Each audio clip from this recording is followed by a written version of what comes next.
All right, here we go. Da da da da da da da da. Ba-da-ba-da-ba-ba-ba-ba-ba-ba. Yep, here we are with the grind. Here we are with the grind. Yeah, we're gonna be playing Batten Kaido's Origin tonight. I'm really anxious to get through this game again. It's just, I love this game for sure to death. One of my all-time favorites, but at the same time, I'm just kind of like, you are playing Expedition? No, that's just clickbait. I'm not actually playing Expedition 33.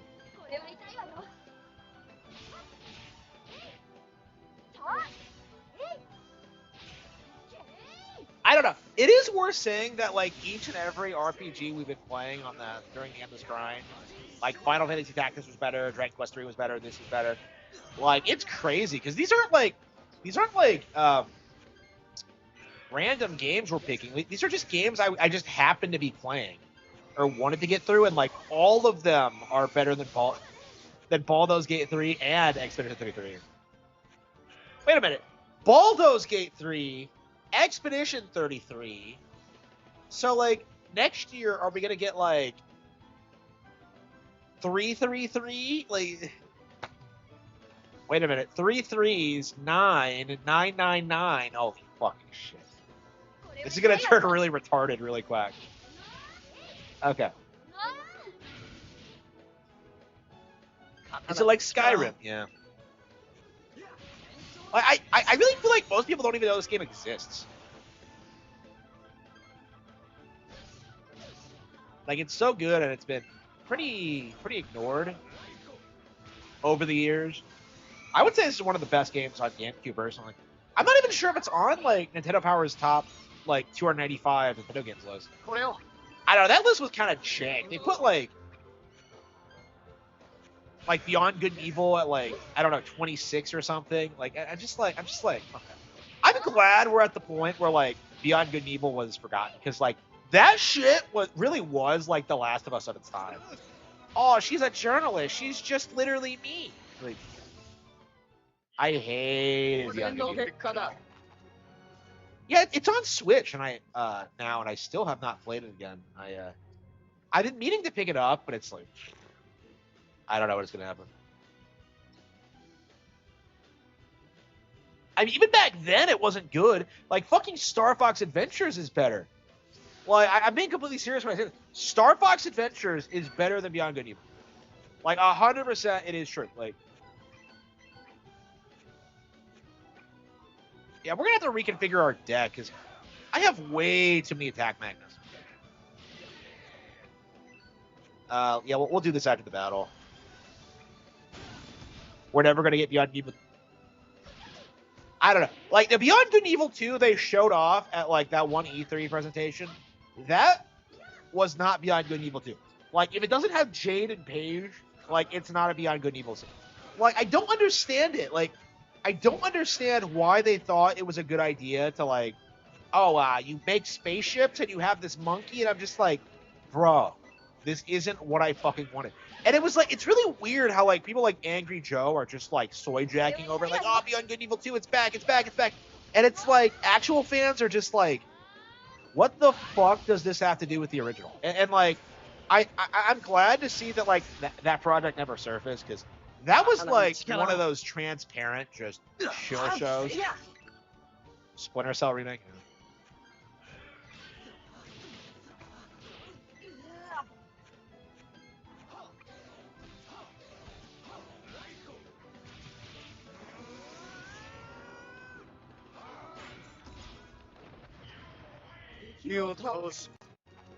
なんだこの感覚は。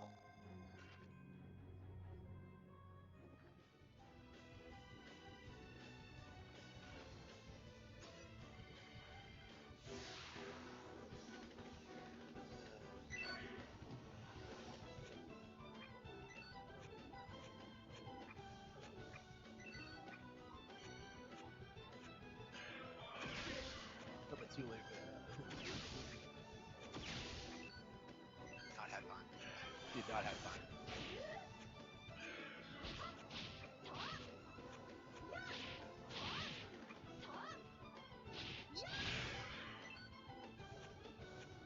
刀に力を。えいえい。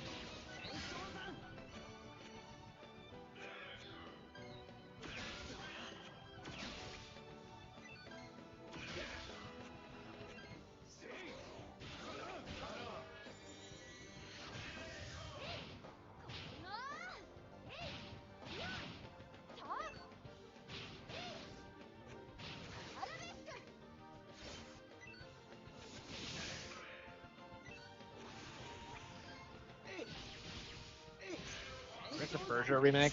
Yeah, they're putting that out too. Like, does anyone give a shit about Prince of Persia? Prince of Persia is one of those IPs. Nobody gives a fuck about it. Like, I was shocked when I realized how old it actually was, because I'm just like, I didn't know anybody who cared about like the old one. It's like I was just really shocked that it had like 刀に力を。 Ubisoft will go down soon. I mean, yeah, it's pretty much done. Yeah. I love how people are like spurging out about like Nintendo stock price dips when, like, if you actually look at it, if you're actually a stock owner like myself, you'll see it's like a small dip. It's like, what the fuck are you talking about? I love how people are spurging out about that while, like, you know, Square Enix is like talking about selling themselves off. Ubisoft's going out of business. Like, it's amazing how people will bend the truth when it comes to Nintendo. Like, you're seeing people like, this is the worst year for consoles ever. I guess the Switch 2 didn't do numbers. Like, meanwhile, when you look at the actual numbers, it's PlayStation and Xbox that are tanking. Like, they failed this generation. That's just the long and short of it. Like, people are gonna use their hardware. People are gonna buy Grand Theft Auto 6, and I think that's gonna be it. I think they're gonna dip out. この感覚は。 The Ubisoft of Japan. I don't know. I don't like the idea of comparing like Square to Ubisoft, because Square actually has a legacy. They actually have games that people actually care about and remember, and they have like several iconic brands. Like, Ubisoft doesn't have.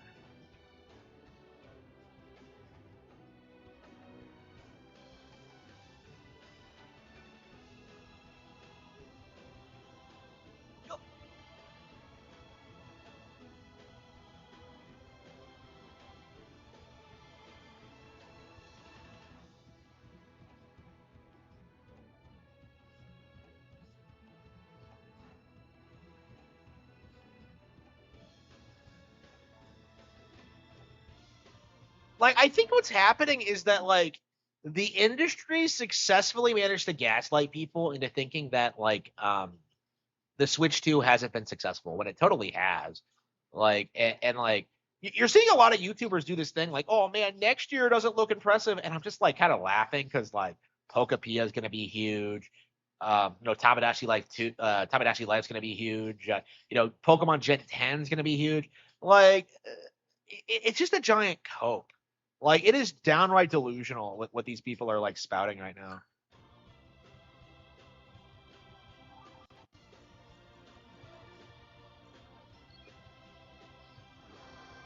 Like, I feel like there's a reason people are like singling out Pokapia specifically, because like,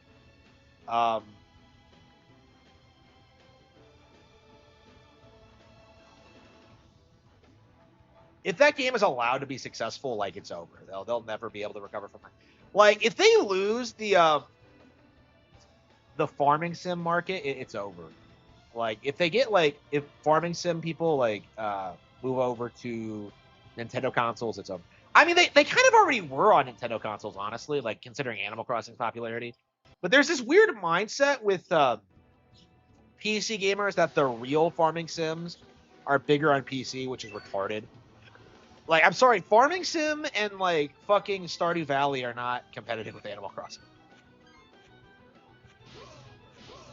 Yeah, Stardew Valley is a really interesting case, because I've been talking about this a lot when it comes to indie games, because people keep pointing to these indie games that are like stupidly successful and sell tens of million copies as just being like, you know, the juggernauts of the industry, and they're really not, because they don't have the capability to put out like sequels or do anything different or innovate, really. So like the Stardew Valley dev is never ever going to put out anything else.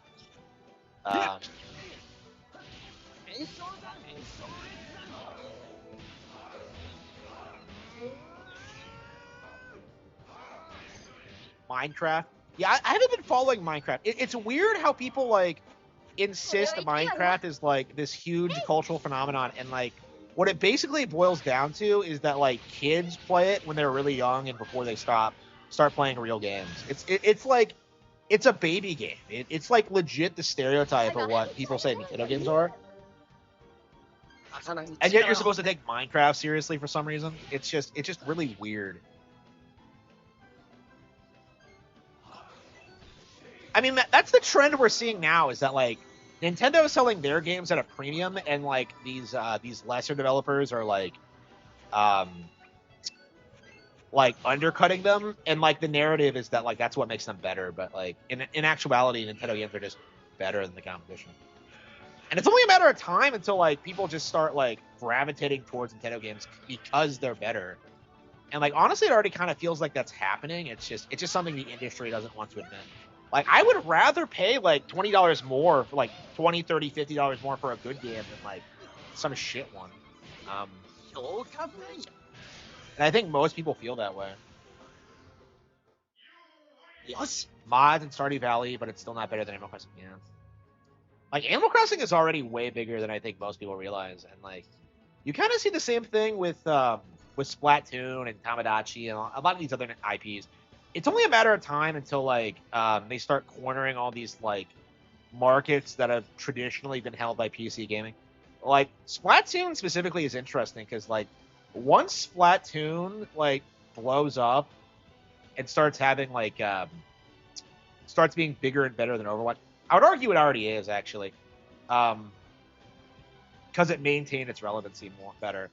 Like once we get to that point, there's never going to be going back to that era of like people doing that thing where they're like, Overwatch is better because May is cute. Like it's just unbelievably cringe. Yeah, no wonder I don't remember this dungeon. It's kind of lame.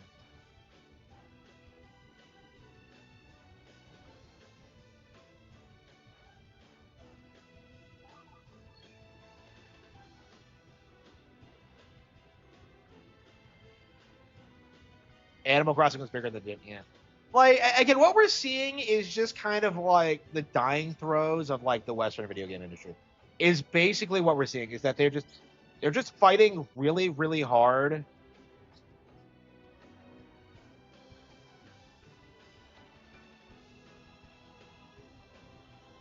to downplay like everything Nintendo's doing. Like the cope right now is that like Nintendo put out nothing but their C-list franchises this year, and I'm just kind of laughing at it. Like, bro, like Donkey Kong is not C-list. Like Mario Kart is not C-list. It's like it's just such a giant cope. And then like you have people looking at next year's schedule going like, oh, there's nothing coming out that year either, and like it's almost like they can drop a Nintendo Direct whenever they fucking want. It's stupid.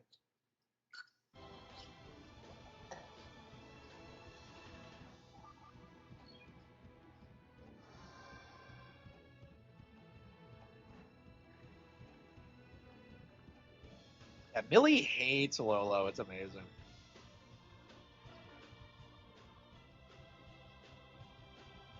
I wouldn't call like DK B list, like because like Donkey Kong Country was like this huge like A list thing. It really is like the series that made the Super Nintendo like the all time goated like video game console for a long time. Like Donkey Kong is by no means a B list franchise.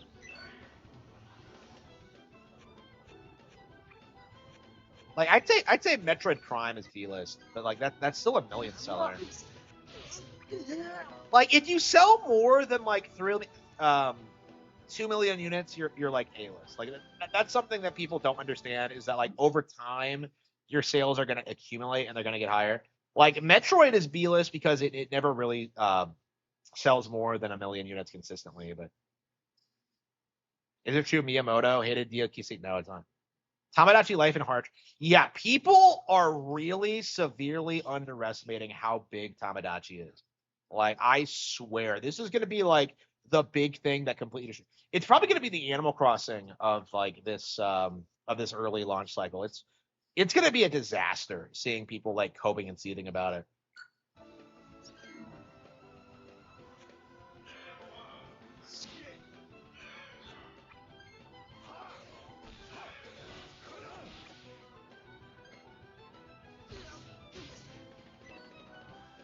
No, I heard you. What's that?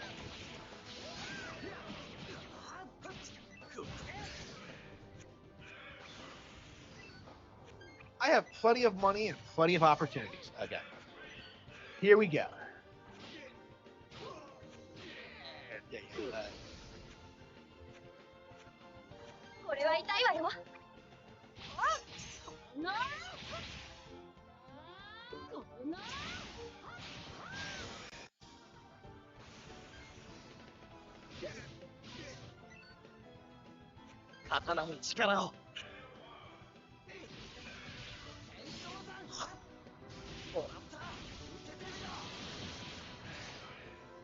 Icy Hellpipe. Yes.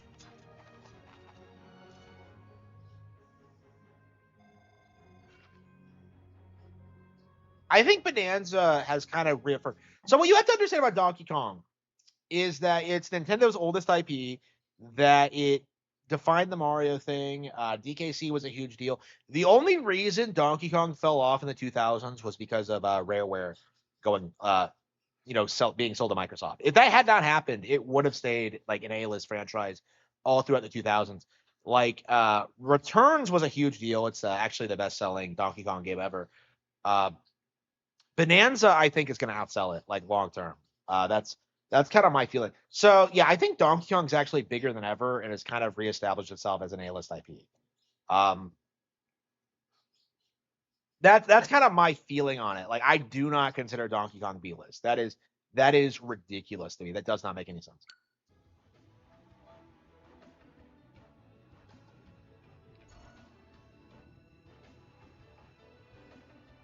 Well, like what we've seen with the Metroid fan base, the issue isn't the franchise or its quality or what they're doing with it. It's all perfectly like high quality. The issue is the fans and their expectations and how they like seethe about everything. Like if Metroid was like a normal release, you would see people just be like, "Oh yeah, I like Metroid." Like that's instead what you get is people like freaking out over stupid shit that does not matter. Like, are these other characters in my Metroid game? Like, aren't these games about me being completely alone? It's just dumb. It's just dumb,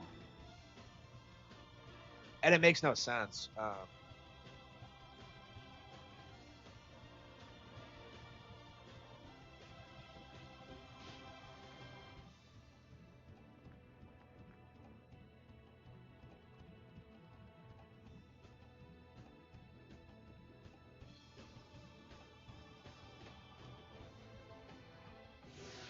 Yeah, like right now we're just in this like period where people are trying to downplay Bonanza, trying to downplay the Switch 2, trying to downplay Mario Kart World, and it's just it really is not going to stick. It reminds me a lot of how like people freaked out about Nintendo Switch Sports and said it was this huge disappointment, and then meanwhile, in reality, it sold like what, like 10 million units or something crazy like that. Like that's going to be Mario Kart World and Bonanza and like a lot of these games. Bonanza got robbed, absolutely. Well, I don't think the Game Awards really matter, honestly. Like, I do think that's going to be like my thing going forward is that like I don't fucking care about the award shows and I don't want to hear about them. I mean that's kind of what I was doing already, but it's just like it was kind of interesting seeing them like cope and seethe and try to justify like Expedition 33 being winning, and it was just an obvious cope.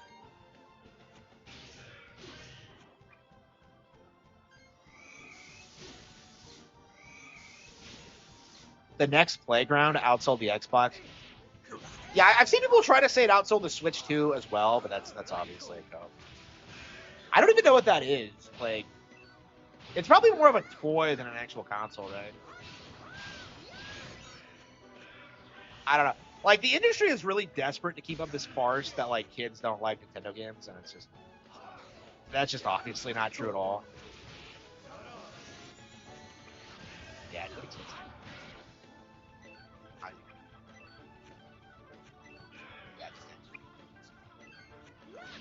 Yeah, that's good.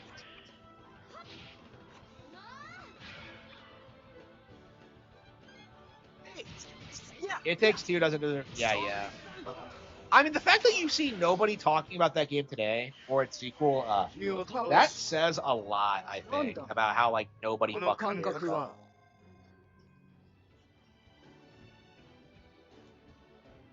The leapfrog outside the Switch 2. Yeah.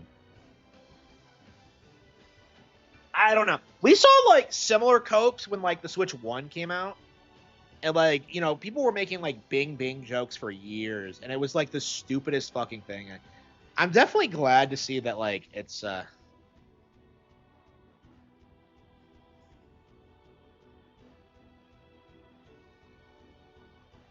don't understand how she makes these things out of wood.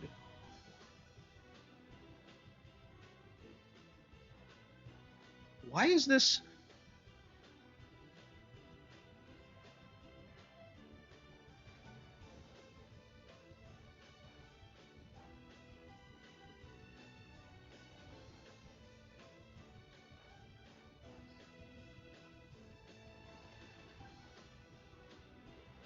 That mercury steam is burning down. I've heard people say that, but, like, I've seen no evidence for that. I mean, they haven't put out anything since Dread, right? I don't know. If they put out Dread and didn't, like, secure a Nintendo partnership, that's on them, honestly. Like, they should have been, like, you know, immediately been pushing for, like, well, are we going to do Metroid 6? Because...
Yeah, I don't know. Like, I'm definitely very interested in seeing, like, how long these copes can continue, because it already feels like they're running on fumes. But it's like, I don't know. Like, Mario Kart World's gonna get, like, more and more popular. I think one major update's gonna kind of fix it, or, like, end the narrative that, like, the game has a problem. Well, like, I mean, what's gonna happen when they do update it is that, like, people are gonna just say the game, like, should have had the content to begin with. What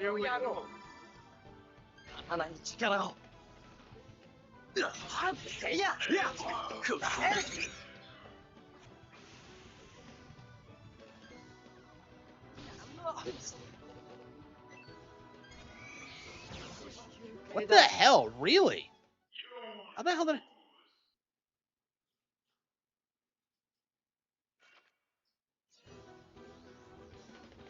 And they actually let you rematch on ordinary fights in this one. In the original, they made you restart unless it was a boss fight. Like, I'm not sure I'll ever get used to that. That is weird.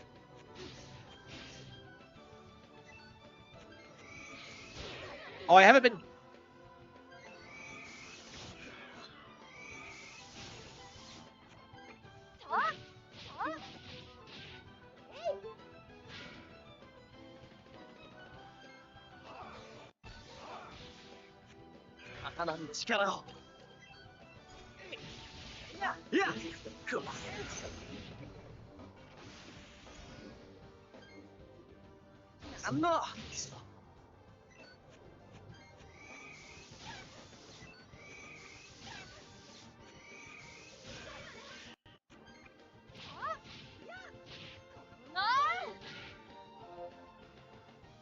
これをやろう。助かったよ。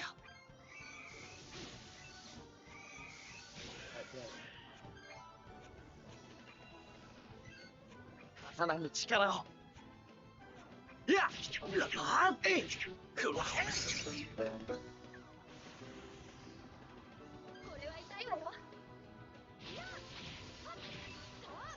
I know, yeah. The Skyrim thing is just embarrassingly cringe. Like, honestly, like, I do try and tell people that these days, is that, like, Skyrim's not very good. And, like, everybody, like, tries to defend it, but I do think long-term we're kind of at that point where it's kind of being forgotten about. Like, I think once 6 is becomes forgotten, I think that's gonna kill it. Wait, what VA?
Yeah, it's crazy how boring all these like random Western games that got hyped up back in the day actually are.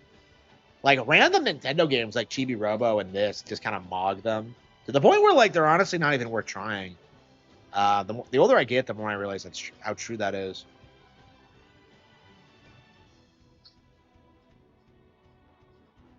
I want to play something.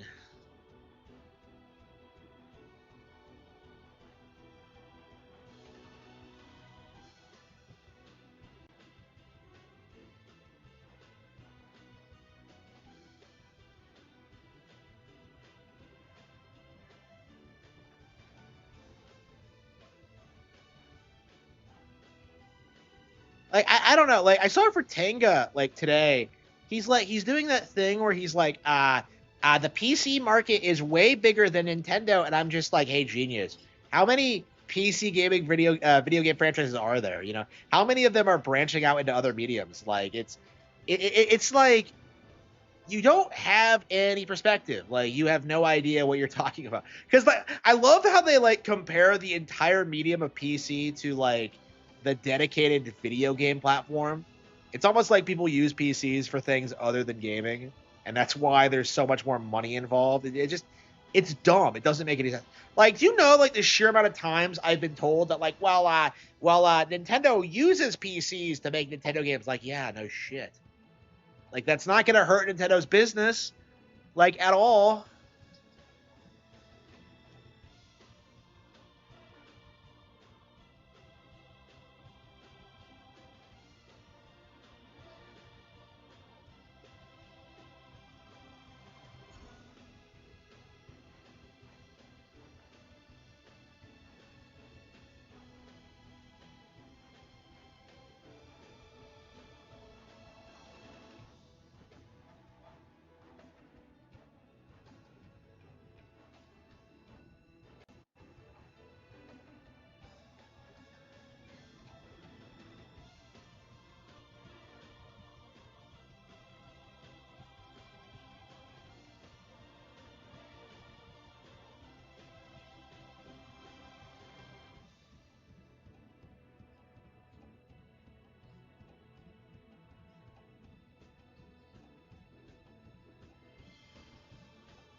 Yeah, it's like your biggest exclusive in like the past like 20 years was like Baldur's Gate 3, a game that was mogged by like the multiplat Hogwarts Legacy and the console exclusive Tears of the Kingdom. It's like, what exactly are you?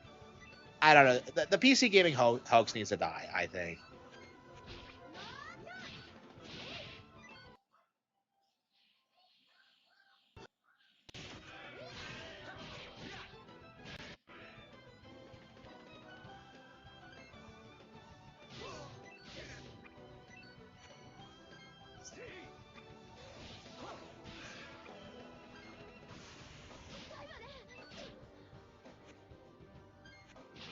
I mean, they do this because it gets them views. Like, Fratanga's channel has, like, grown a lot because of his, like, shitting on the Switch too, and it's like, it's just gonna make him look like an idiot, like, 5 years from now, but...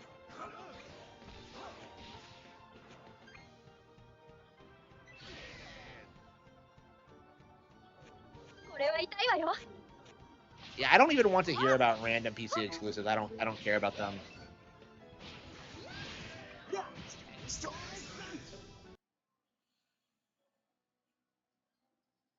Yeah, Raging Golden Eagle does this all the time, where he's like, first place is mobile, and second place is PC. It's like, what a fucking retard.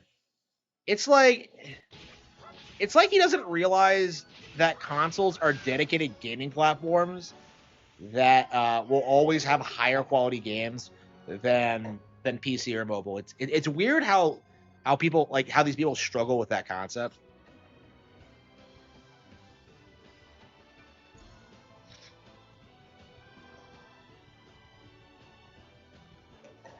Yeah, the gameplay I've seen from Ninja Gaiden 4 doesn't look good.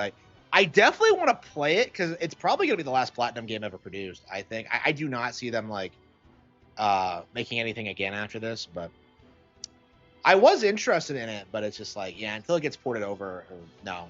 Like, it's... I'm not fucking around with...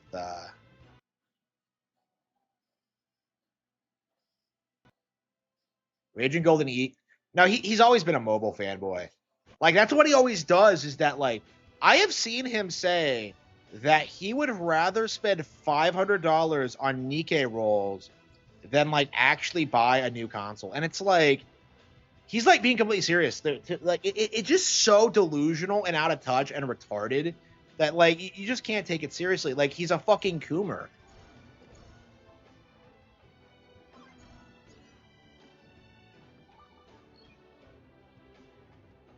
Yeah, absolutely not, yeah. Like, we need all the real Ninja Gaidens on Switch. We need, like, Black. We need, like, the original 2. We need we already have the best version of 3, but yeah, 3 is kind of shit.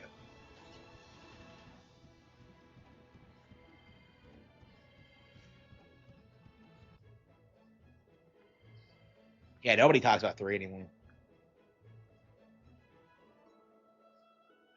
I love how Itagaki died, like, a week before Ninja Gaiden 4 came out, which...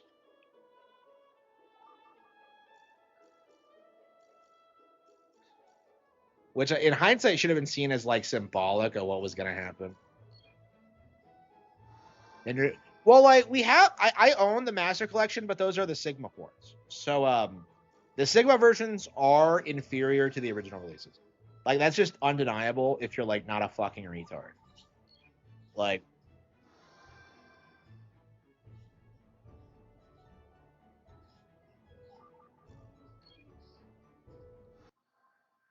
Yeah, no wonder I don't remember this.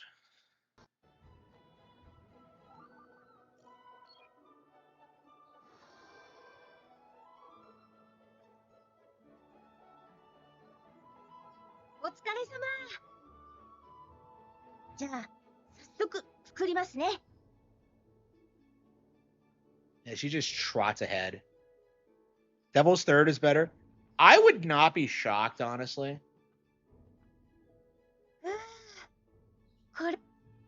十分さ。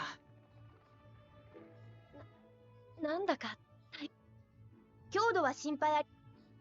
ローロ印のからくりは強さ。Lolo branded gadgets are famous for their durability.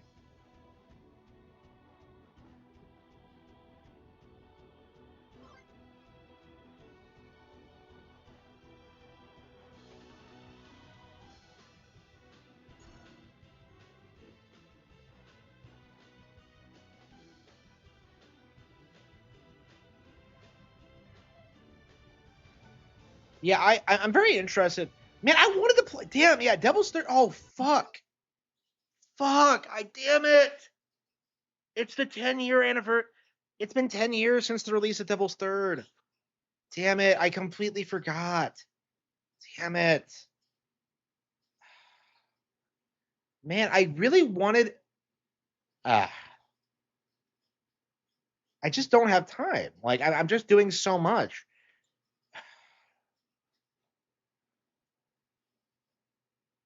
I don't know. Yeah, I mean, I guess it's okay. I have to get over this. The reason I haven't done the Devil's Third retrospective is because I want to be a high profile YouTuber before I come out and call everyone who shit on that game retarded. That's kind of my mentality at this point.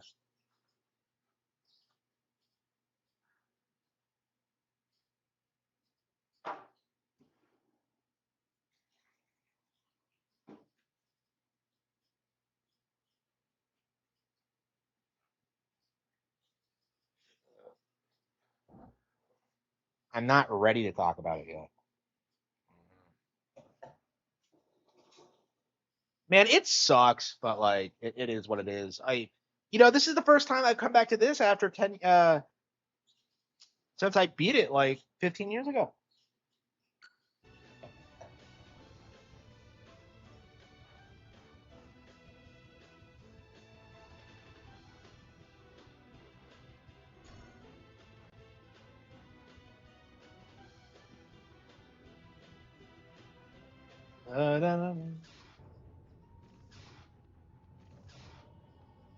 And so Valora has that stupid neck. 遅かったか。ってこと？これは詐欺。サナト。人聞きのある。仕事の邪魔をしないよう。心の翼を抜かれておるな。無理やり翼を抜くなんて。ひどい。これからはそれが当たり前になる。心の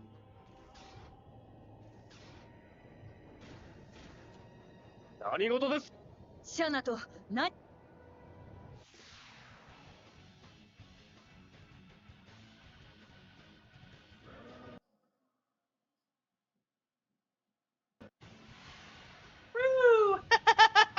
？like a beast.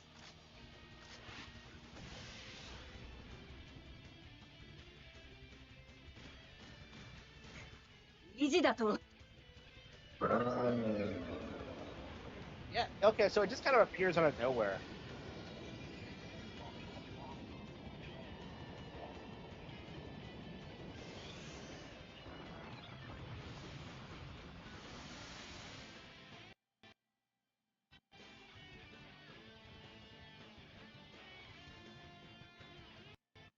Oh, 植物にも宿るとは。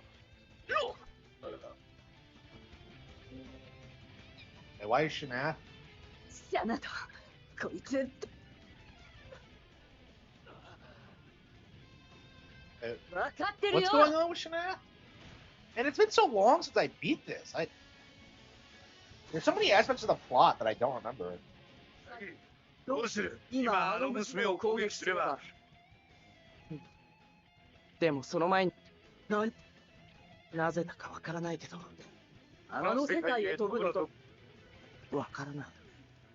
でも殺すなって言ってる。目を攻撃すれば。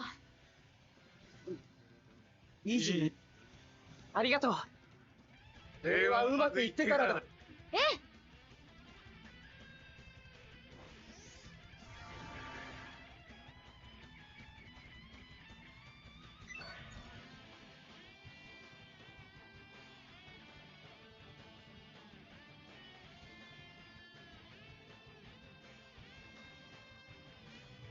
It's got the Waz. Yeah. Yeah, and hilariously, he like backtracked on his opinion after Itagaki died. You can like find people in his comment section talking about it. Like, what a dipshit.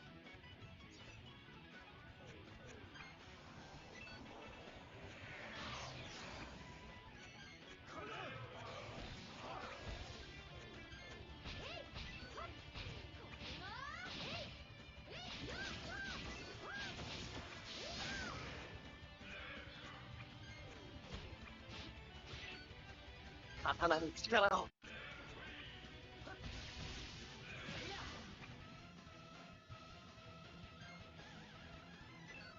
Air Riders? I don't know. I think Prime 4 is better. Like, my thing with Air Riders is that it just feels kind of simplistic. And, like, I just don't feel like it really... I don't know. I think Mario Kart World's better. 敵だよ。ゲル様がさ。 刀に力を。 Yeah, it's like COD with better melee combat is how I describe it. So that's actually one of the reasons I don't take people like seriously when they criticize it, is that like they always want to compare it to like DMC and Bayonetta, but like it's not the same genre. Like it's more like a Call of Duty thing. So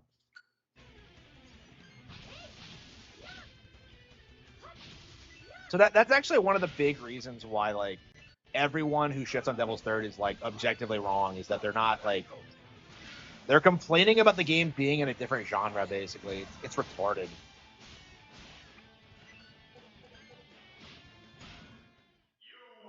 What did I do? Wait, what's the gimmick here?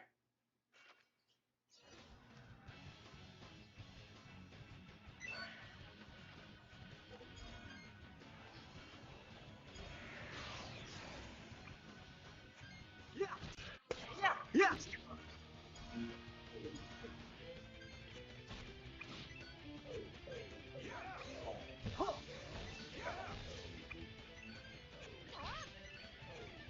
How was that? This is weird. I don't remember this fight at all. 敵だよ。逃げる様がさ。 刀に力を。いや。演奏山。 こ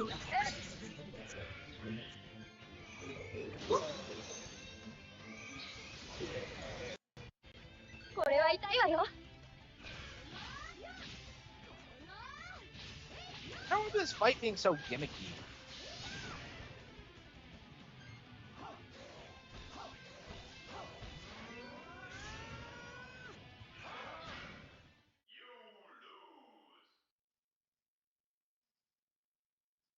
Okay, so yeah, it said not to attack it. So like,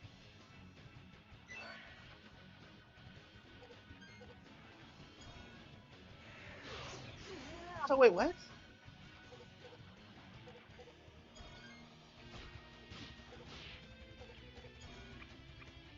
Yeah, what?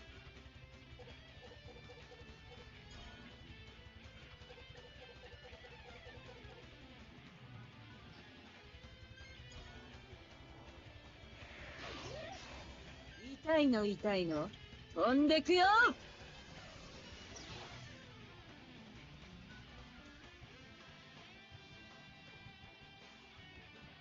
Wait, how does this work?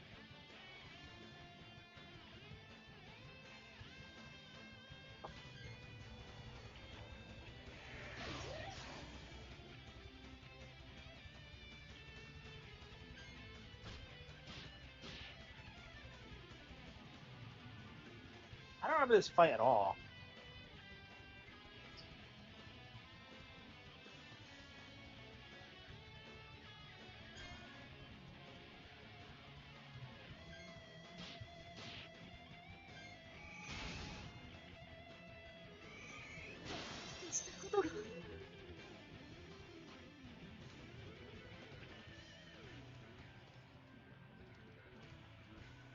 "痛いの痛いの。飛んでくよ。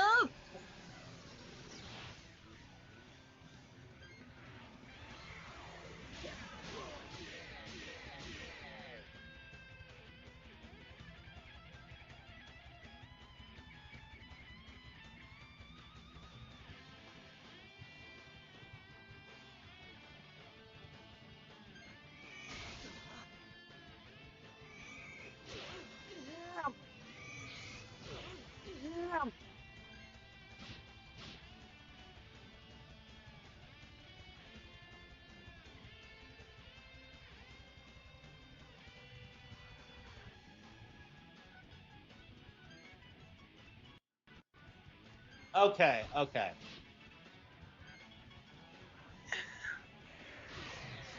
Yeah, we're gonna try this again. So I guess you just don't hit it while it's down. I guess.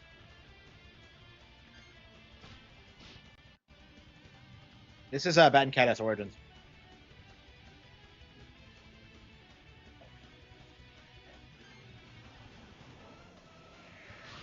Pokepia coming out. Yeah, yeah.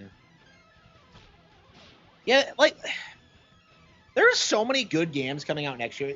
It's so weird to me that like everyone's kind of sitting around and doing that thing where they're just like, oh, there's nothing coming out next year, and I'm just kind of like, I don't. I wonder at what point people are just gonna like call these people like fucking faggots. It's kind of my mindset is like,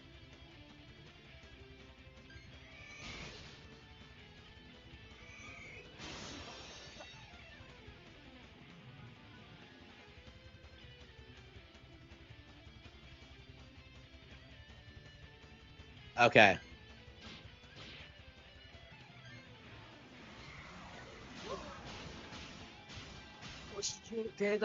Like, why don't we just attack Valora? What is this bullshit like idea that like we have to attack the roots? I don't get it. It's gimmicky. Okay, so what we're supposed to do is like attack it when it's standing tall, and then when it's not, just don't bother.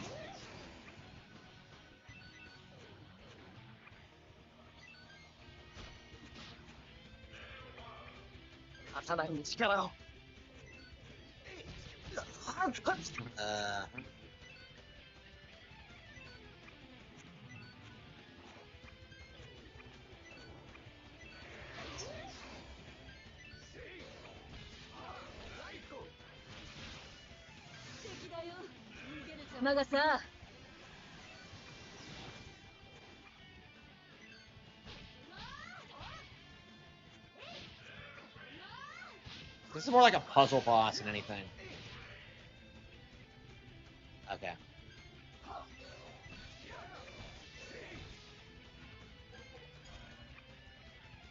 Okay, let's.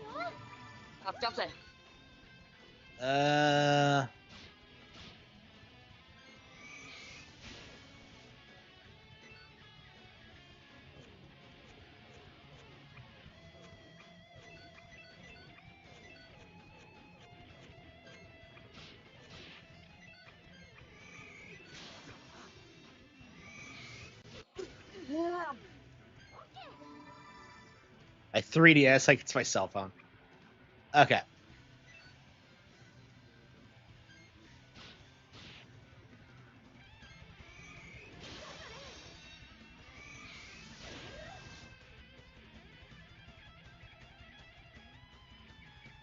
Yeah, it's crazy that I have no memory of this boss fight at all. Like this entire area was a blank for me. I remember the Holo Holo Jungle because I've done it a couple of times, but like everything after that was like a complete blank.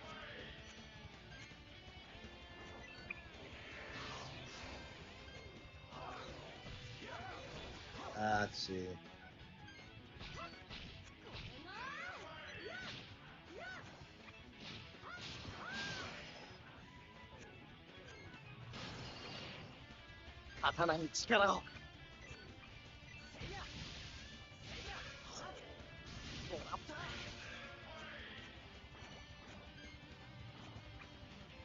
Oh, damn it.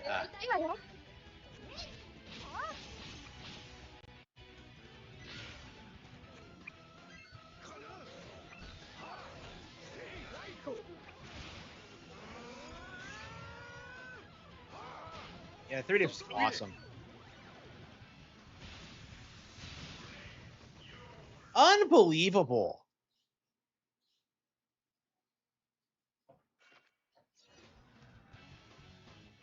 Yeah, this might not be doable. Maybe we have to optimize our decks more.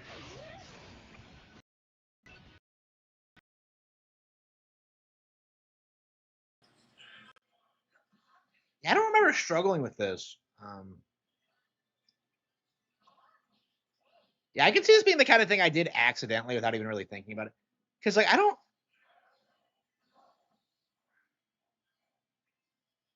Yeah, every time I get a big a combo, it immediately like posture shifts. Okay.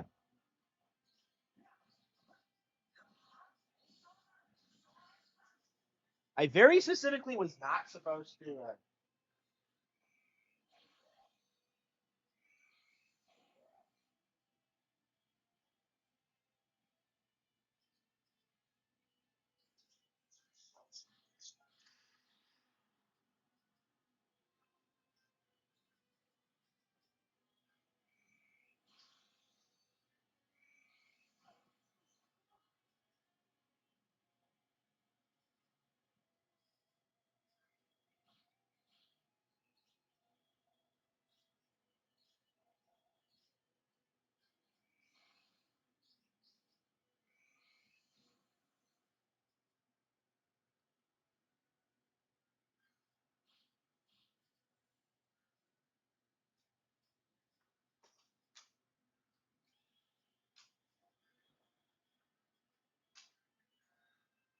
What was that? Why is it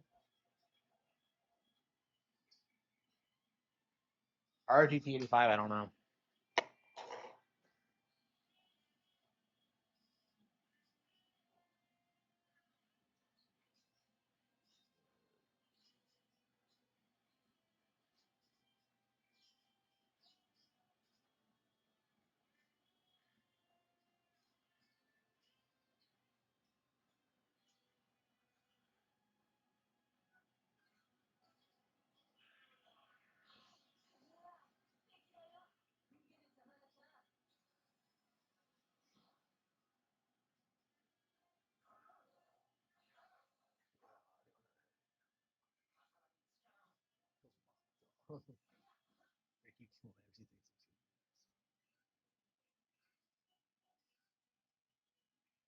Okay. Yeah, I don't remember this at all. I really don't. Did you? Can the Machina Arma lose? Yeah, I don't think we're strong enough to win. Truth be told.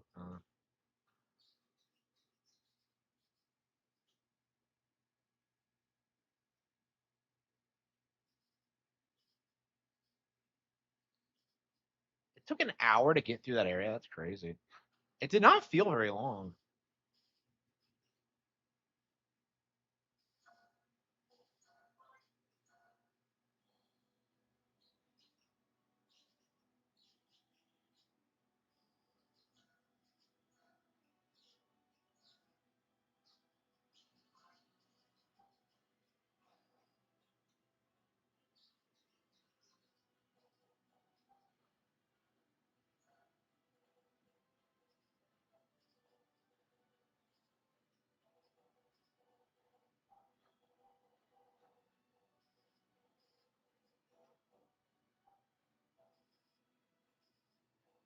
Yeah, I think we have way too many attack nines. Uh,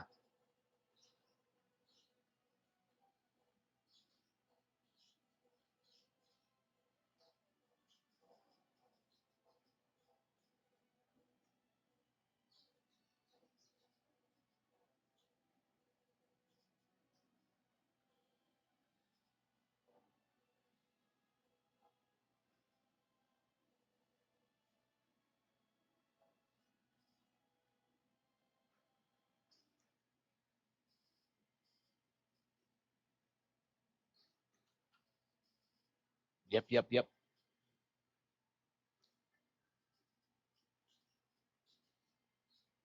Yeah, I don't remember this being so hard. I really don't. I mean, I don't remember this segment at all. Maybe I did struggle with it, but I don't think I did.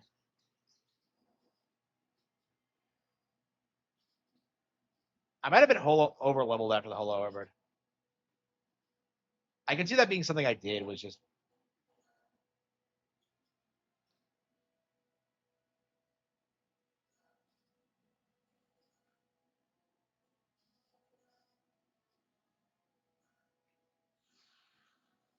the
I don't want to work again.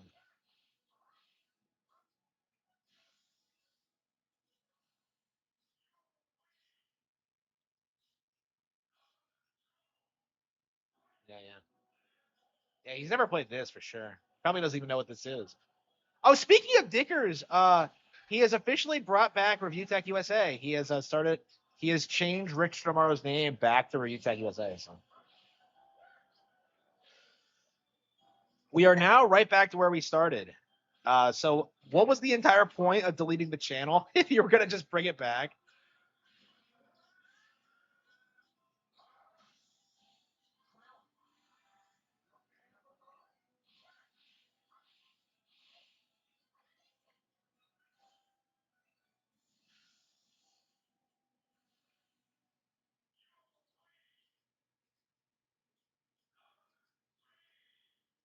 A cry for attention. I don't know. It was a weird move. I was kind of like Kino Casino were saying that like he probably was generating like $500 in passive income for that channel just because it was like around for so long, and I believe it. You make a ton of money off of YouTube. I'm always surprised to see how many like of my old shorts and like videos still get views and comments, and like it's I don't know, it's crazy.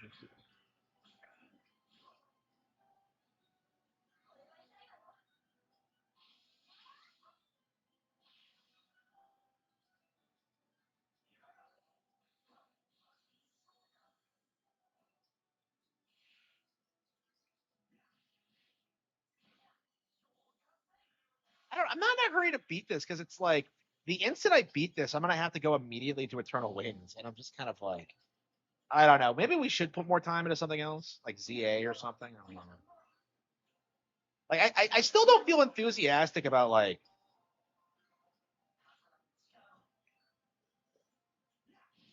playing through this when there are like so many games we haven't played on the list, and it's just like I want to get through the Green Ace Attorney before like anything else, and I don't know. Maybe we'll switch over to that here soon. But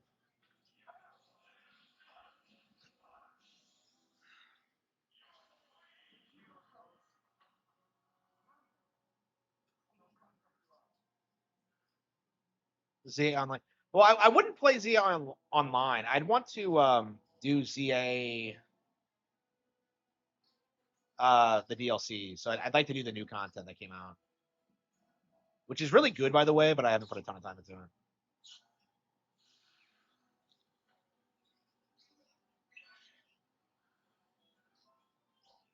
Okay.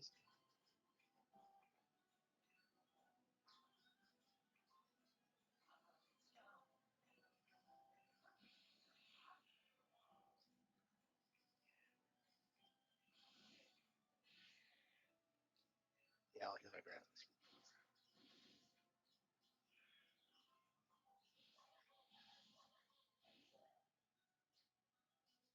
No, Air Riders.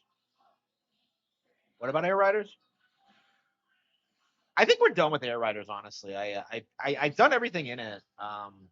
There's still like achievements to get, but I'm like I'm not super into the idea of like I don't like the road trip mode. Basically, I thought it was kind of gimmicky. Like I don't know. I feel like all of Sakura's games kind of struggle from a single player perspective. Like Melee was so good growing up, and like they've never really topped that experience. Like I would play classic mode with like different characters over and over and over again, like endlessly in Melee, and then like I would do it once in like Brawl and like 4 to like get the trophies, and that was it. Like it was really weird just how lame it got with like the sequels. I just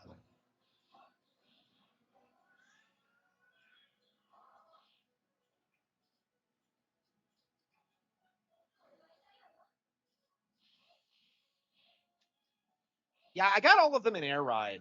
So like, yeah. I'll do it in Top Ride and City Trial for sure. I don't know if I'll ever do Dark Side. I just don't see myself doing it. Stamp achievement system. They need to bring Miiverse back in general for sure. I've been saying this for years, but Miiverse is like that was the best thing they had going for them, and they just uh, they just wouldn't commit to it. Like they're just scared of like the pedophiles and like sexual deviants, and that's perfectly understandable. Like I definitely advocate for Miiverse to be like heavily moderated, but at the same time, it's like they really needed it to like get to make Miiverse a thing and to like we need a Nintendo community away from the general internet that like requires ownership of a Nintendo console to post on. Like that's kind of my mindset on it already because like it was crazy back in like 2015 like playing all these games that were hated on like game FAQs or and like NeoGAF or whatever and seeing that they had like pretty lively communities on like on Miiverse. Like, and you could like that was true for like pretty much every game that came out. Like you would find people like who are genuinely playing the game, and it's like it's really interesting because like the narrative is that like nobody plays a lot of these games, but in actuality they're pretty dedicated audiences for some pretty fringe shit.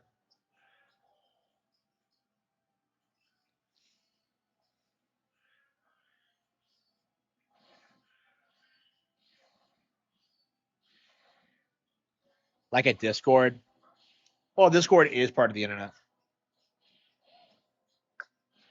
I mean, I like Air Riders. I just don't like it as much as a lot of other people.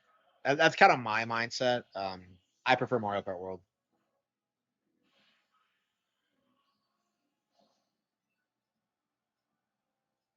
Hmm. If the PC gaming market was so big, why is Nvidia releasing statements that they plan on moving away from it?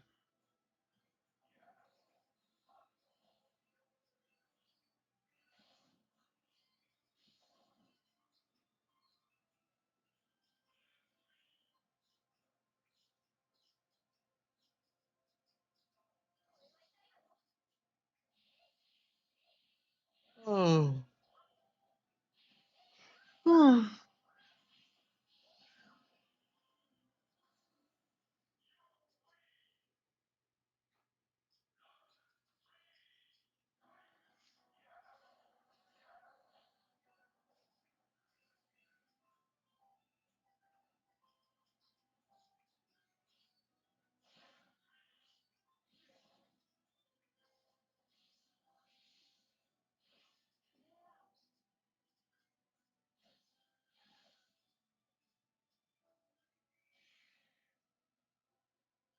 Ah, shit, we're gonna die.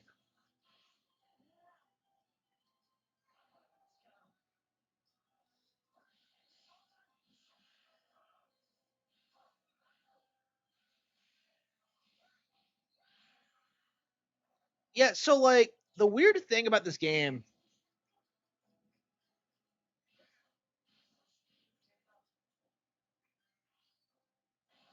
damn it, we lost.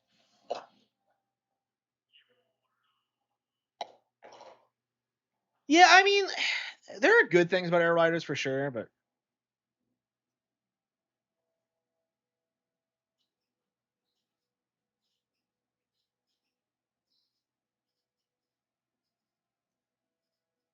I never did understand this.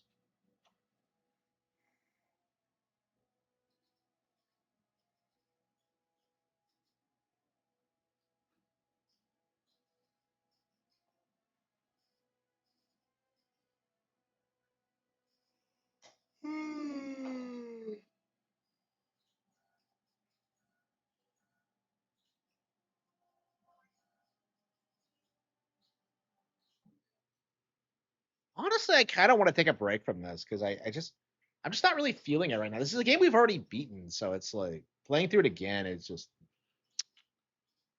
I don't know. Maybe casually is the way to do it. Maybe we should like start playing something else.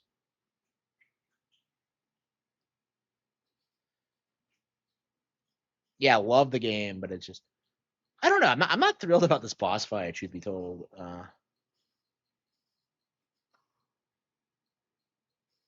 MGS3. I guess we can get through that.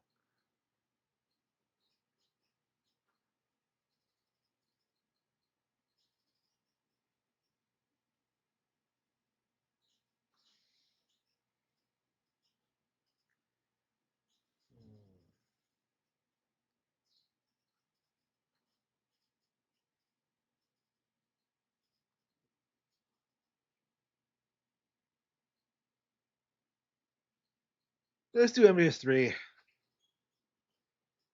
Yeah, where were we? We were like pretty close to the end.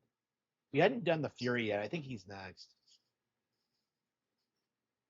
Like, I was really surprised with how much I didn't like this when I came back to it. Oh yeah.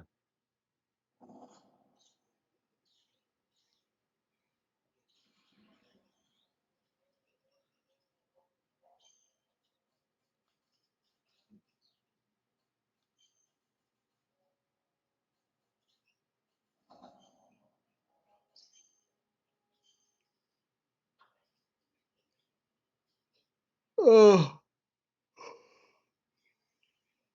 well, I'm not interested in Discord. Like, I have a small network of people I associate with outside of streams, and I think I don't really like the idea of associating with people online.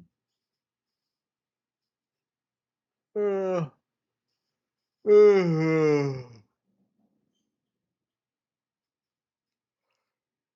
okay. Yeah, when we last played this, let's see, September. Yeah.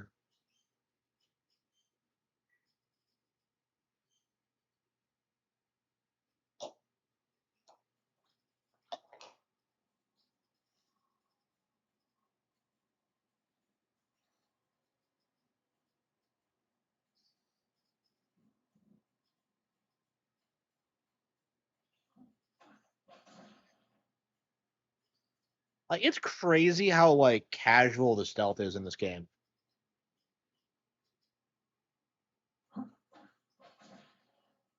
Like, all you have to do is take people by surprise.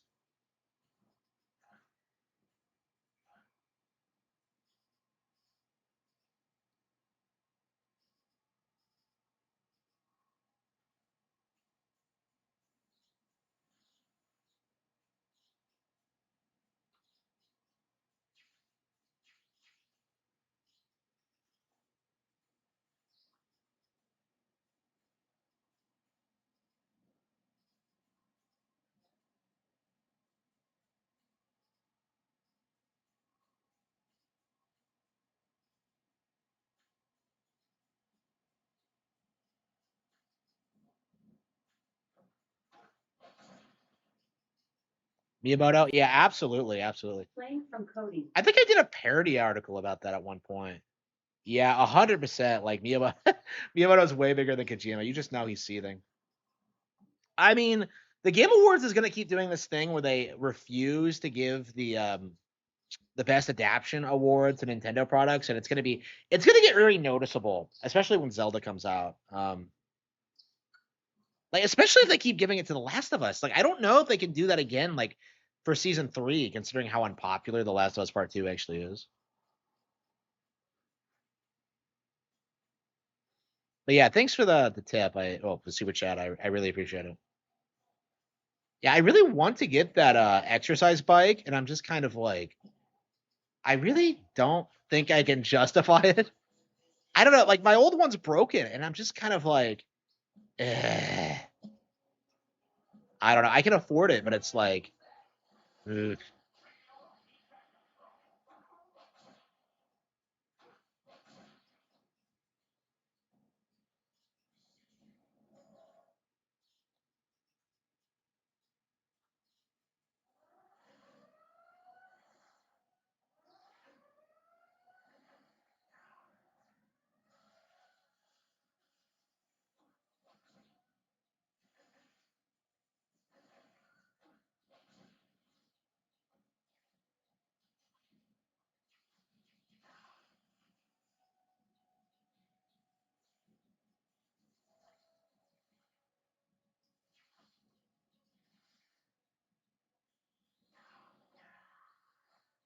Really. An e-bike, it's cold. Like I, there are just like I'd rather just stay home and do it, honestly. Because I'm doing so much at home, I'd rather just have like a nice e-bike at home where I get the exercise, where I have entertainment, so I can watch movies, so I can watch anime, so I can like keep up with my 3D prints, so I can keep up with like make a video if something comes up. Like that's kind of like my thinking on this. That I need to be home as much as possible so I can work. Is kind of my mindset at this point. I want an e-bike, but I think it's gonna be next year. Like I already have one picked out, but it's just it's gonna be a while before I get it. I get it.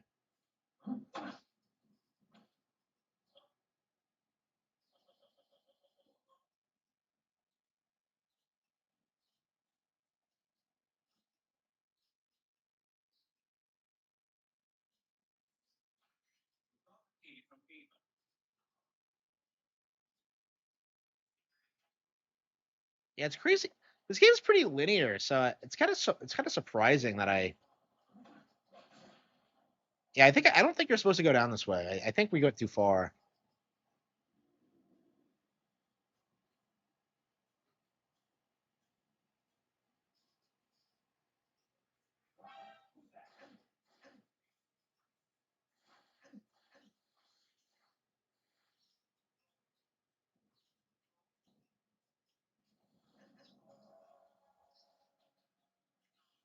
Yeah, I feel like the game is better without the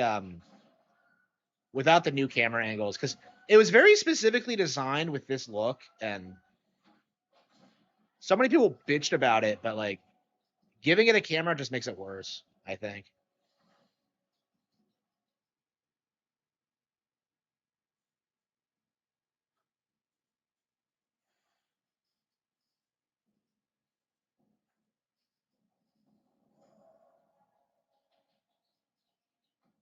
Hey, it's like the original Metal Gear.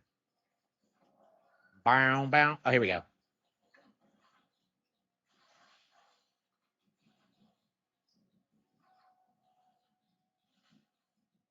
Wow, so that's all I had to do.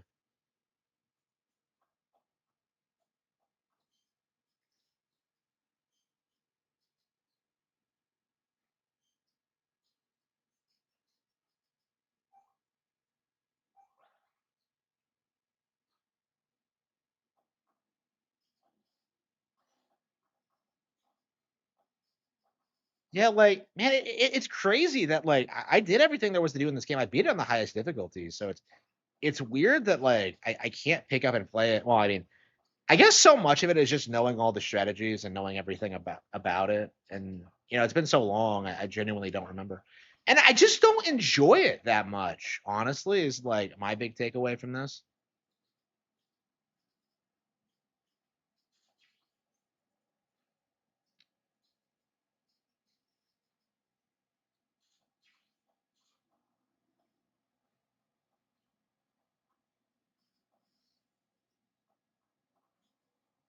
Yeah, the fact that Delta came and went is rather telling. I don't think this really has that like big of a fan base anymore.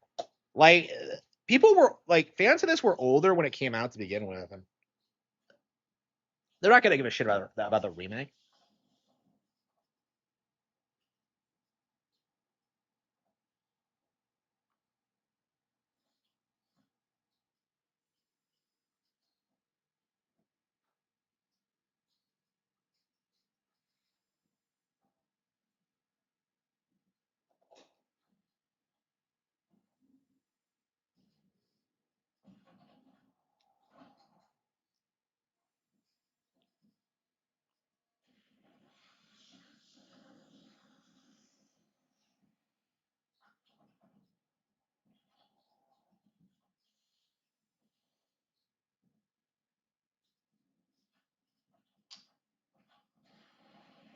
I feel like the game really picks up after you beat the Cobras because the Cobras are actually pretty boring antagonists.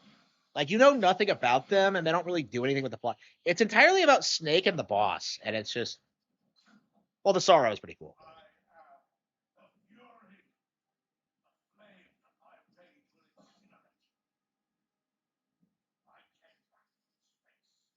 But this is the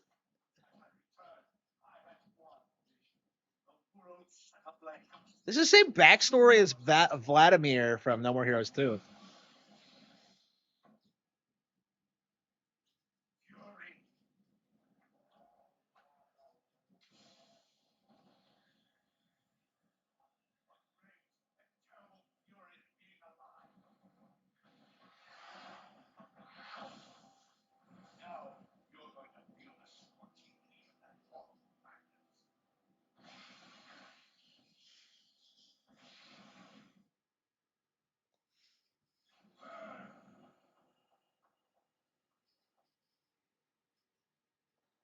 Yeah, I don't even remember how this fight works.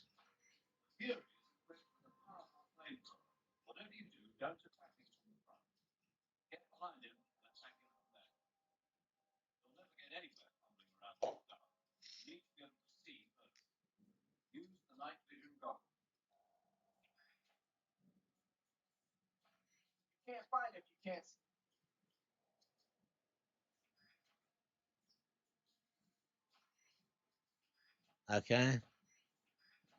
Yeah, Eva's no help.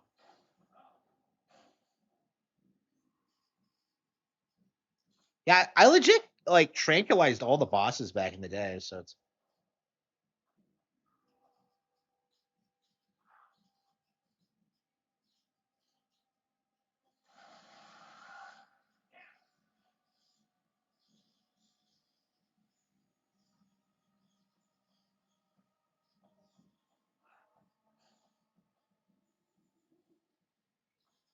how can you not love the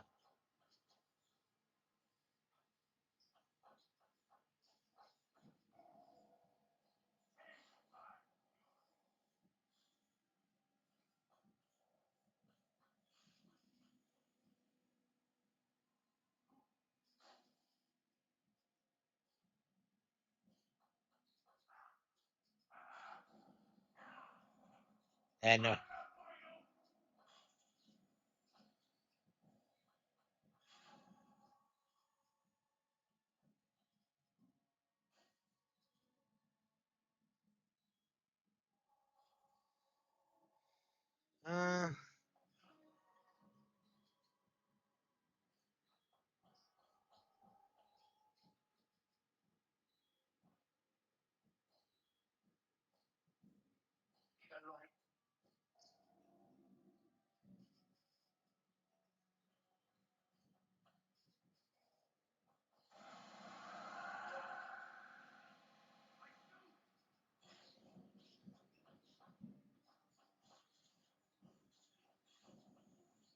what happens when you use it to shoot?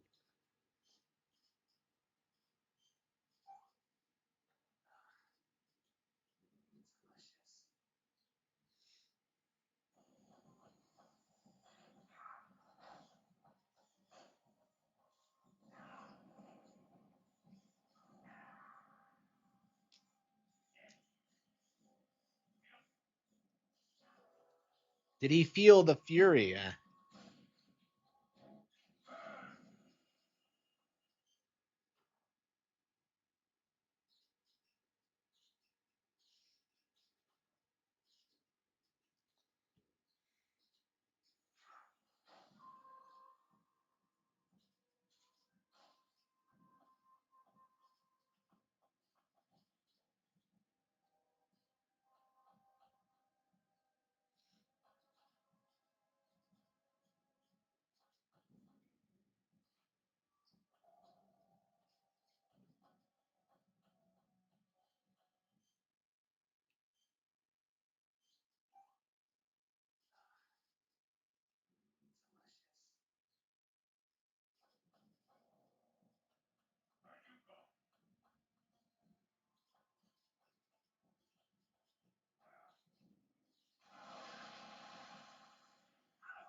Hmm.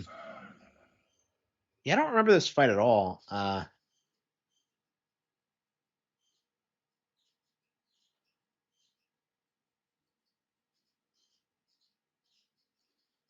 Wait, you can put Snake in blackface? Literal blackface. What the fuck was Kojima? What did you mean by this, Kojima?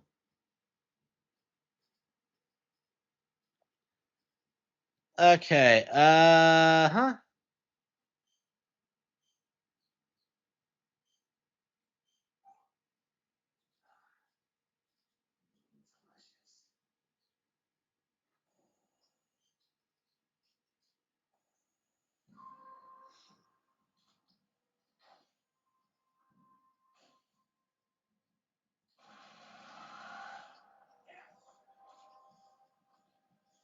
Did you just take pot shots at him?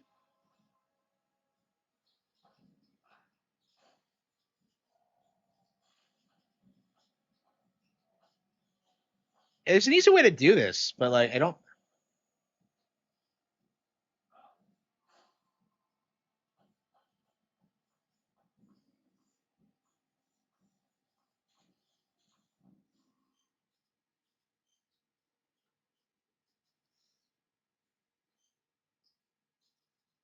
Uh,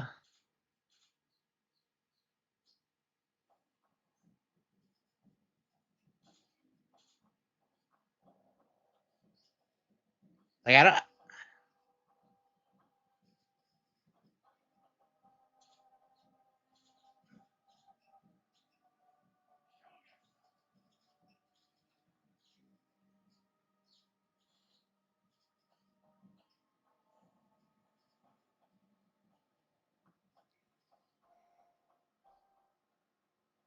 Yeah, I don't. I don't remember how this fight works at all. Hmm.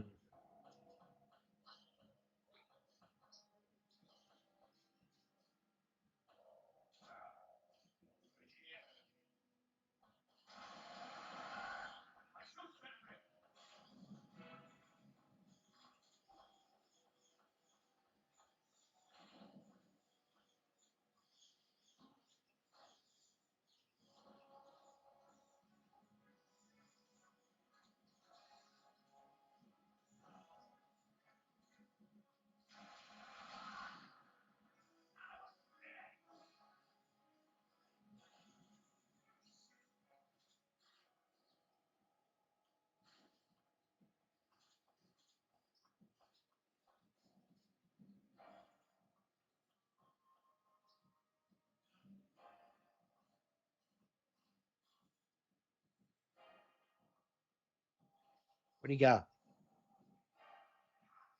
I don't see him. He's down there somewhere.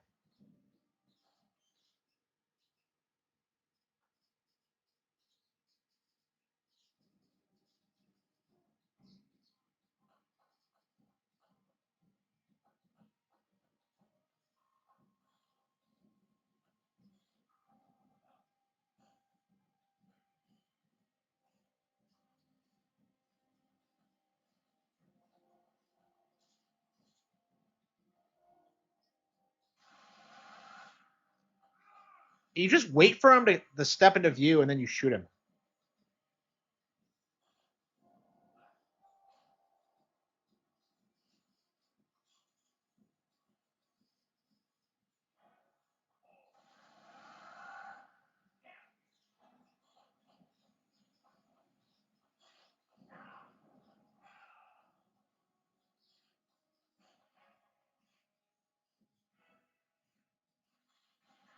Shit, he got me.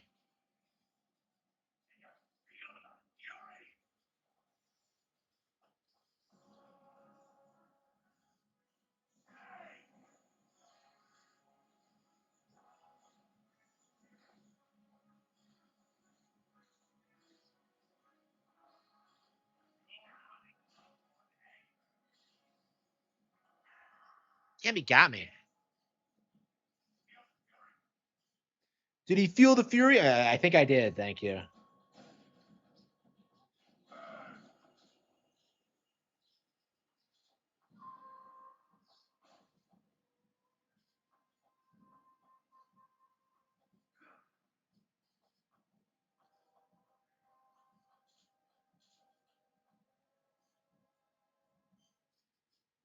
I love this game. Okay.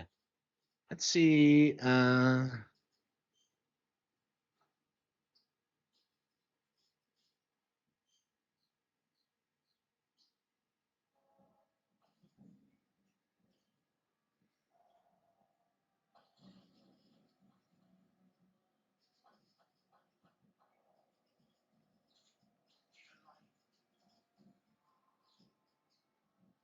Yeah, I don't remember how this works really.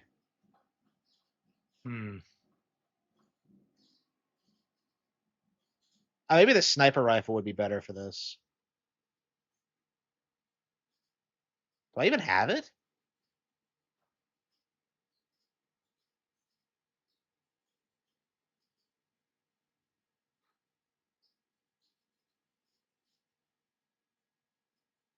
Yeah, by the looks of it, I didn't actually get the sniper rifle.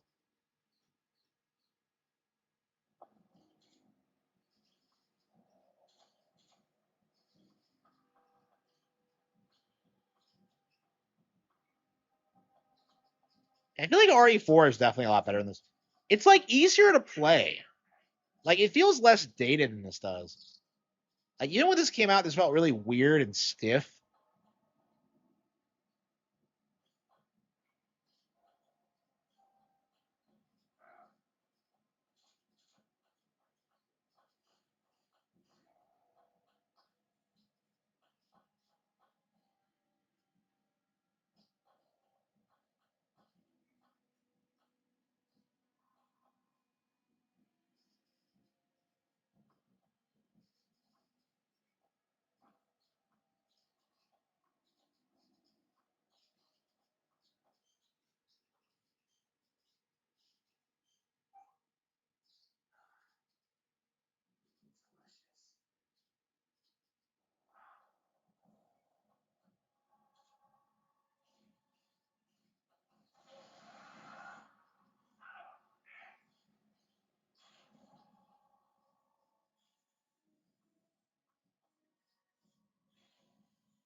Why can't I jump up there?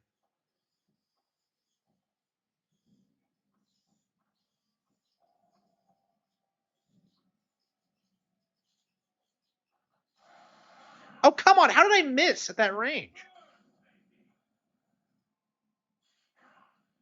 How does the auto lock in this game work?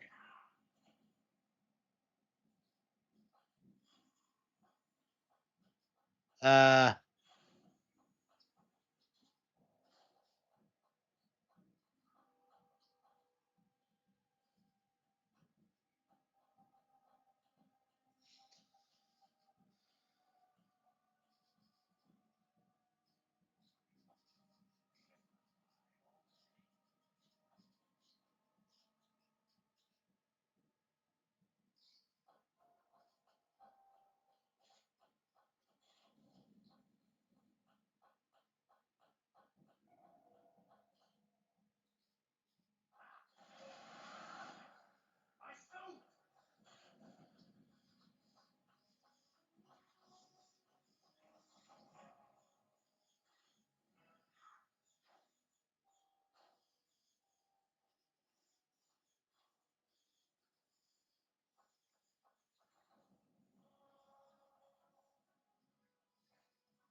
Damn it.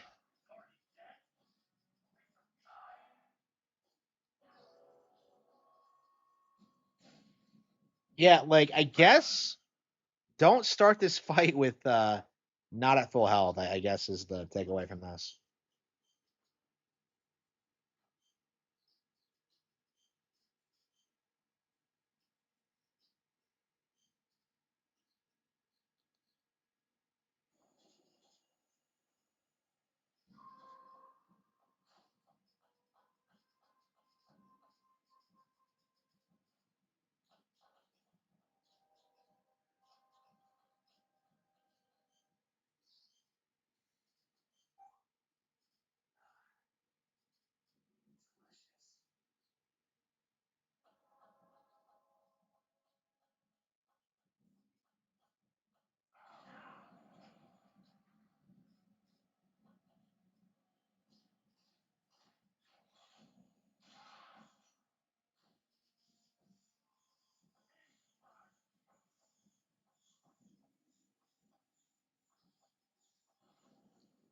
Yeah, how long did the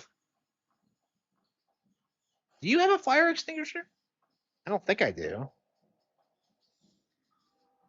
The bosses suck. Yeah, they're a lot worse than I remember. I remember really liking them when I first played this, but that was a long time ago. I think now I've just played games with that have better bosses.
Damn, I can't get out of the way.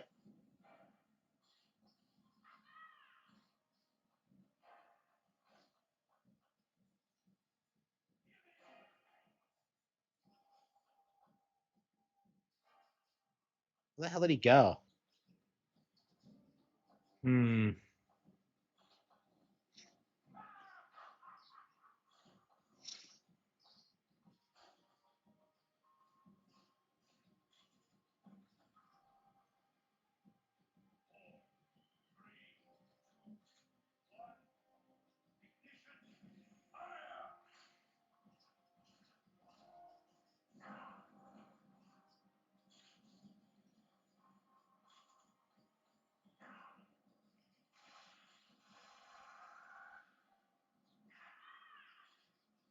Damn it.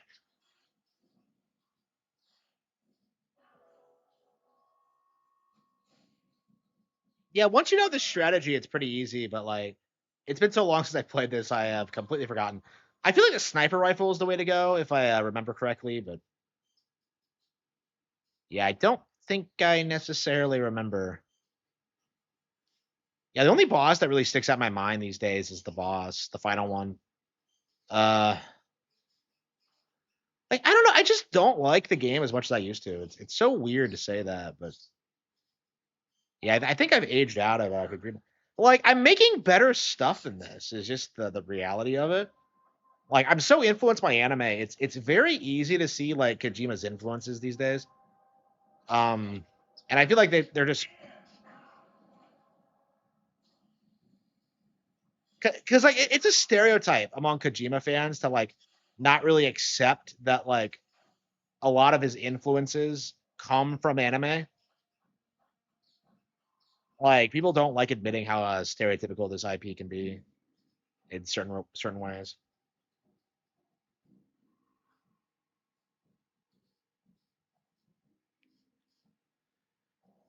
Yeah, for sure, for sure.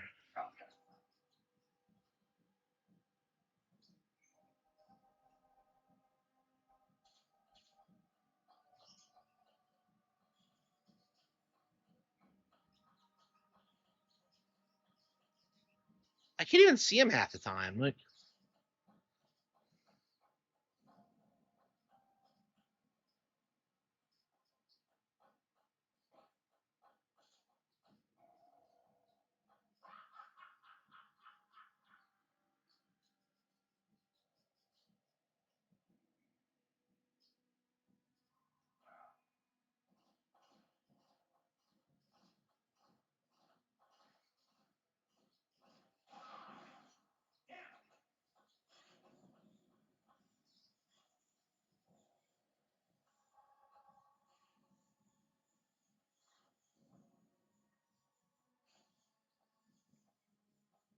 Super Mario World, yeah, yeah, I agree.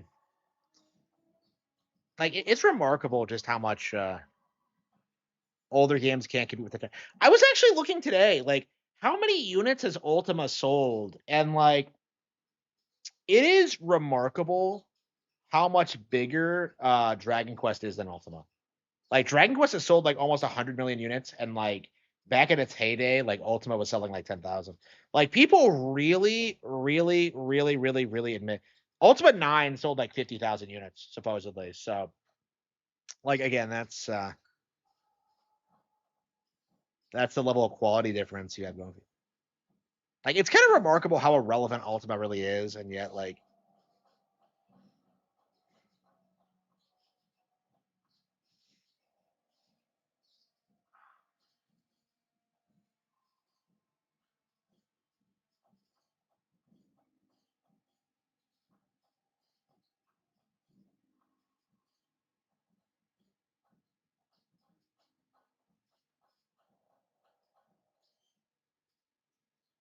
there are dozens of us, dozens. Yeah, I haven't seen anyone try and like pull the whole like Ultima is. Oops. I haven't seen anybody try to pull the whole like Ultima influenced like Japanese RPGs and like a couple. Well, actually, someone on Twitter tried, but like Sean Malmstrom is yeah, he hasn't been uploading his blog, so I think this might be it. I think he might be gone for good. Uh, and like considering he's like the only prominent person in the community that was pushing that narrative.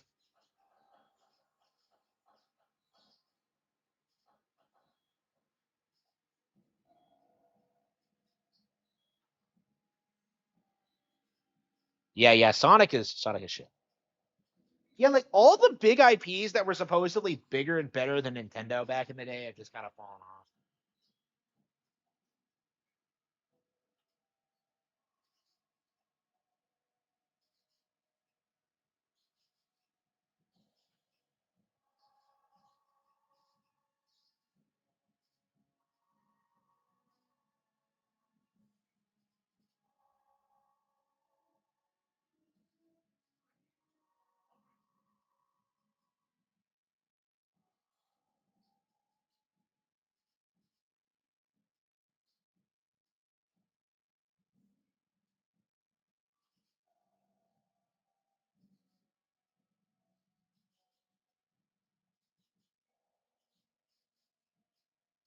Sony is acquiring the Peanuts franchise? Wow. Fucking wow. How are they gonna ruin Peanuts of all things?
Oh shit, he actually found me?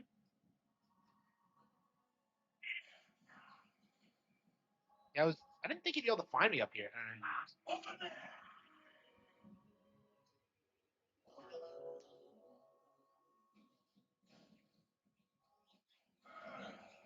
Uh I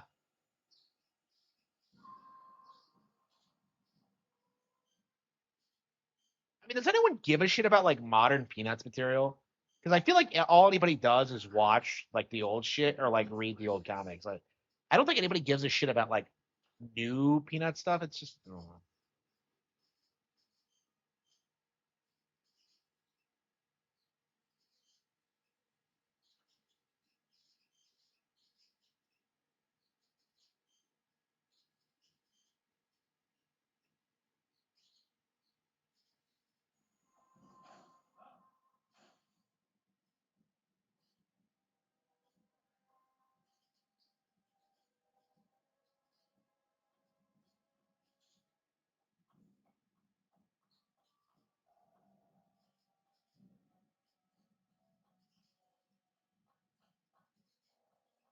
Yeah, Peanuts really should be public domain. I don't know. Like, I don't know. Like, we really should push for like old shit like this to just be in the public domain. Honestly, like, there's no reason for corporations to keep like hanging on to this stuff.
The hell.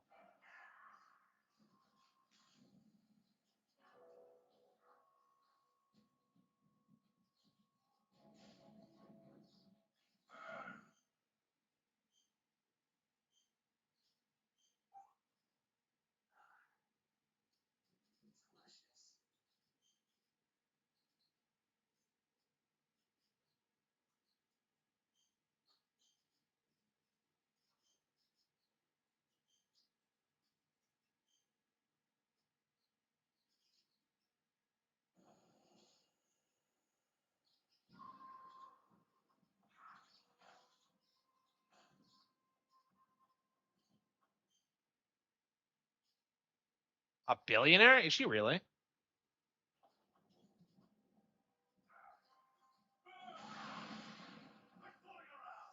She's big with like Latinos.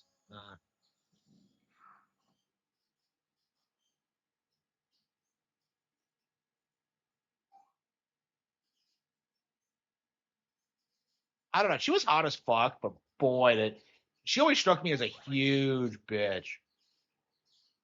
Like Taylor comes off as like actually likable to a certain extent, but like yeah, Selena just does not have that same charisma. She really does come off like a turbo con. Like every time I see her, I'm just like, ugh.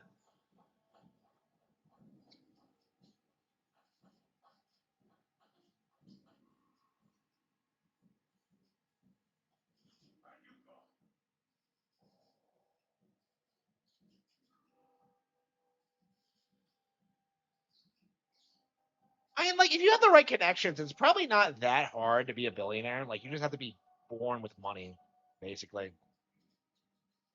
Like I think I could do it if I had resources.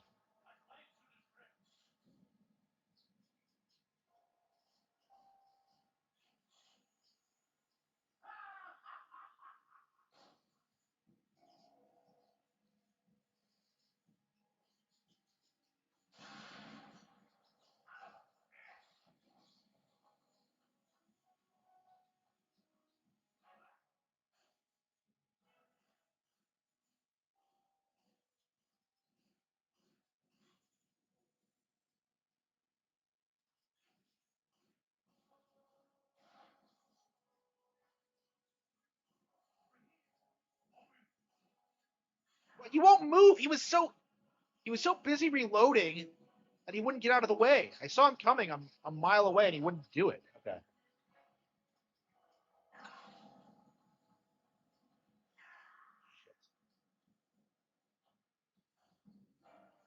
The wall.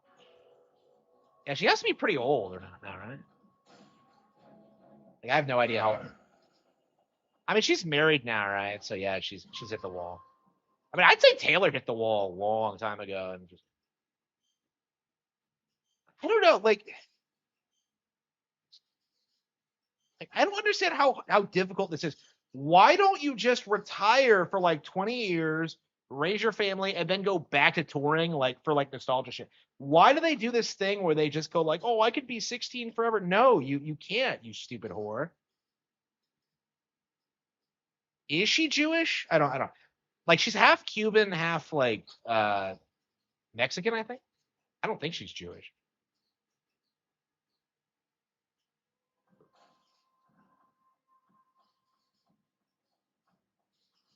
Yeah, I think yeah, I thought she was hot enough that I looked up what the fuck she was at one point.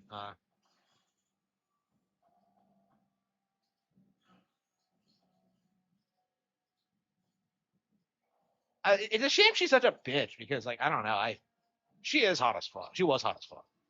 Um,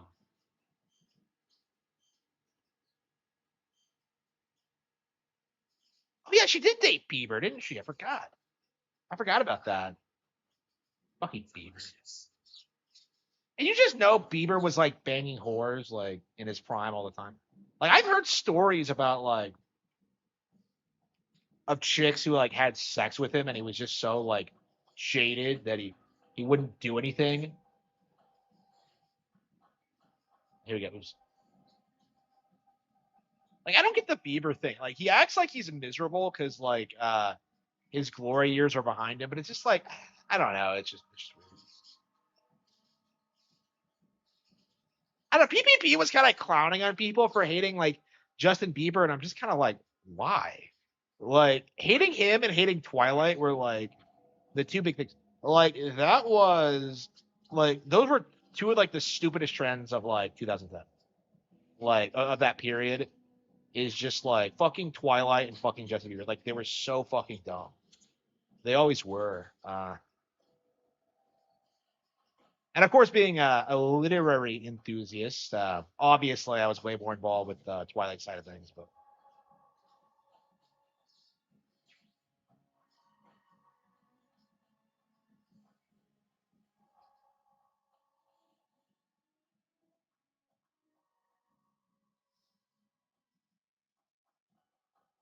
Yeah, it's crazy. I was thinking about this when I was watching Seinfeld, like the first couple of episodes of it, and I'm just kind of like, this shit fucking sucks.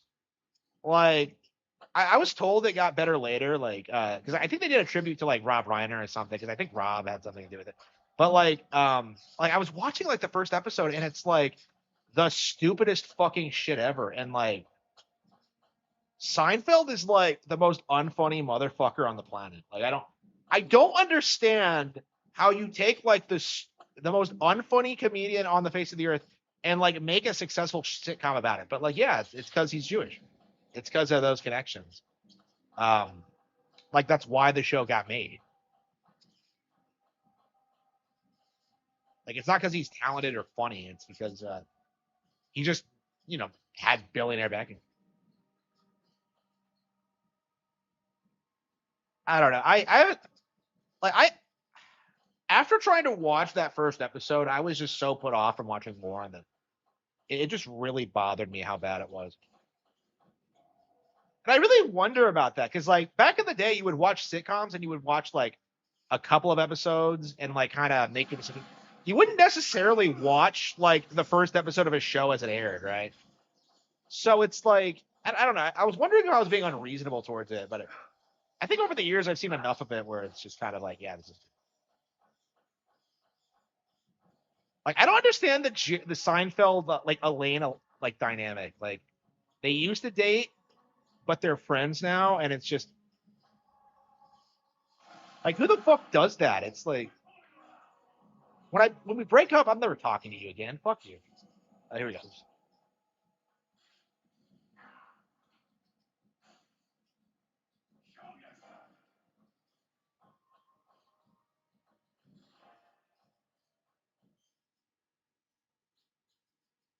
Seinfeld is funny if you are Jewish. Yeah, yeah. I suppose that's the secret to its success.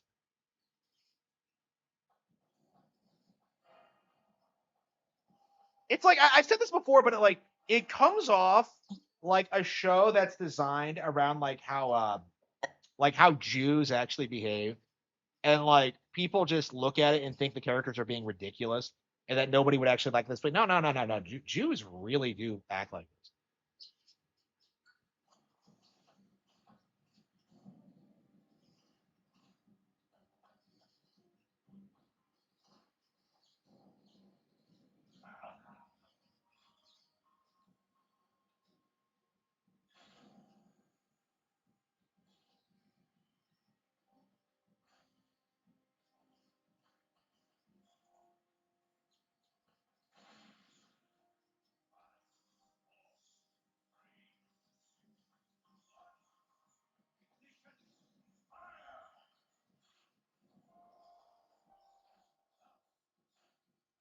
Yeah, the original Metal Gear Solid got a PC port back in the day.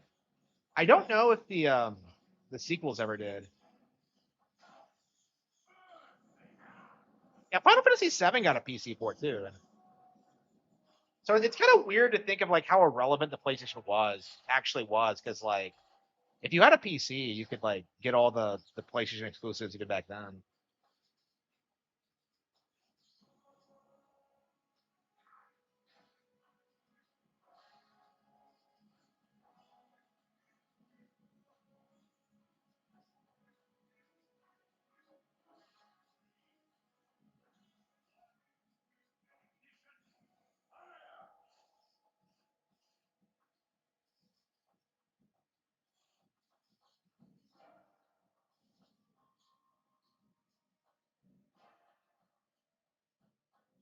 MGS 2 and 3 were on Xbox. Yeah, okay.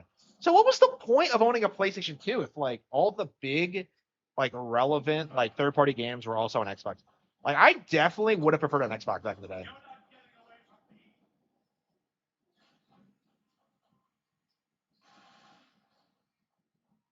Like I was gifted my PS2, if you didn't know. So I didn't actually like choose it. I definitely would have gone for the Xbox if I had the what the hell was that? Why do I miss at point blank range? What the hell is that? Like I should be able to turn the corner and just shoot it.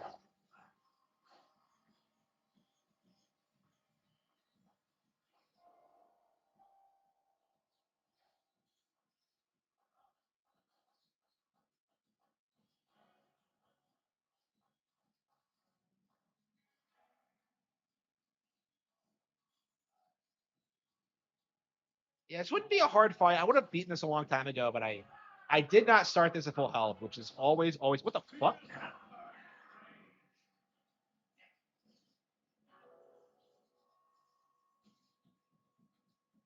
Yeah, I don't even think like 3 is that good anymore. Total.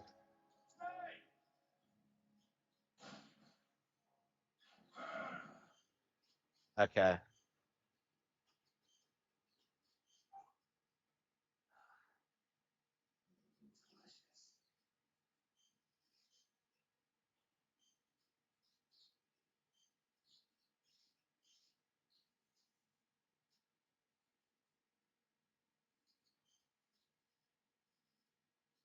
Okay. Yeah, what like this would not be hard if I had full health. Like that was the problem with this, is that I went into this without full health. Um and I think there are tricks to this, but I cannot remember what they are.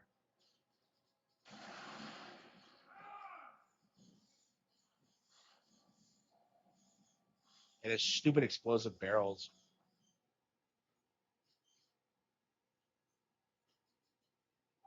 Bandage.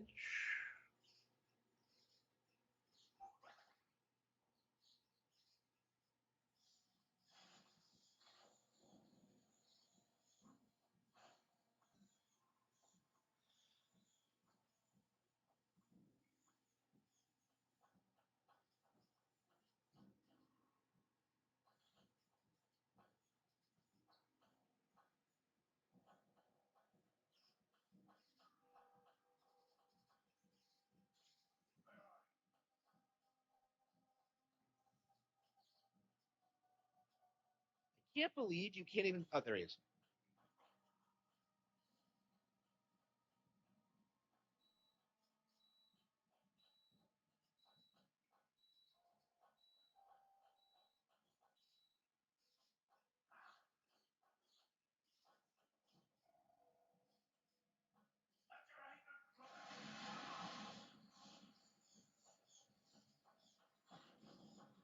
It was. It was. Like even today, you still have people like seething. Tomb Raider was an innovator, and I'm just like, that was on PC too, you little shit. Yeah, honestly, I feel like Rising is quite a bit better than this. Um, I mean, there's a reason it's the only one that's relevant today.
Ugh. Acquire Sony. I mean, it's not gonna happen, but it's just um like Nintendo's just gonna dominate in gaming while like the rest of these companies just kind of continue to exist. Um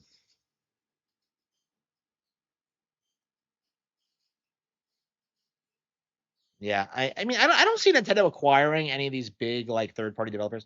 I don't feel like they need to, because like they've run all their brands into the ground, truth be told. So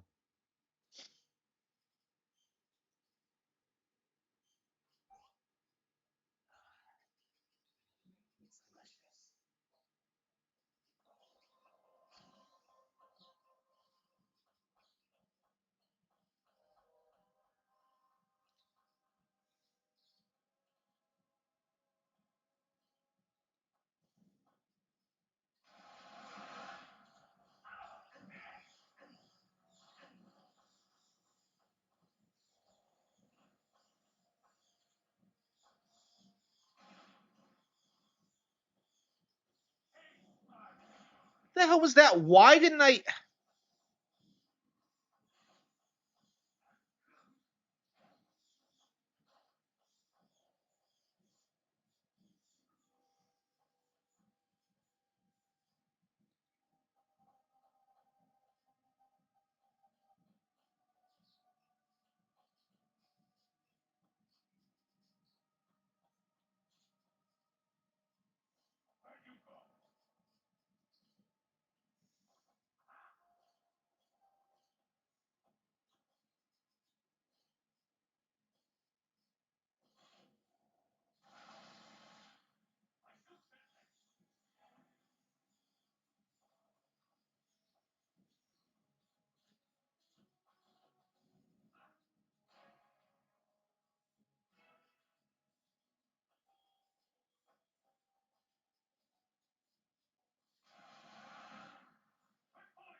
I mean, like, I'm satisfied with Nintendo having enough money to prevent themselves from being acquired. I think that's really all that they need to do because they're already winning. They don't need to acquire any of these studios.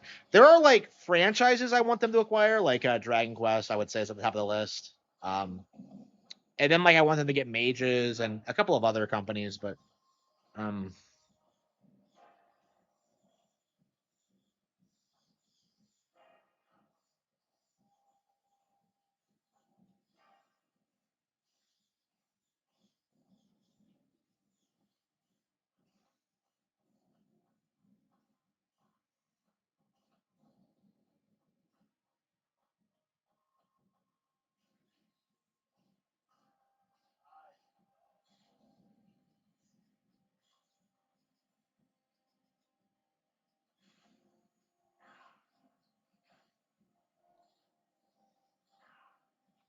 look at this. Like,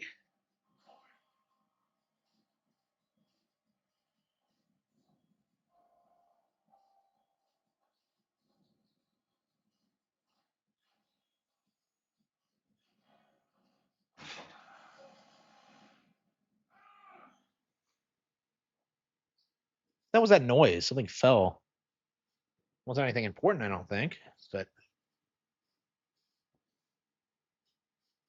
Minecraft. I mean, Minecraft's irrelevant long term. Like, it was a fad back in the day, and like it retains an audience today, but I do expect eventually it's gonna die off. Like, it's interesting how it's in Smash and how it's like no one's favorite thing in it. I think you're gonna see a lot of that in gaming, where you're just gonna see trends come and go, and Minecraft, I think, is a trend. Like, I would put it up there with Grand Theft Auto as just something that's kind of not really that popular, but has like this really devoted following of people who like only play that.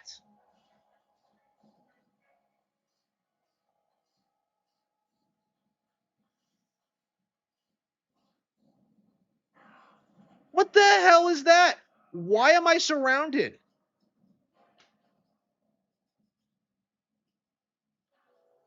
Yeah, I could definitely win. It's just a matter of actually starting it for a while. At least we know where we're going now, so we'll just when we play it again, we'll just start it.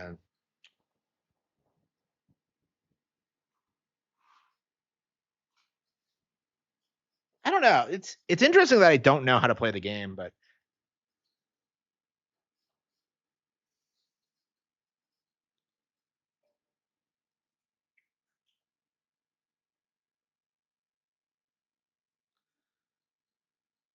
should we get back to betting Kaidos then? Because this is the grind stream after all.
Uh.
Yeah, I think we're gonna go out and do like normal grinding actually, against normal enemies because if we can't beat these guys, there's no point in doing the Coliseum fights.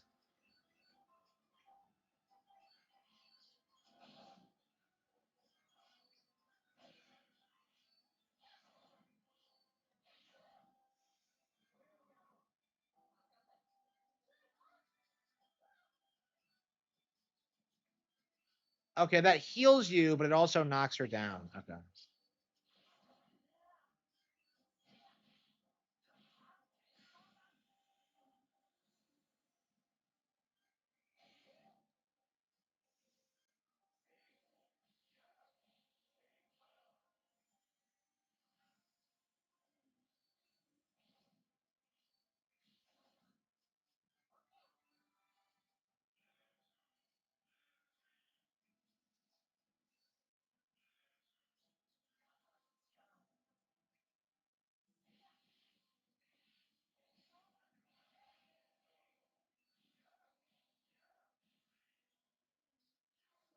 Oh, really? Oh, that's right. Yeah, that's right. It's next phase.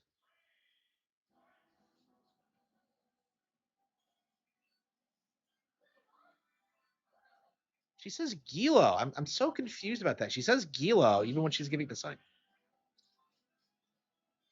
Yeah, one thing I'm upset about with this playthrough, no English voice lines. I'm so attached to the English cast that it really annoys me that I can't hear them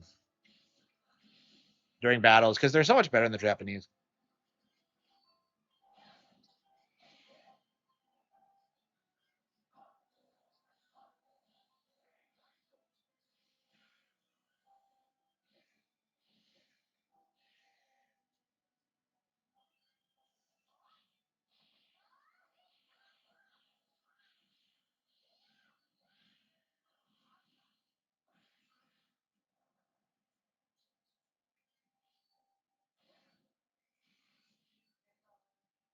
Gilo.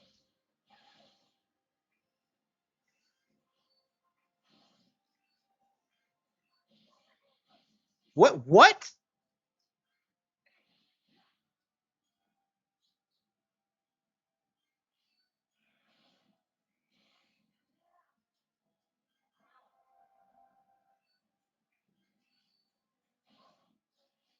Yeah, whenever you're on the losing end and this happens, it's the most frustrating. Yeah, okay, we're gonna have to grind outside of the Coliseum. German voice lines.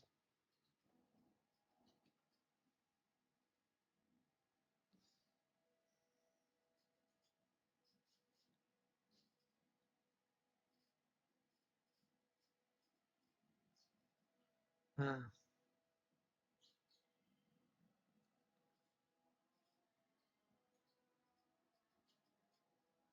uh,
uh,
uh.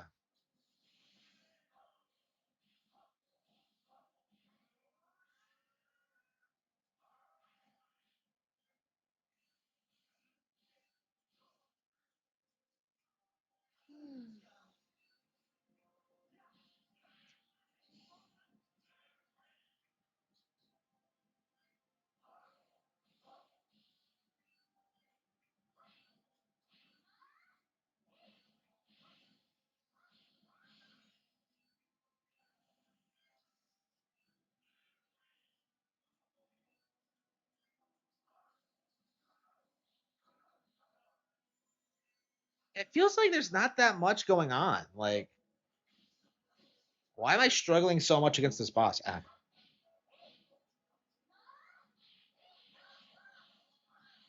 Oh. Oh.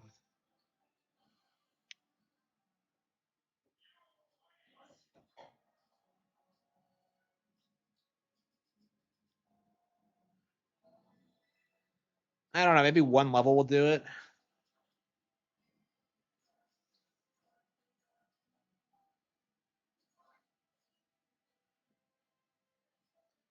Okay, deck builder. Let's see.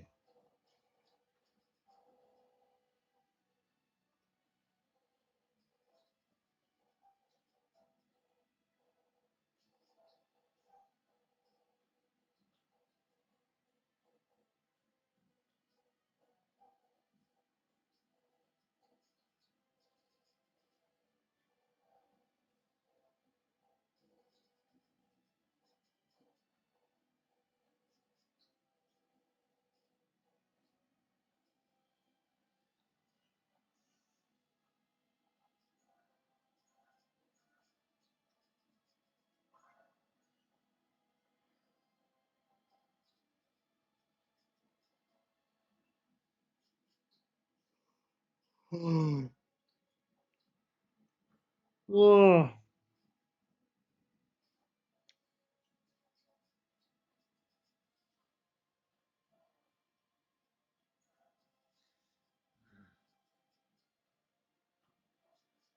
that late? I can't believe like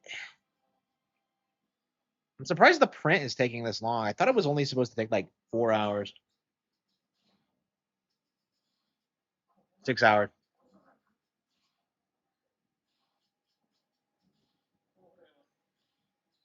AirPods are a waste of money. I don't think so. I really like mine. I think they're great. I won't do without them again.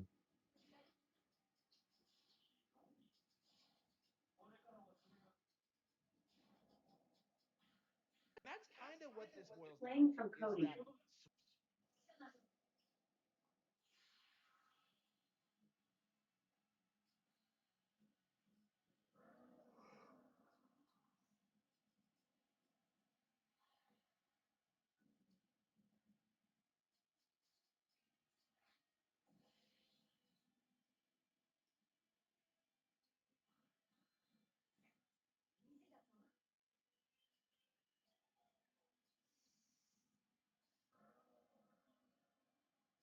okay? What am I gonna eat now? What's my next game gonna be? Tears of the Kingdom. Ugh. Ugh. Hmm.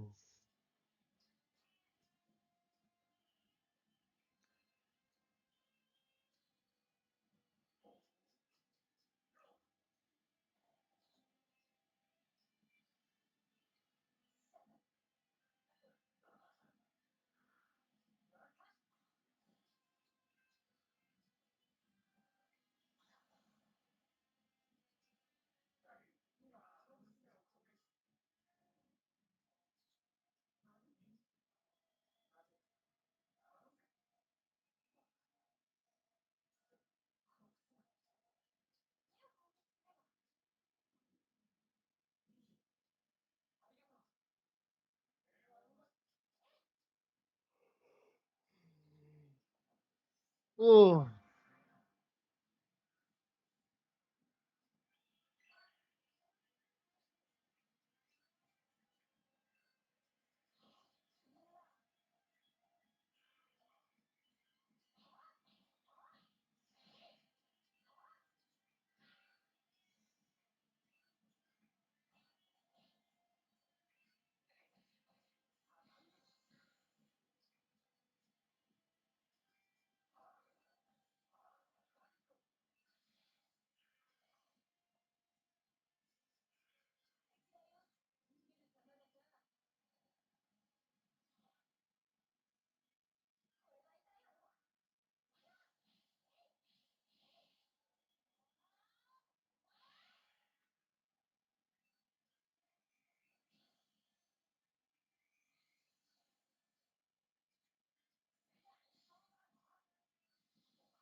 Yeah, I was not paying attention.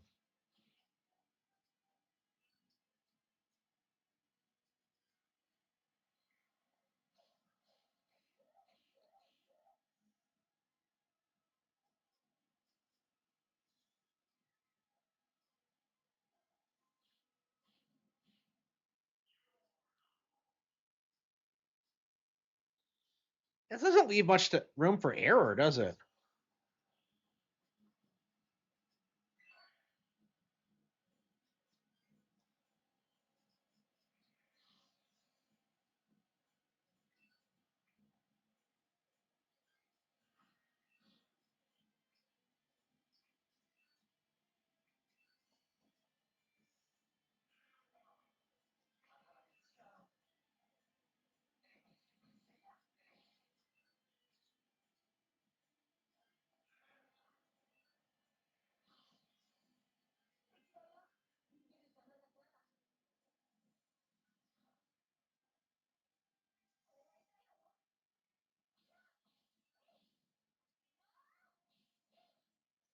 So what you're supposed to do is set up crazy combos while I don't know, this thing just sits here like an idiot.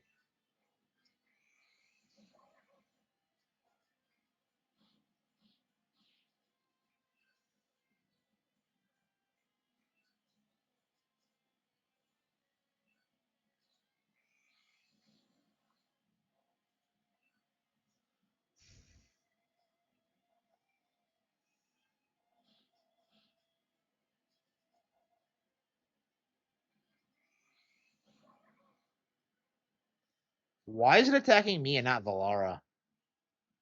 Like, this entire setup makes no sense. I'm just.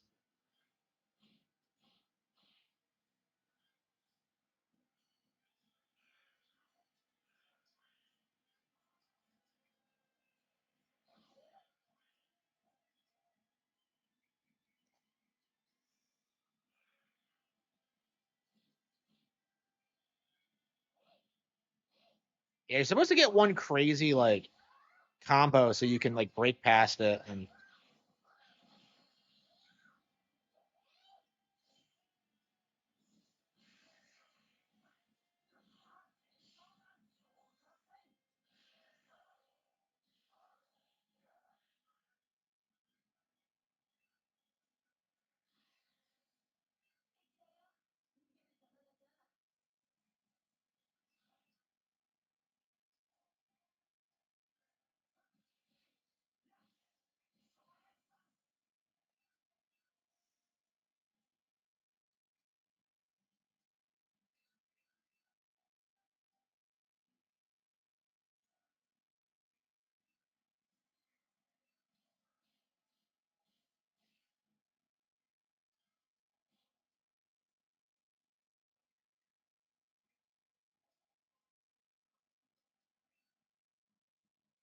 I don't remember this fight at all. It's kind of crazy. I'm struggling with this more than the Holo Holo fight, I think.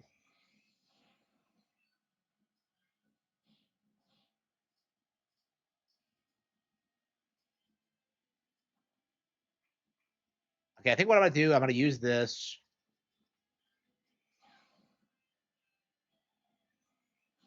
Damn it! That is.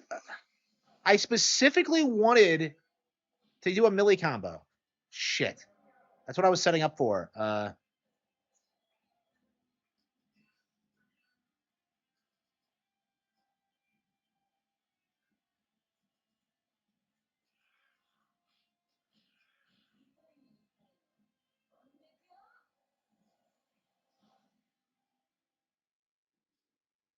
we actually did it. Wow. Okay.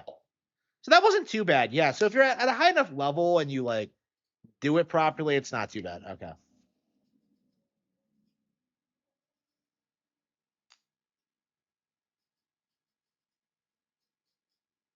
I feel like we just fucked it over because like there's no way, like breaking the roots. Like if you want to save it,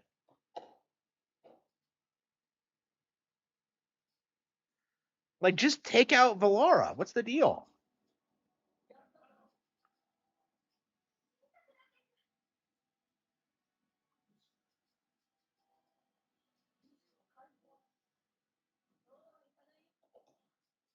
Yeah. Did you just forget about Valara? Whatever.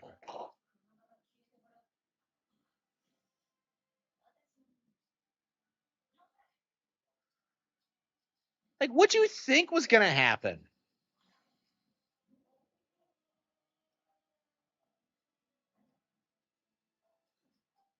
It's like they did that just so we had an excuse. They had the gimmick fight. Yeah, the combat in this game is like the best ever. I have never played a JRPG combat system that's as like fluid and engaging as this. It's like the best ever. It's so much fun. I've never gotten tired of it. And like, yeah, it's almost. I've been playing this for 20 years. It's like my all-time favorite combat system in any JRPG. I would say it's endlessly entertaining. Like, and you constantly keep like growing and evolving your strategies and cards. It's just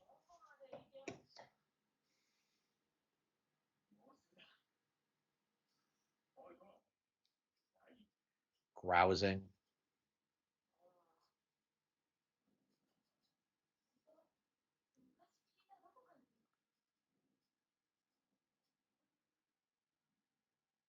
Oh, come on, Millie.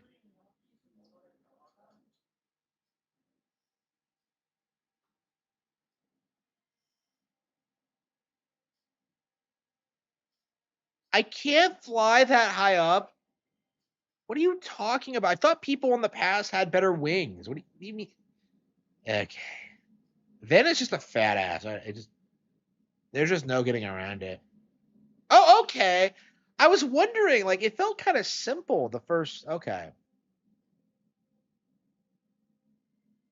So there's actually more to it. Okay, so you do the first half, like, okay, and then the second half, like after. Okay.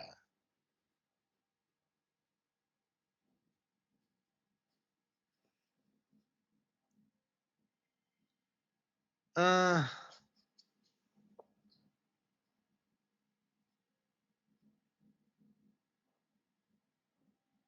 yeah, I love Zorak. It's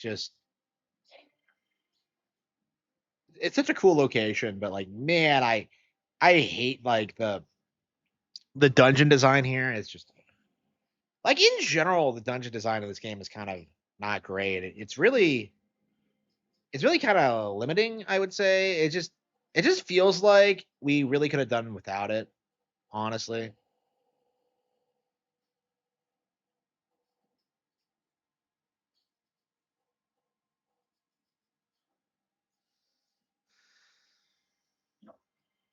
Galactic Empire with the good guys, yeah, probably. Yeah, I wonder what the history of like people rooting for the Empire is like. Because like, was it like an ironic thing, or were people did people really think they were like the heroes in the situation?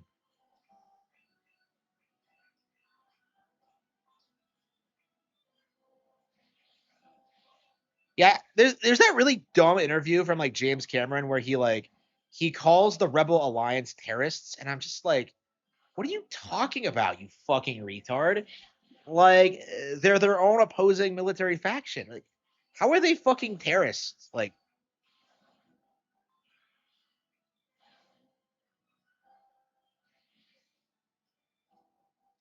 yeah, James Cameron is like a soon. I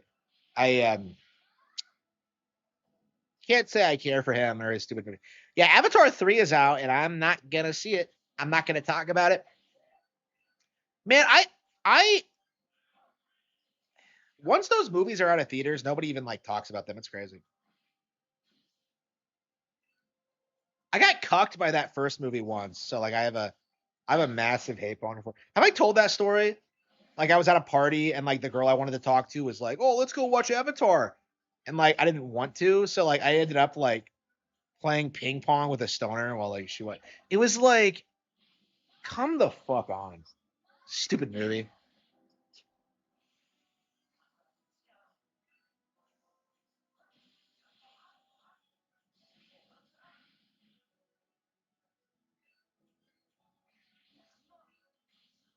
Yeah, like I've heard people talk about that. Like the Alderaan thing, like is just it's just to make the Empire look cartoonishly evil with like no nuance. Like there's no reason to destroy Alderaan, like none. And they just do it just like, oh, just because I'm just that bad.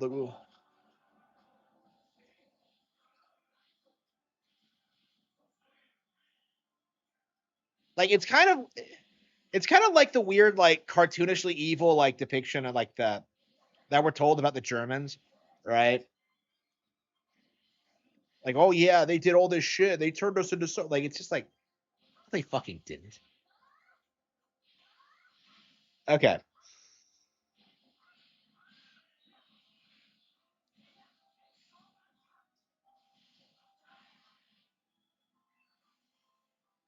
Terminator 2. My thing with Terminator 2 that I noticed when I watch again is how girl bossy it is. Cause like that's basically what it is that like I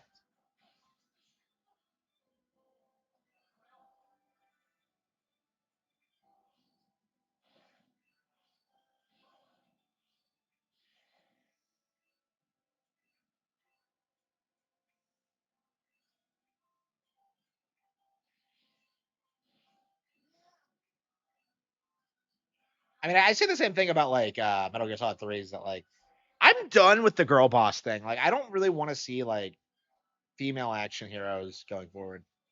Like, it's over.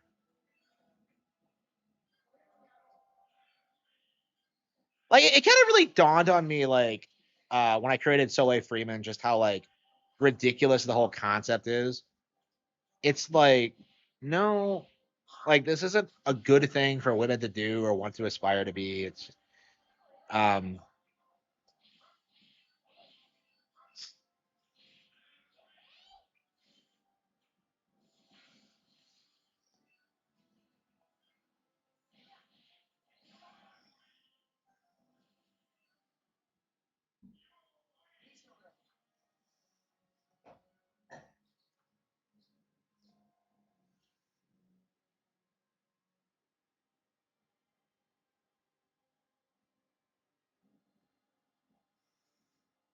wait a minute, why are they right next to each other? Oh yeah. How does that make any sense? Yeah, I think they're right through this gate. Yeah, we gotta get Ven up here. If Ven were here. Yeah, I don't know why I always thought Ven was a girl. Cause like maybe it's because I never got this for me. I don't know.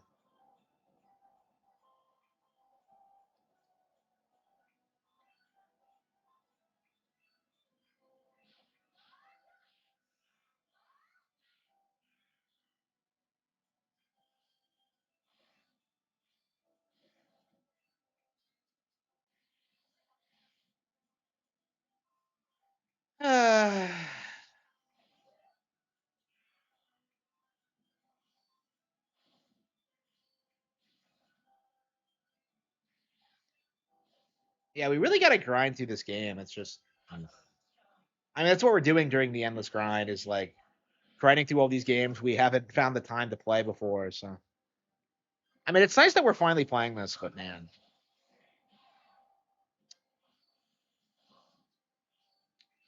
I don't know.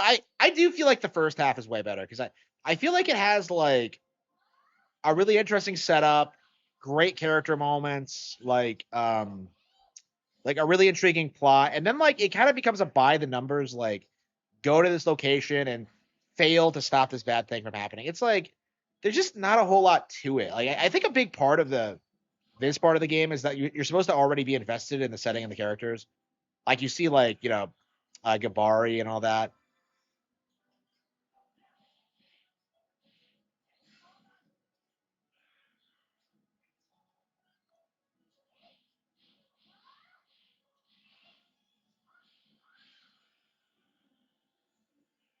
Yeah, I remember Celtica doing more in like I don't know, maybe you could like talk to her and have some like get to know her a little bit, but it's weird. Same with Vine, like maybe like you get to interact with them more when you're like going on a blind playthrough and don't know what you're doing. I don't know. Uh,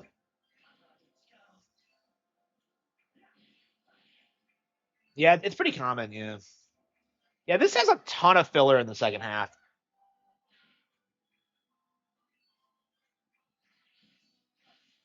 The ending is Kino, but like a lot, like pretty much all the second half is like filler, as I recall. Even this kind of feels like filler, to be told. Like I can't imagine what this game's budget was because like they reused a ton of assets from the first one, so it just feels like I don't know what they were thinking. I don't know how this got produced, to be honest with you, because it's just such a weird like experimental game. They made a sequel to it. I don't know. We never got a third one, but yeah, this feels like this was just like that like a budget game. I don't know. I've never heard the creators give like any insight into its creation because I just don't think it's that popular.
Yeah, I agree. This was like a really like this stuck out for me to me the instant I saw it. I remember reading about it in Nintendo Power and realizing that I had to have it because I was so intrigued by like the plot and the setup.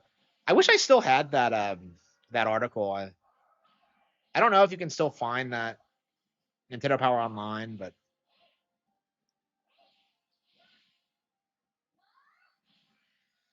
uh, Uber Cat Kit.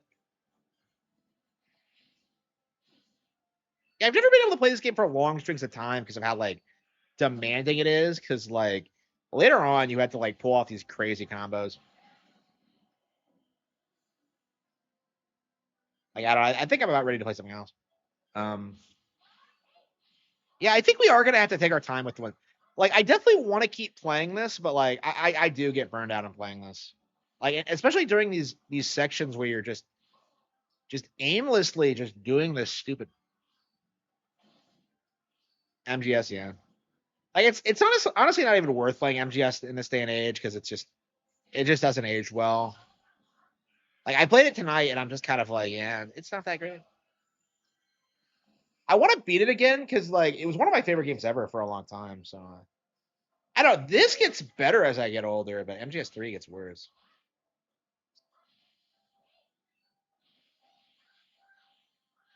Mm.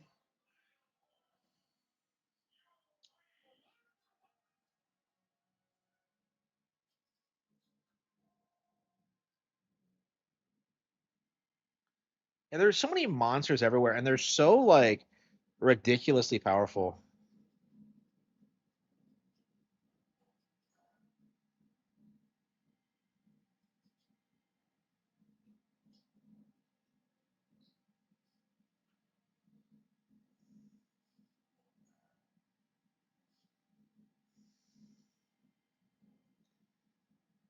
Yeah, like I have a ton of games myself. You know, I have not been able to keep up with anything that's been coming out.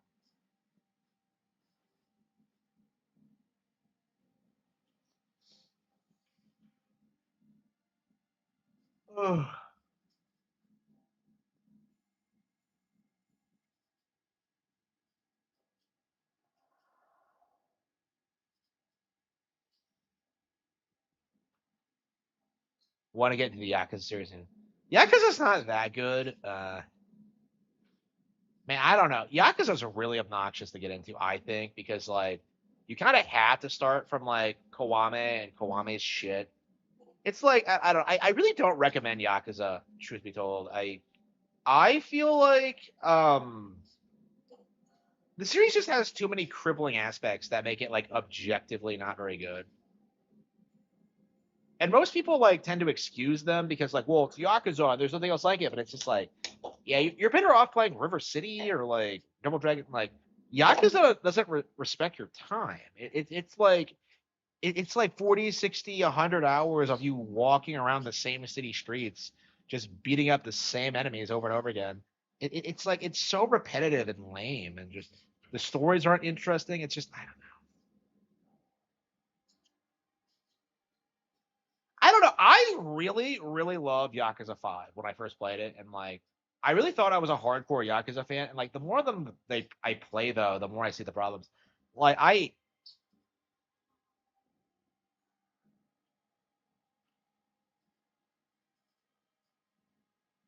why do you need Ven? Like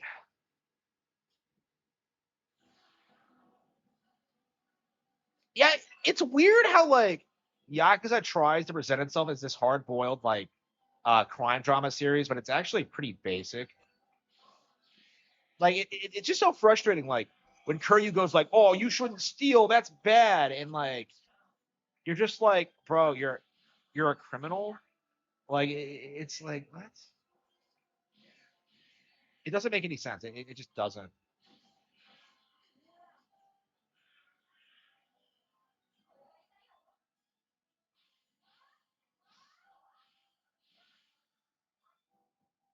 Mishima, let's go bowling.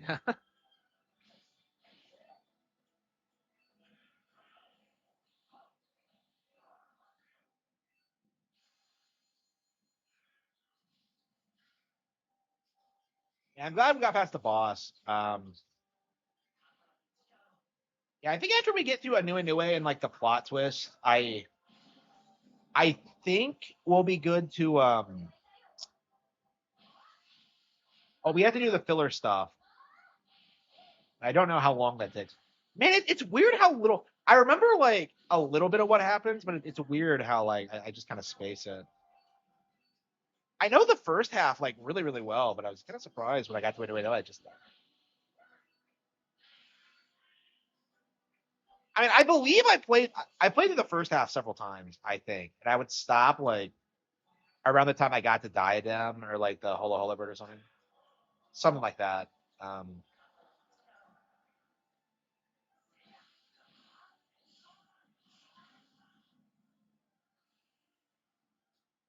yeah, I think I would get filtered by like one of the bosses, and I would just kind of like play through the game again because I just was just so frustrated.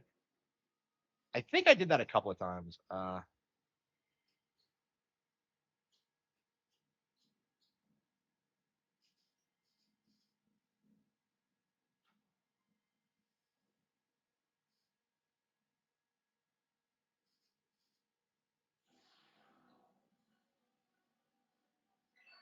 Persona, yeah, Persona. I'm not a Persona fan. I want to watch JoJo Rabbit. What is this shit?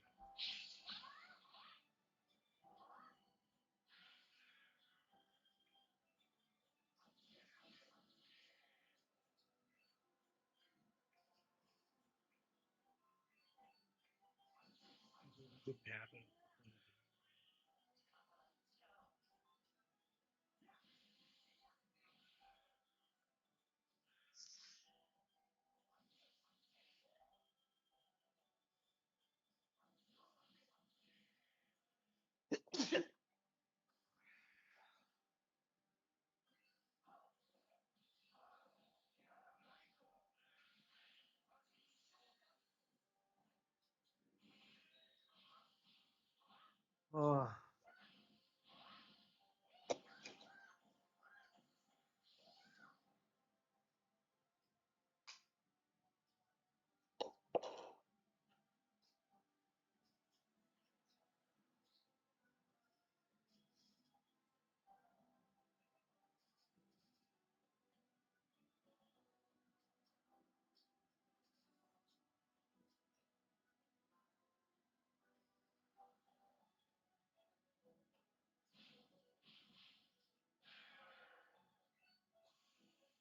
Okay.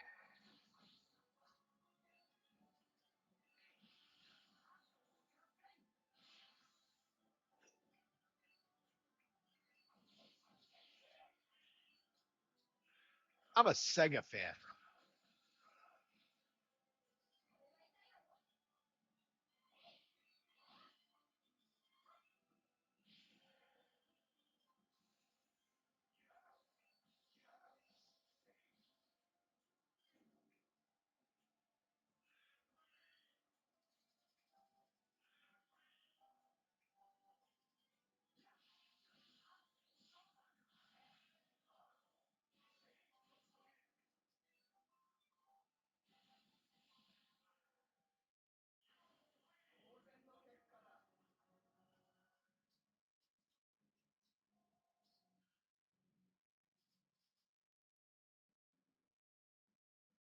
What the hell was that?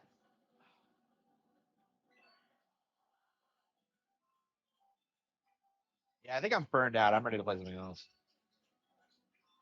I haven't been playing this a lot tonight, but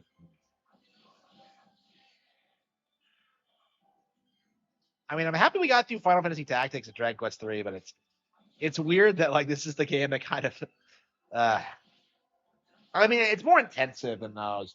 You can't just zone out like I did with Dragon Quest 3. And that's kind of why I like this so much, but at the same time it does wear you out quite a bit.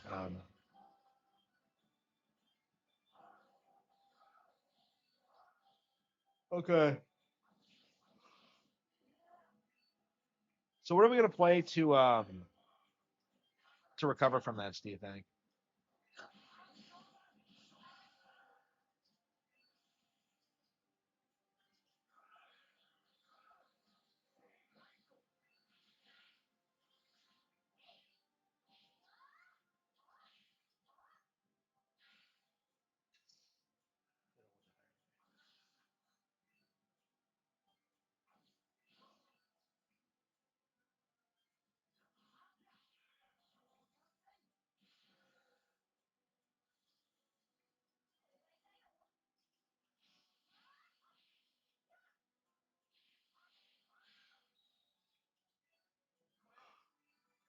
Oh.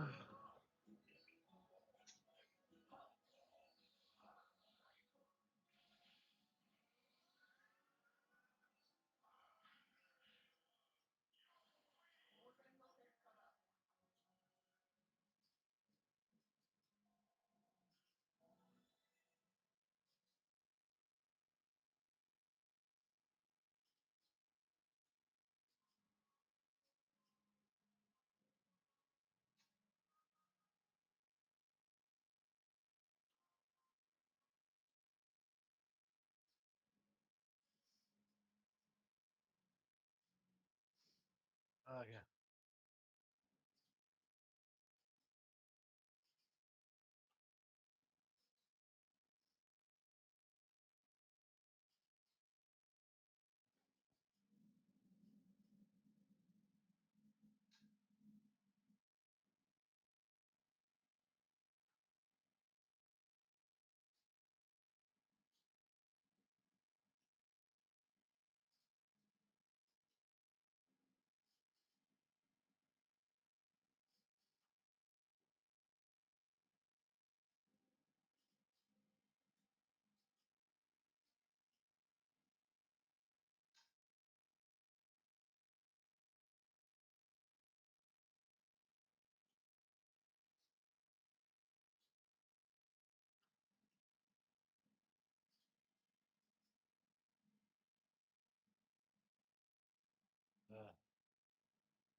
Uh,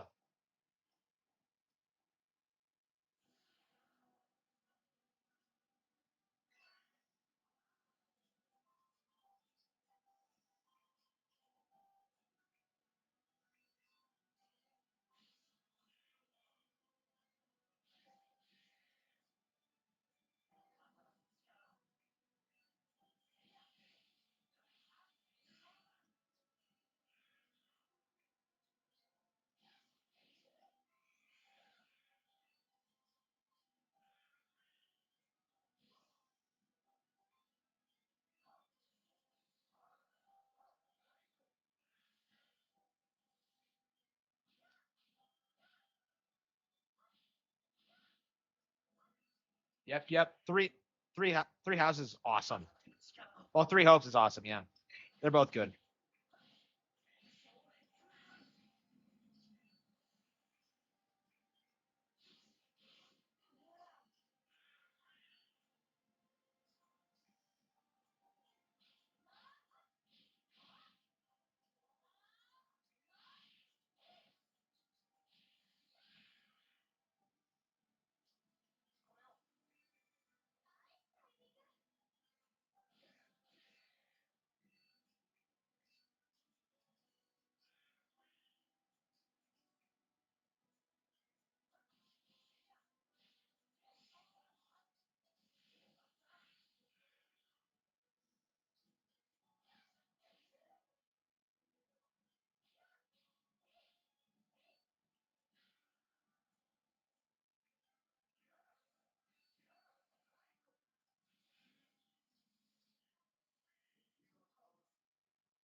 Okay.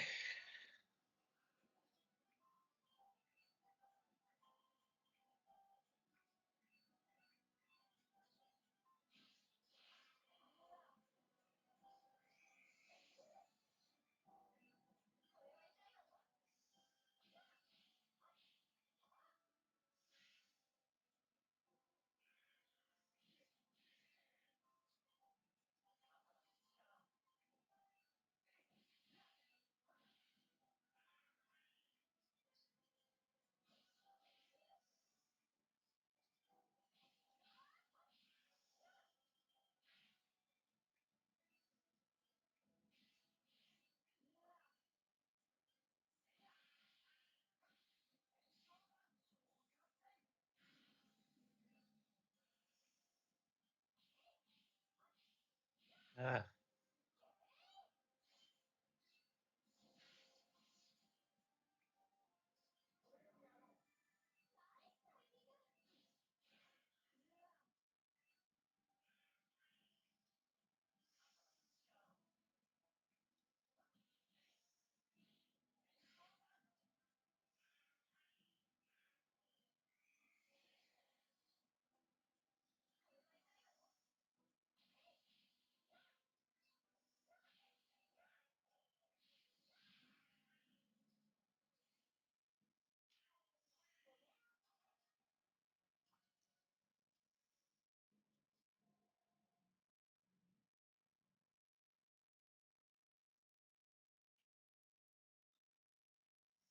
uh,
uh,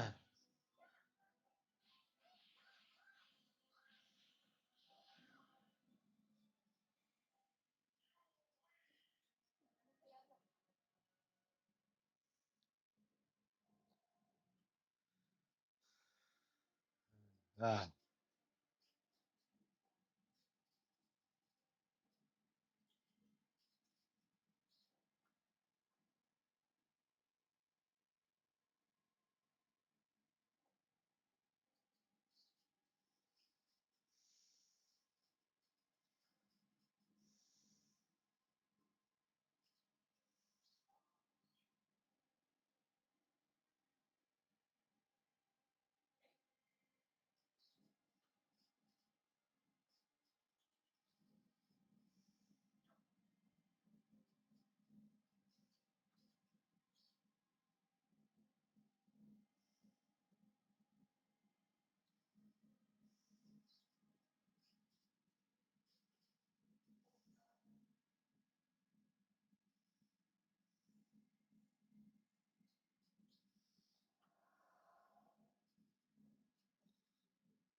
Uh.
What was the point of that? Ugh.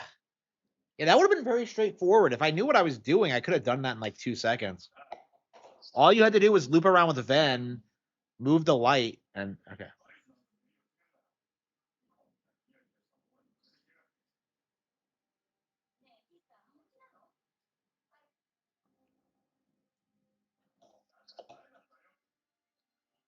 Come on, they're being good.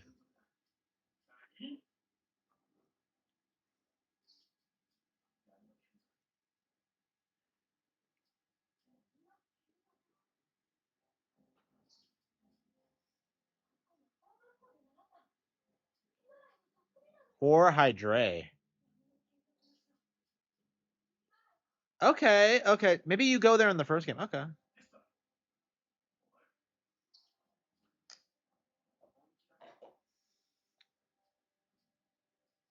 Yeah, I wonder if you go for the. Yeah, I'm curious what happens in the first game. Do you fight the Dark Brethren in that?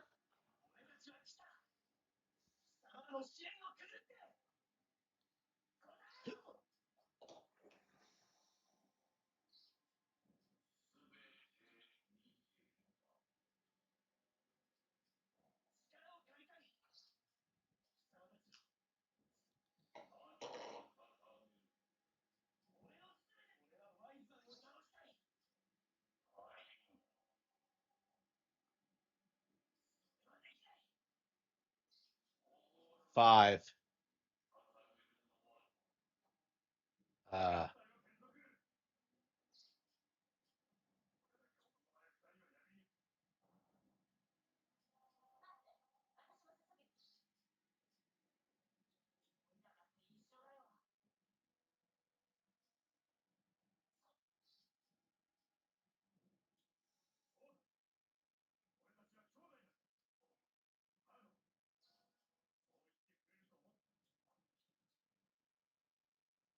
'They can hear what Harman's saying. I'm not saying a word.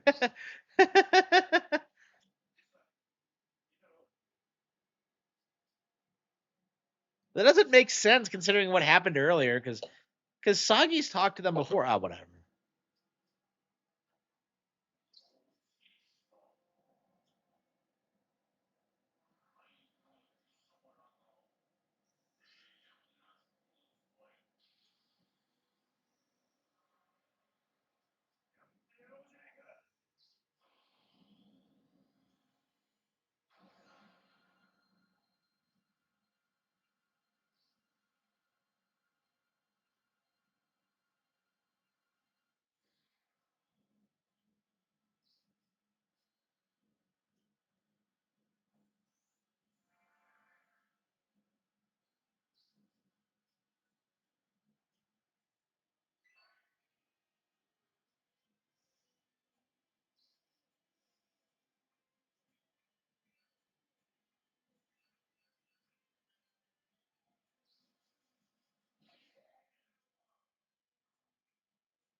Okay.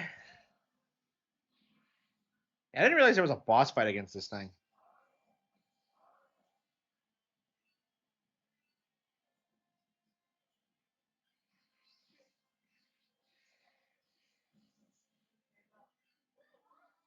Yeah, it always really bothered me that you never actually see like anybody who knows Millie in a new It doesn't make any sense because like she tells you she studied there, and yet like it's not part of the plot when you actually do end up going. It's just I don't know.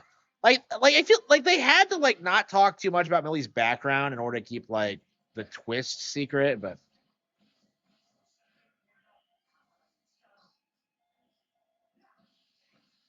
I don't know. There's just so much in this game that they probably should have brought up a lot earlier. Like it's weird how like Millie's just one of the guys now, and I don't know.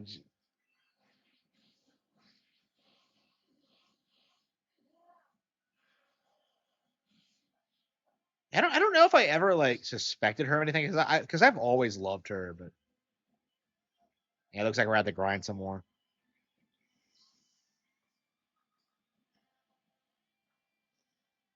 Wait, she's frozen, but she's still bouncing up and down. Like, well,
what should we play next?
All right.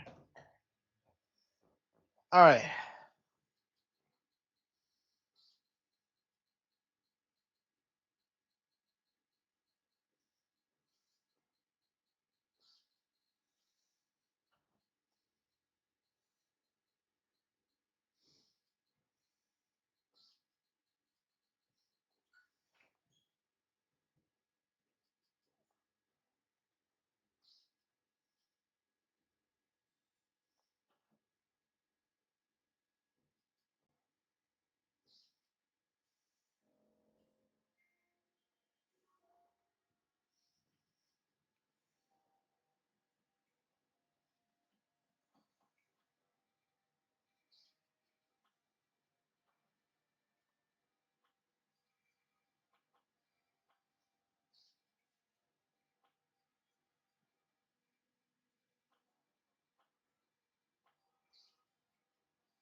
Uh,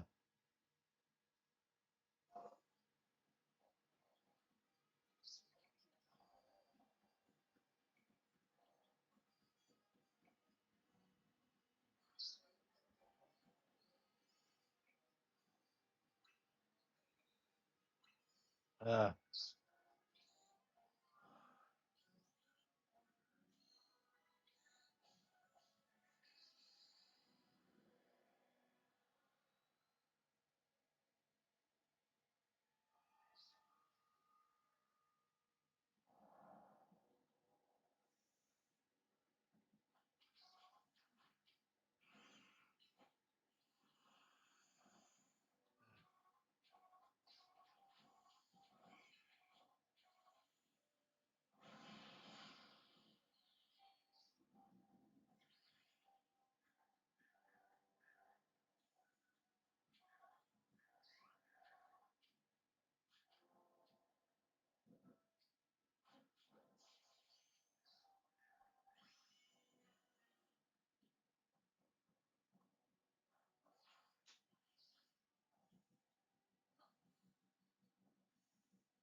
Was pathetic. Was Yeah, I didn't actually watch it. I just left a mean comment.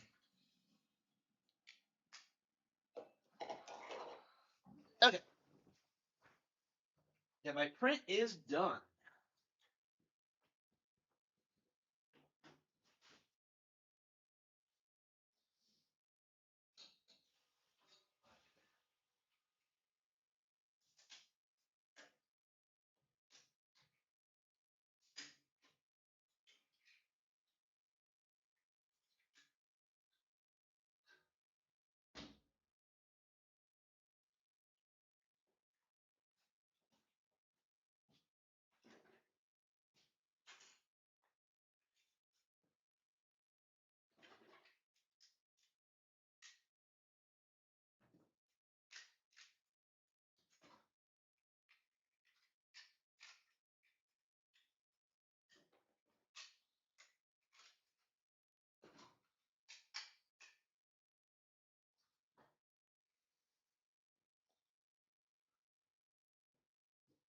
Turned out pretty well, I think.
Okay.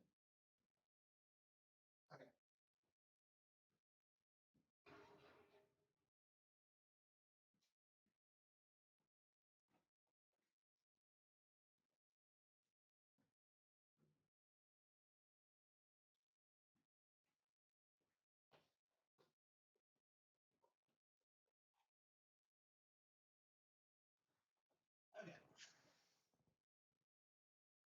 You didn't even mention Kino Hisano, yeah. I mean, should we react to it? I mean, I'm kind of. I guess I could do a live reaction. Let's see, Rekieta USA.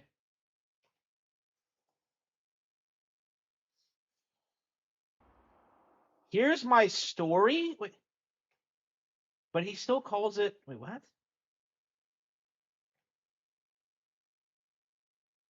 Wait.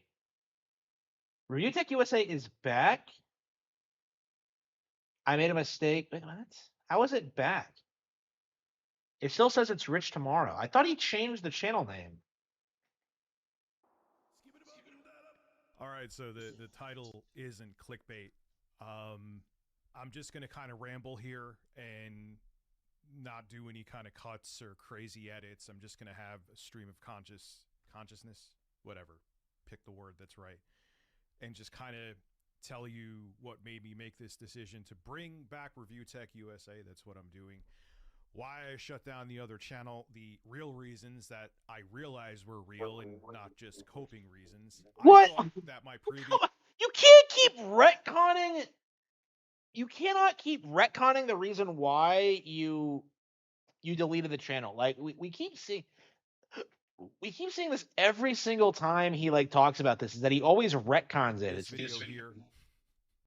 I told myself that that was the justified reasons that I did it, and I wasn't. I was just in denial, and it was a mistake. And I realized the error of my ways, granted with the channel gone, and I don't like giving up or backing down, especially when that's what people wanted. So what the hell made me, I've been thinking about this probably like for the past 4+ months. I just didn't say anything. What made me change my mind? Now, if you've noticed, I've been uploading videos on a fairly regular basis. And I upload comment, you could go look yourself. I'm not going to sit here and chop them out, but they're all over the place. Wow, I didn't realize you were still making videos. It's glad to see you back, man. I subbed to your channel. I didn't realize you were still around. What the hell happened to you? Blah, blah, blah, blah, blah, blah, blah, blah. You could see it. It's all over there. And I'm like, oh, wow. I guess there were more people that like to watch me than I realized. That's what I genuinely felt. I'm like, man, I thought that, the tide was completely against me on Review Tech USA. And then what was the straw that broke the camel's back and said, all right, I'm definitely going to do it and bring Review Tech USA back. I don't know if I could bring the channel back. I almost guarantee I can't, but I will be Review Tech USA here. Is I was in a store the other day, and the guy behind the counter was like, "Hey man, we watch your stuff. The people that work in the back were freaking out because they've been watching you for years." And I'm like, I kind of, maybe I did have imposter syndrome to a degree, because I didn't realize I had that much of an impact on people, that I would still, to this day, as Review Tech USA, still in real life, get people coming to me and saying, "Man, you know, we watch you. We're a fan. Glad that you come in here." So I was like, you know what? I gotta stop giving into the negativity, which, man, there's a lot of it online, and just make the right choice. And I knew at that point the right choice was bringing back Review Tech USA. So why did I, now that I'm looking in the mirror and actually seeing the reflection, why did I delete Review Tech USA? Because I thought it was done. And it was Oh, come on. Was in a really negative headspace because of events What? that happened to me in 2023. And then, If you ever use terms like in a negative headspace to describe something you did, it's a cope. Like, it is a giant cope. You were just a retard. It doesn't matter your circumstances or what you were doing. You made the wrong decision, and like you're trying to make excuses about with it. 2024, with all the drama that happened there, and I wasn't in my right mind. I went through a terrible tragedy in real life, and I wasn't thinking straight. That you could say it's an excuse. I don't care. Think it's an excuse, but that's what it was. And then coming off of the disaster that happened in 2023, and then going into the drama and the fallout that happened in 2024, and then to have Keemstar, who decided to step in and use me as a stepping stone to get his now failing Locale Live off the ground and What? bring on a What stepping stone? Rich, you're irrelevant. Keemstar is like retired. He's doing this for fun. Like, you're telling me that like Keemstar used you to like build up his own career? No, Rich. If anything, that seems more like what you're trying to do with DSP. But anyway, person who was a pathological liar that has now disappeared, who we know, Becky Boop, into the land of irrelevancy again. It was just too much, and I thought that with what happened with Locale Live, and then Keemstar brought on a woman that I was talking to on and off and duped her into doing some terrible things, I really thought the walls were closing in around me, and I felt pressured. I thought the right thing at that time, which was so wrong. I wish I could go back into a time machine. I was staring at this monitor. I went there and had the screen to delete your channel, and between what was happening with all the terrible people on Locale Live and the manipulation and the pressure, I genuinely thought that I had no other choice. And it was dumb, and I absolutely did. And I don't like quitting or backing down from anybody. And the fact that I did then, especially for the people that I backed down to, never again. Never again. I have a lot more that I want to do on this platform. I'm a very creative person. I like what? Sharing What have you made, Rich? opinions and sharing my takes. Like what? And there's a lot more that I want to achieve. There was a lot more I wanted to achieve on Review Tech USA.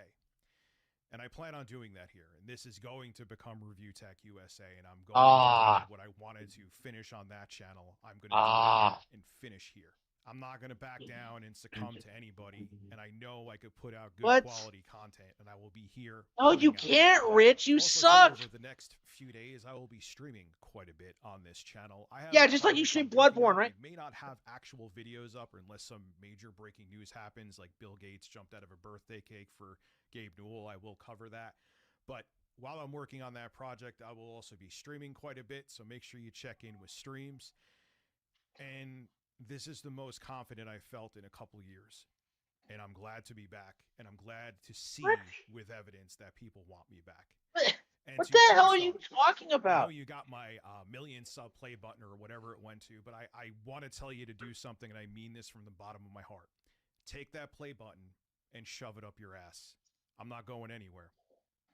This is Rich of Review Tech USA. See, I actually said it this time. Signing out. Make sure you sub to the channel if this video brought you back. Yeah, he made fun of me for like continuing to refer to him as Review Tech USA. And what does he do? He just goes right back to the label because he knows that's the only thing people recognize him for. That's like his brand, and he can't really move away from it. So that's why he's coping and seething so hard. What an asshole! Like what a complete piece of shit. Hang on, let's go to Hotel Z. Let's see.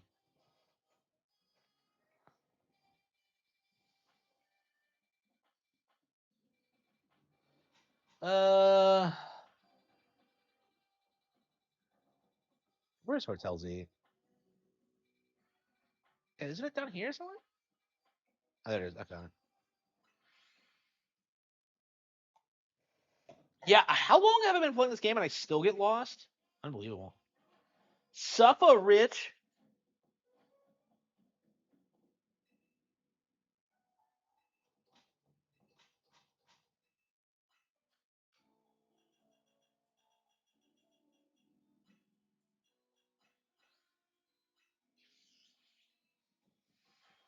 Order received.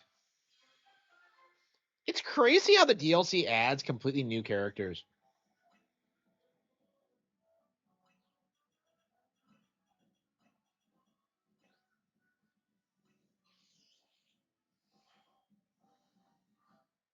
So why does it keep track of when you make each individual donut? It's such a...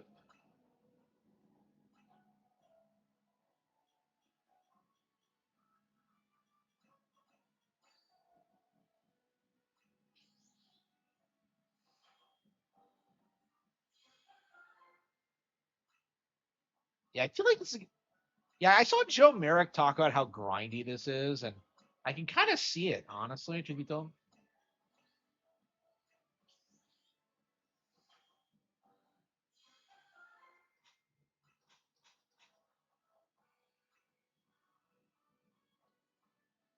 How old is she?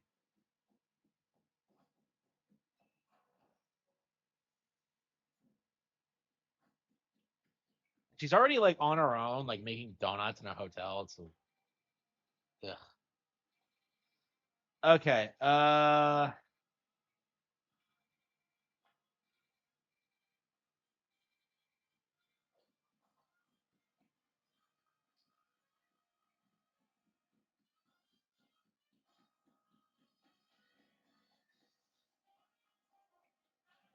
When do you beat the DLC story? Is what I want to know.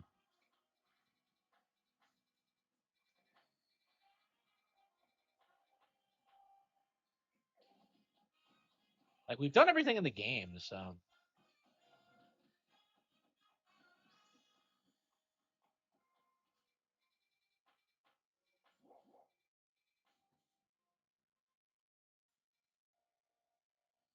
is there something there?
Okay. RTU is a dead channel indeed, yeah. Like, it's like, what does he think is going to happen? Does he think it's going to go back to how it was in 2013 when, like, people actually took him seriously? Like, no, of course not.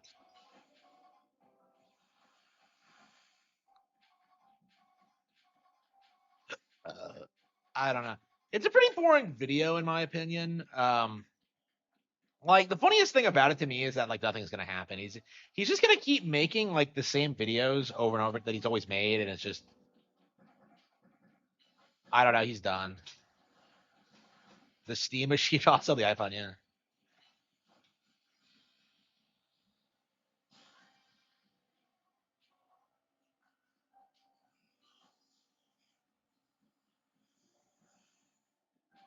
Hey, what's my next game going to be?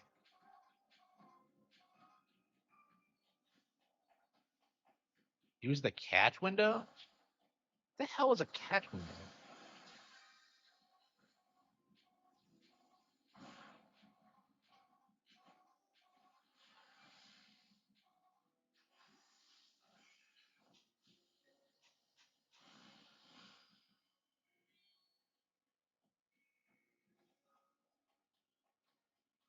Yeah, I don't know. All right. So the Pokemon you catch in hyperspace, are they always at a level 100? Okay.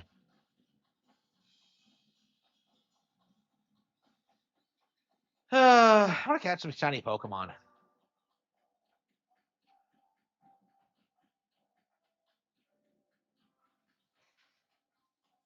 So I guess we're gonna casually grind through this. So yeah, oh wait, whoa, that's a Pavilion. I don't think I've ever seen that pattern before. It's gorgeous.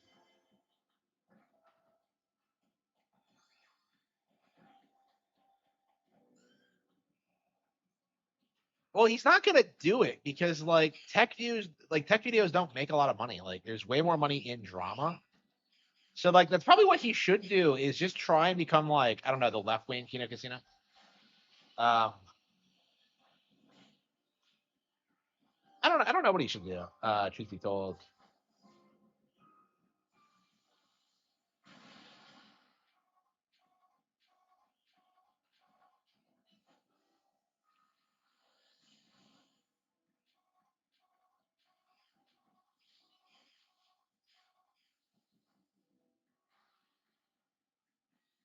I don't know. Should I make a video about it? I guess we should real quick.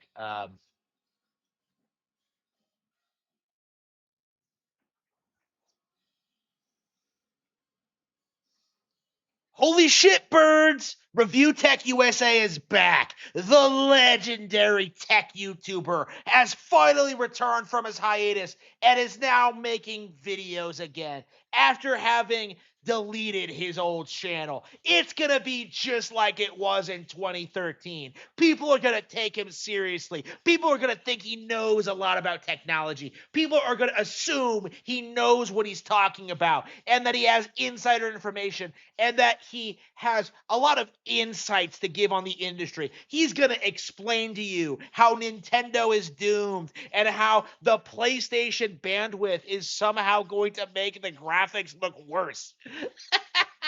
Like he's going to do the same things he was doing already, in other words. It's ridiculous. It is really, really, really crazy to kind of see like Rich try and slither back. You know, after all this talk about how he was done with Review Tech USA, how he was never going back to it, how he wanted to make like an ASMR channel or a music channel or like a drama channel, you know, like everything you do, Rich, ends in failure. You know, your tenure as a father has been a failure. Your marriage was a failure. Your career was a failure. And your non-career as an internet personality or an internet celebrity, an incel, in other words, has ended in failure. And all you're doing is trying to chase those highs like you had 10 years ago. Oh, please, please, please let me go back to high school. I'm sorry. Let me go back to the early days of YouTube when I had no real competition, when I could just bullshit into a microphone with my with my voice, with my really deep voice, and gaslight people into thinking I knew what I was talking about. You know, like take me back to that period. YouTube, please, I'm begging you. I'm broke. I'm living in my parents' house. You know, my daughter is blind. Like, please, please, please take me back. Not going to happen. Review Tech USA is stuck in his perpetual present. He is stuck as a locale. He is stuck talking about Darkside Phil for 12 hours a night, interspersed with occasional attacks on yours truly. You know, we are seeing a 10-year-long crash out in real time hit new lows every time. And Rich is desperately trying to go back. He's desperately trying to go back to how things were before and going back to when people actually took him seriously and how he could interview people like Scott the Woz and how he was this huge respected figure in the YouTube sphere because there was no one else there. There was no competition. He was Review Tech USA. And now that all of his lies have been exposed, now that we know way too much about his personal life, now that we know everything there is to know about Review Tech USA, there's no going back.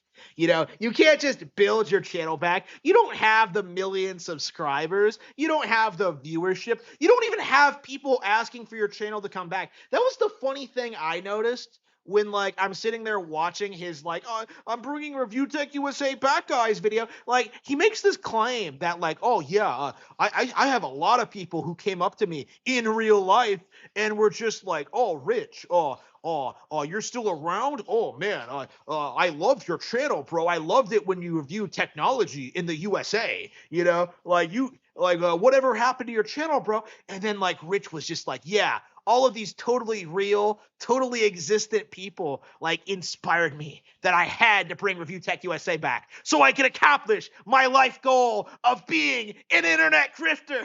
It's just like, that's basically what it amounted to. He's sitting there and he's like, yeah, I have unfinished business on Review Tech USA. And I'm just like, what are you going to do? You're going to do the exact same thing you did last time. You're going to seethe about Keemstar. You're going to like not talk about the Kino Casino. You're going to obsess over Darkside Phil. You're going to just try and pretend you're like some enlightened centrist who hates Trump. Like you're going to do like all of these, like all the weird grifts, all the weird like richisms we've seen over the years. Like nothing has changed. You have not grown as a person. You have not learned how to make more interesting and compelling content. You are not someone who can come back and revitalize your career by simply rebooting your channel. It's over. You're not a tech review channel. You are a lolcow channel. You are a complete waste of space and a complete waste of everyone's time. You know, Kino Casino can't even cover you because your streams are so boring. You know, you're just sitting there watching some random video of like, you know, DSP or whatever, just kind of like stony faced. You're kind of just like staring at the screen like this. Like you're not moving, you're not saying anything. You don't have like any insightful commentary or anything that like really amounts to like any meaningful observations about anything. It's just you live streaming because you don't want to be around your family, okay?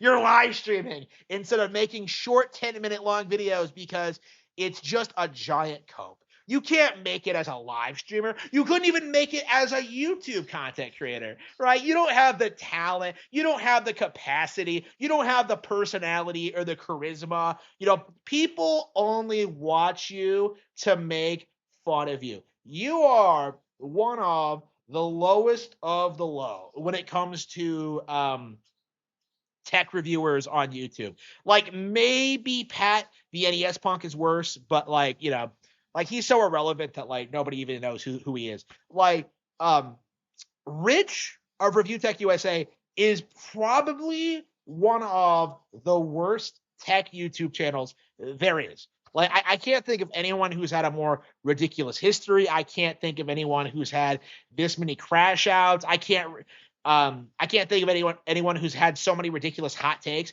Remember when he tried to tell us that the Steam Deck would be just as popular and influential as the iPhone? You know, like I do. You know, I have evidence of it. So the simple fact of the matter is, Rich is a complete and total fraud. Okay, rebooting the channel again for like the third time is not going to somehow like salvage your career. It's not going to fix your life. Honestly, what he should be doing is that he should go out and get a job. Like with his upload schedule, where he uploads like what once every like 5 days or something. He could easily like get a job, work it, and then come back and then like do videos. You know, that's what I do, right? Like that's what normal people do.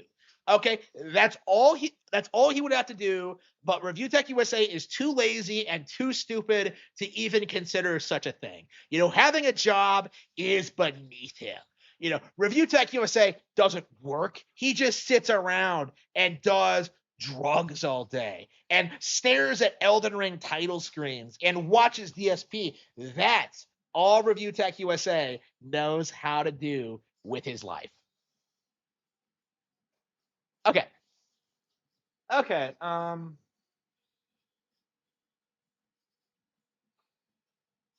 Let's see. Let's upload that real quick. From Cody.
Okay, that should be good.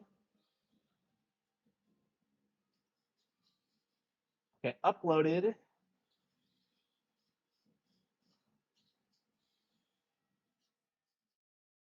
Yeah, RTU fucking sucks. I've said this several times, but I have a lot of contempt for him as a person, as a content creator. It's definitely a pleasure to be like going after him and calling him out on his bullshit.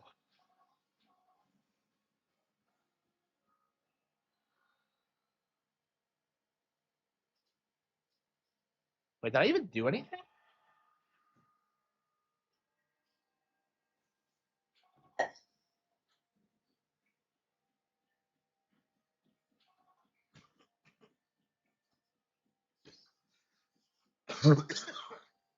Yeah, I imagine that's a lot of PC gamers. Is they just buy a ton of games on sale and never actually play them. I would argue that's probably Valve's like business model is that like they just sell old games at like discounted prices and pull it on all this profit.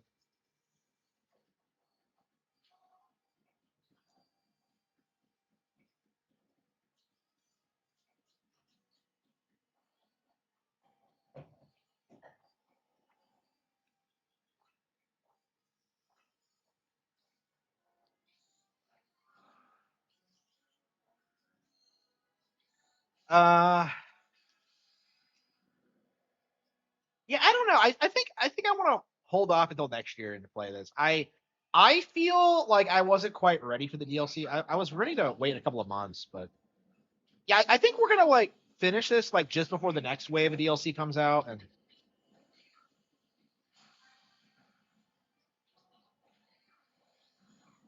not much gaming gets done. Yeah,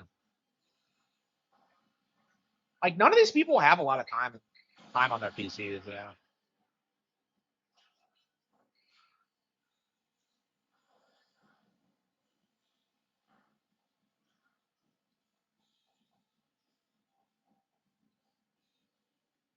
they don't want to hire me.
Yeah, I feel like play tennis or something.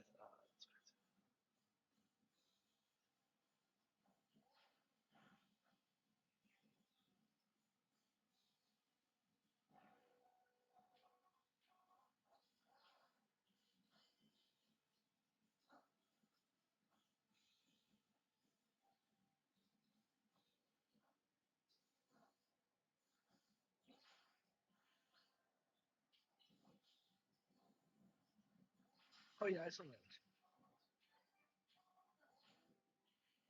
She is not bad. Yeah, she's not bad looking. Oh yeah, I saw her too. She's not bad.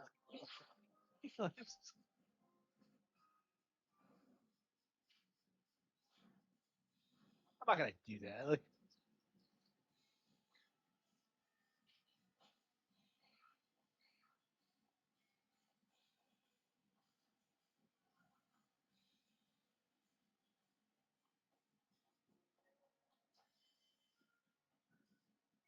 uh,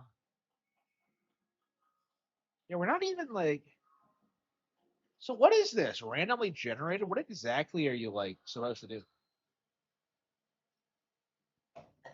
So you go into hyperspace, you have like random objectives, you try to accomplish them, and that results in what exactly? I don't know.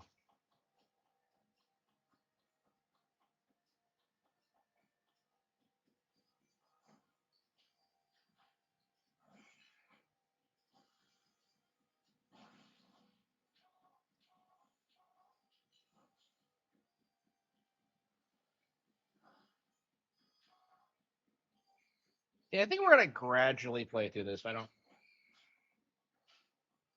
don't think it's really necessary for me to play through this all at once.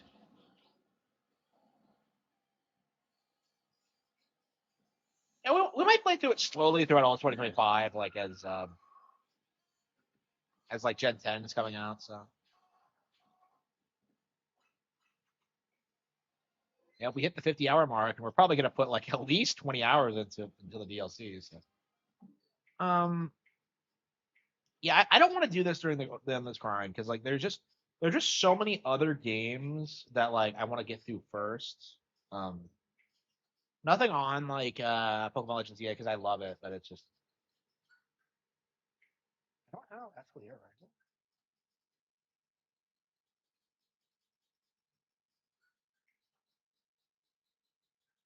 Yeah, I think we're gonna try to get through Metal Gear Solid 3 tomorrow.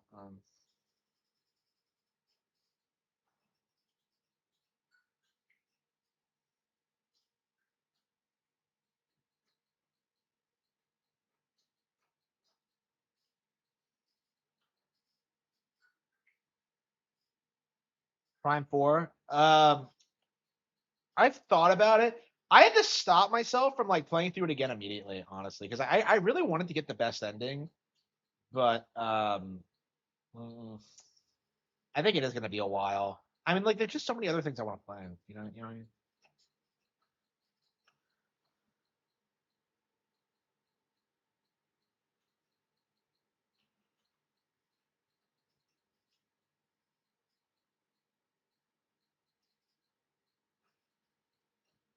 Age of Imprisonment? Nah.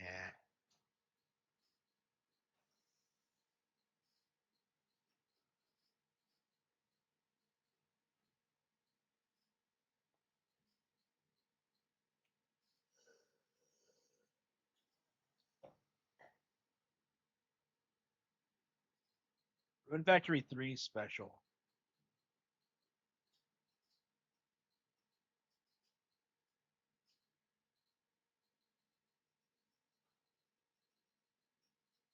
And I'm shocked they haven't released like a Switch 2 version of like Guilty Gear Strive yet. We need crossplay desperately.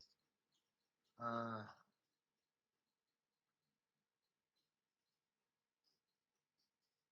is there anything else I need to get through? Chrono Cross.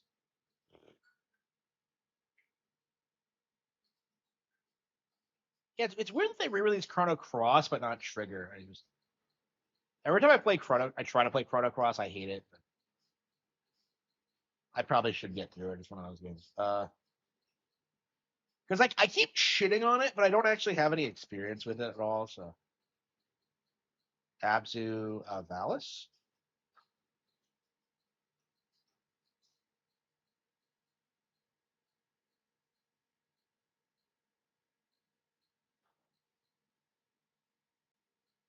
Persona 5 Royal.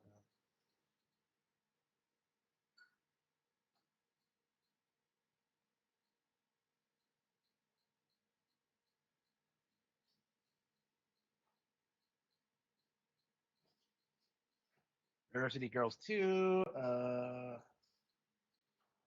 Sifu. Yeah, they keep adding new content to F-Zero 99. Like, I'm always very kind of confused by like how much effort they put into this. It's weird to me that people still bitch about not getting a new F-Zero when we technically got one. I really gotta play F-Zero 99 more, truth be told.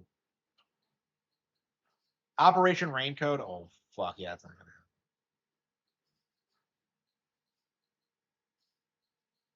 Your Automata. Okay. Persona 5. Yeah. Yeah. Nobody gives a fuck about like any of the Persona spinoffs. Like, who the fuck do you know who plays Tactica or like the dancing one? I don't even know why the dancing one even exists. It's just so cheesy.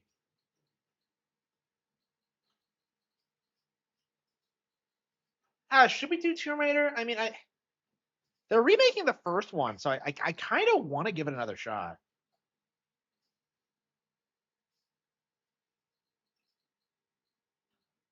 Like, I don't know. Tomb Raider is one of those games I really want to get through one of these days, but Ender Lilies, Mario Rabbids, still haven't finished it.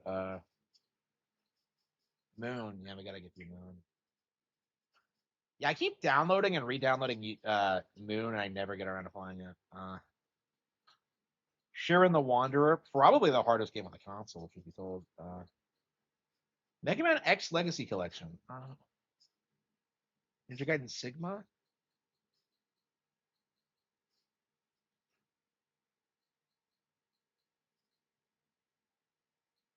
Metal Gear and Metal Gear 2, Solid Snake.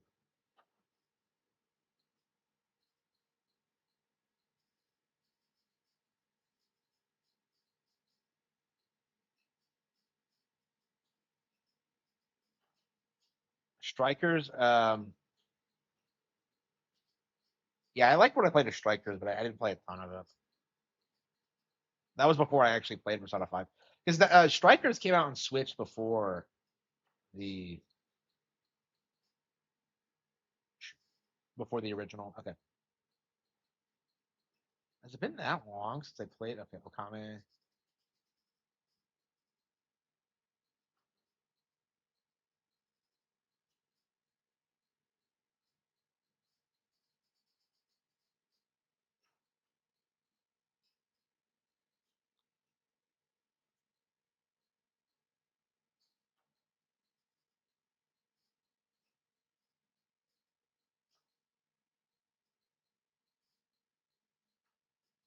Star Ocean. Yeah, I was looking at the sequel because I don't know. I keep trying to play Star Ocean and I just never get into it. Like the games do have fans, but like I'm just kind of Freedom Planet 2. That's one I haven't beaten.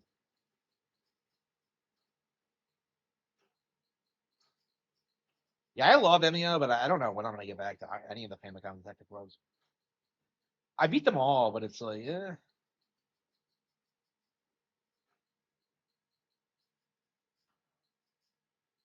The Yggdra Union. Yeah, how much money have I blown on these games over the years? Bomb Rush Cyberpunk.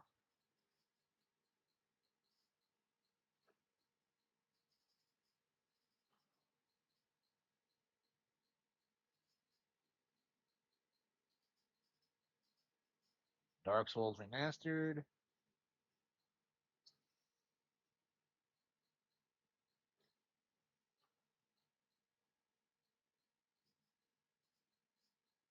The Silver Case. I think I got that out, so I think we're gonna play through that again.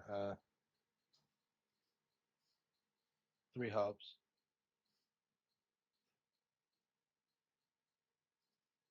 Sonic Forces.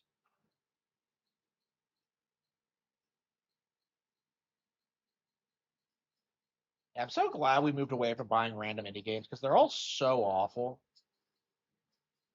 Wait, do I actually own Treasure Tracker? No, I think I got it on like the trials or something.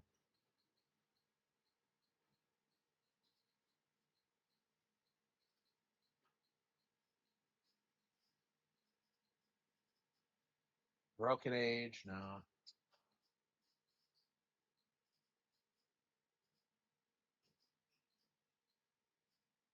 Beat Cocoon, I don't know what that is.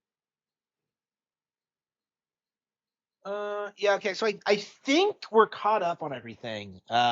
We just got to get through the games I really want to get through. I mean, there's plenty, but like Bioshock Infinite, oh fuck that noise.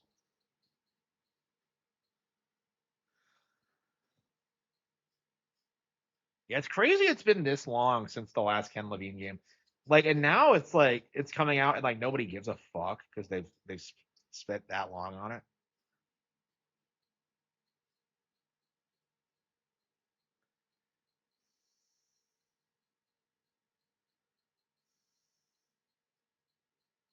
Yeah, I think we're cut.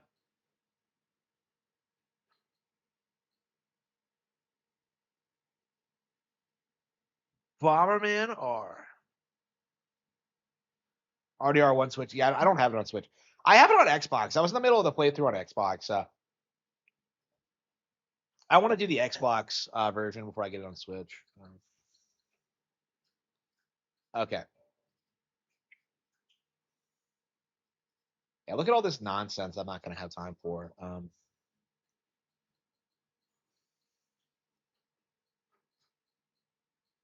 Yeah, these are all like massive, massive games. Okay. Yeah,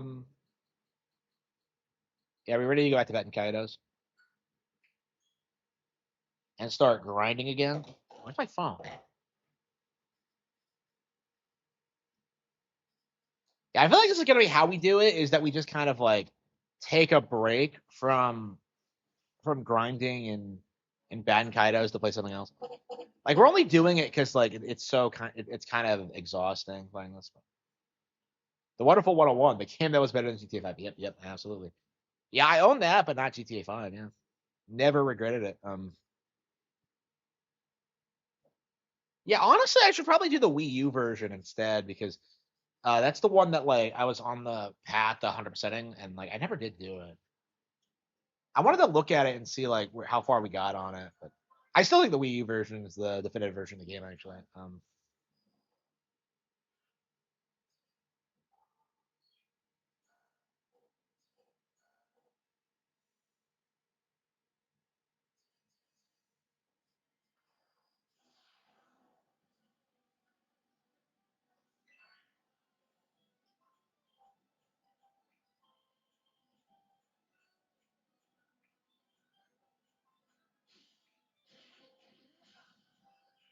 I mean, I just don't want to grind anymore. Okay, like I think after this point, like it's not as necessary to grind.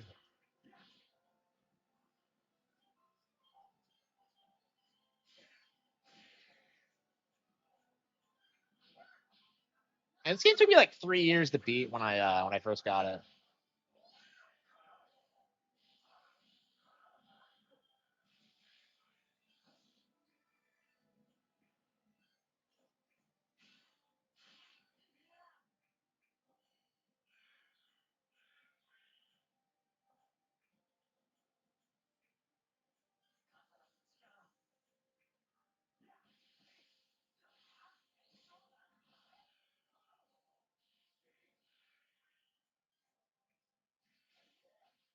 Yeah, like when you get to this point in the game, you're like your meter charges up so much. You can do all this crazy shit that you could never do early on. It's so satisfying. Like your combos are always, always, always improving, and it's just kind of crazy what you're doing by the end. It's really well paced.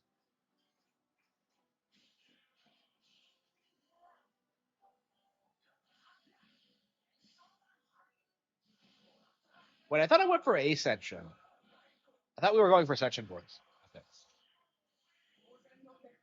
I don't know. I'm just tired of grinding in this. I want to just get through the story.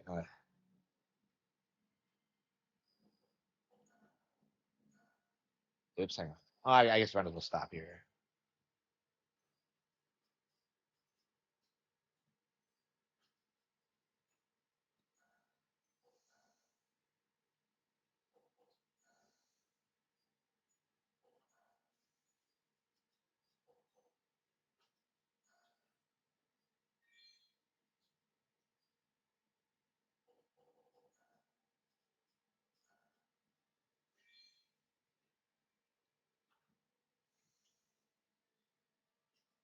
I haven't been here in a while.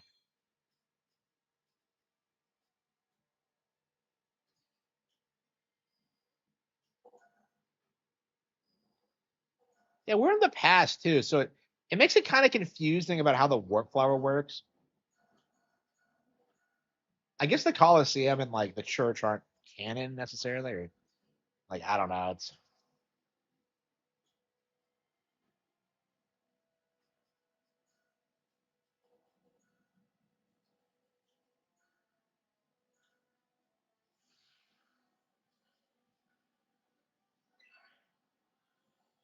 yeah, we're probably strong enough to win now.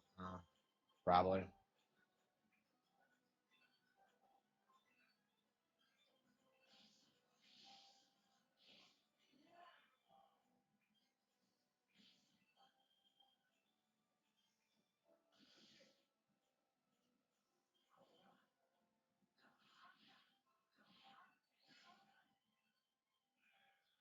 Yeah, Millie's really great at boosting up the meter quickly because like every card you play just boosts it up a little, so or a lot depending on where you are in the game. And Millie can do it really quickly. So it actually is worth your while to take advantage of her unique cards.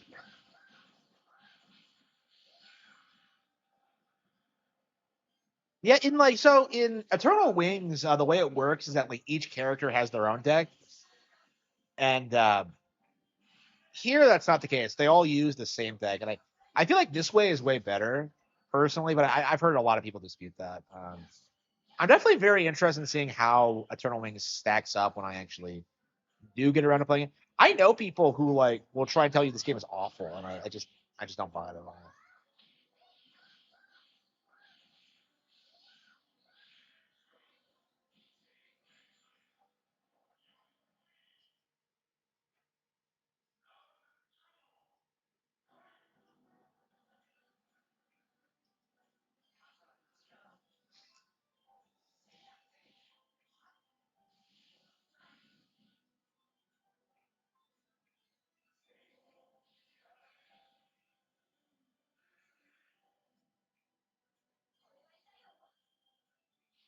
I want to kill myself. It's been like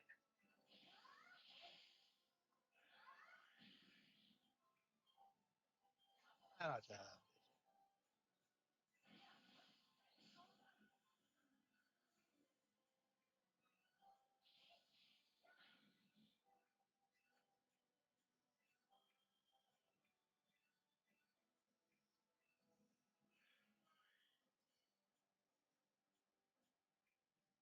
I'm coaching much.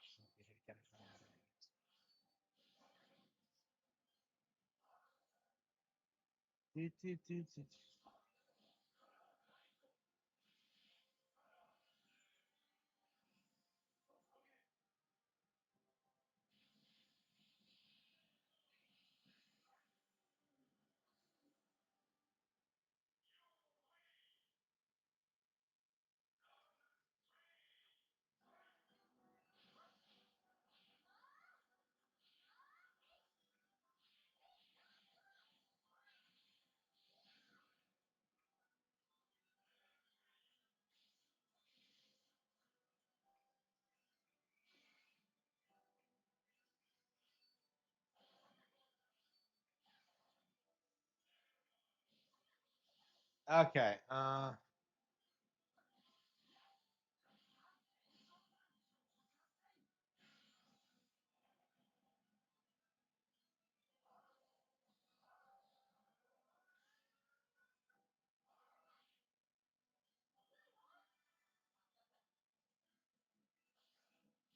want to play some games.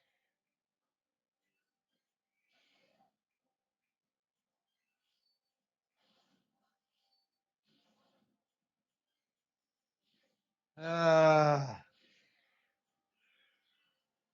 need help.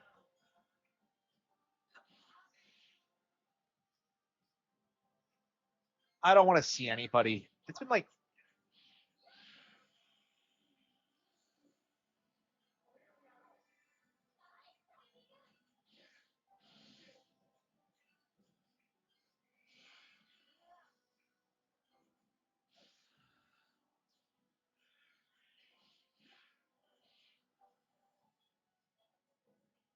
I just want to write some books.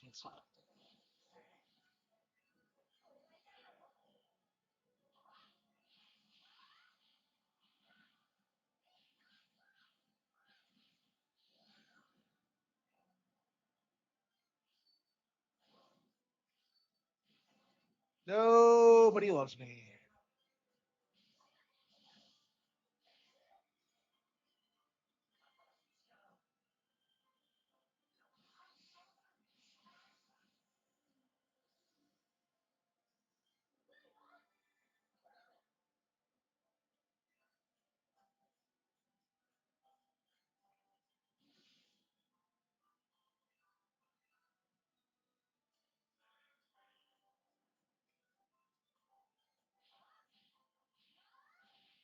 Do I have any Fates quartiles?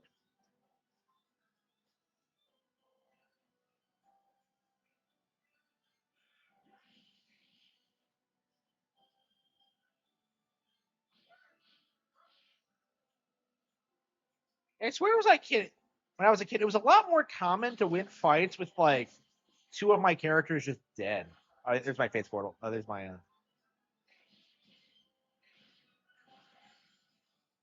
right, ladies and gentlemen, we got him. Well, assuming there's no final phase. Yeah, I think so. Okay.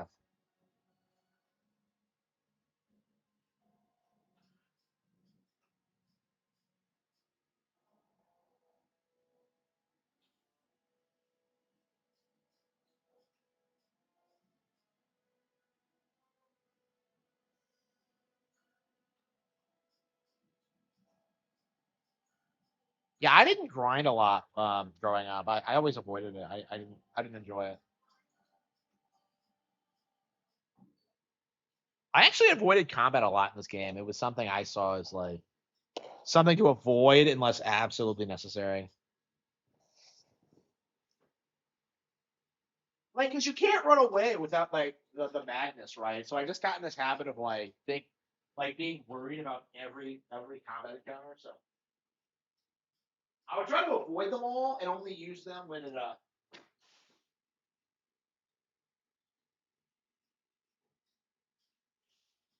would avoid everything and I would avoid them all and only fight them when I needed to beat a boss, basically.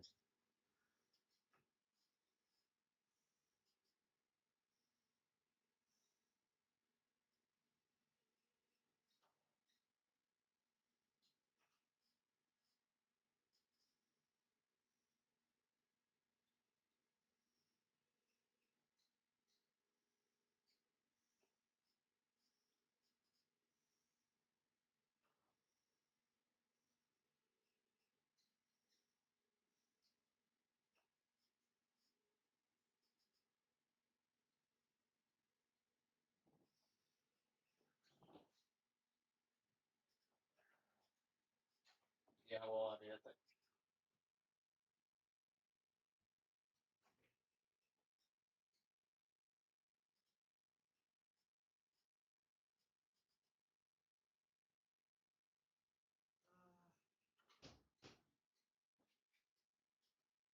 yeah, I play applesauce.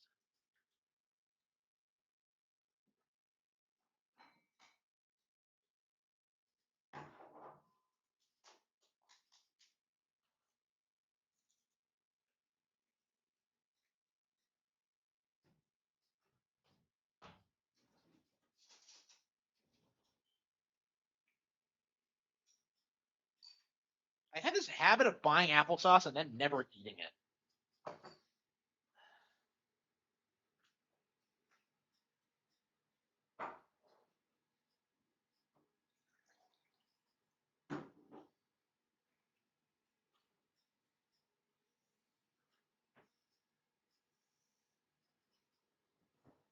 Okay.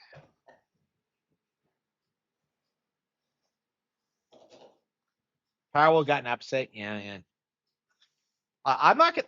I don't think anybody's gonna talk about Power World again until they lose the lawsuit. Is kind of my opinion on this.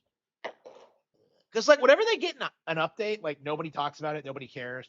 Um, it was bigger news when like game journals were trying to gaslight people into thinking that like Power World took an epic win in court, and That obviously didn't actually happen.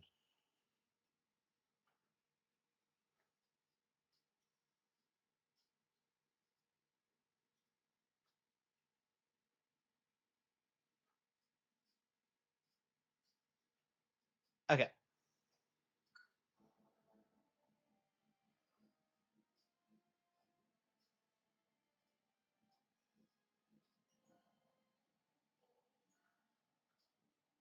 Baldur's Gate 3. Yeah, I remember.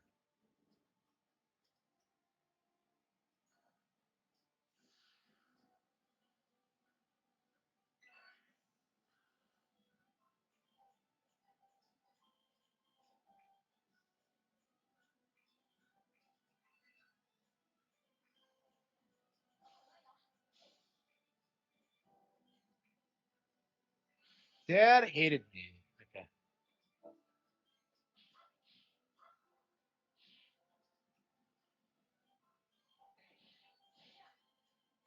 Yeah, should we go through the Greatest Attorney next? I think that'd be a really good shift. Is like going between this and the Greatest Attorney because I keep getting worn out playing this. Because I just can't play this 6 hours a day. Uh, I mean, I guess I could if I was like running around the field a lot. Because but yeah, in like when we're trying to beat a boss, it takes a lot out of me.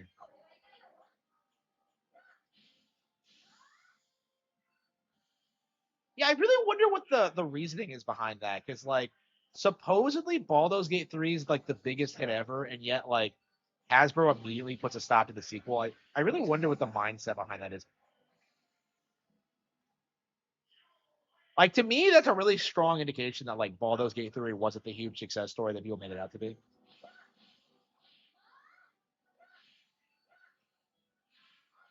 Yeah, but I don't necessarily know how that works really.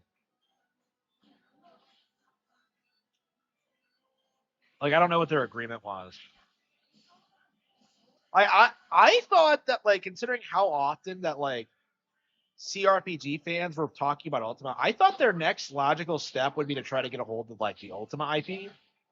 I don't know how likely that is though, because like they'd be working with EA, and EA is just like just pure shit.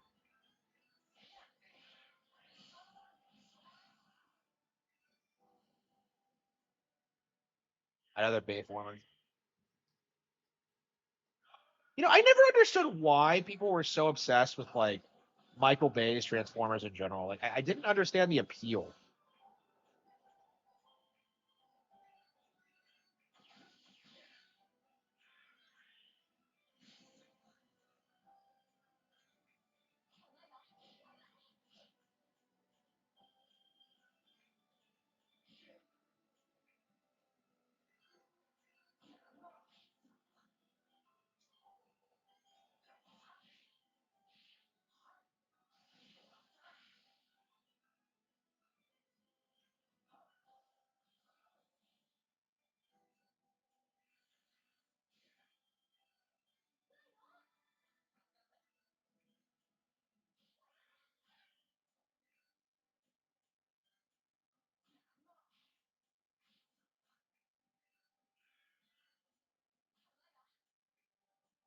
It's like these matches are designed so like the first phases are easy, and the second and third phases are the one that's like just get more difficult.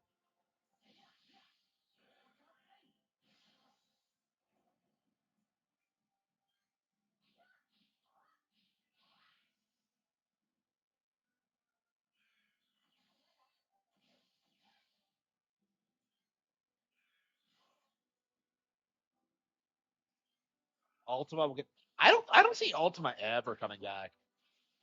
Like who would be the audience for it? Like people who grew up playing those games are in their 80s now, like their 50s now. Like Spoonie's like 45, and he was a kid when he played like the older ones.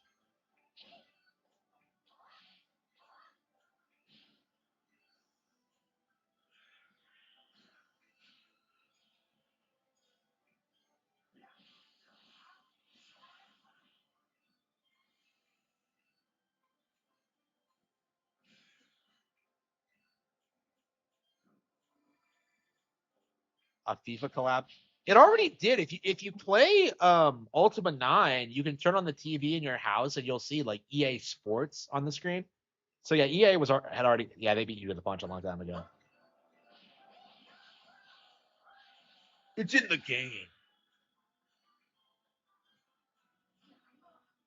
Okay, I hate EA Sports, but like it's in the game is like the single greatest like gaming slogan I think I've ever heard in my life. Do they still use it? I have no idea.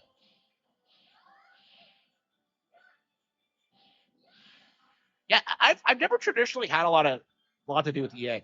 I own like they were involved with like the old Harry Potter games, so I that's what I would normally see the logo. But yeah, I don't know what else I own that was involved with. I don't think I bought anything that from them since the GameCube era.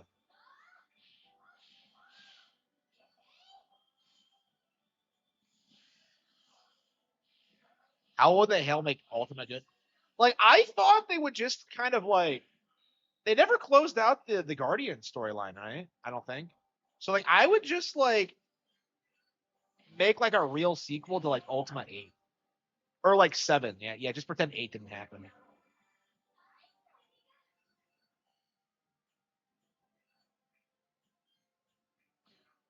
I don't know. I feel like I don't know. Maybe I've been watching too many Spoony videos because it's like because he keeps saying like the world is super deep and complex, and I just don't really see it.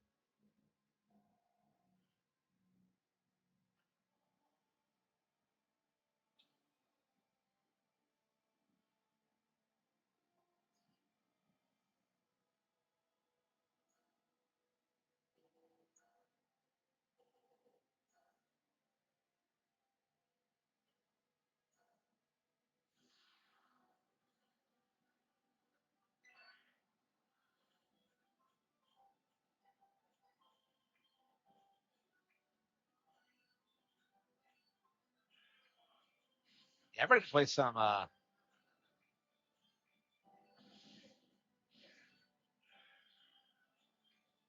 Yeah, I think we're gonna do the greatest attorney. Let's try and do that next. I definitely want to beat this game, but I think the nature of it, yeah. So I think we'll kick off a stream with this, and then we'll when we get tired of it, we'll segue into something else. Like I hate to do that, but like just how intensive like the game can get in this, it tends to wear me out particularly. So like I've never really liked playing this more than like a couple of hours at a time for that reason. Um, like Final Fantasy X, I'd play like forever. I mean, to be fair, like Final Fantasy X has like long stretches of time where you don't really get into any combat at all, which I actually really like. I think it really gives the game a really interesting vibe.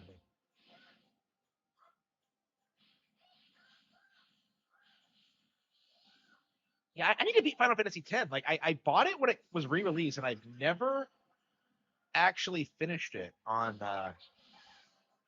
Switch. So I'm really anxious to do it or something. I have it sitting out. It's on the back burner, but I got pretty far into it. I got to the bell. That's around the point where it falls off, so that's probably why I stopped playing it.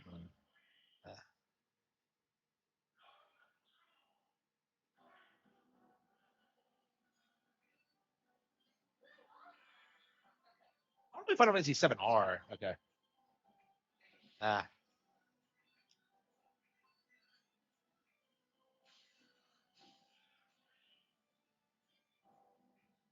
yeah, I actually looked at my glass. I actually broke a glass the other day, and I realized that like I hadn't ordered more since I moved in, so like I'm completely out of glasses or close to almost out. So I went ahead and ordered some more.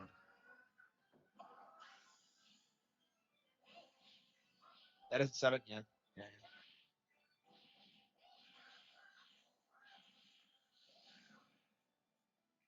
She's a cute.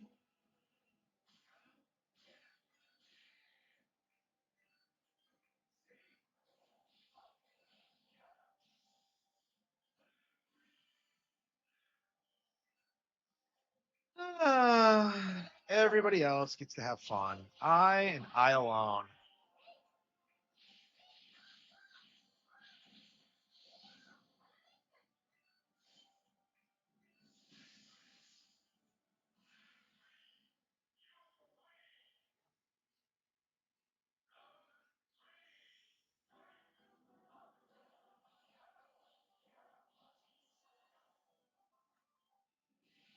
don't feel like I use single cry. Man, I'm so used to like Fire Wheel. It's really weird looking at some of these other moves because it's like they're not that well animated. Like Fire Wheel is one of the better ones, and that's like one of the first ones you get.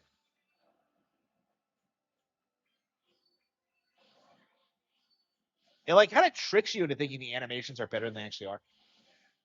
Because like the standard ones are really good, but there's only one of them. Actually, no, you have the B attacks too.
There's my Fate's Idol.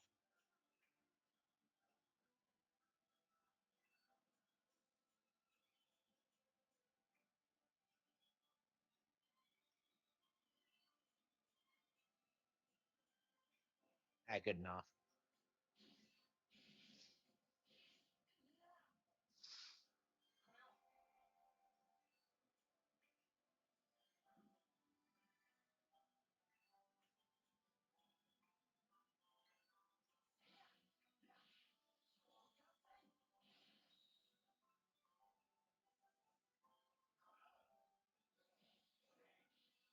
Yeah, I think there's all these like crazy tricks you can do if you time it just right. But for me personally, I've never bothered with that.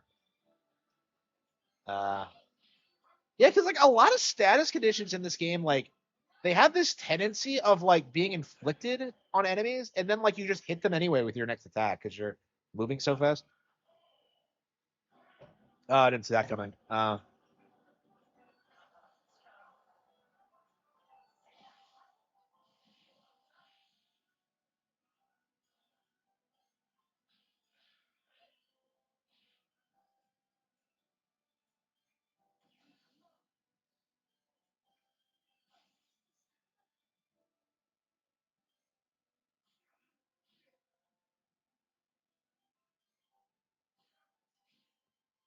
They don't seem like they're that strong. I never understood like the hype behind like Paramachina because like Gilo's supposed to look like one, and first of all, he doesn't. And like second of all, like actual Paranakina are like worthless. They like they don't do a damn thing in the story. It's really odd, like how much focus there's put on them in like the opening segments, and like they just don't really do anything other than like kind of introduce the concept of Machina, I suppose.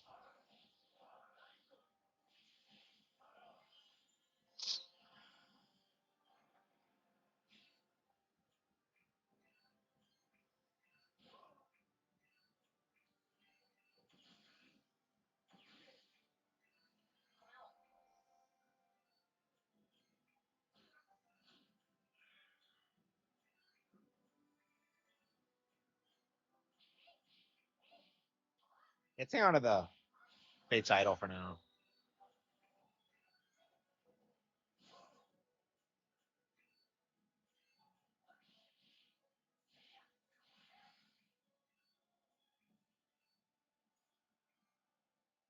Did I really do that again?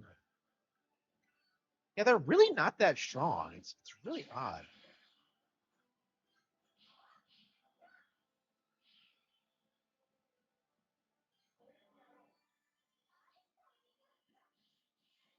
Yeah, I swear she's saying Sagi-kun, but it was Gilo who gave it to her.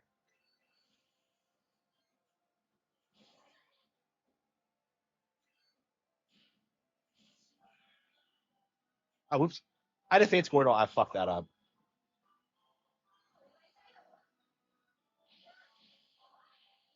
Yeah, FF6. Yeah, I'm a big fan of Final Fantasy X. I am. Like, it definitely has problems, but I have nothing but fond memories of playing that one. Nothing.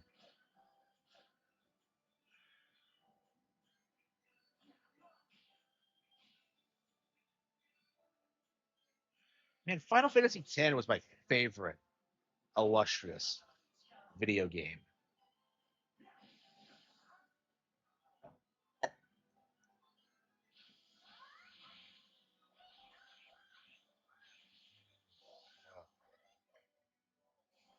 Yeah, I think for a lot of Final Fantasy fans, it's really common to not actually beat the game. Like, because I'm thinking back to like that period, like growing up and like seeing a lot of people. I didn't beat Final Fantasy X growing up. I got to like the as far as like the dragon, I think. No, I got filtered several times. But yeah, everyone gets filtered in that game. It's pretty hardcore. Like for me, it was like that first Seymour fight, I think, because like Yuna's not with you, so like grinding for it is kind of weird.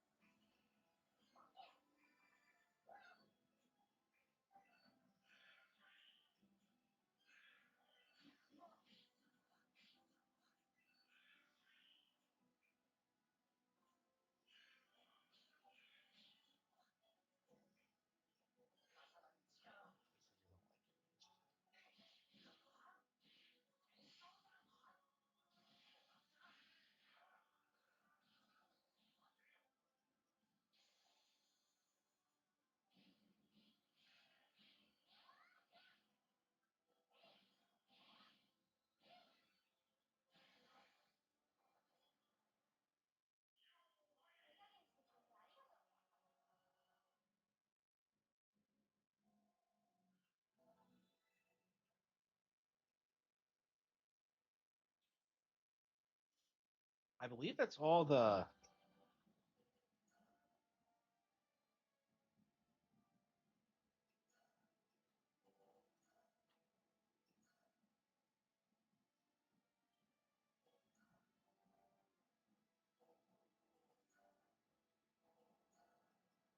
Yeah, I think I got them all. Yeah. Oops, shit.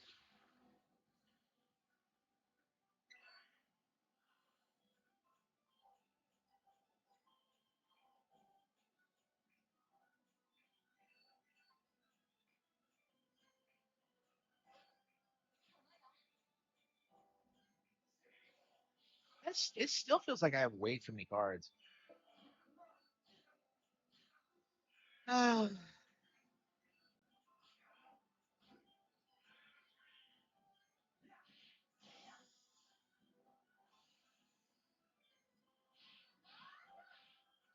Yeah. I feel like we're more than halfway through the game now.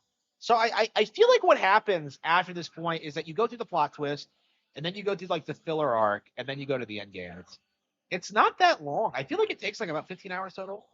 Like I remember being really surprised with how quickly it went when uh,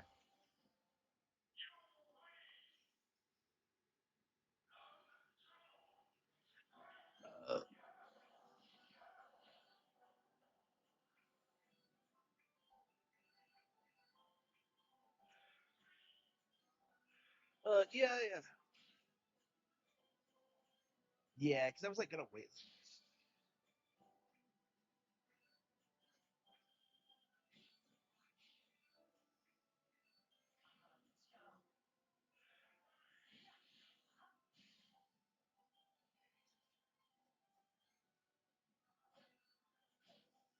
I was like,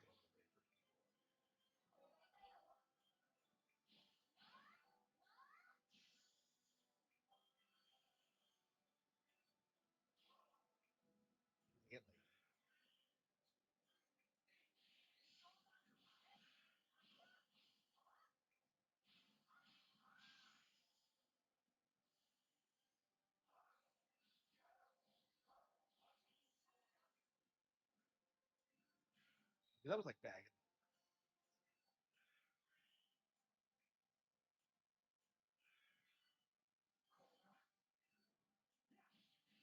Oh, I don't know anybody. It could be sincere. Yeah, I don't know.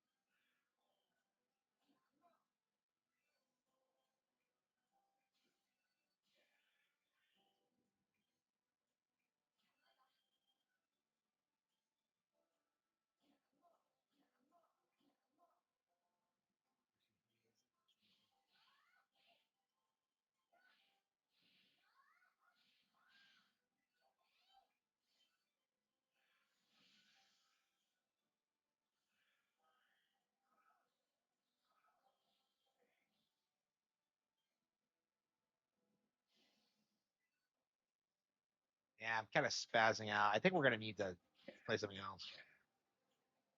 Can't believe I've been streaming for 5 hours. This has not felt like a 5 hour long stream. It hasn't.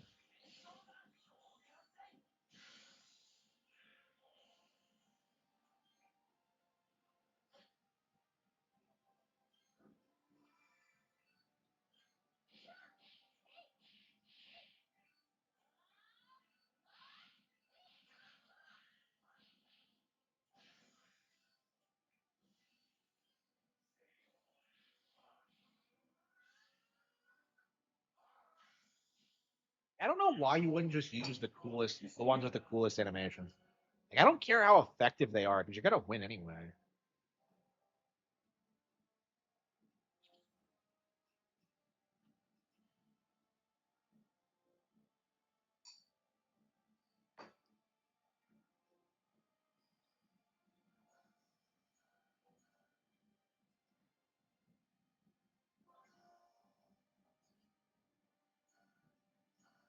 Okay, what's gonna be? Yeah, I guess we can grind through the greatest attorney, huh?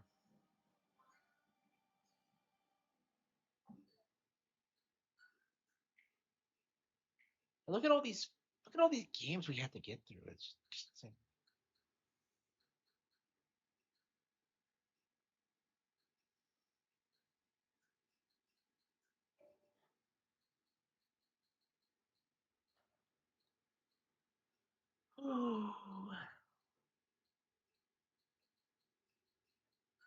We gotta get through the greatest attorney. Like before we do anything else, we gotta beat this fucking game. So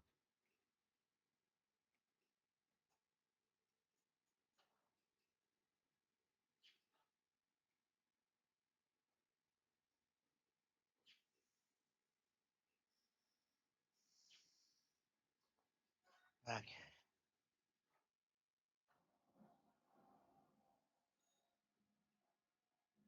Rekieta is doing a member only show. Honestly, yeah, we've already streamed enough tonight. Why don't we just segue into doing the Rekieta show?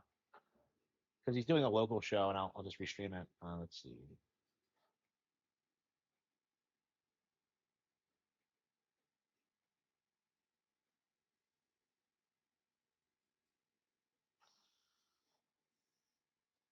I'm kind of tired, and I don't really want to.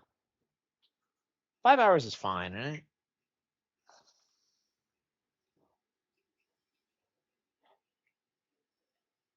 Okay.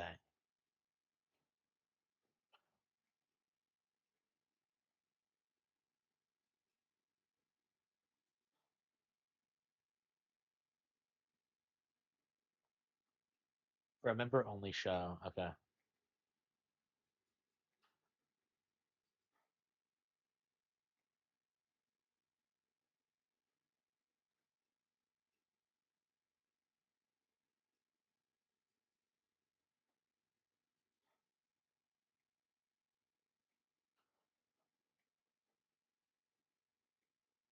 Well, he's not. He hasn't set up the stream yet, so knowing him, he's probably gonna get on like I don't know 5 hours late or something.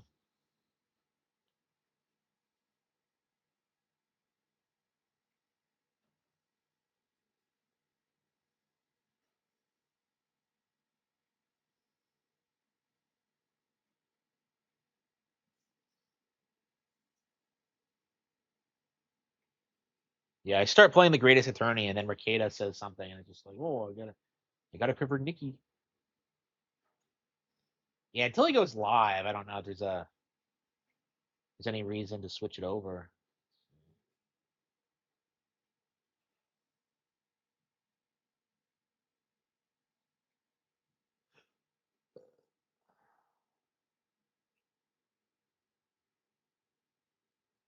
I don't know anybody. Playing from Cody. Yeah, it seems like guys.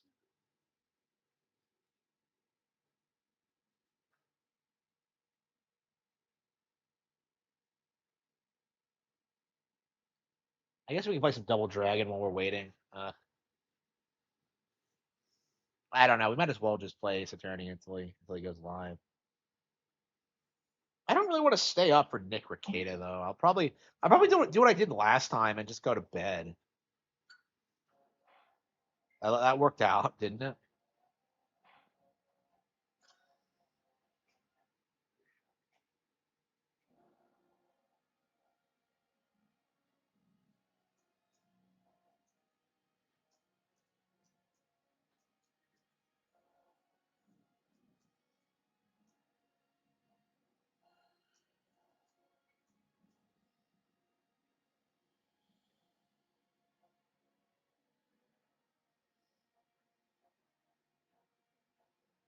Okay.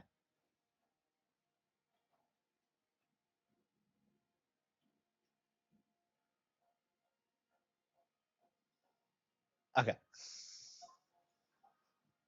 If Strongheart is the culprit, I'm gonna be pissed.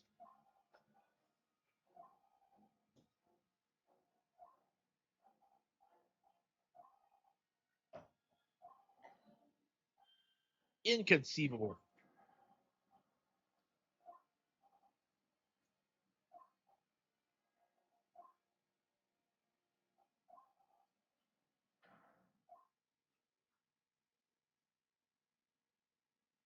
Oh, it's Gina.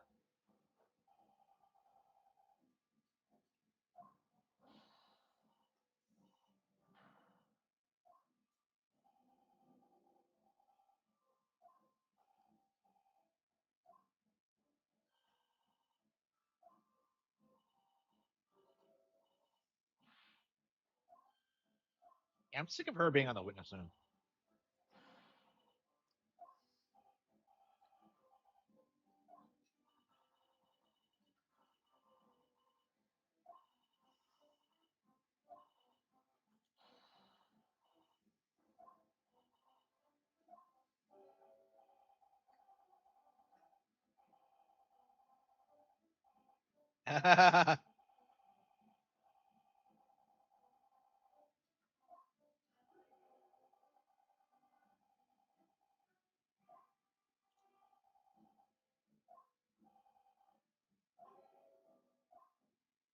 Yeah, so Strongheart is like, so he did it?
Where do you find a black market?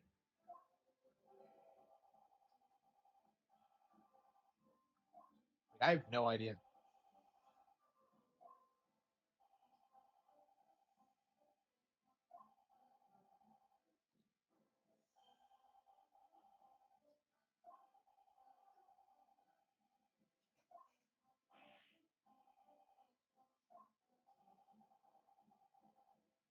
Wait, what?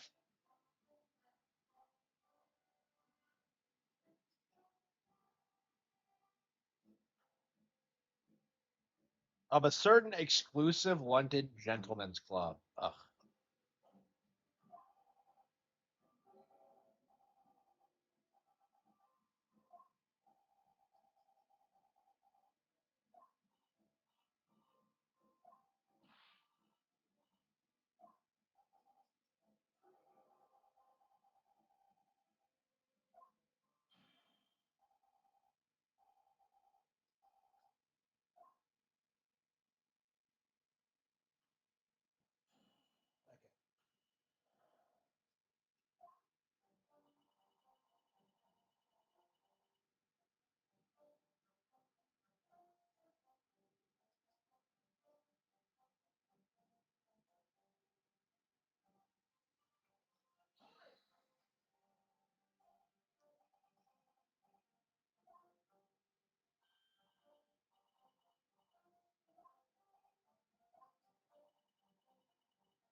But she can't.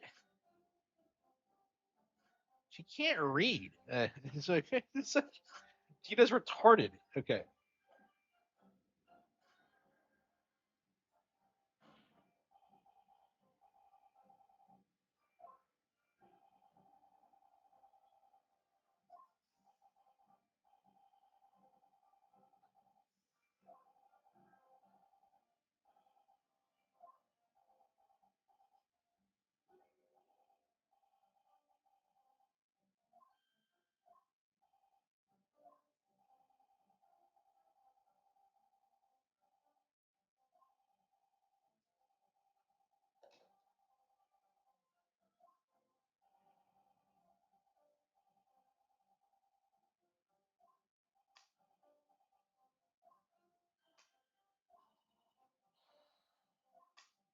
I get to show off me reading skills.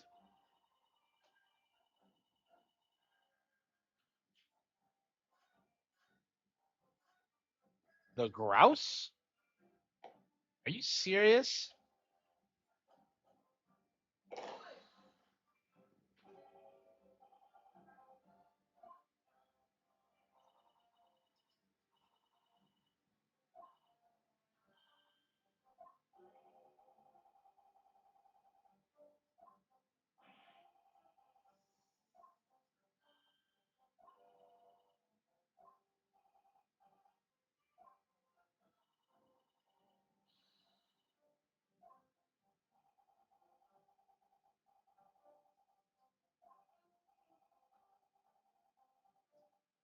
Okay.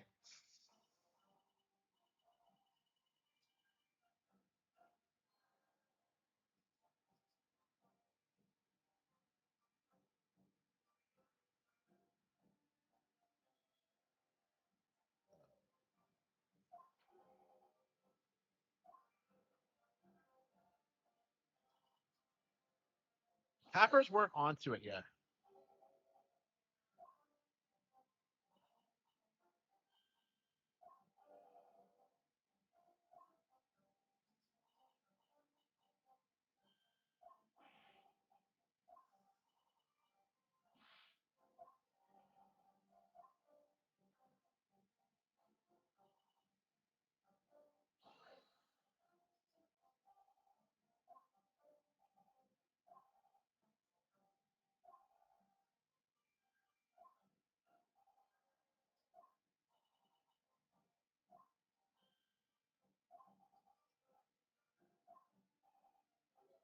Why don't we ask him? He's our client.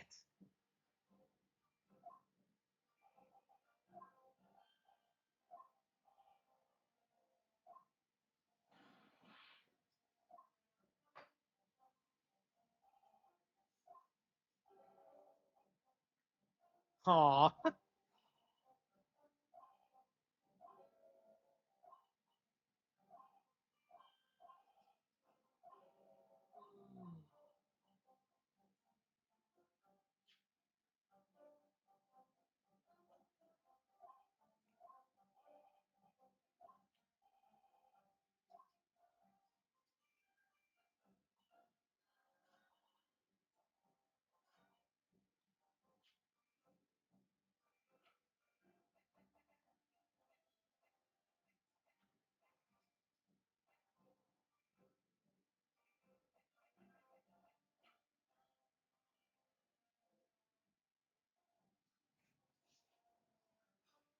Okay.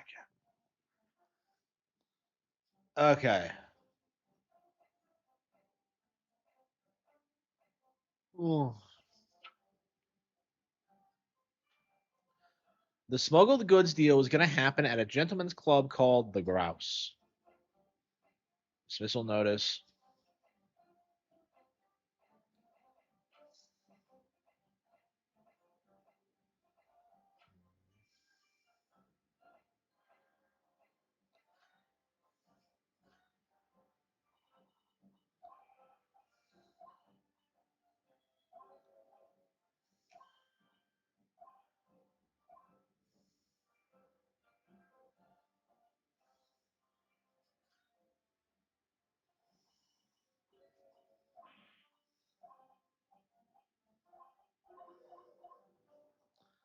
Yeah.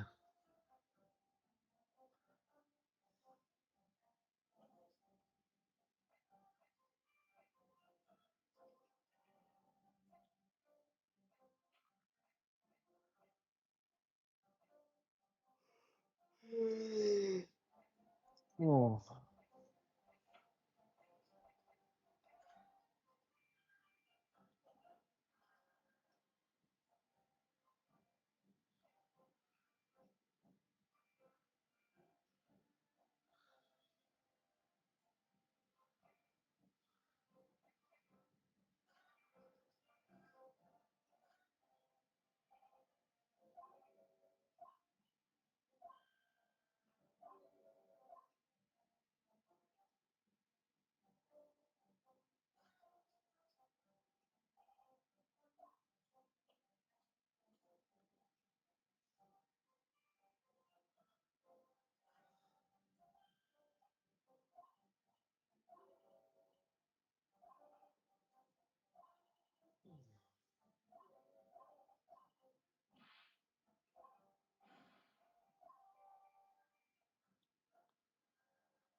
Oh.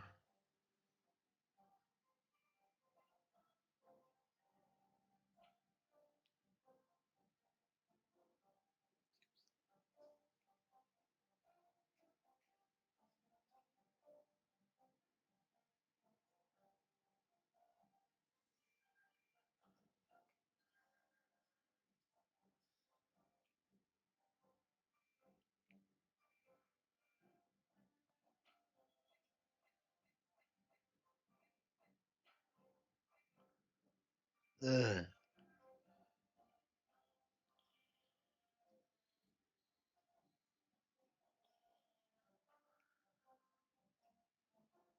Oh. Oh.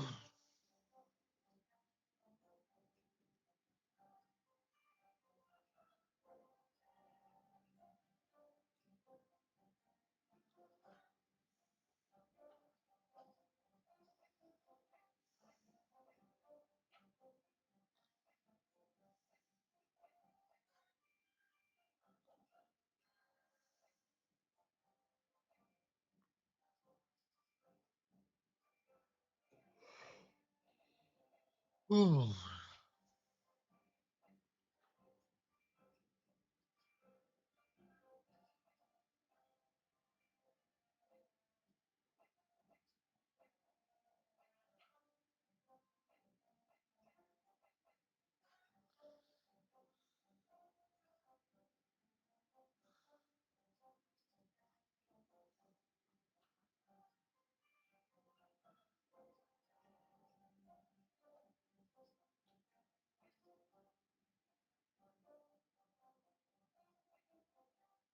Oh.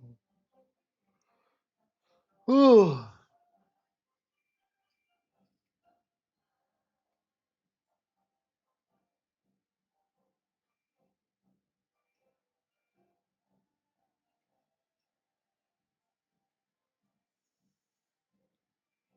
I can't figure this out. Huh.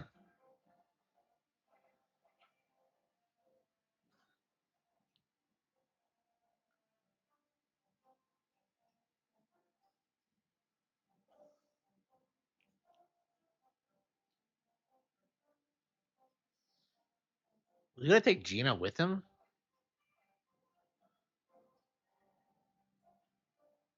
Um,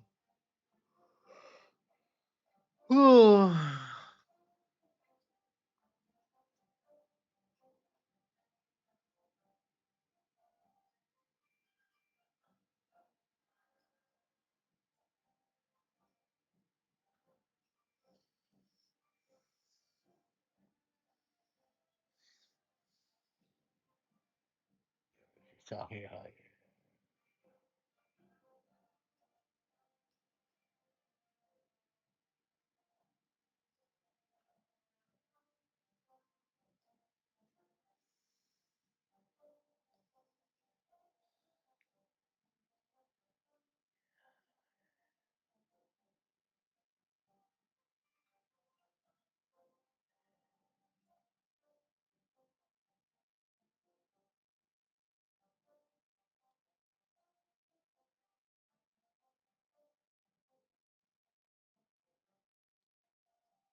Yeah, I cannot figure this out.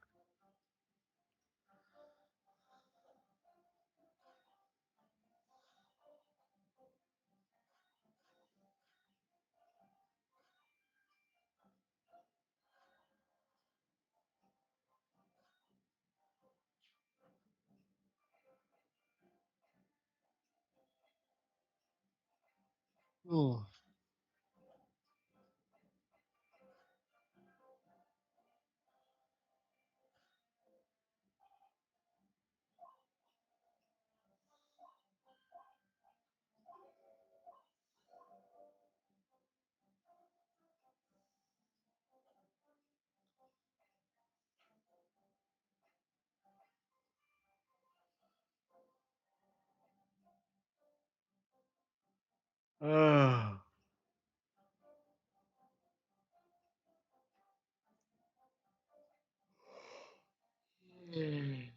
Ooh.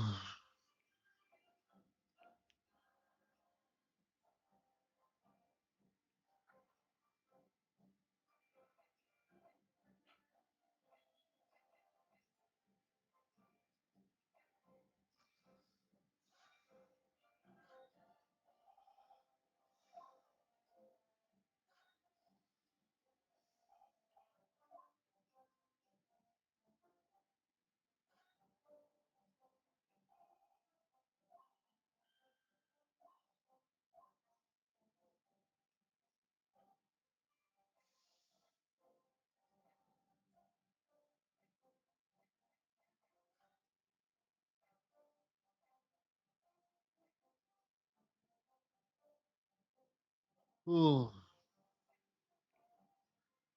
Apparently, the smuggled goods deal was gonna happen.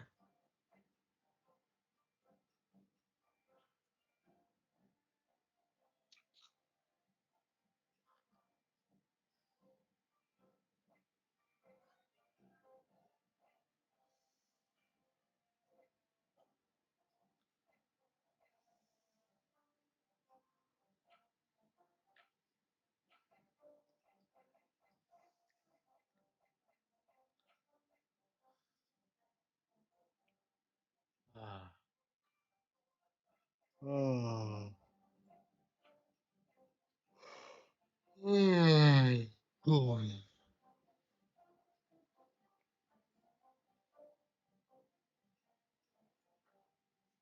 can't keep my eyes open for some reason.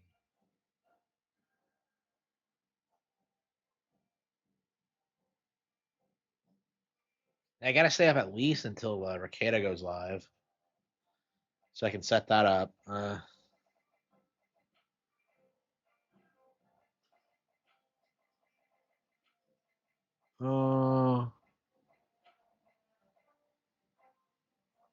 Oh. Oh. See, I don't. Yeah, I don't have any tea on me right now. I think I'm just gonna take a nap, honestly.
Hmm.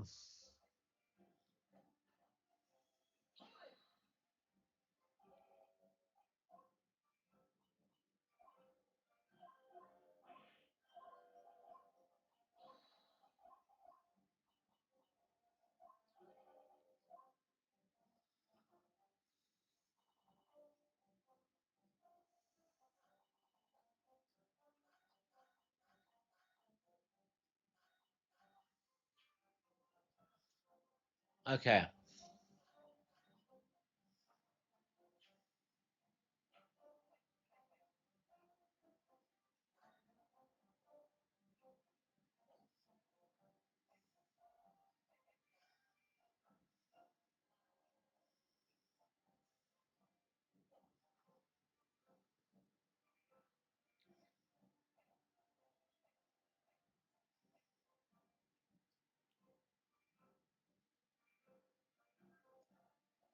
Oh.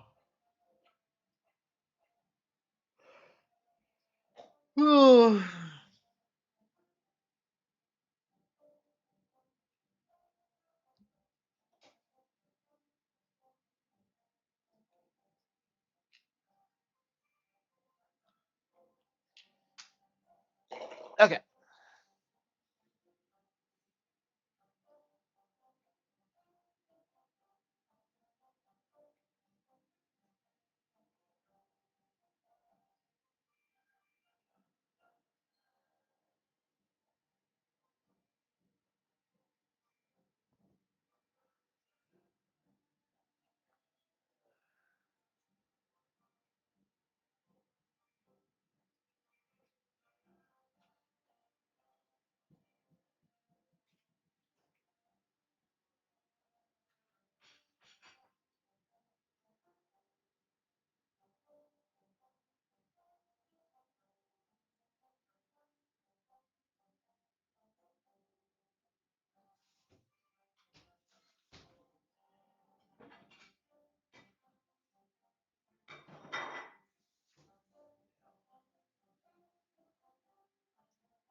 Yeah, right.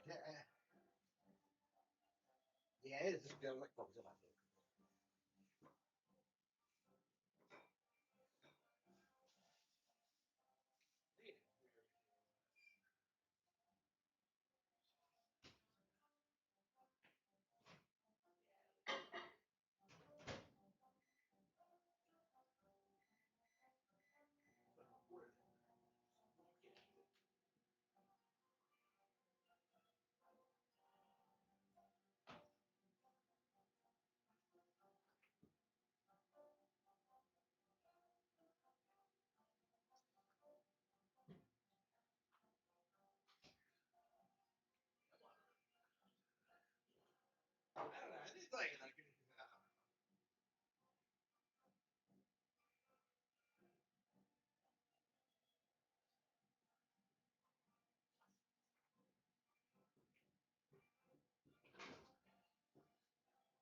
about that. My print finished a lot quicker than I thought it would.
All right.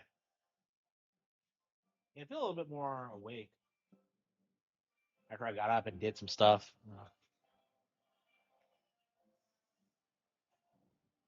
Yeah, I would say so. Yeah, that's probably gonna be the last good Monster Hunter we ever get. Yeah, I would say so. Yeah, 2000.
Okay. Is Rise? Yeah, I'd say so. Yeah.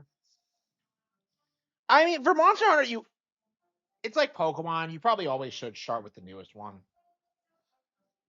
Wild was garbage, but yeah, right. Okay, Rekieta's live. Okay.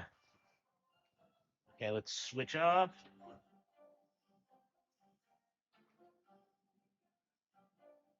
Okay. We are switching to.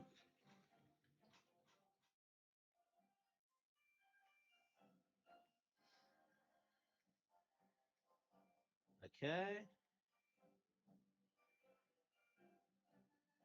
I got that. Let's see.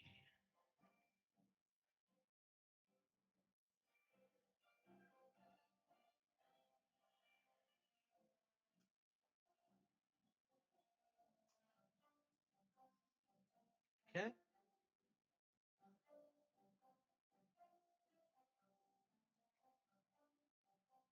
right. Let's raise the desktop audio a bit.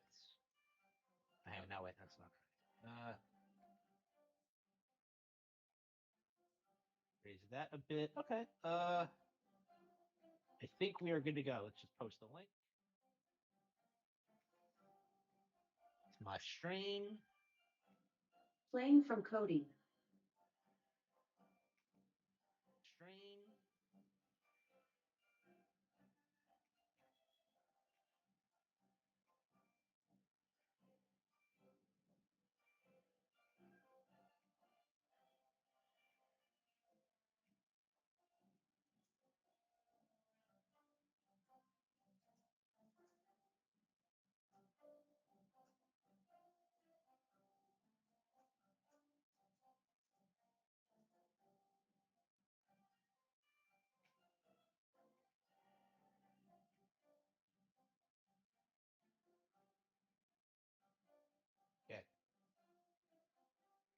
should be good.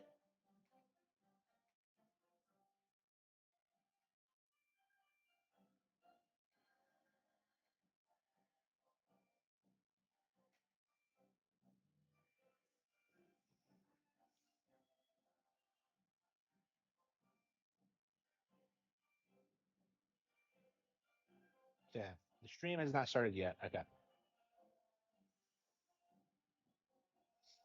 Yeah, we're gonna make sure everything's shippy shape before I. Wait a minute.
Yeah, now we're just waiting.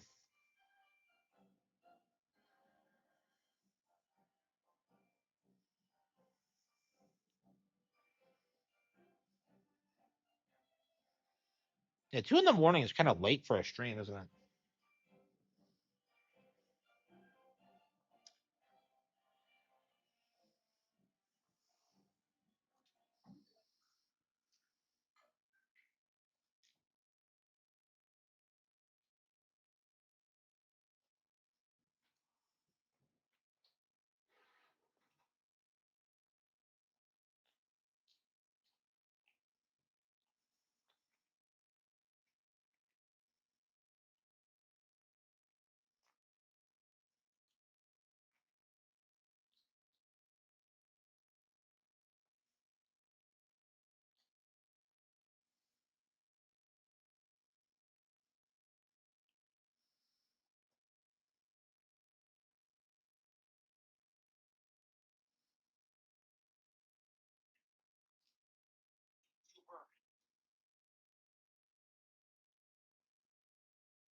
Where the hell is he? Like,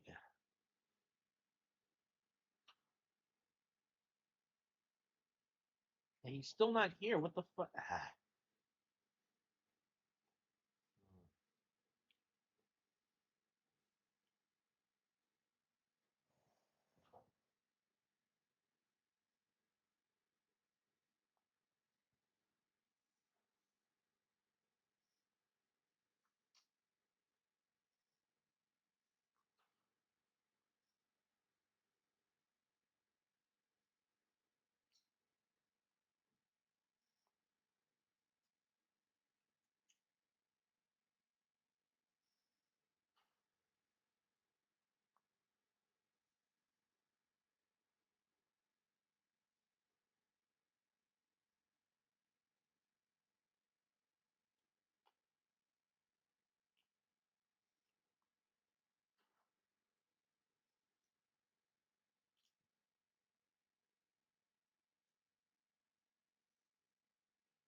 All right, here it goes. Check, check, check, check. I guess I can hear me. I Oh, thank you. guess. I don't know. Everything sounds wrong.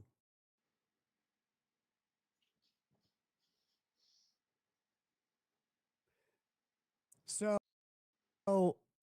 I'm not late. I'm exactly on time. YouTube, well, StreamYard, when you like say go live right now,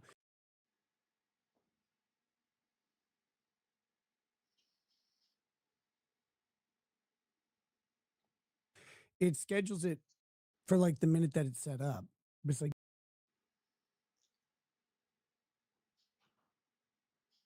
don't schedule it, just create it. So it's their fault, really. Yeah, actually, I'm done nothing wrong at all. And anyone who suggests otherwise is maybe a communist. Done nothing wrong. Not quite sure how you got past, all of our checks and balances, but you did. Is this his thing to come up like looking kind of wrecked? There he is. He does not look good. His toggles? Is this it? Is he balding? I think he's balding. They changed super tips, and I'm lost. I'm lost. He looks like he's balding. Okay.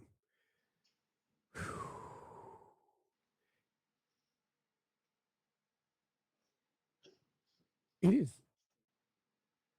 What the it is 1 billion degrees in my office. Of course, I am wearing a jacket, so maybe that's my fault.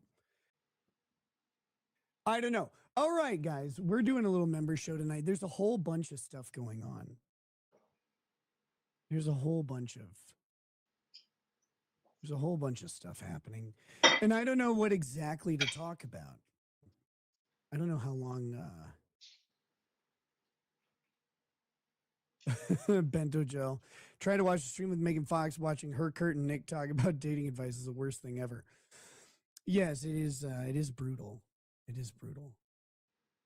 Again.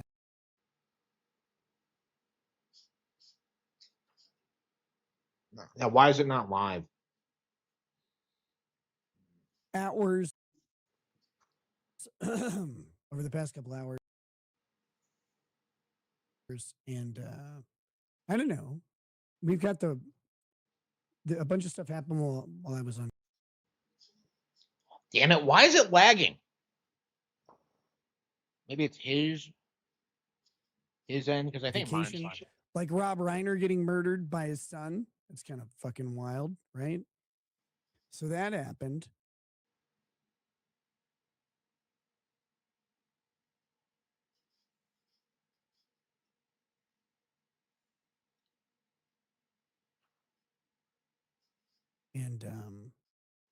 And there's some interesting stuff there. This Andrew Wilson thing keeps going on. Why did I put slow mode on in the chat? Habit. It also prevents some moderators from having to moderate. That's the main reason I do it. Because my main rule, and pretty much the only rule that is permanent, is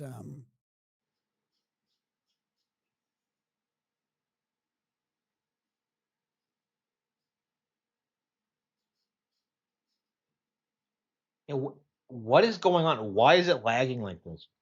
A couple stories that just broke recently over the past couple hours. Over the past couple hours, and I don't know. We've got a bunch of stuff happened while I was on vacation. Like Rob Reiner getting murdered by his son. It's kind of fucking wild, right? So that happened. And, there's some interesting stuff there. This Andrew Wilson thing keeps going on. Why did I put slow mode on in the chat? Habit. It also prevents some moderators from having to moderate. That's the main reason I do it. Because my main rule, and pretty much the only rule that is permanent, is don't spam the chat.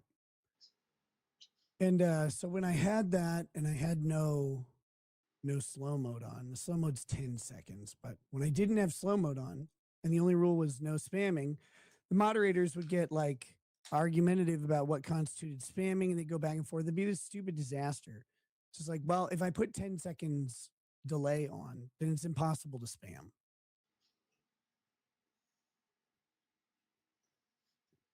Oh my goodness. So that's why. But so this Andrew Wilson stuff keeps going on. People think I like don't like him or I'm trying to pick a fight with him. And I'm not. I just I don't really care. Good Lord. God, I sound like I've been on a cockathon. But you know, I don't really particularly care. He says this stuff. I don't really have a problem with it. Some of the things he says I think are kind of dumb. Some of the things. But most things are fine. Or the things that I disagree with, I don't disagree with enough to have like a moral problem where I think I need to overcome his position. It doesn't really affect me that much. So I don't really care, but you know, I don't hate the guy. I don't think he's dumb or whatever. I think some of his positions I'm just not a big fan of. But they're not like yeah, it's nothing I really need to like stake my claim on or prove him wrong. Like it doesn't matter. So I made sure to post a funny clip of him on Twitter just to calm everybody down. But people were asking, or so I made this post the other day about his take on Venezuela, which I'll talk about in just a second. Like we'll talk about it, but I was critical of his take on Venezuela, and like his little like legion of people came out. They're like, "Why don't you debate him? Why don't you debate him? Why don't you debate him?" It's really funny because that was the first thing. That was the first thing he said when someone asked me if I had reviewed his content, and I was like, "No, not yet." You know, and he immediately tweeted me. And he's like, "When you do, don't be a bitch, right? And like, make sure you invite me on your stream so I can defend myself." And I was like, "Oh, okay." And then he withdrew that, and he's like, "No, I won't debate Nick Rekieta." And I was like, "Oh, all right, I guess." But now, like, it's just funny because it's like, why won't you debate him? It's like, well, like I would. I don't know what on, but I'd debate him, I guess. And but apparently he won't.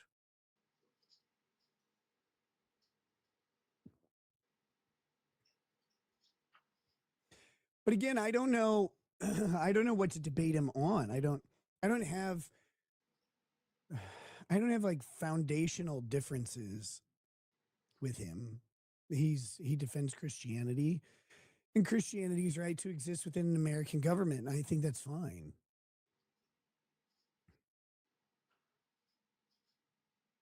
What's up, Officer Chris Tony? Official Chris Tony. How you doing? I said officer. I'm sorry. I didn't mean to put that on you. The olive jar debates are in jeopardy. And the olive jar thing I think was just funny. And so that's how this Venezuela thing went to me as well. Like in my opinion, it was reminiscent of the olive jar. Maybe I should just pull it up.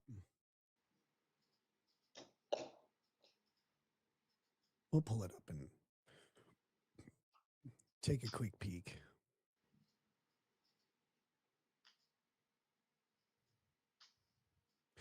Oh, so we'll be going to members only in just a little bit. I think maybe I was going to do something on locals. I was going to do another locals membership promo for people in case you missed it on Black Friday. We're going to do one through the end of the year, and it'll just be Merry Christmas or whatever. Let me set that up. This only takes a second. And is it under payment setup? I think. Yeah. Yeah. So here we go. Discount code. Add discount code. Code is Christmas.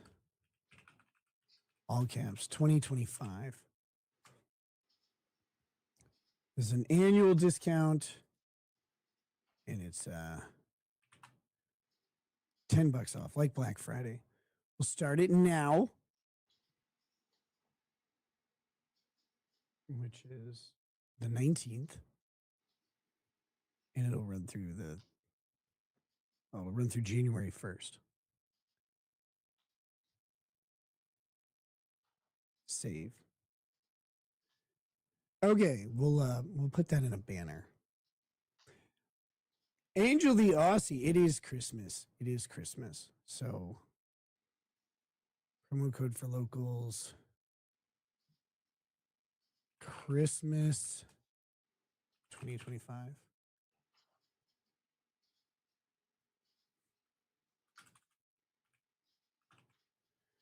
Well, I'm getting the banner all set up here. We'll get everything going. Save. Boom. All right. So yeah, if you go to rekietalaw.locals.com, if you want to get an annual membership to Locals, you can get it $10 off now through the end of the year, and you can get a year subscription to all the members only content for just $40.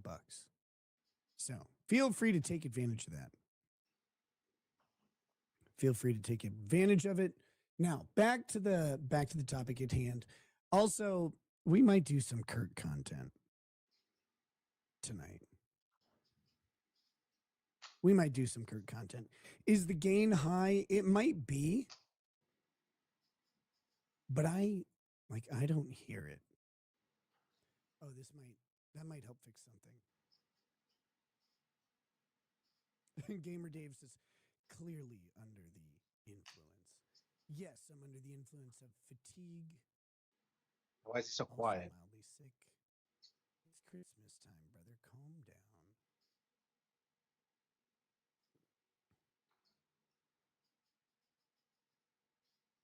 Now I'm too low. That's worse. God, I hate this.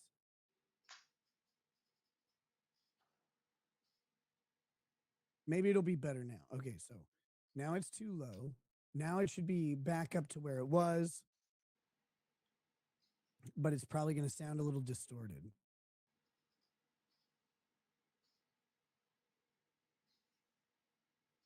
There we go. I just brought it back to exactly where it was. This doesn't matter. We're going to start off with this Andrew Wilson thing. But so I've got Venezuela, I've got Fats, Mark Kelly, gun stuff. Marijuana just got reclassified to Schedule 3, which is crazy. We've got Andrew Wilson, we've got Kurt. And I want to say this. I'm only talking about Andrew Wilson out of love and utmost respect and devotion. Okay. So this is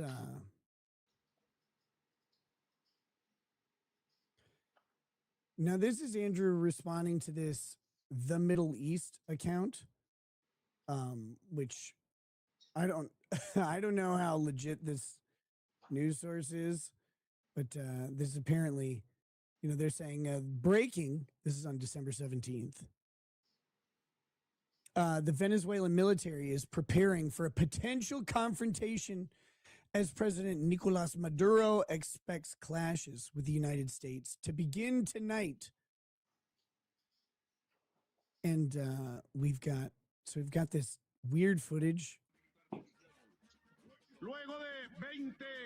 the Venezuelan military marching around like a bunch of happy little kids. Hoy estamos más fuertes que ayer. Hoy estamos más preparados para defender la paz, la soberanía y la integridad territorial que ayer.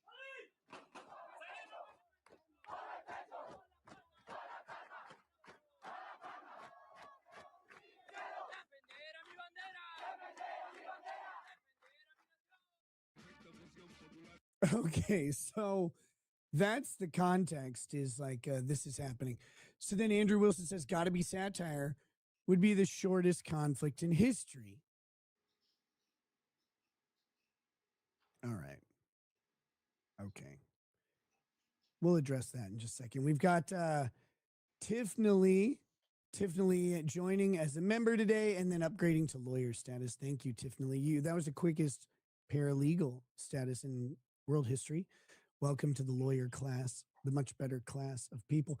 Random unbreaded commenter says promo code should be Christmas with Kurt. No.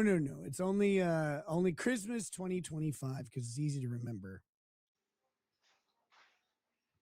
But so here's the thing. Would the United States beat Venezuela in a war? Yeah, of course. That's not really like a question of, or I should say, could the United States beat Venezuela in a war? Yeah. Would it be the shortest conflict in history? No, it would not. The other thing is the whole like, could the U.S. do it and would the U.S. do it are way different. Do we really think we're going to go to war with Venezuela? Like war. That's not what we're actually talking about. That's not what Trump's talking about. Trump is talking about initiating regime change.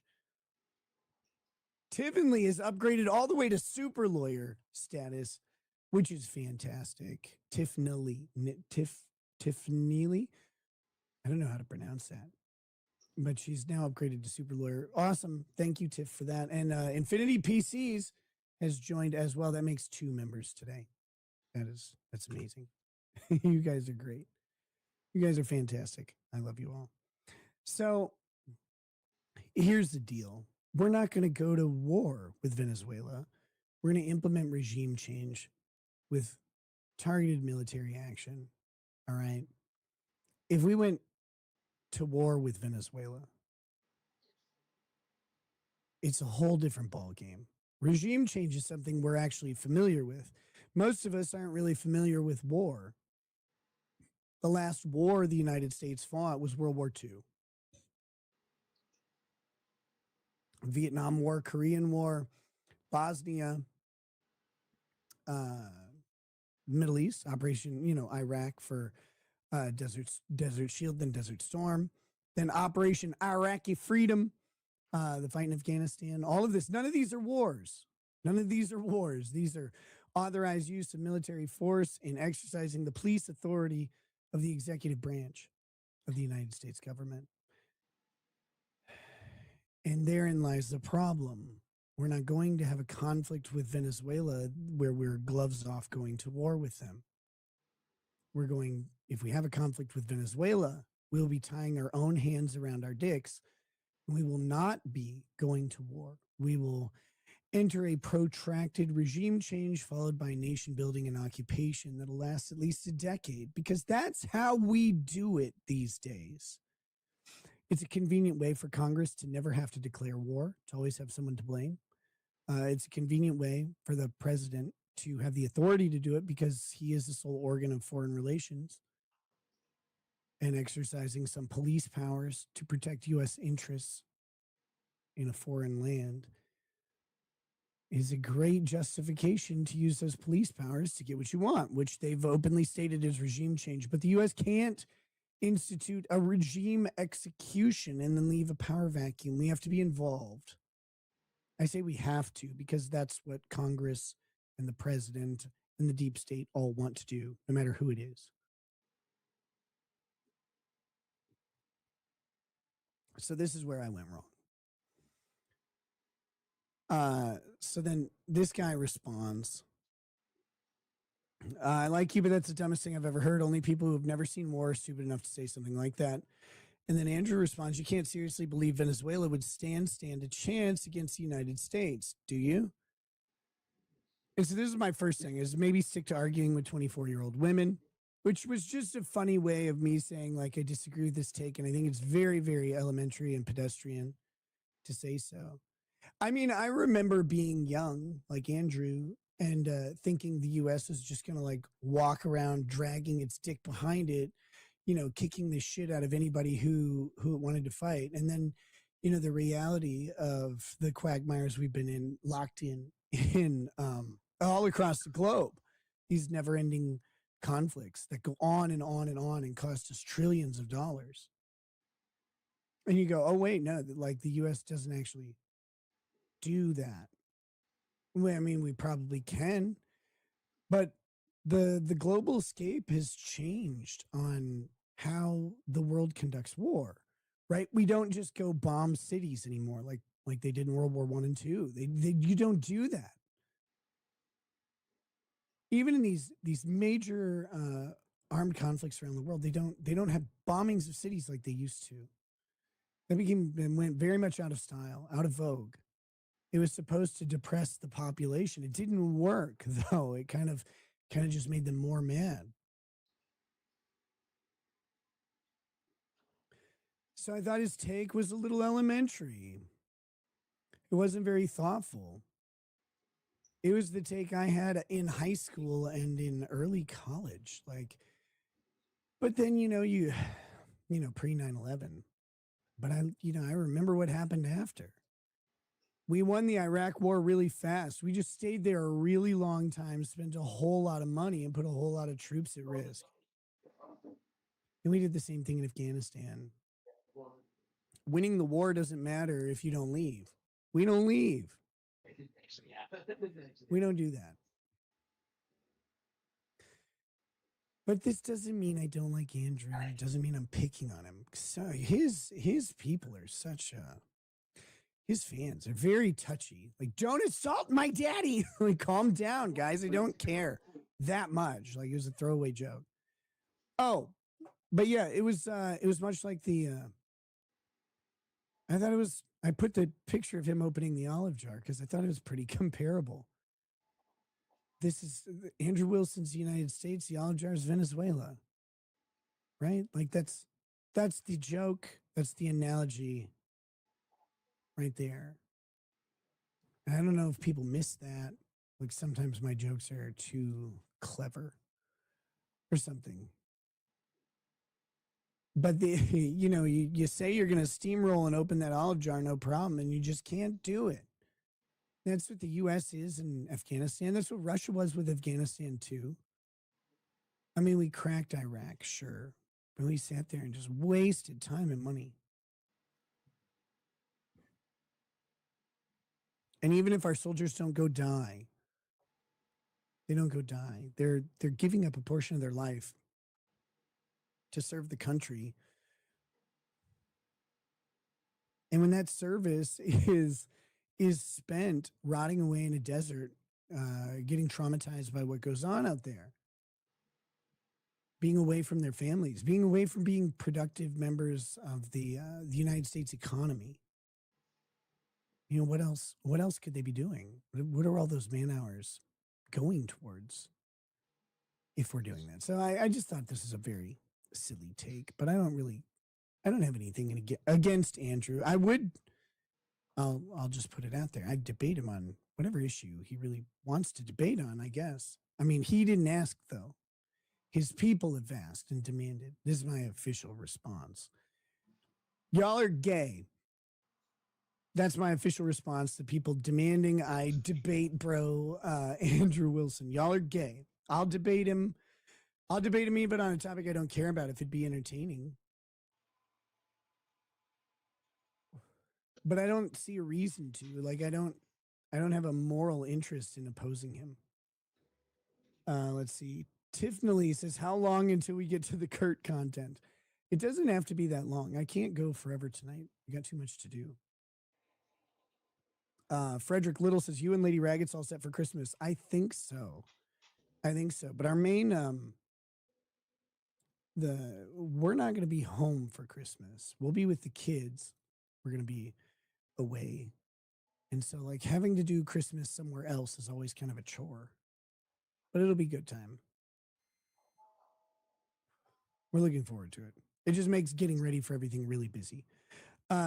Chase Inc. 00019, completely unrelated. I finally got to see one of the bands that helped me beat cancer. Trivium, specifically built to fall until the world goes cold. Okay. Trivium specifically built to fall until the world goes cold. I don't understand that comment. So you got to meet the band Trivium who helped you beat cancer? How did they do that? Devil's Raspberry says, good discussion to be on the black pill right wing. Maybe. Oh, here, let me put in the super tip link.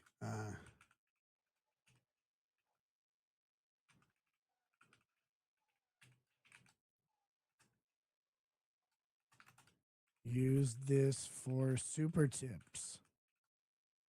Just the tip. There we go. Pin message. All right. It should also be in the description on YouTube. But yeah, you can check out super tips over there. I hope you enjoy them. I hope you like the super tip feature. We're going to get, they just gave us the ability to upload our own voices. Miguel says, Rekieta has done crack. He isn't drug riddled all the time. I've never done crack. I did a bunch of cocaine, but I didn't do crack. They're similar. They're not the same. But no, I'm not good at smoking stuff. Smoky Saint Polemic says, much love, Nick. My wife says hi. Hey, what's up? What's up? Oh, yes. How's it going? How's it going? It was very nice to meet her. Let's see. Crack is meh. I don't know. I never had the opportunity or desire to try out crack.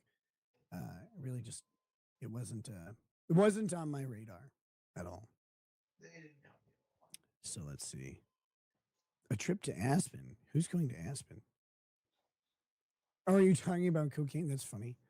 If that's what you're talking about. So let's see.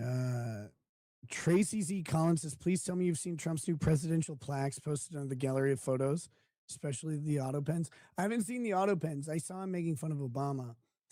I think that's hilarious. He's like, he added community notes to the Presidential Hall of Fame. What a fucking hero. It's so funny to me. Good Lord. Wait.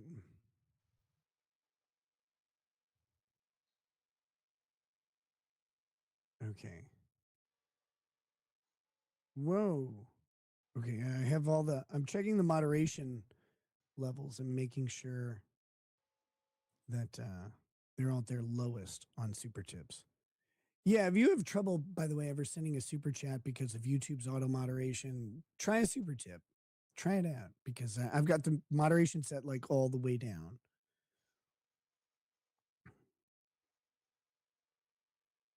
Those who accuse you of smoking crack are the ones who smoke plastic and sniff glue.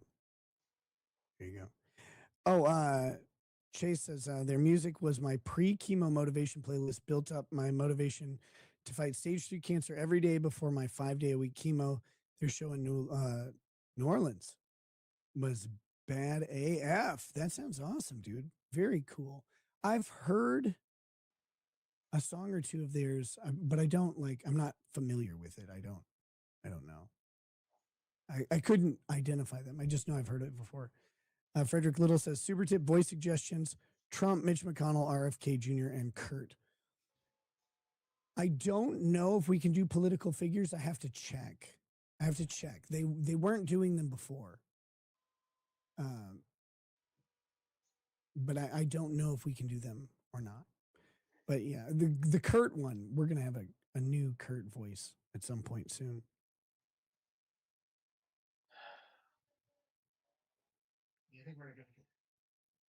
How high would you get sniffing Kurt's BO? That you get low. You get low with that one. Very low. Not exciting. Not good. All right.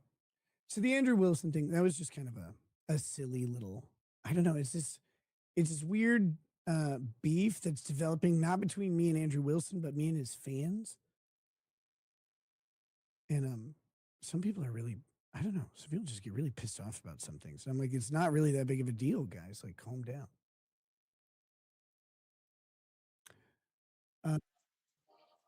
All right. We need to talk about this real quick, though.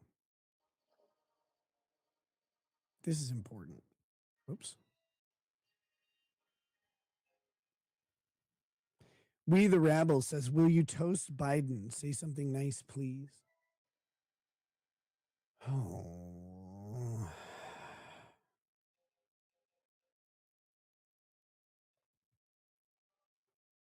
To let's see. to Joe Biden, the sleepy, dulcet tones of your weathered, dying voice lulled America into a slumber sufficient to reusher Donald Trump back into office. And for that, and for your incessant need to accuse him of tampering with the election, trying to overturn it, and it was plain as day that if any tampering actually occurred, it was from the winning party. For all that you did for the country, those things, lulling the country to sleep, and then so blindly accusing Donald Trump of impropriety in the election, while the impropriety was openly confessed by people supporting you, you have brought us back to some level of sanity. Even though I'm not super happy with how the administration is going right now, I'm also much happier that it's not Joe Biden or Kamala Harris. Oh, also, thank you for stepping out of the race in the middle of it and really fucking the Democrat Party harder than anybody else could have. That was brilliant. Cheers to you, you old fuck. May you die in peace. All right. Speaking of people who are going to die, look at how big this guy is. What is this? This is the trolley, like the bright crawlers, the sour worm things. Cherry lemon. It's the only soda we have in the house right now. So here we go. This is here's the fatso. 10 people. I'm going to try not to cry when I say this to you. He's going to try not to cry. Whew. Get your estrogen checked, buddy. And then to this thing. Wow. Wow. I don't know what. Yeah. Thin people. Thin people. When you're buying seats for your home, I want you to think of the fattest person you've ever seen. I don't want to think of the fattest person. Who says when you're buying seats for your home? When you're buying seats for your home, when you're buying a couch, but of course, to these people, a couch is just a chair, and a chair is a dildo. Like, oh my God, they're so huge. Thank you. I want you to think of the fattest, biggest, chunkiest motherfucker you've ever encountered. Mm-hmm. And I want you to think, if I had them over, would they enjoy this seat? I got a better idea. You can't come over to my house unless you can run on a treadmill for 20 minutes straight.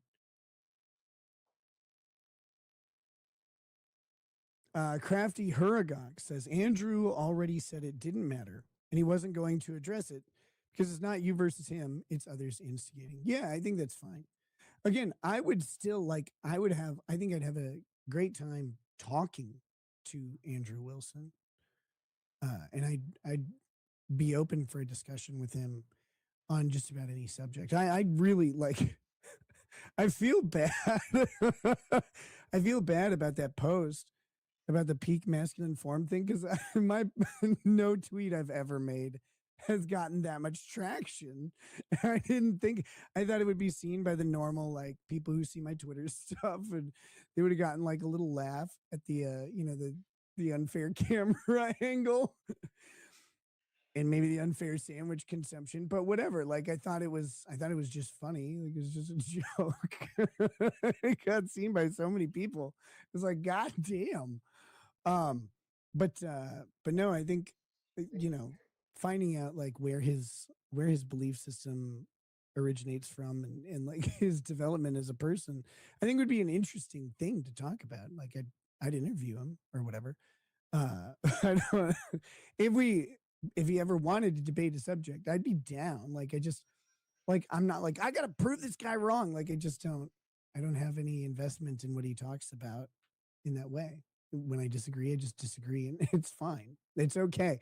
I'm guessing he disagrees with me on a ton of stuff too, and I don't mind. But yeah, if you ever wanted to talk about something, I'd be happy to do so amicably. Hopefully. hopefully amicably. Tivnally says, FYI, Tracy Collins is my identical twin. She can open my phone with her face. No messages can legally be accredited to me. Okay. Who's Tracy Collins? I don't know who that is. Let's see.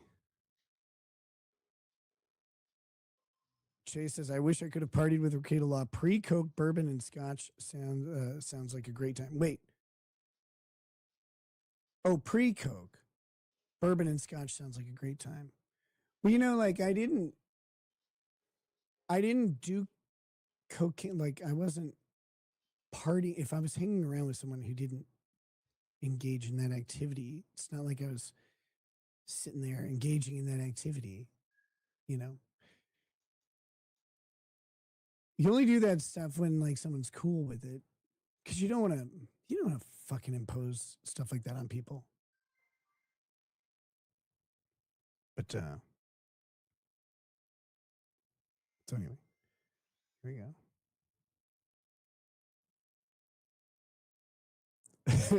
It's all Aaron Imhold's fault. I mean, depends on what you're talking about. And if the answer is no, I'd like you to skip it, thin people. Thin people, if you can hear me. Thin people, if you can hear me right now, thin people. They can. Thin You have a people. lot of thin fans, I feel. I do, and it's concerning because they are small. And who is this guy and this girl? Like, they're so big. Who even are these people? Thin people, your seats aren't working. No. And I'm not changing. No. I'm not going to lose weight to come over. No. You need to get different chairs. And I'm Don't worry, you're not invited. Imagine the pretentiousness of this person thinking that you would have fat people over to your house at all. Just tell you something right now. Your little mid-century fucking furniture that you purchased, Yeah. it's a hazard to me. I will break your beautiful things. Mid-mod. It doesn't mid-mod. More like good God. I got to get the fuck out of here. Does anybody know who these fatzos are? Holy shit. God, they're giant.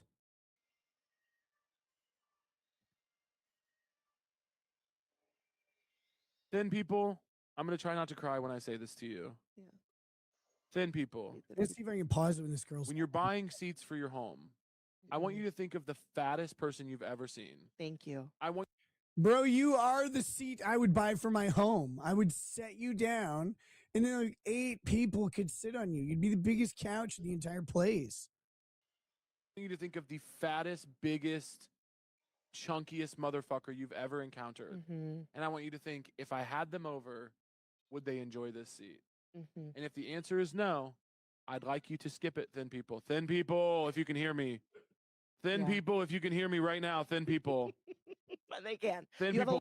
She's getting giggly. It's like someone dangling fried chicken in front of her. What the fuck? A lot of thin fans, I feel. I do, and it's concerning because they are small. And thin people, your seats aren't working. No. And I'm not changing. No. I'm not going to lose weight to come over. No. You need to get different chairs. And I'm going to tell you something right now. Your little mid-century fucking furniture that you purchased, it's a hazard to me. I will break your beautiful things. Mid-mod. It doesn't mid-mod. More like good God. There we go. That's a thigh attached to her shoulder. Holy shit. Look at how big it is.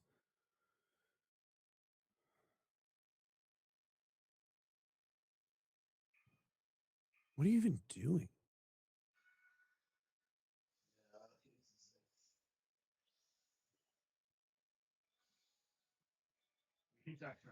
That's just crazy.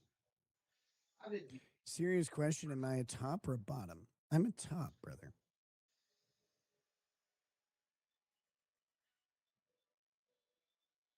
But she's like your mid-century furniture. So I guess 1950s to 1970s furniture that she's talking about. It's like, it hurts me or whatever. It harms me.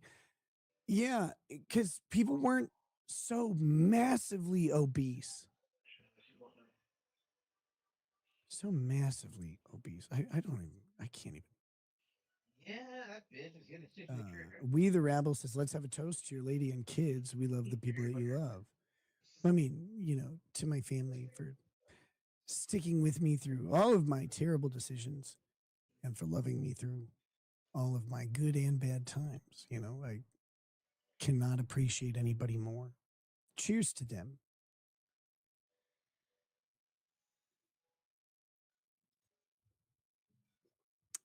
Charnatard says, what brand of seat would he be? Gazy boy. I mean, that was funny. That was funnier than it should have been. I like that. Let's see. How many inches of dick did you suck on your vacation? That throat needs more lube. Too many. Too many inches. It is, I tried to stay hydrated. I was in the desert, so it was like a little bit, it was kind of dry. But it wasn't, I mean, it gets really dry here in the winter anyway. I don't know. Who knows? I was on a plane for way too long. I kind of probably fucked it up.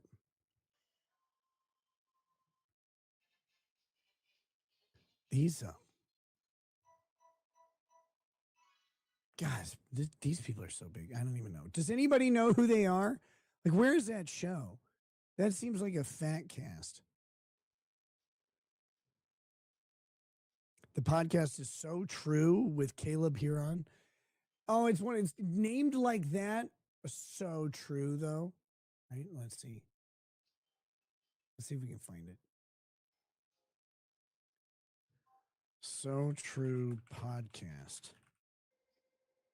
I was given no opportunity. We the Rabble says you need to quit drinking on stream. It's apparent. Wait, drinking soda? What are you talking about? Good Lord. Hi, Gracie. This guy is massive. Let's see. Gabriel Knight says Fox sleep. I agree. Fox sleep. Sleep is for quitters, I guess. Pilot Grove, you are a member. I haven't turned on members only yet, although we're going to do that really soon.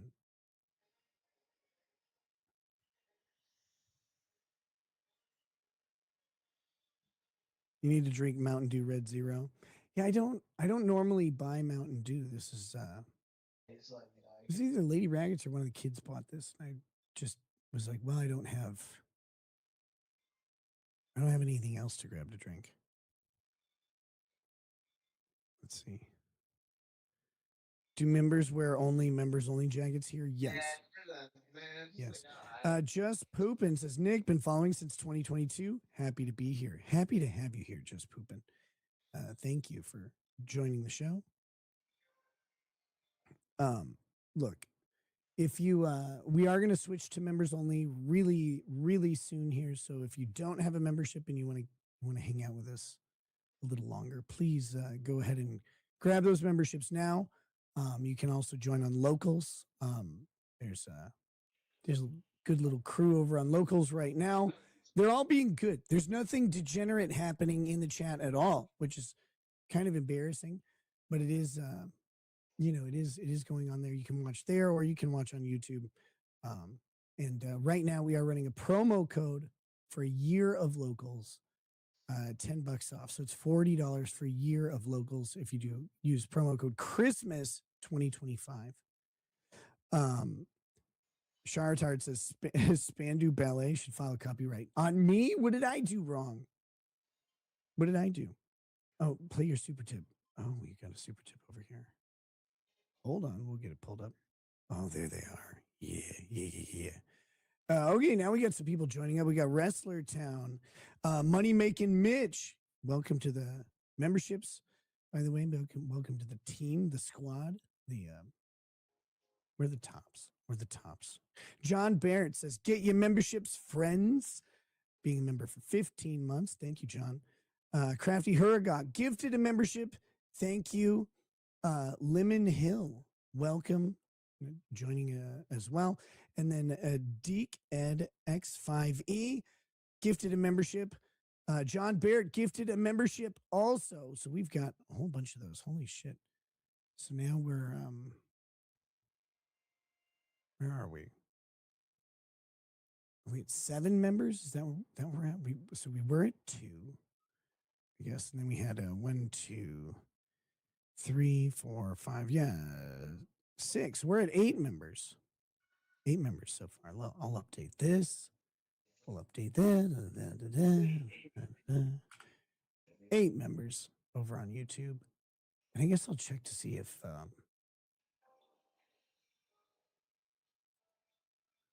check notifications on locals and see if we have any new members over there to update the counter. Wait, it's the 19th. So yes, we do. We have Red Delta joining over on locals. Thank you very much for that. So we'll put one of those on the board here, on the banner. I don't know what to call it. Let's see. Tracy Z. Collins is identical twin perks in a nutshell. Built-in organ donor. Wait, so there's Tracy Collins. Gotcha. So this is Tiff. Tiffany Lee's identical twin. Built-in organ donor, shared phone unlocks, foolproof alibis, and double the dating chaos. Basically, God hit copy paste on perfection. Hashtag twin wins. Very cool. Chartard says no on their podcast.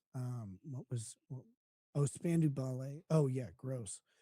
And then Chase NK sent a gifted membership as well, which brings us to 9. 9 members so far today. Well, I was given no opportunity. You guys are great. With that, we're going to go ahead and turn on members only. We're going to turn on members only now. We're going to hang out. We're going to do some Kurt content in a little bit.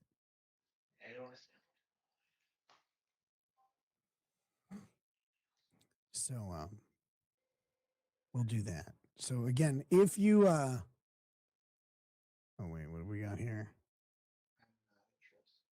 Is Dagger Pussy or Ice Dancer Girl still in contact? I talk to her every minute of the day. Still in contact. No, I've lost all contact with everybody. I don't even know what to do anymore. Nick fears the chat. Hug box time. Okay. Yes, we're going into the hug box. Get ready to get hugged. I hope you enjoy it. Ms. Femme Natal has gifted a membership as well. Thank you very much. Bringing us up to 10. We've got a couple super tips to play. And then we'll switch to members only because I'm afraid of the chat, which is true. Johnny Silverhand ass sunglasses. Wake TF up samurai, we have a dinghy to burn. Kurt something. Michael Pine, eggplant emoji, green bean emoji. I got it. I followed all that. Dick Manero! Merry Christmas and a happy Micro P New Year. My dude, what did you ask Santa Claus for? I asked for a Harry Potter wand to do magic at Universal. Avadakadabra, bitch. Avadakadabra, bitch.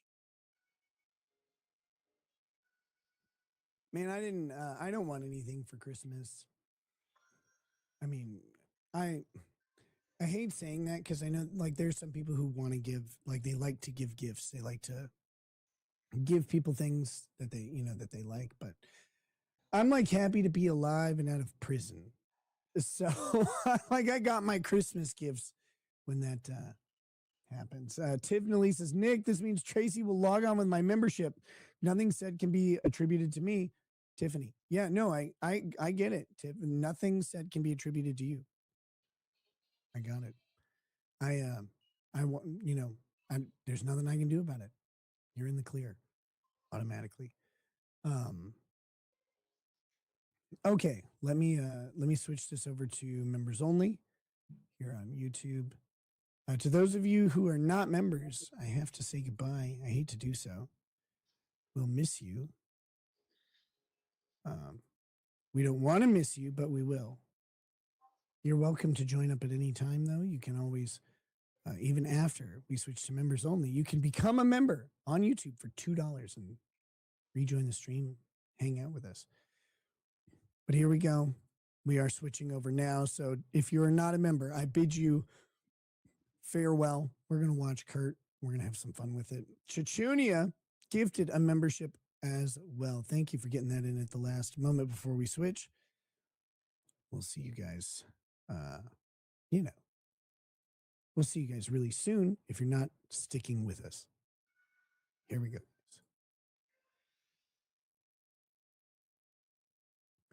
All right, we're now members only. And I'll update the membership counter to 11 because Chichunia came in with just raw generosity, unstoppable generosity. So here's what we've got. Look at these weirdos. And like I said, we're going to do some Kurt content in just a little bit. See what Kurt's up to.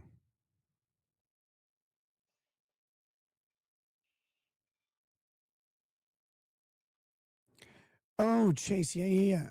Okay. Grand jury refusing to charge you for obvious self-defense. I'm remembering this now. Remember this. Oh, wait. Here's from Jen Lemons. Here are some sweet content tags. Sweet content tags. Thank you, Jen Lemons, for that. Okay, so look at this. Shout out to Givers. Do you see how big this motherfucker's neck is?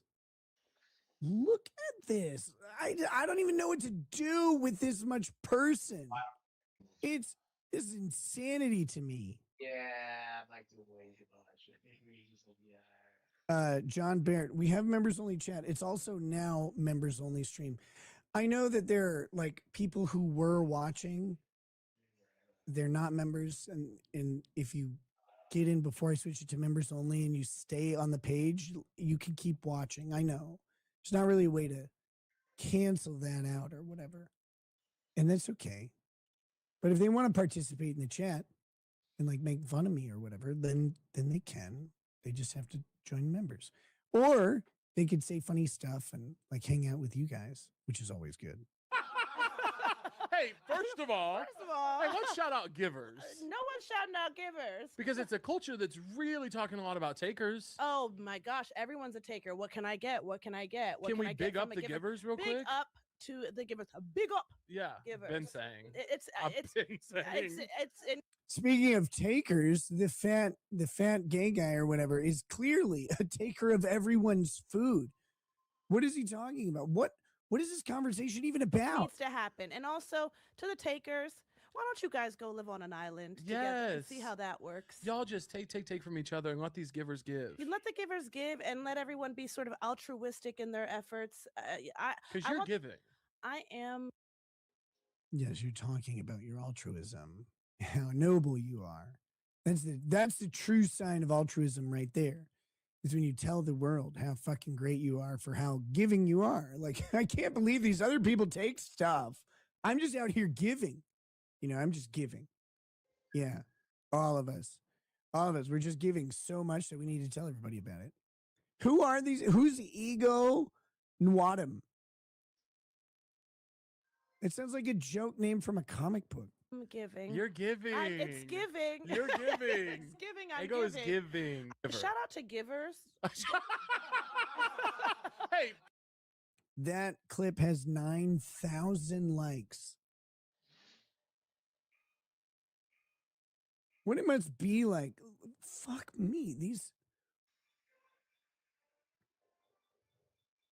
How's he landing these interviews?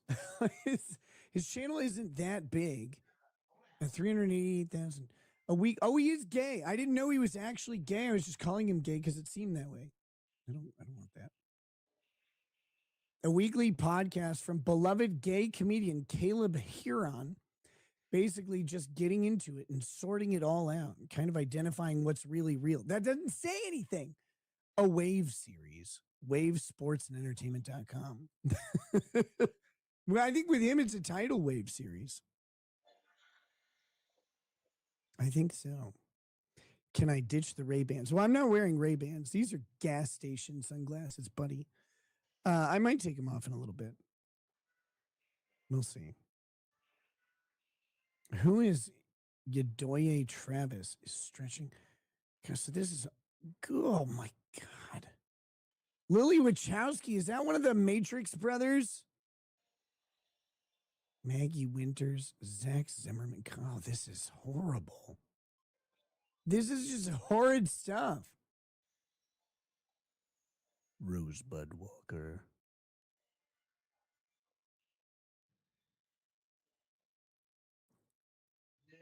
Holy fuck. Look, like, I don't get it. It's just like, oh, I was saying that.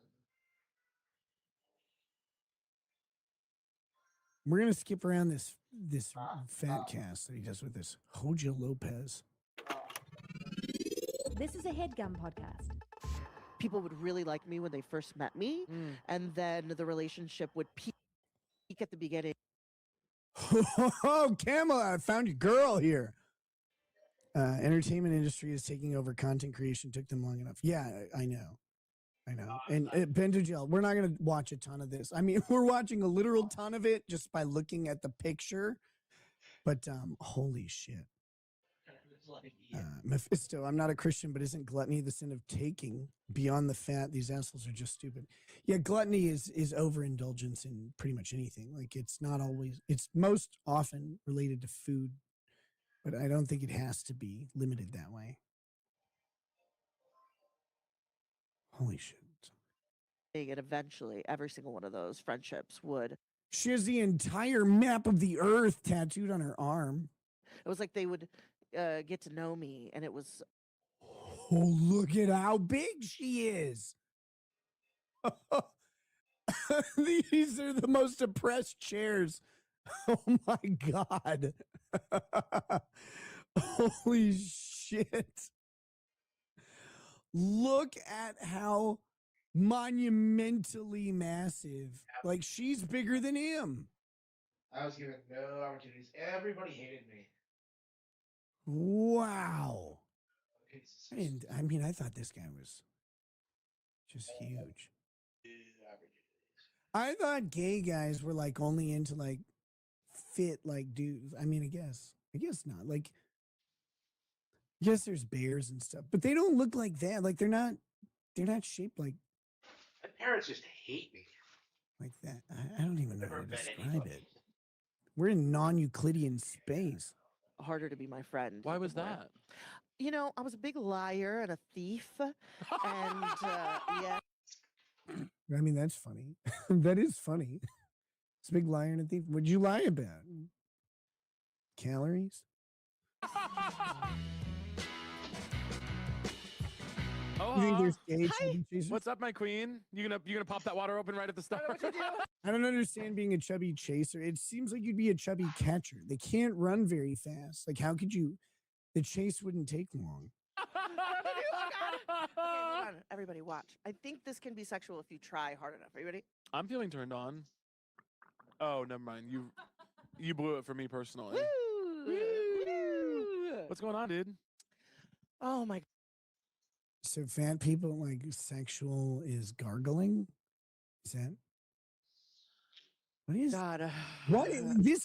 There's a word in Spanish called me desvelé, which means that I stayed up late, barely slept, and now I'm here. But I think you did the same thing. What? Why were you up late? Well, listen, I went to a party last night. What and, party? Okay, as my friend first down very well. Yeah. But you guys, I was a hit. You were a hit? I was on fire last night. We wish. I was on fire, but I was also allowing other people to speak. Nothing. I held court. I really was at my most Jitters charismatic queen. yesterday.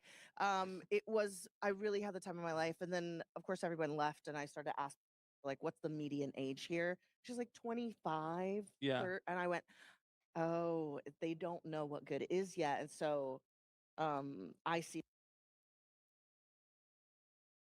They don't know what good is yet? What are you talking about? Look at that face. Who wouldn't want to roll over and wake up next to that nightmare every morning?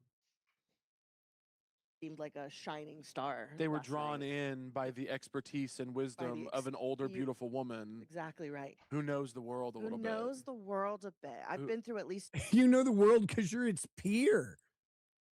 Oh my God, I can't I cannot imagine. I don't know how people get this way.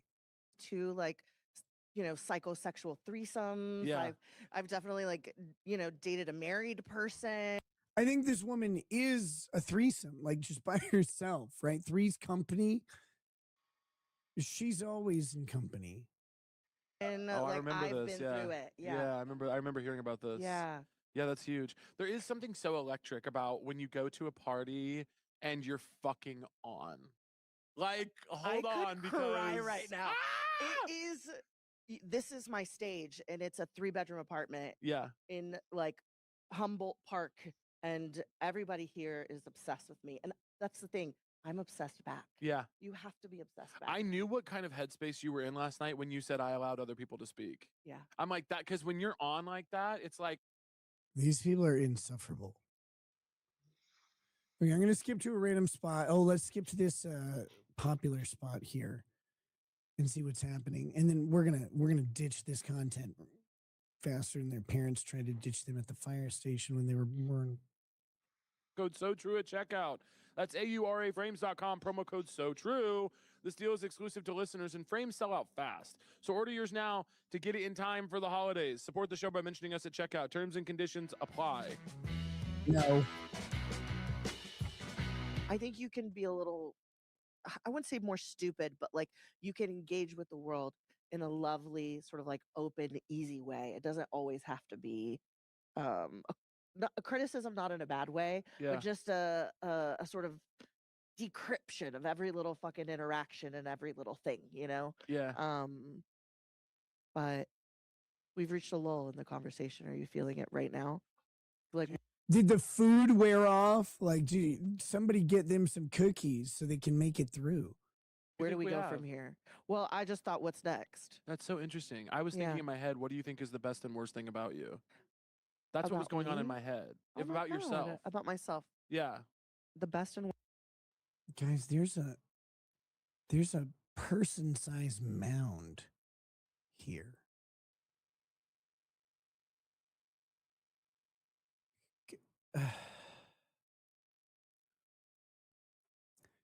I can't remember a single time in my life where I've ever sat down and looked down at my stomach and seen any amount of bulging and thought anything less than, well, I want to eat a bullet right now so I don't have to ever eat again. If any protrusion or mild bloating, I want to fucking become Ethiopian. I don't take the food away. I'll be okay. My fat ass will feed itself. How do you get this big? How does this even work? Can you imagine the spackle lining her fucking intestines? Good God. Worst thing about me? It's a really good question. Because I only think of good things when I think of you. That's so sweet. That's based so on my wonderful. deep love for you. Oh. I'll start with best because yeah. It's just the number one good thing. Let's start with that one. Because that one's fun to answer. That was fun to answer. And the other part sucks. The other one, we'll see if we get to it. We'll see if I can sort of prolong Let's that both one. do for a best little and then see if we get back to worst. yeah, see if we get back Do you know to what's it. funny about me? What? Speaking of worst things about you. Yeah. Not about you, about worst things about me. Okay. Sometimes I can't help but when I picture people criticizing me, I can't help but to imagine that they had caveats. Have I said this on here before? Sometimes. What caveat is there to criticizing you?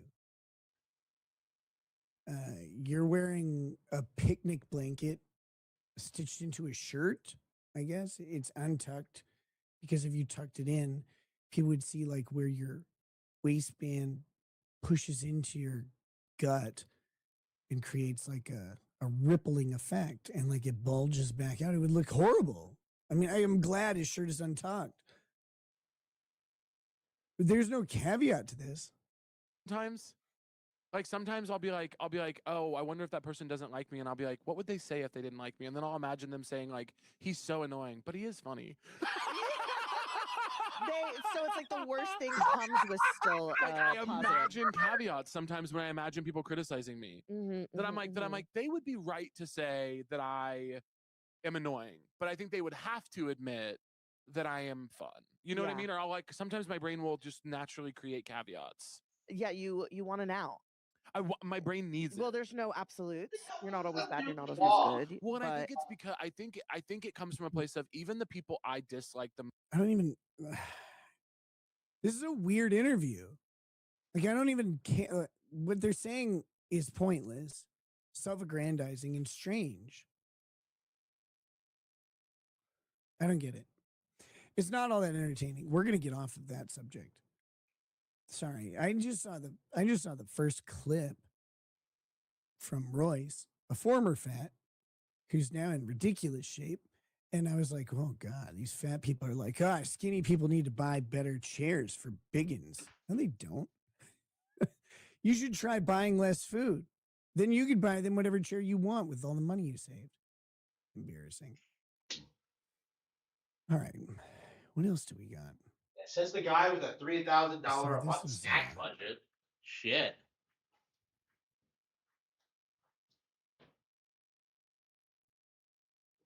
This was something.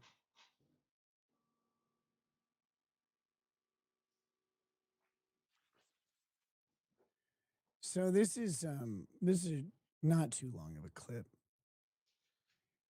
Dinesh D'Souza is debating destiny. And I don't know why. Like, I don't get. I see these people going to like these big political rallies and they go up and they get invited to big events. And I'm like, I don't get it.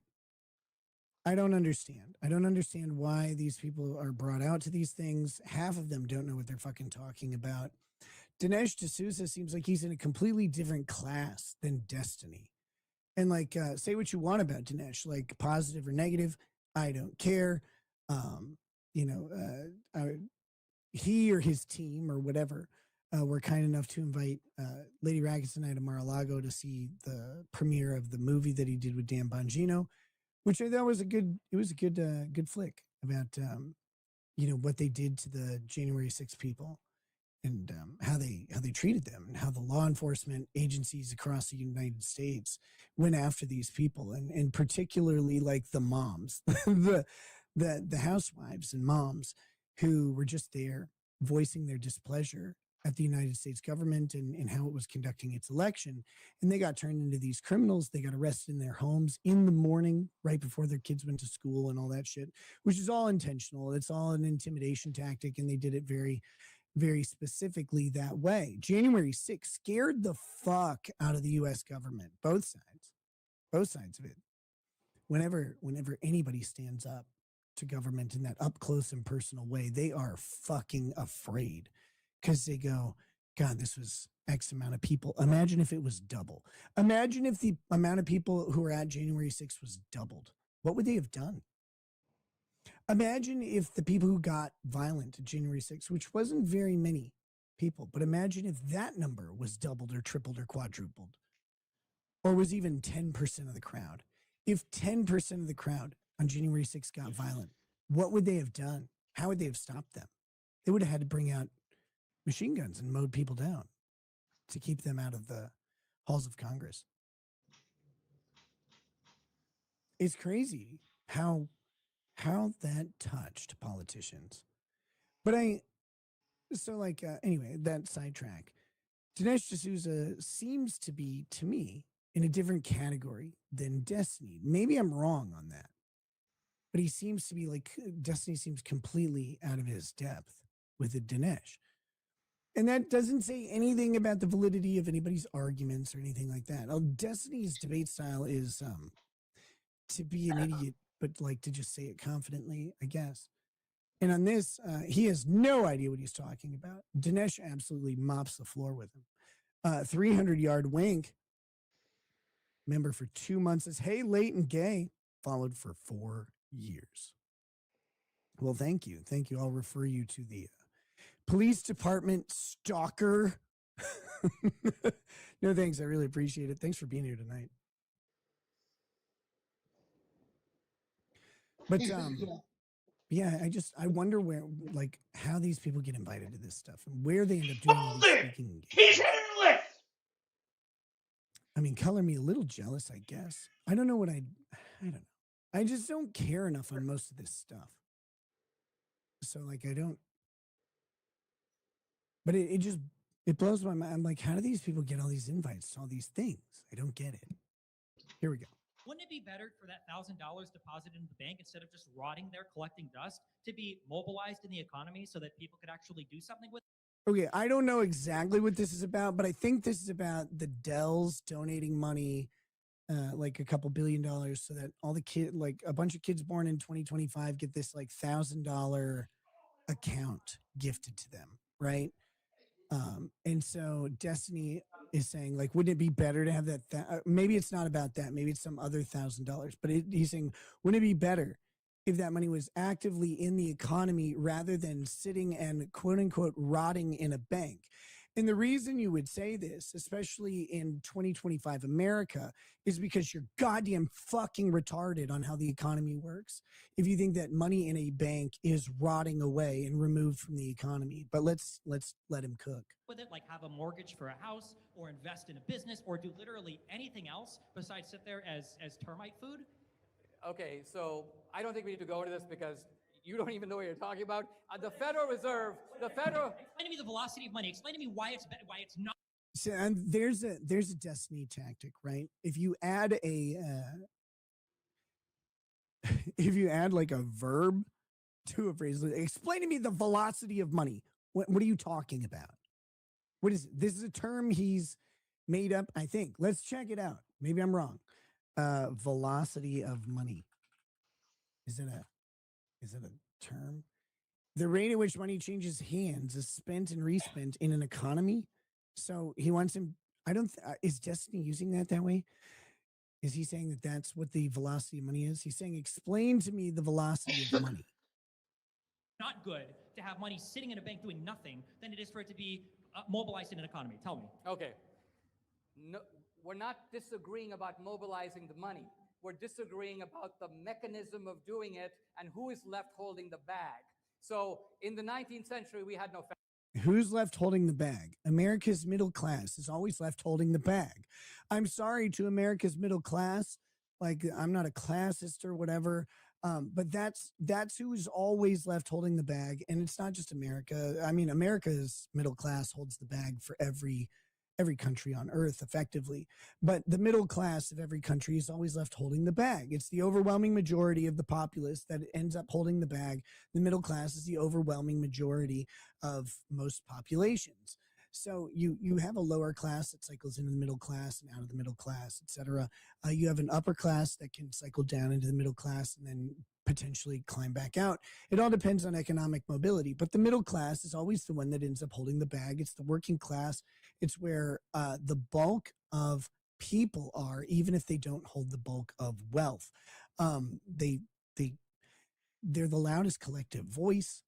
They share the broadest economic burden, even if it's not the largest. And they're always the ones holding the bag. Of course, most policies, economic policies, affect the middle class the most. Even if they're policies aimed at the poor, middle class ends up funding them. If they're policies aimed at the rich, the middle class ends up either benefiting from or getting stricken by what happens to the upper class, because they're the ones who have the capital to create employment. They're the ones who dictate salary. Median income is derived based on how the upper class distributes funds back down into the middle class. So the middle class is the one who's disproportionately affected by policy, no matter who it's targeted at. So they're the ones holding the bag. This isn't a giant mystery. But Destiny's talking about money sitting in a bank not being useful. He says, instead, I put it in mortgages. It's like, well, what do you think it does? What do you think banks fund mortgages with, Destiny? What are we talking about? Fed. The United States became the largest economy in the world. In the 19th century, we had fractional banking. But if banks couldn't meet their obligations, they went bankrupt. And so there was free market competition among the banks. It was to prevent that free market competition that the Fed was set up. Yeah, but like, and again, I'm no fan of the Fed. But what you have to recognize is that when those banks went bankrupt because they couldn't meet their obligations after some large donors in particular would pull their funding, and then disproportionately affecting the middle class people who had their money in a bank and thought it was safe. But it wasn't. These banks, it's not even the bank regulation issue there's a big problem. These banks were just businesses, and if banks failed at the rate that businesses fail, and there was no protection for their depositors, you have a bunch of people losing all their money all the time. And like, this is especially at a time before like credit options were a big deal. I mean, he's talking about the 1920s. We're in a basic banking economy at that time. We're not in a complex interwoven bank economy that we have now. And could you imagine like if local banks started going out of business with relative frequency and there was no FDIC insurance or deposit protection for the people depositing at this bank? The catastrophe that'd be suffered by thousands and thousands of people when all of their money was gone because the bank went bankrupt. Where are they going to get it? They're not going to get it back. Banking, for all of its ups and downs, and the Fed, for all of its ups and downs, like this was a system designed to protect the middle class banker, who is everybody. We all bank to some degree. Almost no one operates purely on cash and without a banking institution. And again, like if they changed hands and went out of business the same way that like a 7-Eleven does, you could see the problem. If a bank could just declare bankruptcy like any other business, right? They could just declare bankruptcy, say, we can't afford to pay out our obligations. What are those obligations? Deposit accounts. Deposit accounts are the obligations it owes back to its customers. And if they just wiped out all their financial obligations every time they lost liquidity and became insolvent, people's savings would be wiped out constantly. There'd be no protection for them. I'm not saying the Fed is the best way to do it, but we did have a clear problem with banks that was discovered in the late 20s. Is that what happens if just a few people, just a sizable, significant percentage, but not a majority percentage of people decided to withdraw their money from the bank?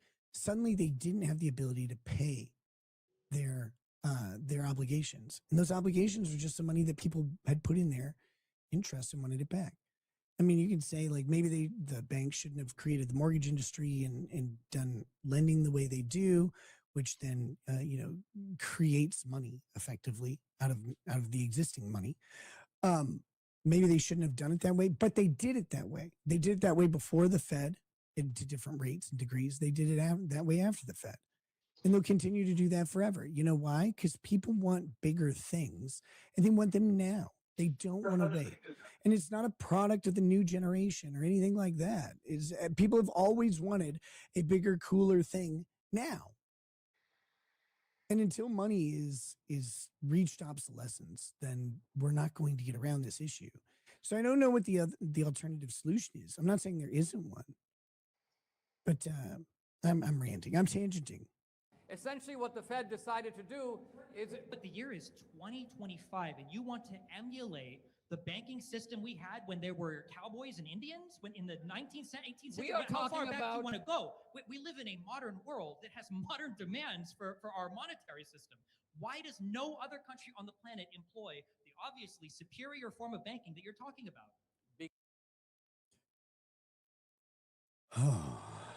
There's a lot to unpack there. But I'm supposed to update the micropene counter. Do we have an official count on the micropene counter? I think it's 2, 3, something like that. I don't know how many it is. If anybody knows the answer, let me know and I'll update it. Because it is in the interest of every state has recognized for thousands of years that controlling the money supply is the key to controlling the wealth of the country. That is what, in the era of gold, what the governments used to do is take the gold coin and dilute the coin, put base metal into the coin. So the coin, which was supposed to be pure gold, is now only 50% gold or 30% gold. So this racket has been going on for a long time, I grant you. Trump should get rid of FDIC insurance and fractional reserve banking. FDI insurance is a complete illusion. So we should get rid of it and go back to the gold. FDIC insurance isn't a complete illusion. What are you talking about? FDIC insurance exists and it pays out with regularity. There's a cap on it. I don't think people really understand the capping of FDIC insurance. I don't know what the caps are anymore. I know what they were 20 years ago when I worked in banks. But like saying that FDIC is an illusion is wrong. FDIC paid out when banks closed down. This still pays out when banks close down. But you can't FDIC insure a $20 million deposit account. It doesn't work that way.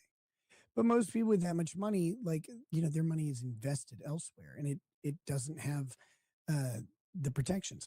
FDIC, again, is there to protect the middle class. Whether it should be there or not, that's what it's there for. And it actually does it.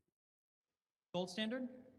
Not the gold standard per se, but we should go back to a free banking system, which would include Bitcoin, which would include all kinds of currencies. We're talking about fake money and you support Bitcoin? Lamau. Yeah, he supports Bitcoin. Do you know why? Because Bitcoin, in and of itself, has value. The value in Bitcoin is derived from the calculation of the blockchain itself. Every transaction on it is registered. Every transaction on it is trackable. We don't have money changing hands that can't be followed. Like, Bitcoin is a really interesting system because the exchange of Bitcoin raises the value of Bitcoin, like the process of exchanging it, because it has to be resolved by math. So yeah, Bitcoin should be included in banking. It should not be regulated as an investment because it's not. It's not the same thing. It's not the same product. Investments are prospecting on company success. Bitcoin isn't prospecting on a company's success. Bitcoin is effectively it's a currency that exists and its value is definable. It's the closer thing to the gold standard than anything else that we have. Bitcoin is not fake money. You think that something is fake money because, first of all, you give this rhapsody to modern technology, and when finally a form of money is created privately that cannot be inflated, that has a fixed supply, and that in fact has Bitcoin has one of the wildest volatility indexes of any currency on the planet, besides maybe Zimbabwe. Do you realize? I don't know if that's actually true. I don't know that Bitcoin is wildly volatile. Bitcoin keeps growing. Bitcoin versus other currency.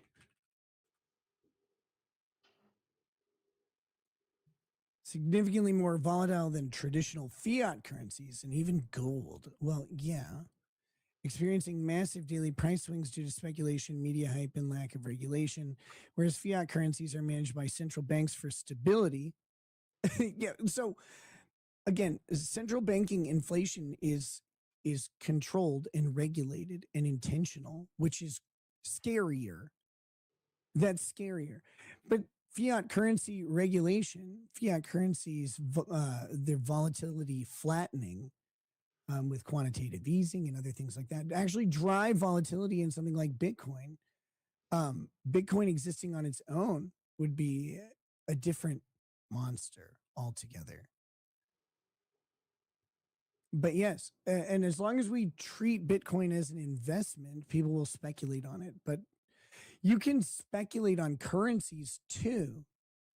But the thing that Destiny doesn't understand is that speculation on Bitcoin leading to like its volatility versus like if I wanted to speculate on the currency of a country, the government of that country has a say in the value of its currency by either printing more or just deciding what the value is.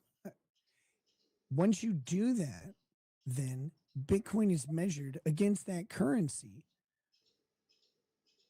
So the speculation into the value of Bitcoin is how much it will be worth relative to the policies that drive the value of the fake fiat currency. Fiat currency is imaginary. It's not attached to anything at all other than the faith in the currency itself.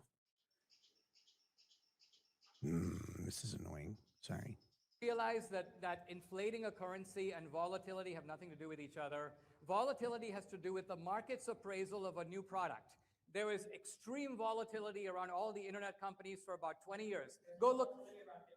There's a lot of volatility around Bitcoin because the market is full of people who look at this thing, don't understand it, and go, what's this? I've never had private money. To me, a dollar bill needs to be said. It needs to stay on the bill, backed up with the. He's losing me. This isn't why Bitcoin is volatile. Again, Bitcoin is volatile because people speculate on Bitcoin expecting inflation of the dollar to happen at a certain rate or to increase or decrease. That's where the speculation on Bitcoin comes from, which leads to its volatility. Because again, we're treating it like an investment instead of treating it like math. But the reason that you can treat Bitcoin as an investment is because of the math that's backing it, because of the fact that it has its own definable value. And like Dinesh says, it's finite. There's a finite amount, and that finite amount is knowable. If we found a gold reserve tomorrow that doubled the amount of available gold in the world, gold's price would plummet. There's nothing you could do. And it's possible at any day that we could find a gold reserve that is sufficient, or find another metal that surpasses gold in its usefulness and attractiveness. Like, that's always possible. And it's crazy to think like that people like Destiny don't understand how this works. I don't get it. I don't know. The full faith of the U.S. government. Otherwise, it's not money. So this is an ancient way to think. And something like Bitcoin confuses you because it's new. But so to be clear, it doesn't confuse me. It just doesn't. It makes it so a country loses complete and total control of their. Exactly, and that's why. Yes, that's the point. The market controls the value of the currency, not a central government. You oppose it because you are a statist and you want your government to control the money supply. All right.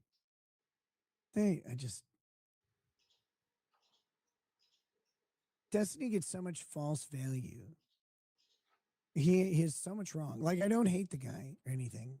And my times conversing with him and debating with him have been pleasant enough. I don't hold animosity towards him.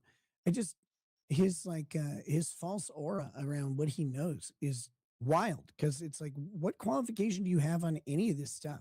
Does anybody know, like, does he have some sort of education background or relevant work experience in any field? I don't know Destiny's history at all. Here we go. Imagine a world where trusting your money to a stranger were without risk. If you can, you are probably a emu slum. I am a mortgage professional and literally Ronnie O'Neal. Destiny got Michael Peen. I think we're at 3 micropeens. That's what I'm going to put us at. Someone's welcome to correct me on that. They changed super tips. It's not as easy to it's not as easy to check the past super tips now. I don't know where they even went. Where did they even go? Oh, there they are. There they are. I found them now. I was complaining for no reason.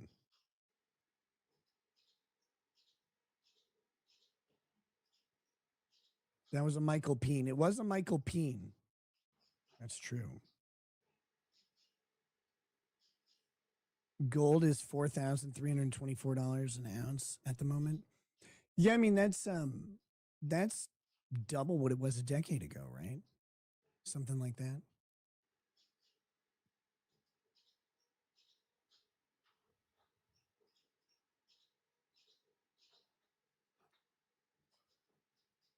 Okay, what else do we have? I've got this thing, Mark Kelly.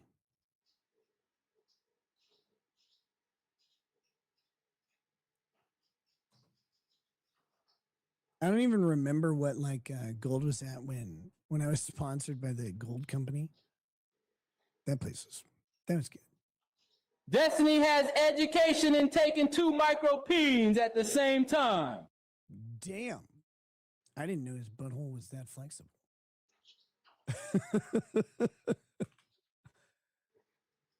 Destiny's admittedly bi, right?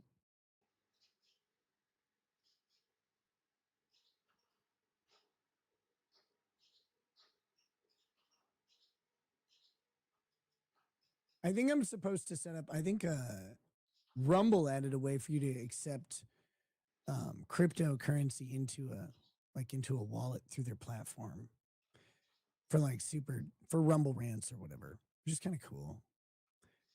I would like to learn more about the crypto as a mechanism for holding money and using it, but I'm just lazy. It's been my problem. All right, so this is Captain Mark Kelly. Status update. This is complete bullshit. And today, Pete Hegseth tried to use it to dodge accountability for his actions. So let's check this out. Mark Kelly is being investigated by the Department of Defense. Mark Kelly is under the jurisdiction of the UCMJ, which means that he is subject to the rules of the military. And the military justice system is what would prosecute any infractions that relate to the military justice, right? That relate to the UCMJ or violations thereof. You don't get a civilian court, which is funny because people were mad that Trump suggested to his attorney general, Pam Bondi or whatever, to look into Mark Kelly. But it really doesn't matter if he suggested to her, because the real issue is going to come from the military itself. I mean, that's the code he's talking about violating. Let's check this out. I am not backing down because this really isn't about me. This is about all of us. This is about every member of the military, every retired person, every U.S. citizen. Hey, folks, it's Mark Kelly, and I want to give you a little bit of a update on the situation with Pete Hegseth and this ridiculous investigation of his against me. Hey, we just learned that the Department of Defense, they're escalating this review of me into what they call an official command investigation. Maybe it's because you suggested to people that that they should only obey lawful orders, but then said things like striking a Venezuelan boat was unlawful, which isn't true. It's not true. Hitting the Venezuelan boat, you can think it's the wrong thing to do morally. You can think it's the wrong thing to do politically. If you're hung up on it being illegal, you're not correct. I'm sorry, you're not. Eventually, the court could determine, I guess, that the president lacks the authority to classify non-state narcotics actions as terrorism or as enemies of the United States, and they could say you've exceeded your authority. But it's not a clear exceeding of authority. It's not a crime. Even if Trump is wrong in his authority, which I don't think he is, but even if he's wrong here, his actions lack the criminal intent required to reach a criminal complaint or charge. He hasn't done anything to suggest that he thinks his actions are illegal, and his basis for them being presumptively legal lie in the president's authority. And even if they don't, the president has immunity for anything within his purview. so he can't be charged for it. The only thing you can do about it is impeach him if you want to. You can impeach Pete Hegseth too. But Trump and Hegseth aren't under the UCMJ. They're not enlisted men. They were not enlisted officers. They're not under the pension program. They're not under the jurisdiction of the UCMJ. So you have to go to civilian law. Trump hasn't done anything that he could be prosecuted for under civilian law. Neither is Hegseth that I've seen in any way. And the admiral who ordered the strike, on the second strike that's super controversial, seemingly did so under orders that he used his discretionary authority to figure out how to carry out that order best. It wasn't a specific order to, as far as we can tell, no one's come out and said it was, like, with any concrete evidence, but it wasn't an order to kill people. It was an order to take out these boats that are bringing things into the country that the executive has determined to be problematic and a threat to national security. They have the right to do that.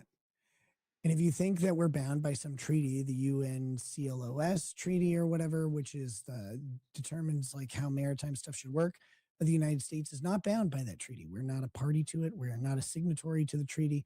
We adopt some of the treaty provisions voluntarily and implement them, but that means that we're the enforcement arm of that, not UNCLOS. And we're under no obligation to create the laws that are in that treaty, and we're under no obligation to enforce the laws that would be created within that treaty. So even if we did create them because we want to like show that this is a good idea, even though we don't agree to all of it, we implement it.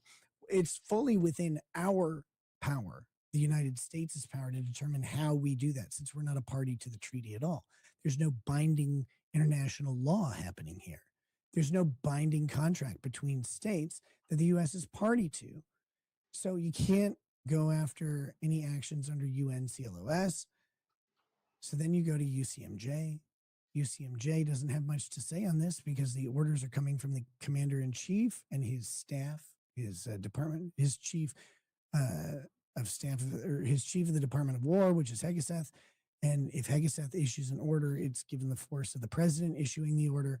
And therefore, the admiral following that order is doing the right thing. And if you think that the order is illegal, again, it's not so obviously and manifestly illegal that he would have any grounds in rejecting it. Now, if the court came in and said, this is an illegal order, and then the admiral chose to execute the order and keep going after that, that's a different story. But we're not there yet. Hey, what up? It's Courtney. Looking boss. Thank you. Thank you. This is another suit that cost a total of $12. It's great. It's great. I love being a relatively thin guy because, like, if you go to used clothing stores, like, everybody grows out of their clothes. You're like, no, I'm just growing into this. I'm just now hitting puberty. And then today, this is pretty interesting. Today, we had a brief on the strikes on the Venezuelan boats in the Caribbean. Yes. Secretary Hegseth, Pete Hegseth, he was there, along with most of my colleagues, the other U.S. senators, and Marco Rubio. Oh, hey, what's up, Ice Dancer? I see you in the chat. Someone earlier asked me if I still was in contact with you. What say you to these allegations? What say you? As well. And I had some serious questions for Pete Hegseth about these strikes. And at first, he was a little reluctant to answer them, and he just started trying to lecture me on this situation. And I said I lost all contact with Ice Dancer. She says, I don't talk to gay guys. Yeah, well, you know what? In fairness, I thought you were a dude. So take that. Of course, I'm not going to be lectured by this guy, the most unqualified Secretary of Defense in our country's history. So I reminded him. Why? Why is he the most unqualified Secretary of Defense in our country's history? What qualification is there for the Secretary of Defense that he doesn't meet? That, he said the same thing that I said in 2016. He also said it specifically about this president, and he said it more than once. And also, folks, you got to understand that our military swears an oath to the Constitution, not to a person. Yes. And the oath to uphold the Constitution. That person is the commander in chief of the military. So, yeah, they're not swearing an oath to the person, they're swearing an oath to the document and the ideas behind it. But that oath requires a subservience to the commander in chief of the military by military personnel.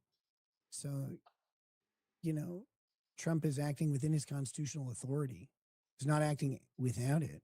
Not to the president. The note that requires them to refuse illegal orders. And we still don't know if they're actually going to try to follow through on this court martial of me, but we do know that they're moving forward with something. This command investigation, as they call it. I want all of you to know that no matter what happens to me, I am not backing down because this really isn't about me.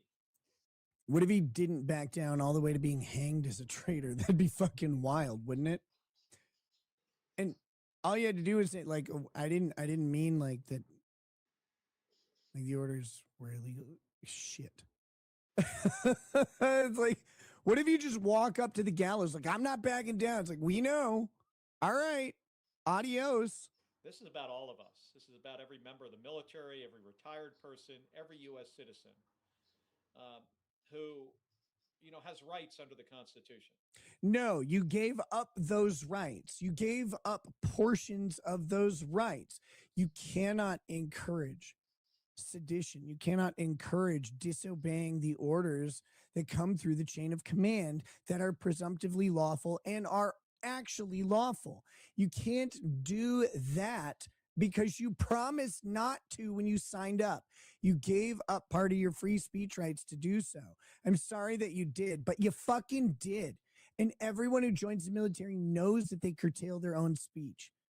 They do. It's crazy to think that you don't. So I'm going to keep fighting for the American people, and I'm going to keep doing my job, which includes holding this guy, Pete Hegseth, and this administration and this president, Donald Trump, accountable for what they do and when they cross a line. You haven't held them accountable, though. You actually just did a thing to tell existing soldiers to put themselves at legal risk by disobeying orders. That's crazy. Why would you do that? So, folks, I'm not going away. I'm not backing down. They're not going to intimidate me or silence me. They picked the wrong guy. Oh, yeah. No, they picked the guy who did the thing that was wrong. That's the real thing here. Holy shit. Anyway, that guy seems like a giant pile of trash. All right. Should we do some Kurt content?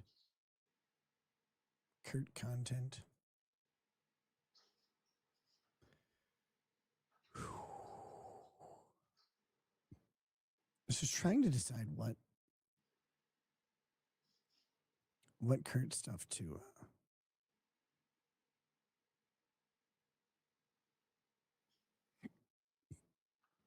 do here.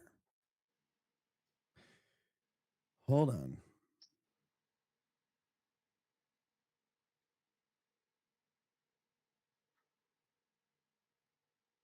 We've got to get this. Because there's a bunch of different stuff. We've gone through, I think, all of the cooking. I think we've gone through the cooking. There's a way on my phone to look up members only stuff, which I can't do on here. How annoying. Let's see.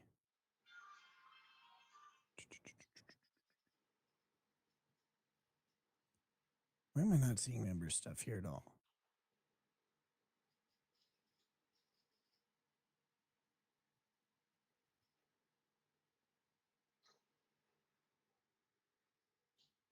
What are we doing here?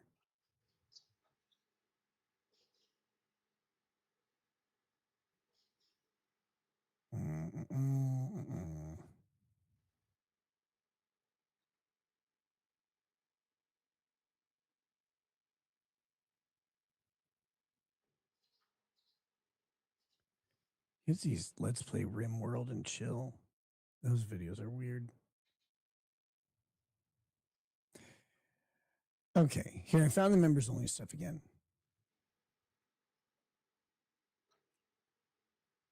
We haven't done the watch build. Miss Femnatal, I'm not aware of any more makeup streams, but the last one that he did was impromptu. I was sitting there cooking food, and all of a sudden he's like, I got to put on some powder. Which is amazing. Which is amazing. There was a recent one where he talked about me. I could find that one because it wasn't too long ago. That was pretty funny. I don't think that was a members only stream that he did.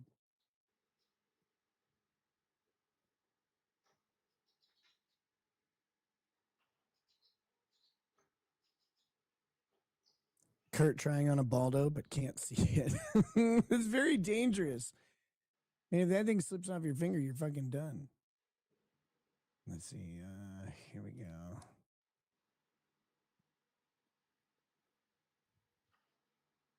God, he does this. His content is so weird. Breakfast shake. Is AI art theft a legal analysis? We could do that one, might be interesting. This one was I shaved and had a rough day. I don't even know what that is.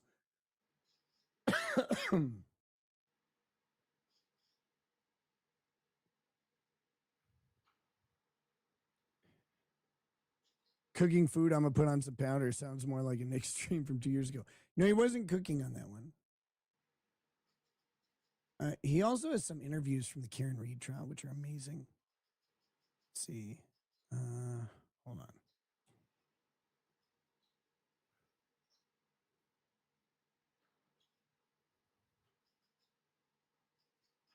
Here, I'll pull this up on stream so you guys can see me scrolling through.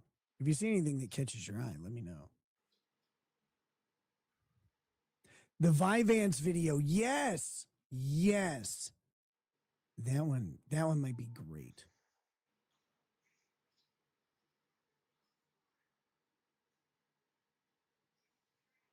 I've got that one somewhere.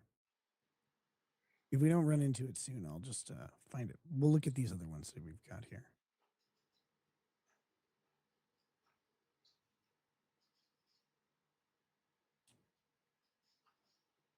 What's the Vyvanse video? It's where he calls a bunch of pharmacies trying to get Vyvanse. He just can't get it.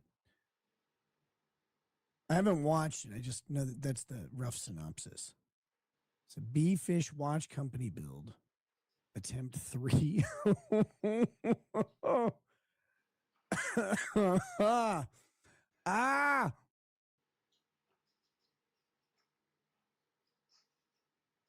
Look at his smug look on his trial conversation with Mark Betterow. Oh, we might have to do that one on its own sometime. Bee Fish Watch Company builds second try.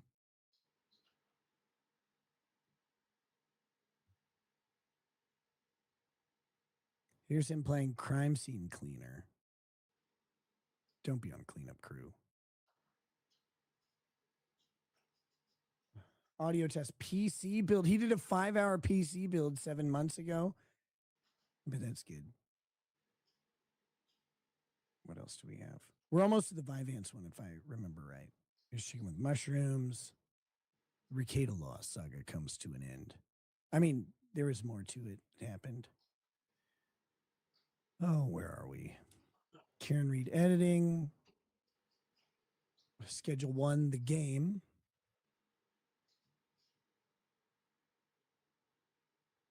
The Bee Fish Watch assembly attempt. Here it is. It's 4 hours long. Bee Fish Watch failed, but we will try again another time. Ah! Look at how long that is. 3 hours and 45 minutes, another hour and 48 minutes for those two.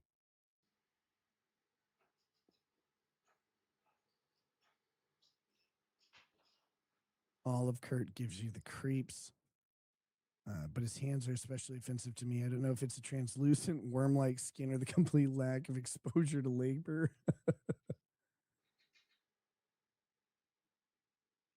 because some of you people need help on logical reasoning. That's pretty funny. He's got a watch in there. You know that's good because that's him arguing with people about why it's good to buy all these watches, I'm guessing. Let's talk about watches. Sausage pasta. We watched that one. God. 331 pounds and other thoughts. That's 8 months ago.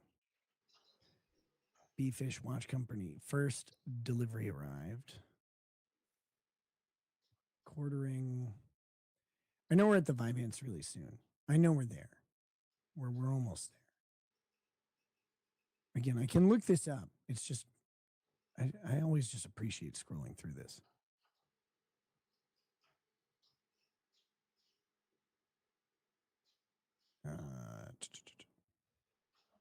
Professor Dave explains trans people react. Oh, that's going to be good. There's so much stuff. Like, there's so much Kurt content to watch, and it's all good. But I gotta balance out like how much time I have tonight because I got a busy day tomorrow. Sovereign citizen stupid. JD Vance addressing CPAC. Unboxing is Hamilton Khaki automatic 42 millimeter. I'm guessing that's a watch also. Is he unboxing a watch there? Okay, I'm gonna have to just find it. RimWorld and chill. I've never played RimWorld. It's not. I'm not good at any of this stuff. Nick Rekieta gets a plea deal. I got one. It's the last one on the shelf.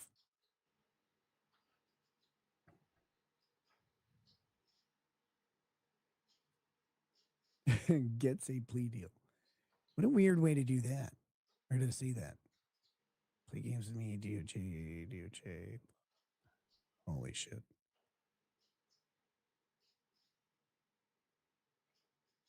Check out race. We did that one. Papa Ju. All right. Fine. I'll do it this way.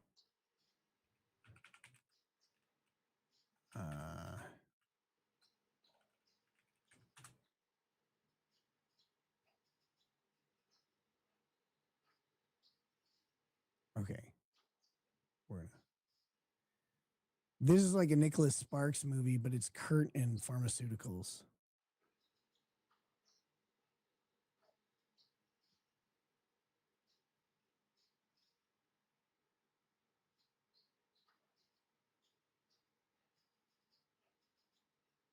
Hello, everyone, and welcome to Uncivil Law for a very special edition of Uncivil Law. I play the game, Can I Get the Medication That I Need? For those of you who follow my channel, you might be aware that I take the medication Vyvanse, which is typically prescribed for ADHD, but in my case, I take for depression, and I found it to be quite useful. As you may or may not be aware, there's been a shortage. Now, I kind of understand this. I kind of understand using a stimulant to combat depression because when I was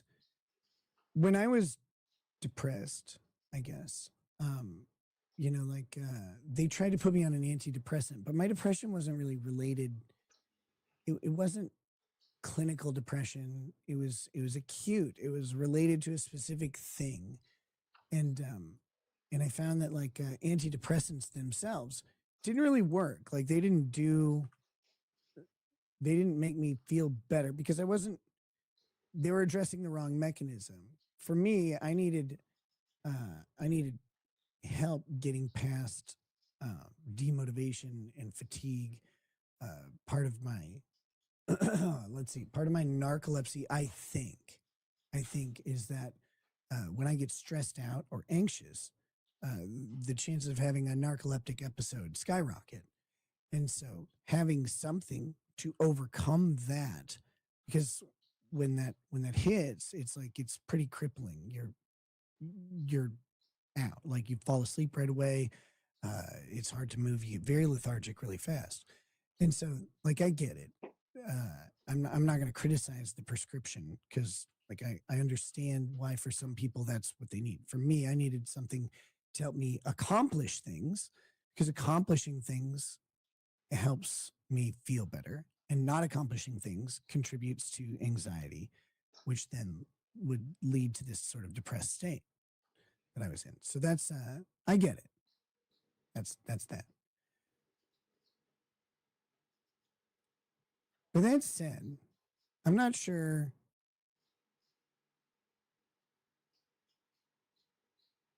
I just don't understand how Kurt is the size he is on all the stimulants that he's on. I don't get it. It should kill your appetite. Of ADHD medication in the United States for quite some time, over a year. And so I have to play my favorite game. Can I find a pharmacy that actually has supply so that I can tell my doctor where to send the prescription so that I can actually get my medication? That is the game. Can we find a pharmacy that actually has supply so I can actually get it? Now, I made a few calls this morning already. We're up to 10 before I started streaming. Then I'm like, he's called 10 pharmacies so far. And he's like, you know what's a good idea? I'm going to call pharmacies about my private medical issue and put it on the internet. That's a great plan. like, you know what? We can make a stream of this. So that's what we're going to do. We're going to play the game. Can I get the medication I need? And how many pharmacies do I have to call to find the medication I need? That is the game. Great. So we're going to play. I had more than one dealer. Because if one dealer was dry, you had to have another one to get your stuff. You had to.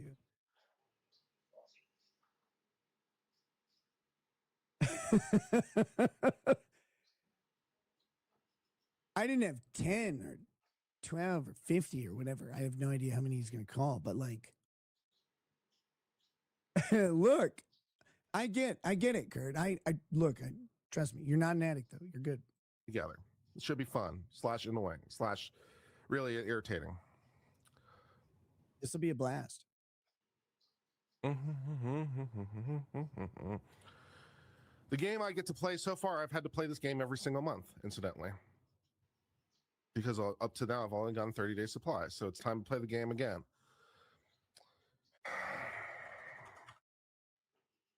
Isn't federal regulation of drugs great, Kurt? Isn't that a great thing?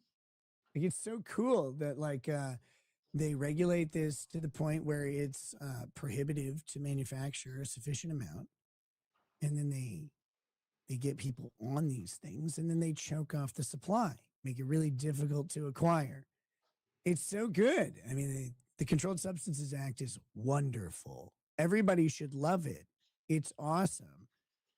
I mean, I don't know how you could even fathom producing Adderall without it, or Vyvanse, or Concerta, or what any of these things. Like, that'd be crazy to think that they, could do this without the level of regulation that we have.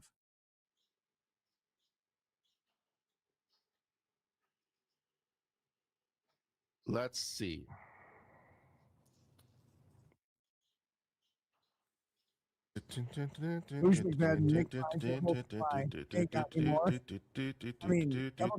Okay. Now let's see. I need a list of pharmacies to call. Let's start with Walgreens. Walgreens. There's an S.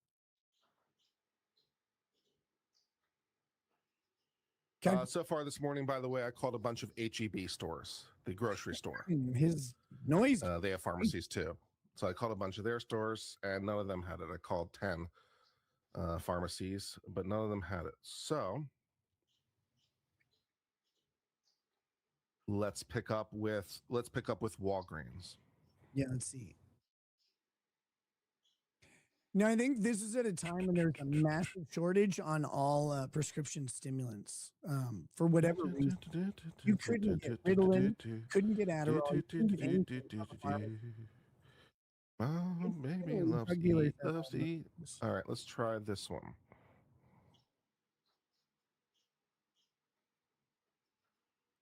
Oh, the thing where I get cut off if the video's going.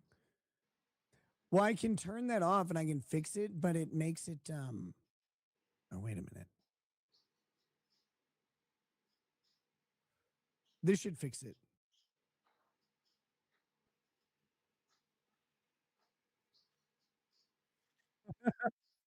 That didn't work. That was a bad call, Kurt. Hopefully, Chad memes. I think I may have fixed it. Let me know in the chat, I suppose. But we got to wait for him to actually talk.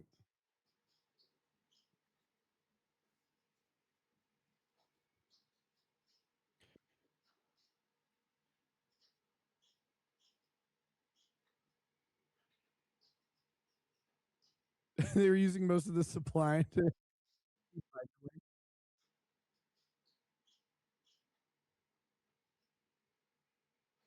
Just press zero, Kurt. Just press zero.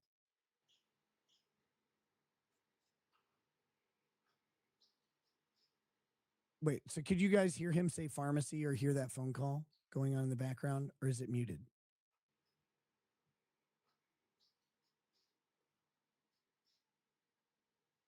I need your feedback to make sure this is playing right.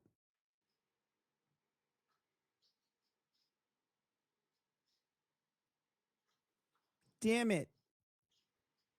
Okay, hold on.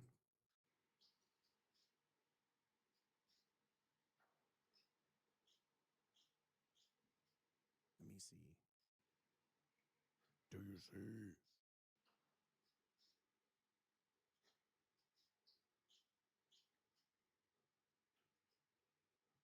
How about now? Okay, you want the pharmacy, but I can actually help you with most of your requests, like refilling your medication or checking the status of your prescription. So tell me, what can I help you with? Pharmacy. Can you hear it now?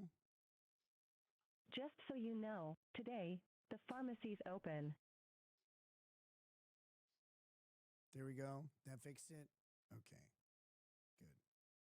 From 9 a.m. to 9 p.m. tomorrow, the pharmacy's open. From 9 a.m. to Press 9 p.m. zero. It's closed for a meal break at 1:30 p.m. until 2 p.m. Connecting you to the pharmacy. Oh my God. Please remain on the line to speak with a member of our staff. Pharmacy, please hold. Yep. Okay, they hung up on me. Should we call him back? Let's call him back. That was funny. Welcome to Please Walgreens, hold at the corner of Ferry Road and Morton Road in Katy. Para continuar en español, oprima 9. Oprima 9. Diga 9. How can I help you today? Speak to a pharmacist. Okay, you want the pharmacy, but I can actually help you with most of your requests, like refilling your medication or checking the status of your prescription. So tell me, what can I help you with? Speak to a pharmacist. Just so you know, today, the pharmacy's open from 9 a.m. to 9 p.m. Tomorrow, This the would be pharmacy's infuriating. I'd open be from throwing 9 shit at a.m. every to 9 wall p.m. that ever It's closed existed. for a meal break at 1:30 p.m. until 2 p.m. Connecting you to the pharmacy. Please remain on the line to speak with a member of our staff.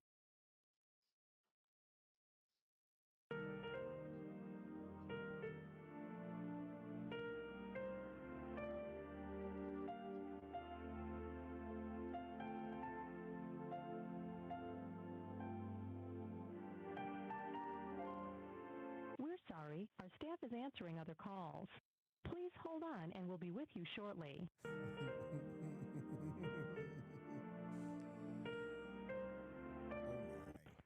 Walgreens Pharmacy, please hold. Yep.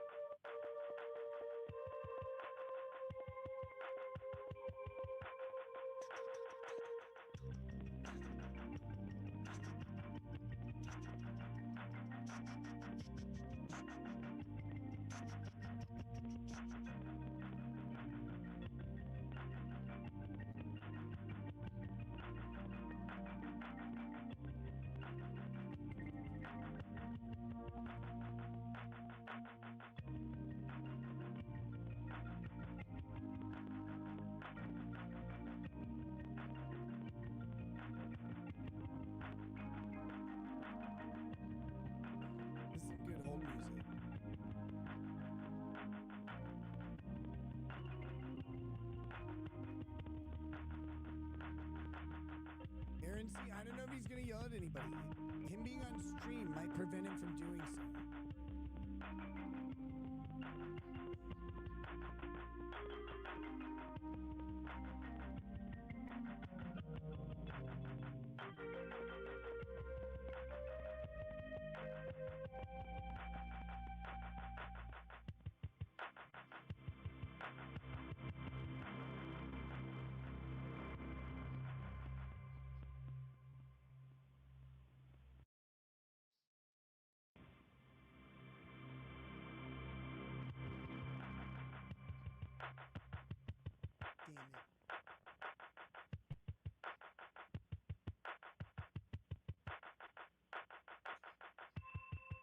This might end up being really boring. This might just be fucking hold music forever.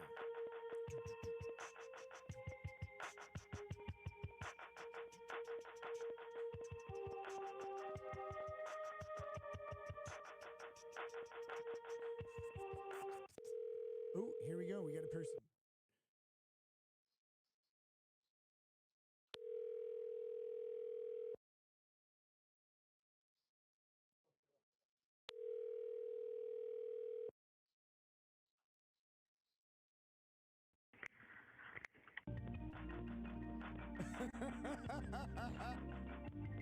How is he keeping his cool? I fucking hate telephones so much.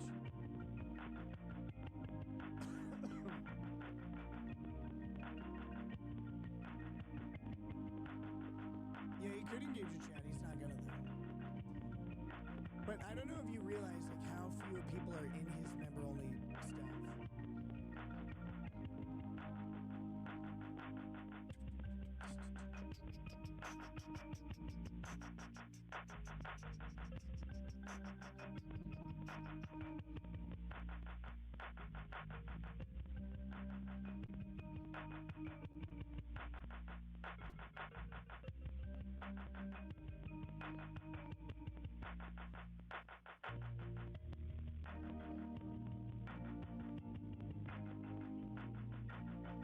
This is lo-fi. You should love it.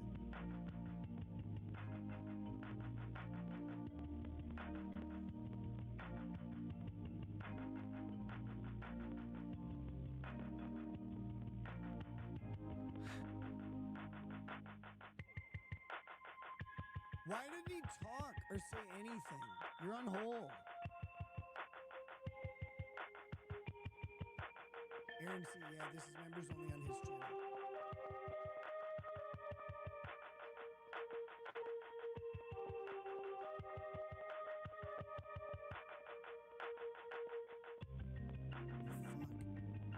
He's just sitting there silent. Like, talk to your audience. They're chatting, they're there.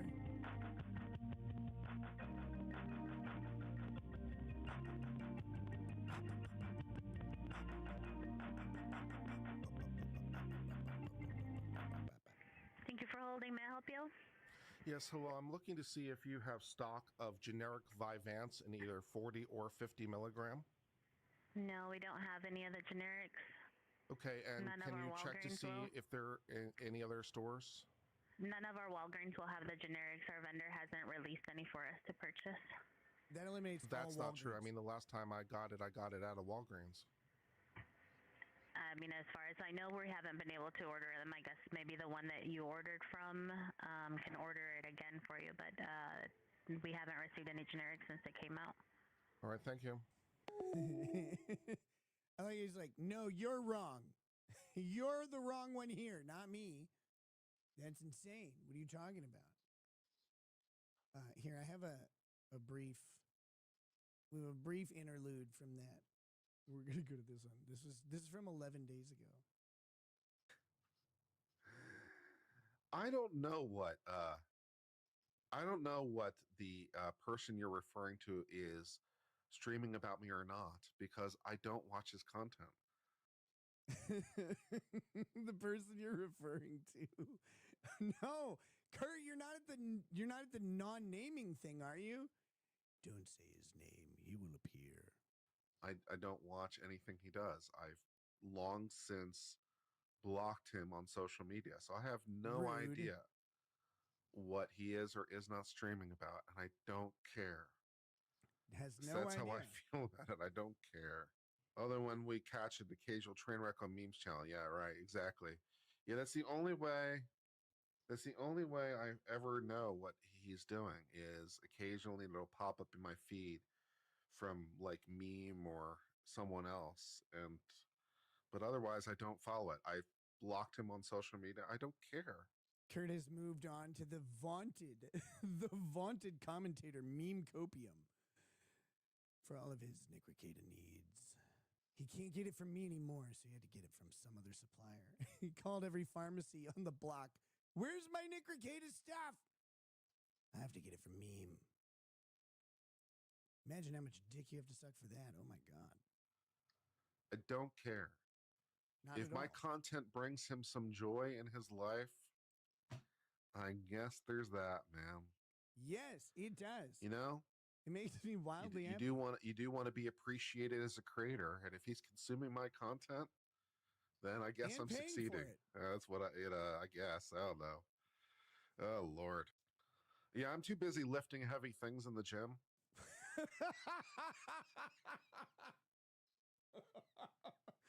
Guys, he's just too busy. He's lifting heavy stuff. Didn't you know that? This is fucking amazing. I'm too busy with that.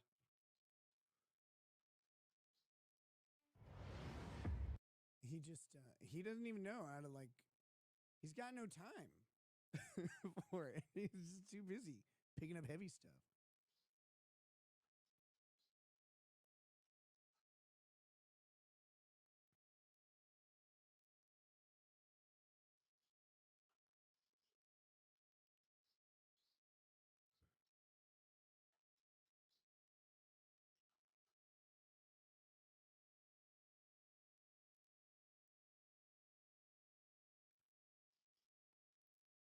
He didn't want to do anything. Boosh, don't tell him how to stream. He's not going to do that. So this is why people like I said, there's usually not very many people watching Kurt's member only thing. The last time when I was watching, when he randomly put the makeup on a couple weeks, like 2 weeks ago, which was incidentally, I believe, right before this video. But when he was putting on the makeup out of nowhere, I just happened, he was doing his members only video on demand thing. There were 12 people in the chat. There were 12 people in the chat. One person was me, and one person was another person I know that I was talking to.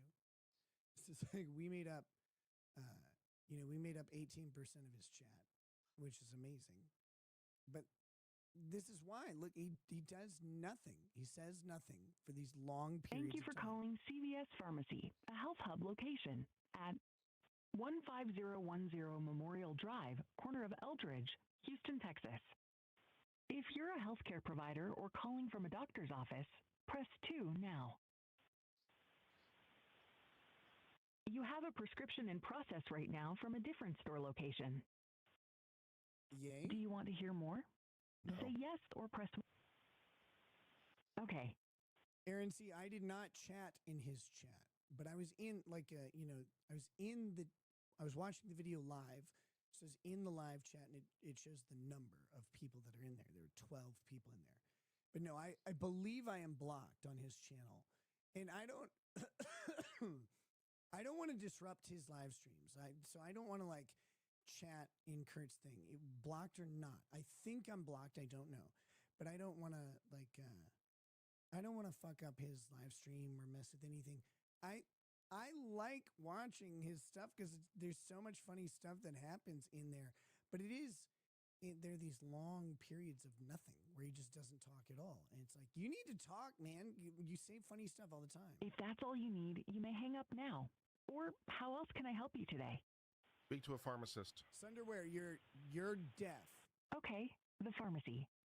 Which Also, would you like? The volume is a little low, but it's going to be that refill way. a prescription. There's nothing I can do about it. Or press 1.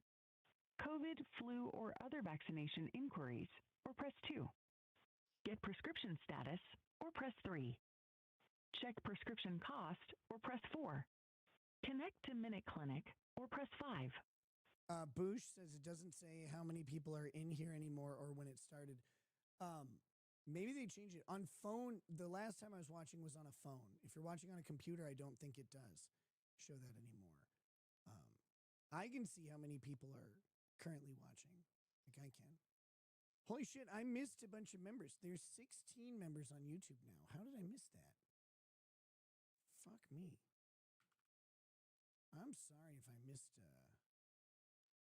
I must have missed like a 5 gifted membership somewhere. Well, that's cool. So we're up to 16 members. My bad. Sorry for missing that. Here we go. Hear pharmacy hours or press 6. Or speak with the pharmacy or press 7. Speak with the pharmacy. Rosalind Duke, we're watching For immediate Kurt service, please call try every our pharmacy easy-to-use he CVS can, Pharmacy trying app, to get where you can Vyvanse. refill prescriptions, check your order status, and more. To receive a one-time text with a link to download the CVS app, Yeah, Judge say Manny, I think yes the number is or there on press 1 phone. and confirm your mobile number. Otherwise, say no see. I'll or check press mine. 2. No.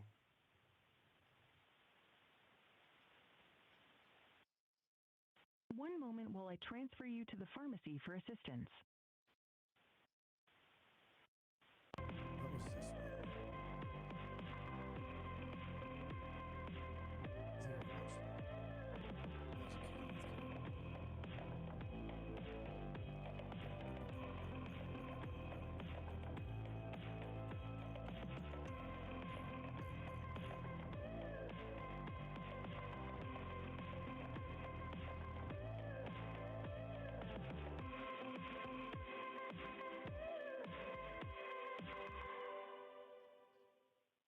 Are you looking to refill a prescription? Wait. Check your prescriptions.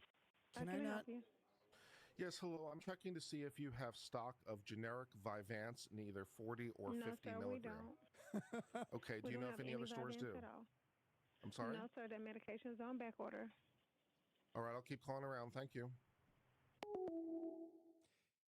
Yeah, Darren Bennett. Yes, in a phone or tablet, you can see how many members are in the chat and watching. I can't go into my own member stream on the phone, which is amazing.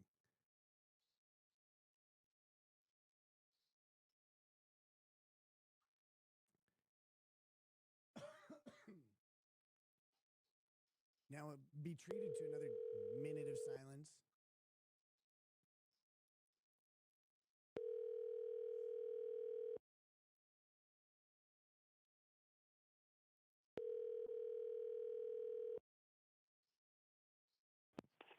A Plus Medicine.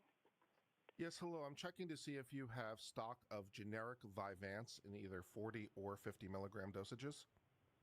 No, no, sir. Okay, thank you. Thank you. You can't see the numbers on an iPhone. They may have changed it 2 weeks ago when I was watching his member-only stream. You could see the number while it was live. When it was not live anymore, you can't see any viewer numbers. While it was live on an Android phone, I could see the numbers. Thank you for calling Acaria Health. Para asistencia en español, por favor, oprima dos.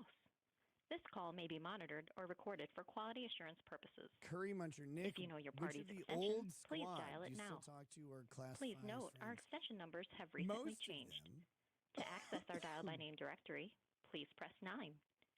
To schedule a delivery, I mean, there's some check people the I status of a don't delivery or prior talk to authorization. often, but please don't have any press problem 3. with. For account balance or questions about your bill, please press 4. If you are a physician or calling from a physician's office, please press 5. Sunderwear. If you are a Centene employee or dependent Oh with my questions God. related to your Centene drug plan, please I mean, press I can 6. tell you how many people All are other watching callers, right now. please Right now, wait we have for the next 282 patient care viewers. coordinator.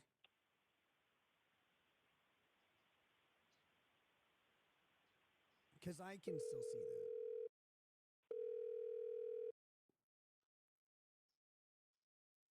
So you didn't ask Walgreens if they had non-generic Vyvanse. Hi, thank you for calling Acaria Health Specialty Pharmacy. My name is Stephanie, and how can I help you today? Yes, hello. I'm checking to see if you have stock of generic Vyvanse in either 40 or 50 milligram dosages. Oh, sure, I'm more than happy to check that for you. What is the name again? Vyvanse, generic Vyvanse. Generic 5S? Vyvanse. Vyvanse. Vyvanse. I'm so sorry, I didn't hear that Victor, one. Victor, VY? Yankee, Victor, Victor Alpha, Yankee Victor Alpha. November, What? Sierra, Echo. Alpha Echo. November. Yankee, correct? Yankee. Victor, Yankee, Victor, Alpha, Victor, November, Yankee. Sierra, Echo. Vivance. This is great. Sierra, Echo. Yancey. Let me go ahead and check. Generic Yancey. Boosh, who is Stephanie? Vivance. It's with a V, with Victor. Starts with V. Yes, Listen, VYV. Amphetamine. ANSE, correct? Correct. Yeah, that's it. Yeah, Vivance. You got it. Thank you. And also, upon checking here, no drug found in Aquaria Health Specialty Pharmacy, sir. What's up, hello, lovely? Okay, thank you. Oh, Stephanie. Oh, Stephanie was the caller chick. Sorry, I missed that.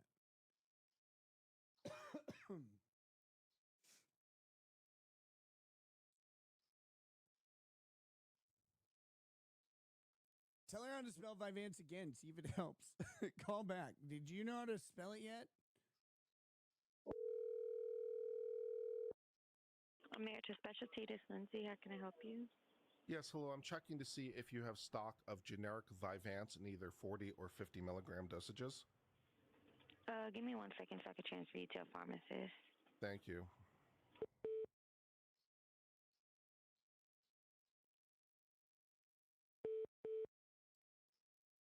I wonder if the generic's not available, he may be able to get a variance from his insurance temporarily to get brand name Vivance.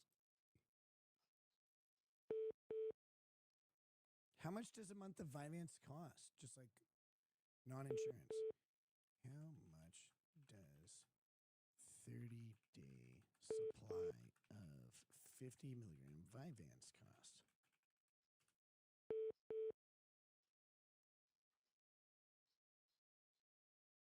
$30-day supply of 50 milligram Vivance costs roughly $380 to $460 without insurance, but using coupons or generics can drop the price significantly to $50 to $100. Vivance says prices start at $60 on good prescription. Walgreens says it for that's generic Vivance. What's the real Vivance?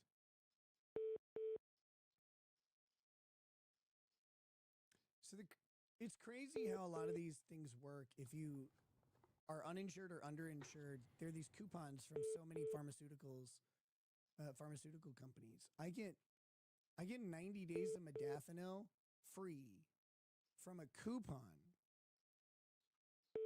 because it's cheaper than my insurance. That's crazy. The coupon from the company that makes modafinil offers it for free for 90 days supply, which is insane.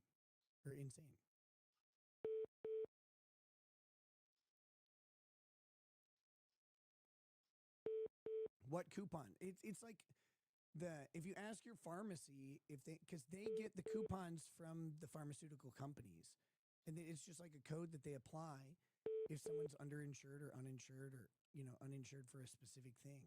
Because not all prescription drug plans on insurance are created equal, and I have the best one that you can buy in Minnesota, as far as I know. I mean, maybe there's a private one that you can buy, but like on the exchange, the broadest, most coverage for pharmaceuticals, because between Lady Raggets and I, we have a couple expensive prescriptions every month, and so like that's the most important part of our health insurance coverage, generally speaking. I have tried Adderall. I didn't like Adderall. Adderall didn't work for me. Adderall was nothing but side effects for me. It was not a good drug for me. What? Wait. Come on now. All right. I think I will give up on them. Adderall is nothing but side effects, and you're on the wrong dose.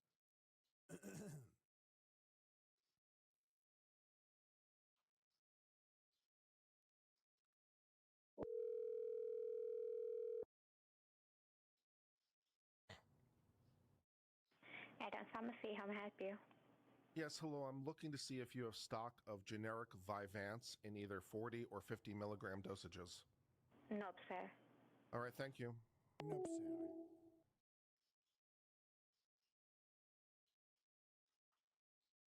Bendogel says, yes, but Nick loves the side effects. I don't know what he means by side effects for Adderall. The effect of Adderall is you're generally more awake.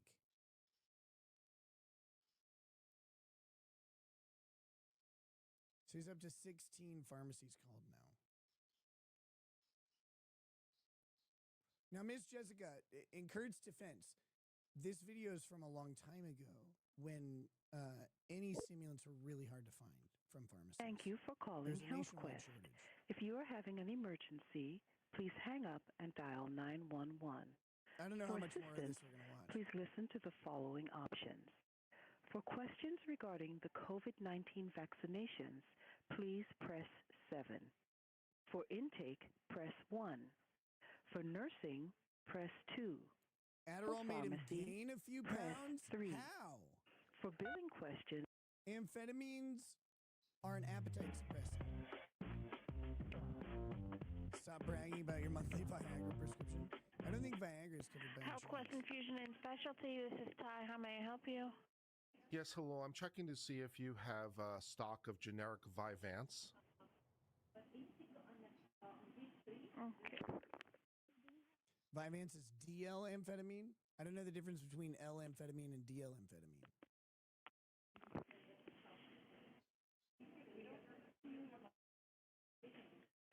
I'm sorry, we don't have Vyvanse. All right, thank you. Okay, thank you. Hello.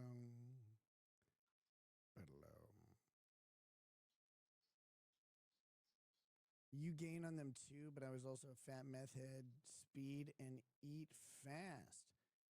Jesse. Wow, that's crazy. I mean, I have my prescription. thank you for calling your friendly Kroger modafinil pharmacy at and Adderall, 14344 and I guess, Memorial like, Drive I'm in not Houston, losing weight Texas. Si quiere by any continuar esta stretch, llamada en so español, I guess oprima el 2. How can I if I help had you higher today? doses, maybe, but Pharmacy. What can our pharmacy help you with? Speak to a pharmacist.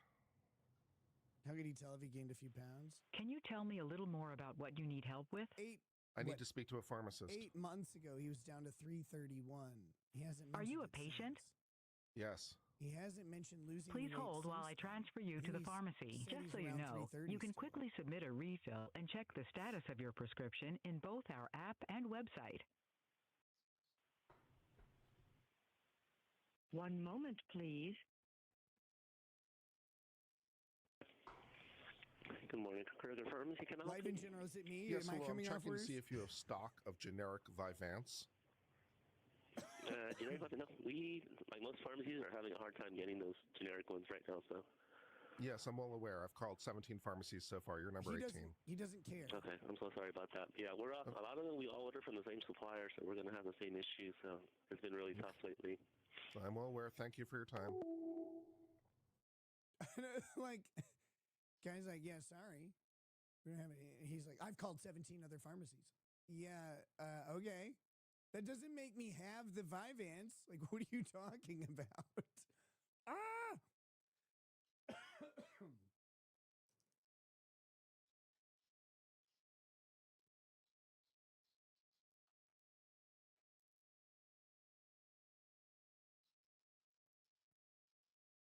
Thank you for calling your friendly Kroger Pharmacy at Fry Road and West Little York.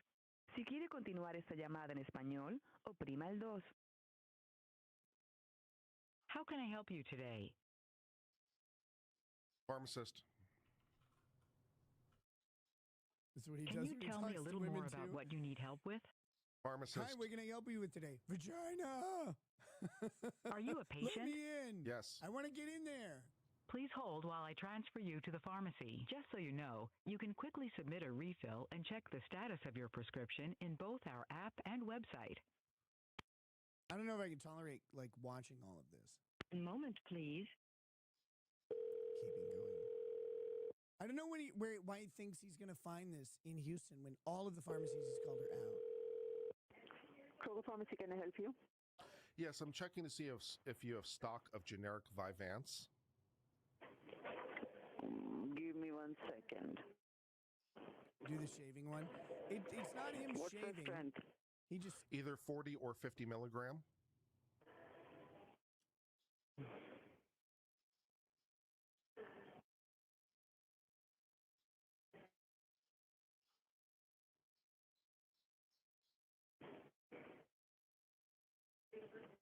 Jim, that's the lighting that he has.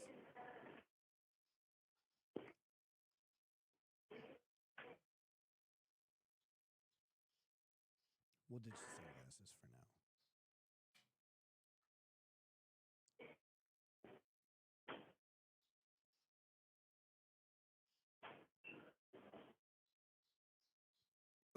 This would be.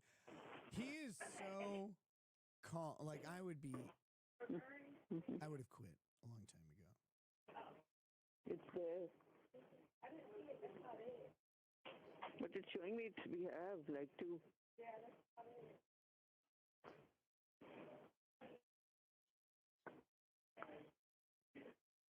Why, man? 40.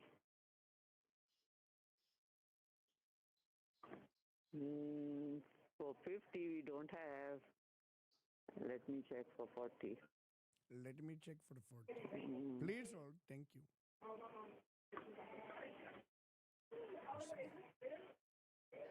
Turning into Kurt. Stuffing my shoulder. Not good.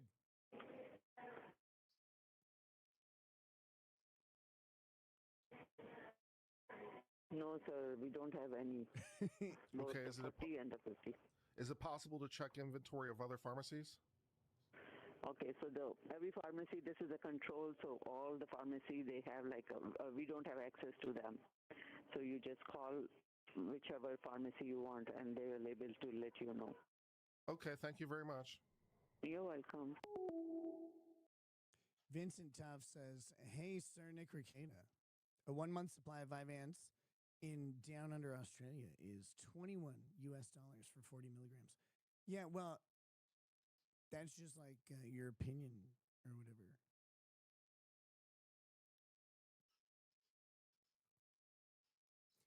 Life in General says you need to do a worst of compilation. There's way to make watching Kurt streams for me to show her. We'll do a playlist of members only Kurt videos. I already knew the answer, by the way, but one of you guys is like, why don't you just ask? So I was like, okay, I'll just ask. Yeah, I can't do that. It's controlled, so they can't look at other they can't look at other inventories. So it'd be funny if he got flagged for making all these calls. Like, we think this person may be abusing. He's like, no, I just can't get any, please. Yeah, there's a reason we're doing it this way, but we'll do it. We'll ask. I love that he pays tribute to Philip Seymour Hoffman's scalp. For calling your neighborhood Kroger Pharmacy. Si quiere continuar esta llamada en español, oprima el 2. How can I help you today? Pharmacy. Frederick Little says, what can our pharmacy help you with? Pharmacy. All members welcome. Don't come here for Christmas. I won't be here. What can our pharmacy help you with? Pharmacy. What can our pharmacy help you with? Speak to a pharmacist. Alex Scott Thompson, he's not streaming a pharmacy call. He's streaming. Can you tell me a little more about what you need help with? 10th pharmacy call. Sorry, please tell me again what you're calling about. You can say Speak a to a department pharmacist. name. Are you a patient? Yes. Please hold while I transfer you to the pharmacy. Just so you know, you can quickly submit a refill and check the status of your prescription in both our app and website.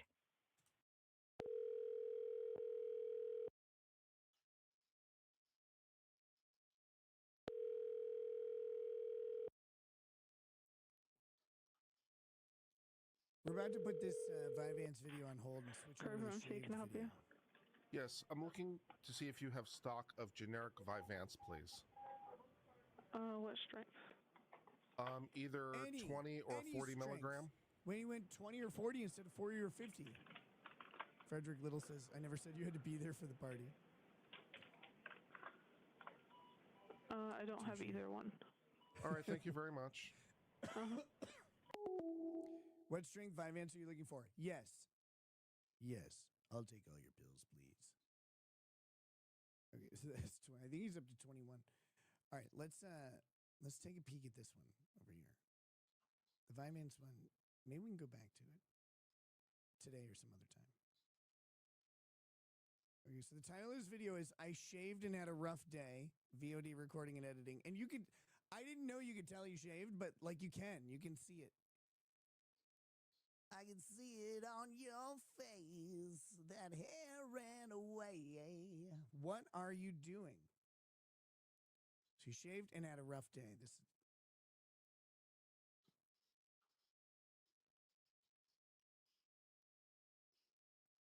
Oof. All right. Where am I in my own workflow? You're on your workflow.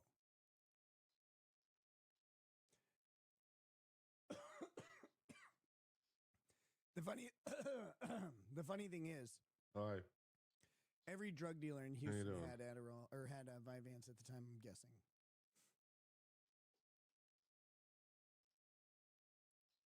No, there's so many people here. The Sunday? It is a Sunday. Yes, it is. So many people. All right. We got to begin with story time, I suppose. You miss the facial hair and you look a lot younger.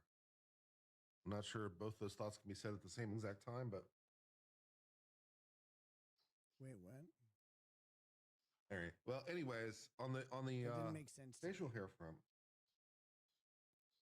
I've had the beard for like, I don't know, 7 or 8 months or something, and it's not really complicated. I mean, I just kind of walked into the bathroom and it was feeling a little scraggly, and I was like, well, it's been a while since I shaved it off, so a bit. Let's just go ahead and shave that guy. Shave it off, and of course I could just grow it back again, and maybe I will. But like, I was feeling like, you know what, just shave it off and clean shave it, so I did. So that's really that complicated as that story gets. Treasure Island, the beard is. I had a rough night last night. Okay. Here's the long story short. About 2:30 in the morning,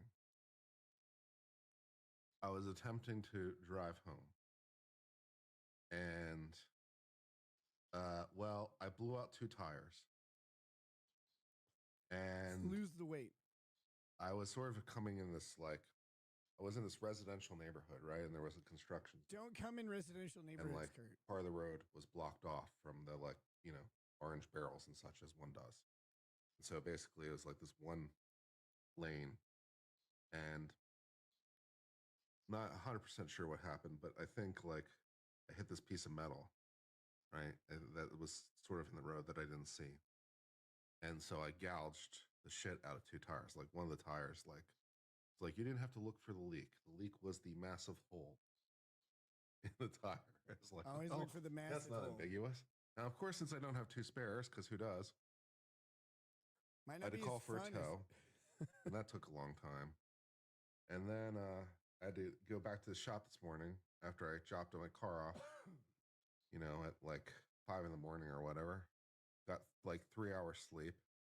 Went back to the auto shop and got myself some new tires. Now, life in general, make sure you show her the Kurt Datamax video, which is just, that thing's great. That's always worth watching. I wish I knew which stream I reviewed it on, because that was really fun. the plus side of this, there's a couple plus sides of this story, or at least it could be worse sides. The tires themselves were like 5 years old that were on there. How do you have 5-year-old tires on a car? They weren't like brand new tires that were destroyed. So there's that. Holy shit. Is it a collector car that you never drive? I'm still alive. And there didn't appear to be any other damage. So could be worse, but it's still annoying. Thus ends the tale. That's it. That's all of it. That's the whole story. Yeah. I hate dealing with car shit. It goes but 5 years with tires, not too bad, and then you list 2 in one go. Were you trying to tenure those tires? Like, what the fuck did you have tires for 5 years? So I woke up just now from like a 3-hour nap. Alex says, I own multiple cars. I got some 5 years. Yeah, if you own multiple, Kurt doesn't own multiple cars. He doesn't have a car collection. Frederick Little says, are you cooking for Christmas? I'm going to be with my parents on Christmas. And I usually, my mom usually does most of the cooking, but she always invites me to help out. I don't know what the menu is, but I'm glad to help out. I love cooking. I love getting to spend that time with my mom too, and cook a meal for the family. We have a good time together. I'm still kind of tired, but I have to record something, so there's something for me to post tomorrow.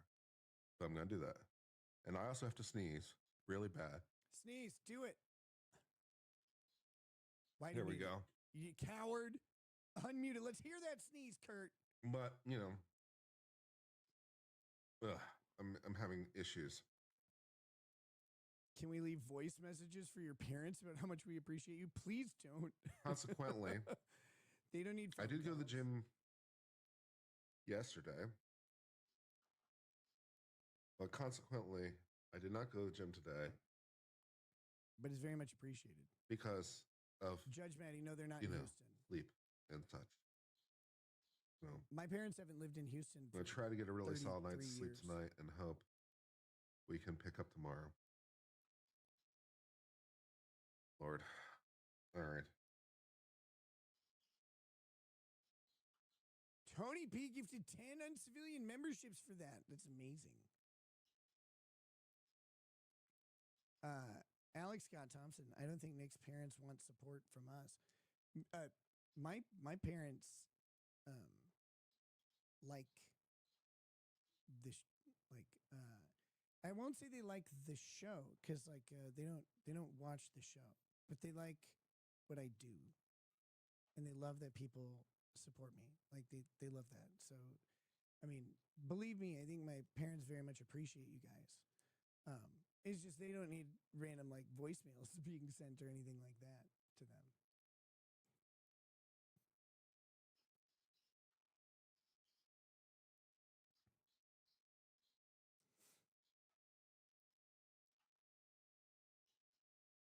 But yeah, I'm gonna be down the whole family, not just me. Before someone misinterprets that, I guess.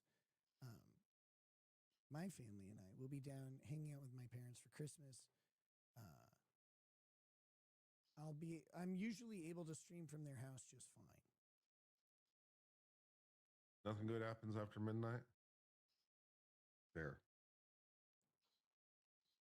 They like that Nick isn't a criminal. I think they prefer it that way. All right. So we're doing a story about alligator Alcatraz today. That's exciting. Yeah, it sounds riveting, Kurt. Tell me more. Tell me something about it. I can come stream from your house. They built a detention center in the Everglades in days. Great. You're like an hour and a half away, right, Jim? Yeah. All right. Let's change this to members only and record. Will I kidnap Tybeard? Tybeard's in Texas, so I don't think so. It's a far away place. All right. From Florida.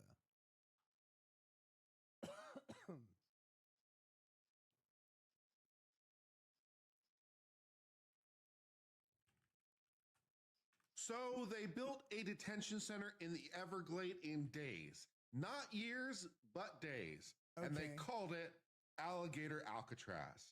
A federal judge just froze this expansion for 2 weeks. Recording voice. I hate it. If you care about this stuff and real deportations instead of performative pressers, stick with me. Because by the end of this video, you'll know the 4-part legal test that will decide this pause and the one document that will most likely tip the whole case. Record videos. So here is the lay of the land. It is a remote training airfield in Florida. His regular content is trash. And so him recording it is also trash. But sometimes he says funny stuff while he's editing. We'll Dade. So here is the lay of the land. here's the lay It is of a the remote land. training It's a airfield in remote Florida. training Gay airfield in Collier, Florida. out where heat mirages look like rivers. And it was converted into a high-capacity civil immigration detention site. Oh my Now, to be clear, this isn't a prison. It's a holding facility tied to removal proceedings. And that distinction does matter. And I'm wearing my glasses, which means I have to start over. Why? Why do you have to start over? Just wear the glasses. He's like, sorry, I look too cool. I gotta start over. We can't handle this much cool on stream.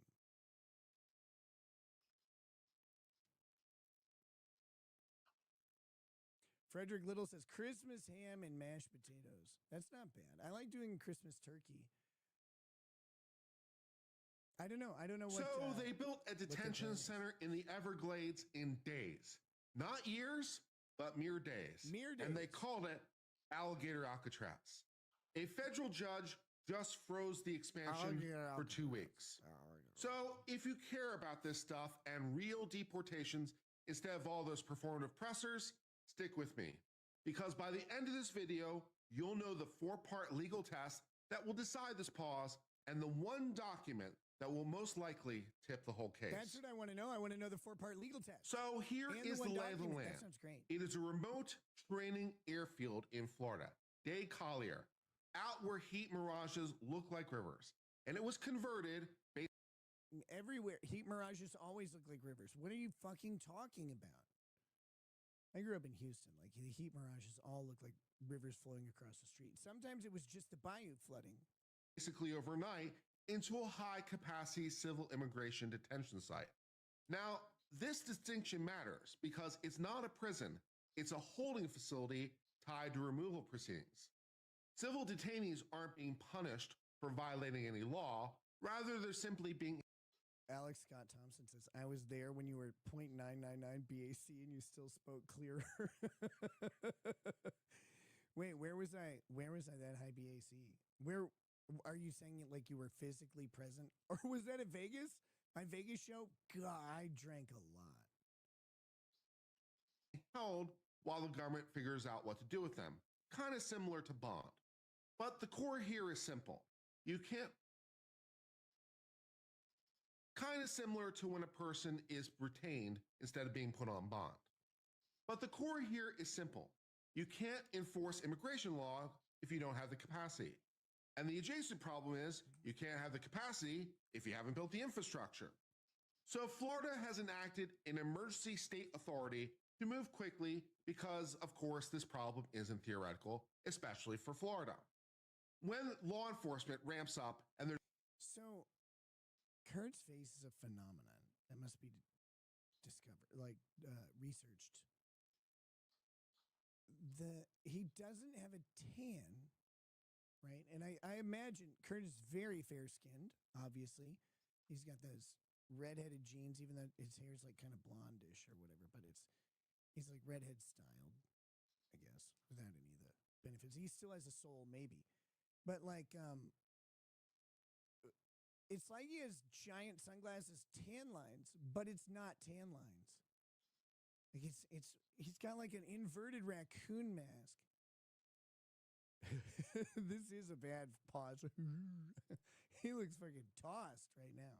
There's no place to stage people for those hearings and transport. You either have to stop enforcement or you triage in a more chaos environment. So the state's position is about straightforward as it all gets. We build it, we run it, and we lease the space to the feds if the feds want to stage people from the operation. Now, from a conservative rule of law perspective, that isn't outrageous, it's competent. States, of course, are allowed to help the feds enforce federal law if they want. Of course, they aren't allowed to make up their own immigration rules. Alligator. What are you doing with what are you reaching for? What is he reaching for? What is he doing? But at least according to Florida, Alligator Alcatraz isn't making up rules. Rather, it's merely keeping order in an already existing system. Was he adjusting the focus on his camera? Because his focus seems fine. Like, I don't want it to get any clearer. So why the 2-week pause? Because the plaintiffs, environmental. Nah, squirrel is a nicotine vape. Because the plaintiffs, comprising environmental groups, tribal nations, and a civil liberties group, say the facility is really a federal project in disguise. Now, if it is a federal project, that can come along with federal environmental laws. And those laws could require our view that looks at a wide swath of the project at both direct and sometimes indirect effects.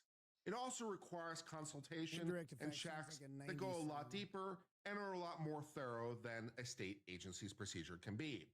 Now, those federal checks can be really important because the questions they raise are about things that could lead to major irreversible environmental damage. But let's get rid of some of this legal jargon and decode the test that's in play. In order for the plaintiffs here to win and maintain this pause, they'll have to show 4 things to get a longer pause, an injunction. They have to show that they're likely to win, that they're going to suffer harm that money can't fix, the balance of equities favors them, and public interest weighs in their favor. Environmental cases often turn on that second factor. The real fight here is over that federal handle. If Florida truly built this with state money, under state control, with federal agencies just renting the beds later, then the state can reasonably argue that this isn't a major federal action. But if cabinet secretaries and their staff were hitting reply all, approving the site and design, and federal money was in the mix. Why can he not pronounce words? Was he always like this? On live streams, it seems like he pronounces words just fine. I don't get it.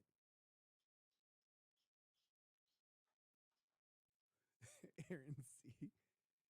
Good morning and welcome to the cage. I will now fist you with a solitary finger. Why? Because I can. And you'll like it. Please don't mind the radiator. It can sometimes get warm. Then those federal protections land with a more hefty punch. This is what makes the truth behind the headline so boring, that federal handle.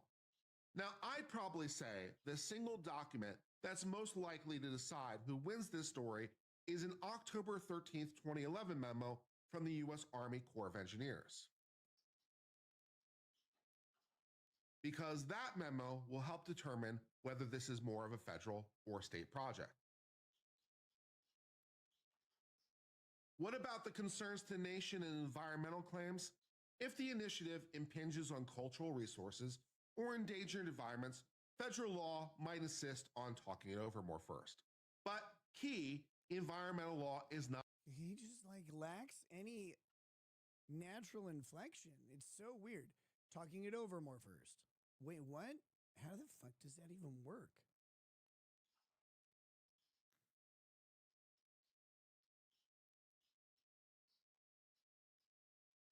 I don't get it. A veto pen. And of course, you have to remember the geography. This was a pre-existing. Oh, Mephisto. So he's recording now. He will edit out the pauses later. That was a great pause face. God, that's the best Kurt pause face, like the most positive one I've ever seen. That one's good. He looks genuinely like he's trying to convince people he's happy when a roller coaster is about to go over the crest of the first big hill. Structure. It wasn't just native swampland. This was a runway before anyone rolled out a cot, and that obviously lessens any environmental impact. If you're adding modular housing and secure corridors on an already disturbed footprint, that is obviously a different harm than bulldozing fresh mangroves. And courts will notice these kinds of distinctions. The other flank is the conditions and due process. Civil detention, of course, requires notice, access to counsel, and a meaningful path to a bond hearing or custodial review that works, but only within an immigration context in which the rules are significantly restrained from normal court processes. Now, in all these considerations, when I'm bringing these things out, I don't want to sound soft on law enforcement or immigration enforcement, much to the contrary. I favor immigration enforcement. I'm just insisting that we make every possible step to make those enforcements stick on any possible appeal. Otherwise, we just jam the people up in the system and we pretend we have an effective operation, but ultimately it might blow up in everyone's face. The government, of course, can be both firm and lawful. And if you want deportations that last the test of time, including appeals, you want to build processes that last with them. A federal judge can tell a state not to build a state facility, and it would be lawful for that judge to do so if it has those federal hooks. The law allows for such kinds of pause if the pending state action conflicts with federal law, specifically federal mandates or obligations. Think of it this way. If the feds were merely customers and they just up and quit, then if the feds were merely customers and they just decided up and quit and be made accessible to attorneys, check out that important documents. Holy fuck, this is boring. Here, more work together all the time and all kinds of projects that are great. How long is fucking substantial and this will be fixed on the way to keeping operational effectiveness intact. Okay, he's got his glasses back on now. Oh, thank God. Like, I cannot. I'm telling you, his regular content, it drives me nuts how fucking. Yeah, it has good useless bones. it is. Yeah. I think it's fine.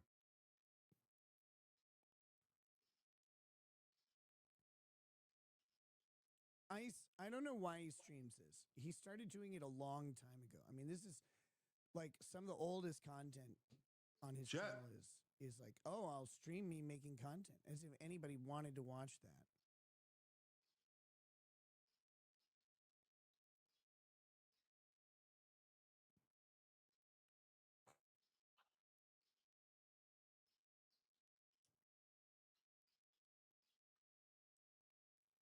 Holy shit, say anything. I've also decided that Little Talks, the song, is one of the most depressing songs I've ever heard in my life. I think it's a song about a guy who's dealing with his wife who is going through dementia, and it's incredibly depressing. What are we talking about? Little Talks. I think the band commented at one point that they thought that the band thought the song was about a guy talking to a ghost or a guy like remembering someone in their past. But I think it's about a guy talking to a person has dementia. And yeah. If only they all go that easily. I'm getting better, Tony. I'm definitely getting better. So No. give me credit, you know? You're not getting it. Like, your videos do not get better. They're not. You're unfamiliar? Oh, they're awful. It's okay. It's not important.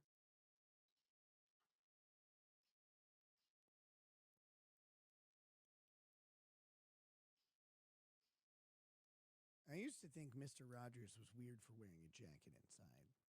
Now I do it all the time. It's terrible. I must be getting old. Say something. I'm giving up on you.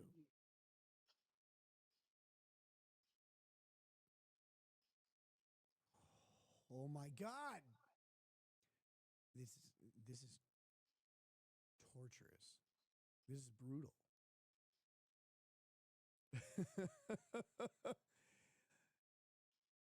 What are you doing? Midjourney allows you to make short animations. That's cool. I think I knew that. And I have access to short animations from ChatGPT and from Grok, I believe. Yes, I have access. Maybe not to Grok, short ChatGPT. animations. Yeah. Okay. You're late? No problem. We're just editing and edit. We're just editing shit. You're late? Don't worry. You didn't miss anything. 28 minutes in, he starts editing this video. Fuck me. This is the hard part about it. Like, he has little nuggets of hilarity tucked in these VOD recording sessions, but you can't find them because there's no transcript. And like, there's so they much, built a detention center in the Everglades. There's so much shit content in here. Let's see. I'm gonna see if we can find one where he's not editing anymore. And where he's just talking.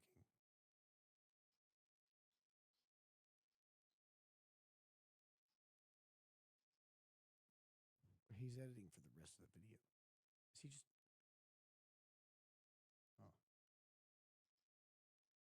was that? All right, we got 2 thumbnails now. Exciting.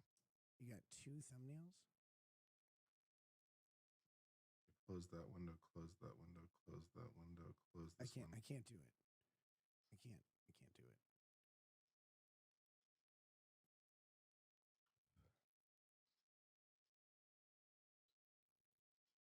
Yeah, Aaron, see, I want him to start talking about stand-up comedy or really anything. Hello? Yes, hello. Is this MedX Pharmacy? This is. Who's this? This is a pharmacy? It is. Okay, great. I'm looking to see if you have stock of generic Vyvanse. Repeat that, sorry. All right, thank you.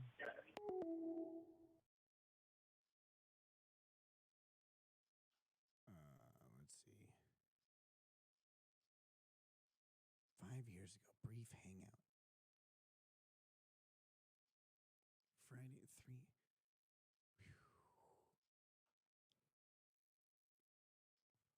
You know, what I didn't do is ever finish this video.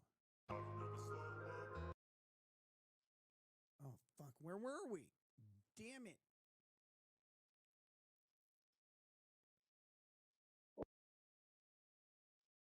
Thank you for calling CVS Pharmacy located within Target at 6955 Highway 6 North, I bet they're Houston, gonna have Texas. If you're a healthcare provider or calling from a doctor's office, press 2 now. You have a prescription in process right now from a different store location. Because he is. Do you want to hear more? No. Say yes. Okay. If that's all you need, you may hang up now. Or what else can I help you with today? Speak to a pharmacist. Okay, the pharmacy. Which would you like? Say, refill a prescription, or 0. press 1. Sorry. What do you need? You can say, just press 0. For immediate service, please try our easy-to-use CVS Pharmacy app, where you can refill prescriptions, check your order status, and more. To receive a one-time text with a link to download the CVS app, say yes or press 1, and confirm your mobile number. Otherwise, say no or press 2. No.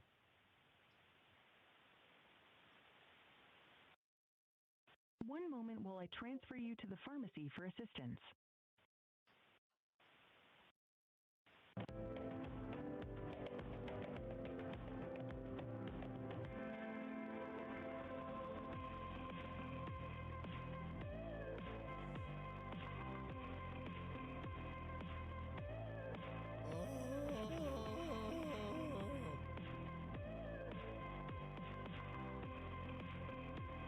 I want him to dance. Dance to it. Come on, Joe. Come on.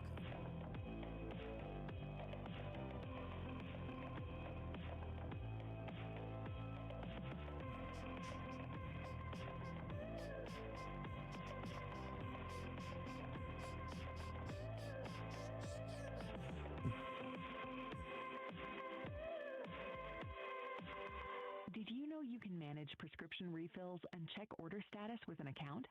Create an account in the CVS Pharmacy app or at cvs.com. Copyright stricken from the hold music? That's okay.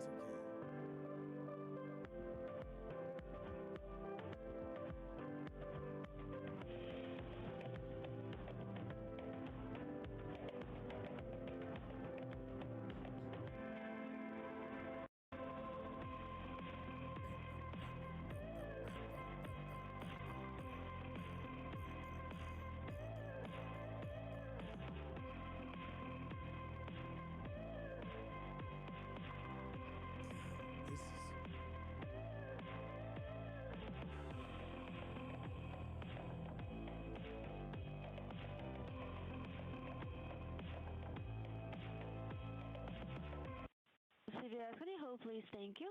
Yep. All right, give us that hold music back.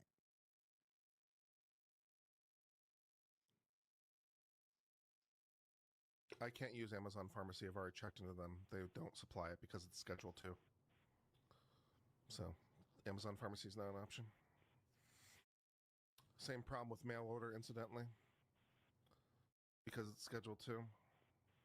Finding mail order pharmacies to do it is tricky. And of course, I have to find a pharmacy that's inside my mail network. order bride. Which of course makes it even trickier. Of course, I can't just call any pharmacy. I have to call pharmacies that are inside my health insurance network. Gotta be inside my health So, insurance. you know. But sure, if you want to play along at home and call CVS or Walgreens or HEB, you're more than welcome to. Yes, personal Generic RB, Vyvanse, though. your It pharmaceutical must be generic. request. No brand name.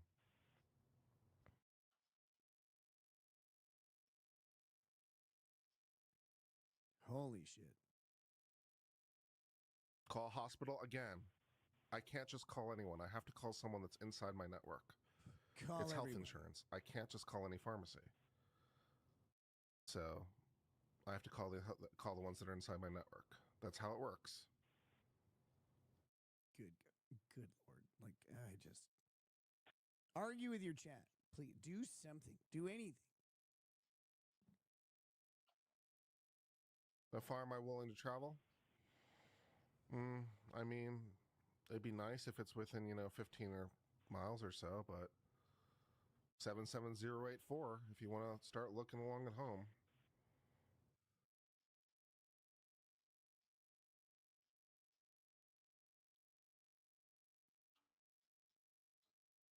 Oh my God. Actually, do 77450. It'll make it easier for me. 77450.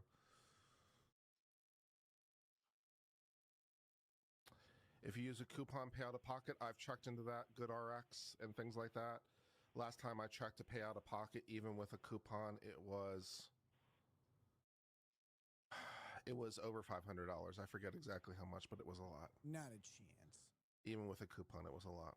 No way was Vyvanse over $500 with a coupon. Okay, I think they're not coming back, so we'll call that there. We'll call that number 22. Close it down. Can't do it. Next.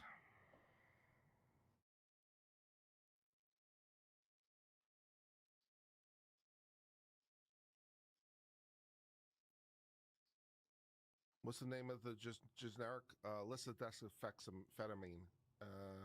You can... The generic for Vyvanse. Okay, let's try this. Lisdexamfetamine is the name of the generic. There you go. That is the name of the generic. We're gonna preview this video. I don't know if any of this is any good. I have no idea.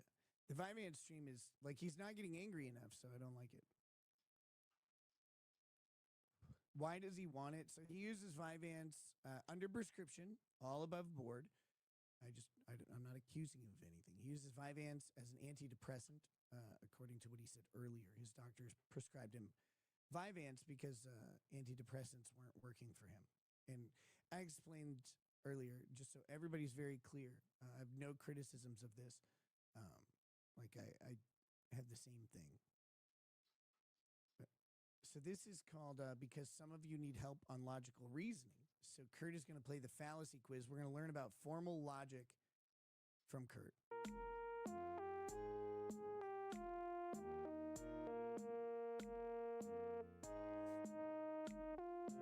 This should be good.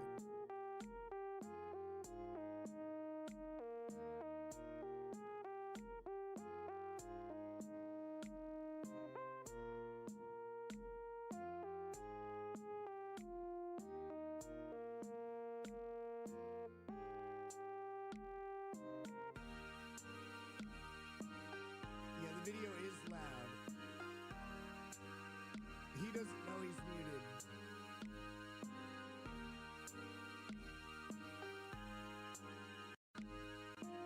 See how long it takes you to figure this out. Sorry, we're playing the fallacy quiz. There we go.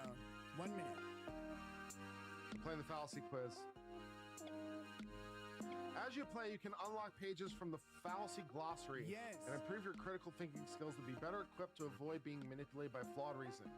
So put in your thinking cap and get ready to challenge your mind in a fallacy quiz. Outstanding. Let's do that. Turn the volume. All right, let's start a game.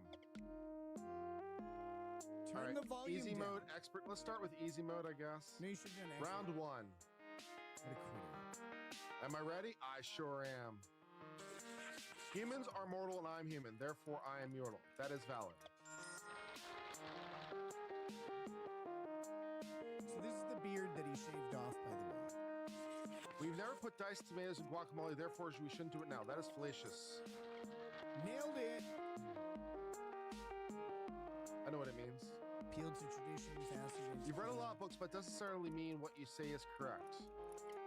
That's valid.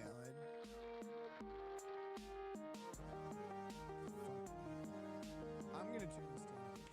Companies frequently make profits, therefore the purpose of companies to make profits. Fallacious.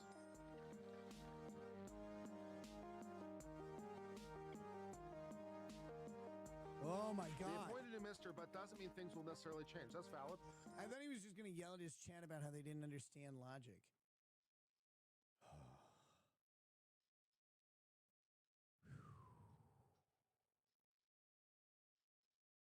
We'd started watching the Auntie Deb interview. I heard his interview with Aiden was really bad, his Turtle Boy interview.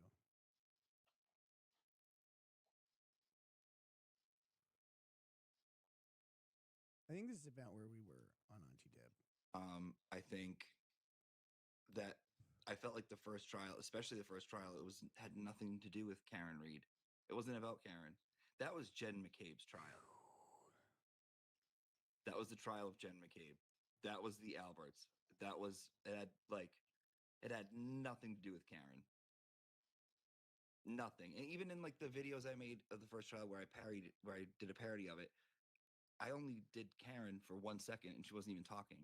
Miss And it's Jessica, still I love it's the Auntie judge, Deb it's also. Lally, it's Jen McCabe, it's Proctor, it's Bukaki, it's Bukaki. Julie Albert, it's Chris Albert, it's Colin Albert, No, it's fucking Nicole, it's Tristan, it's Caitlin, it's Chloe, it's all these other like facets. It really had nothing to do with Karen, in my opinion.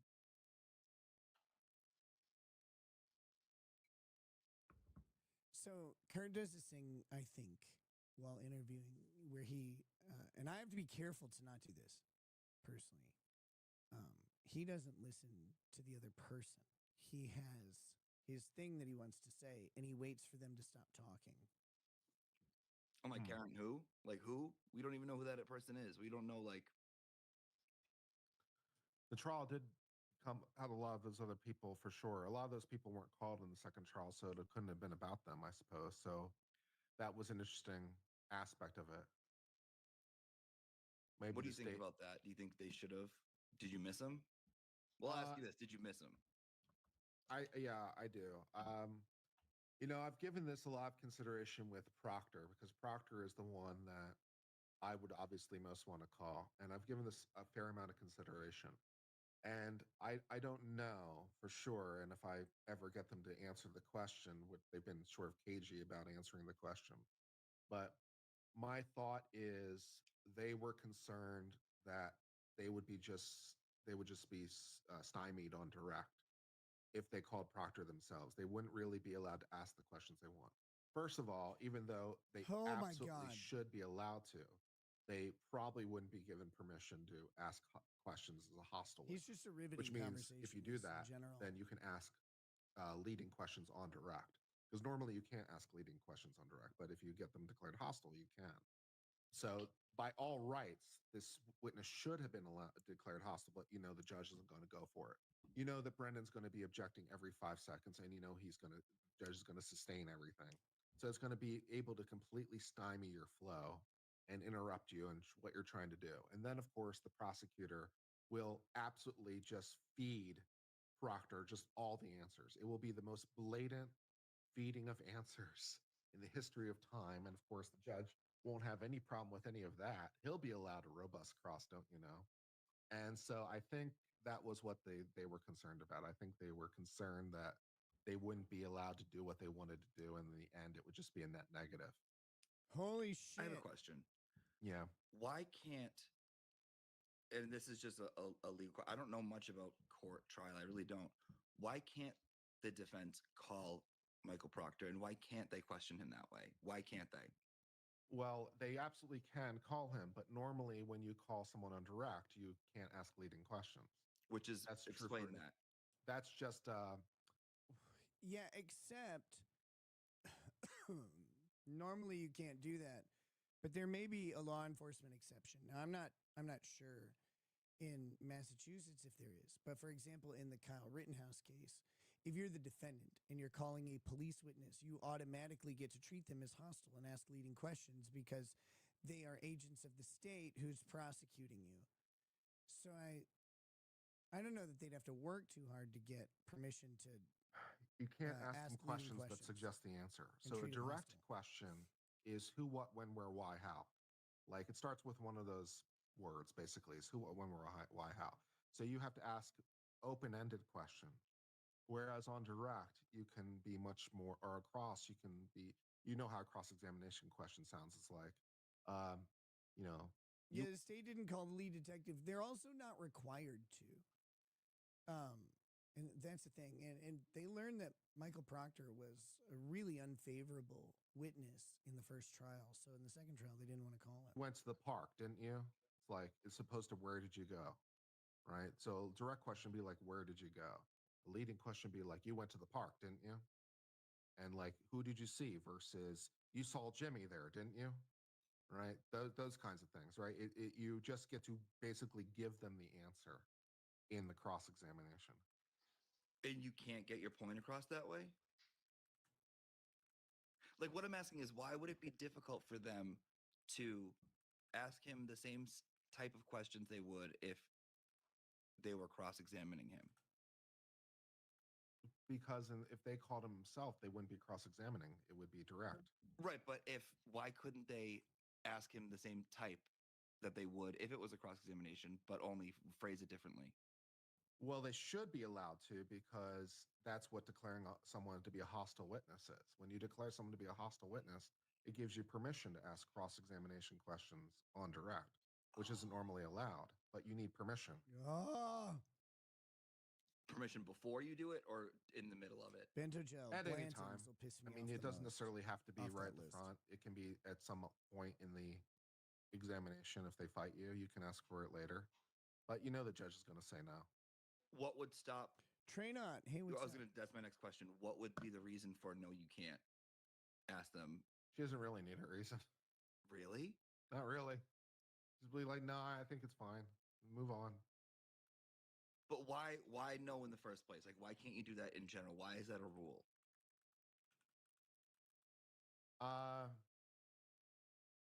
Why is it a rule in the first place?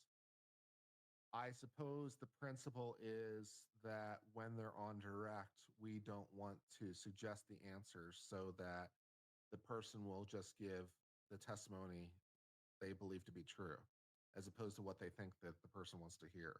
So I think the principle is just that we want their direct to. Yeah, see, so Kurt's. So this is section 611 of the Massachusetts Guide to Evidence. If you go to 611 subsection B, or no, subsection C, leading questions. Leading questions should not be used on direct examination except as necessary to develop witnesses' testimony. Ordinarily, the court should allow leading questions, 1, on cross-examination, as he's saying, and 2, when a party calls a hostile witness, an adverse party, or an officer or agent of an adverse corporate party, or an investigator appointed under GLC 119.21A. Let's see what that is. Let's see. Shall be admissible according to the rule of common laws. Reports by the court, any person been made an who has made an investigation of the facts relating to the welfare of the child and is qualified as an expert by common law or by statute, or as an agent of the department or of an approved charitable corporation or agency substantially engaged in the foster care protection of children. So these are investigators for children. Foster care. But I believe, like, you've got it right here. An adverse party is Michael Proctor.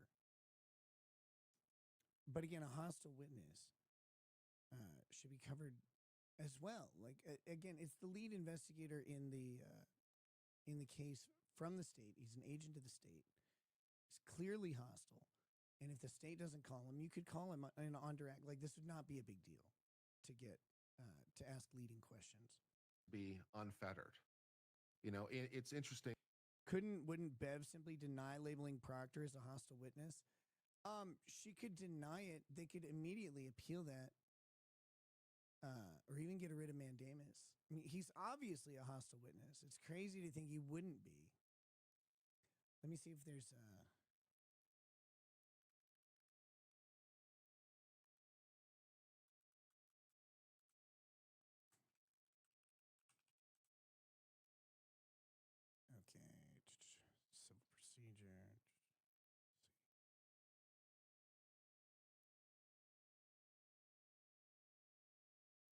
Mm-mm-mm.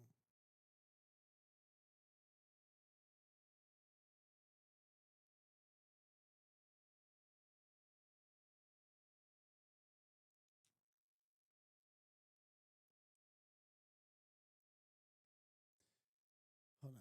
Let's see. Let's see what we got. Let's do some research real quick. Are the lawyers allowed to announce the label of hostile witness to the jury? They can. They would probably ask at sidebar for it, but I don't think there's anything problematic about the label of hostile witness.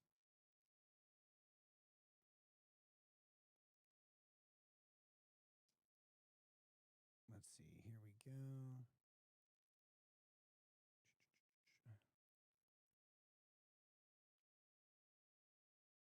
Yeah, the use of leading questions during direct examination generally rests within the trial court's discretion. The rule expressly allows for leading questions whenever a party is called a hostile witness. This is Lampkins versus State.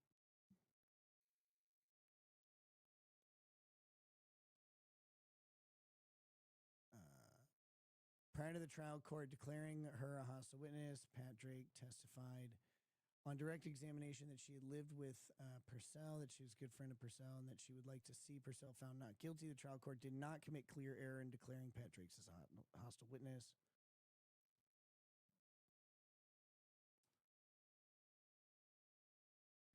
I wonder if it's in here.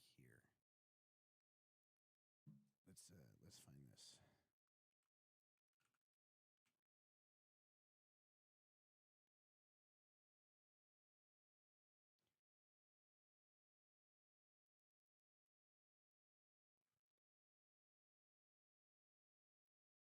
Mm.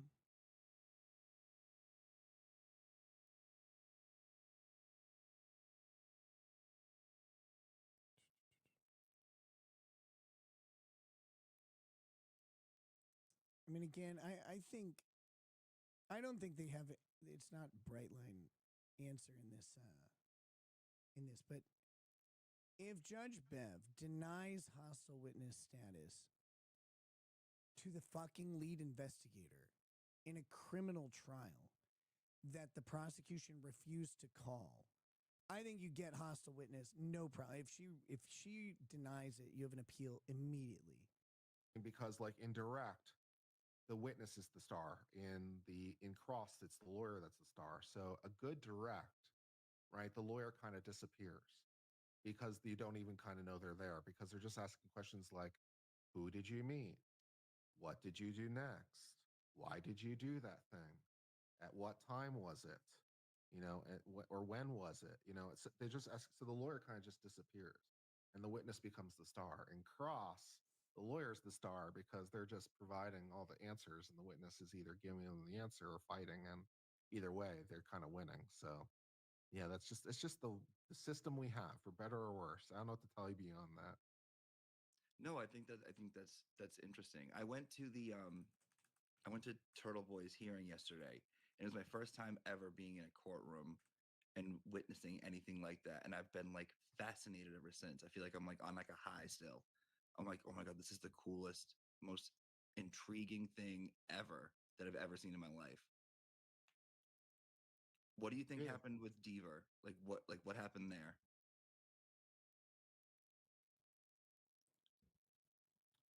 I don't feel like I have enough information to answer that question. Why not? I will say that to give Deaver the benefit of the doubt, eyewitness testimony is known to be somewhat unreliable Mhm. because people forget things. They have false memories. They put things in the wrong order. They're not very good about it. There was a famous case in I'm trying to remember when it was. I want to say it was the 90s. There was a famous case where, and she wrote a book about it later, where a woman was sexually assaulted. She was raped, and Say grape like a child. wrote that she really tried to make an active. She tried to make a really active effort while that was happening to memorize his face. She tried, according to her own sayings, I tried really hard to remember what he looked like, exactly how he looked, so I'd be able to report him. And Okay, when it creepy. came to court, yeah, she identified the wrong guy. And he was, sentenced to jail for 20 years. And then eventually he was exonerated. And apparently since then they've become friends.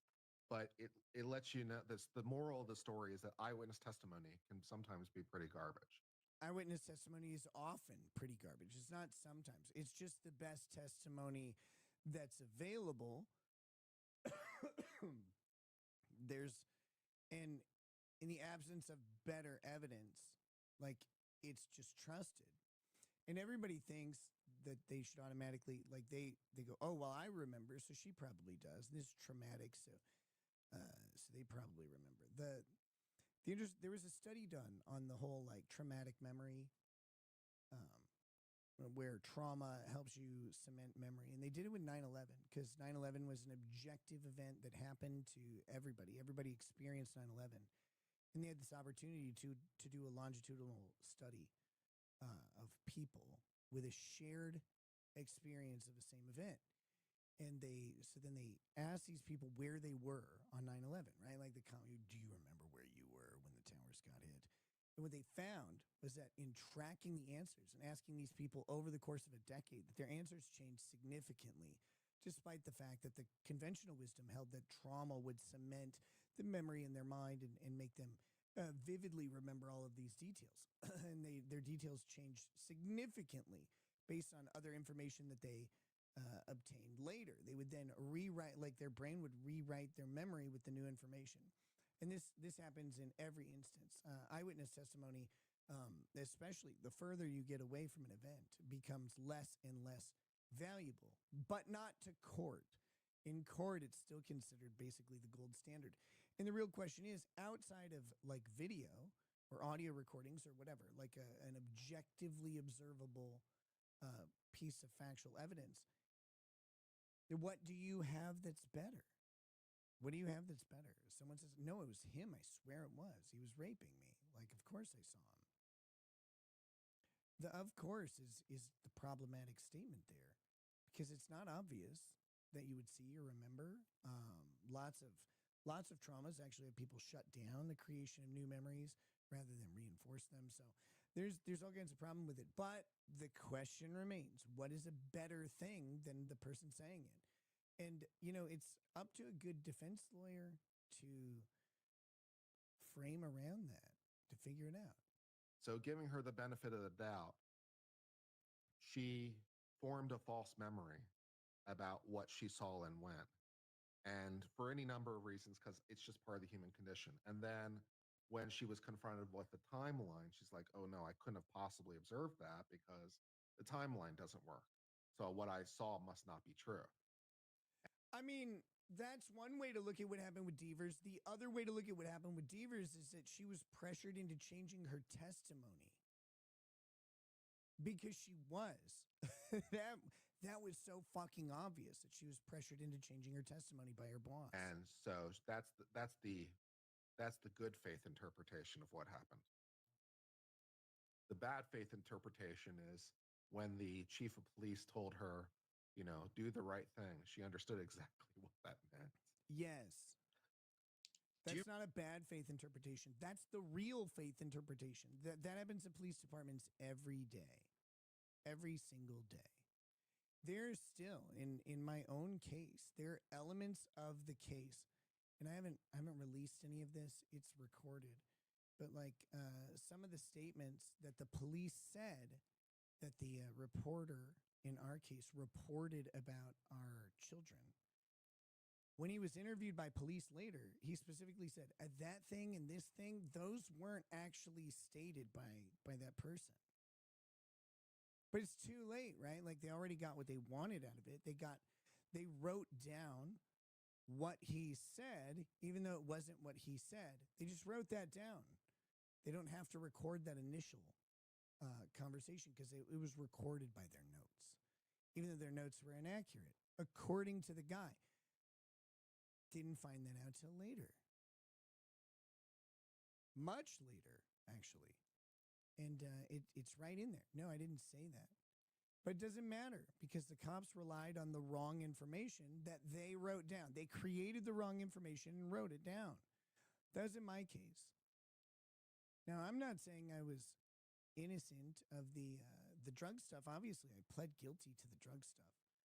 But the narrative about the child endangerment stuff is it's fucking false. Like, I don't know what else to say.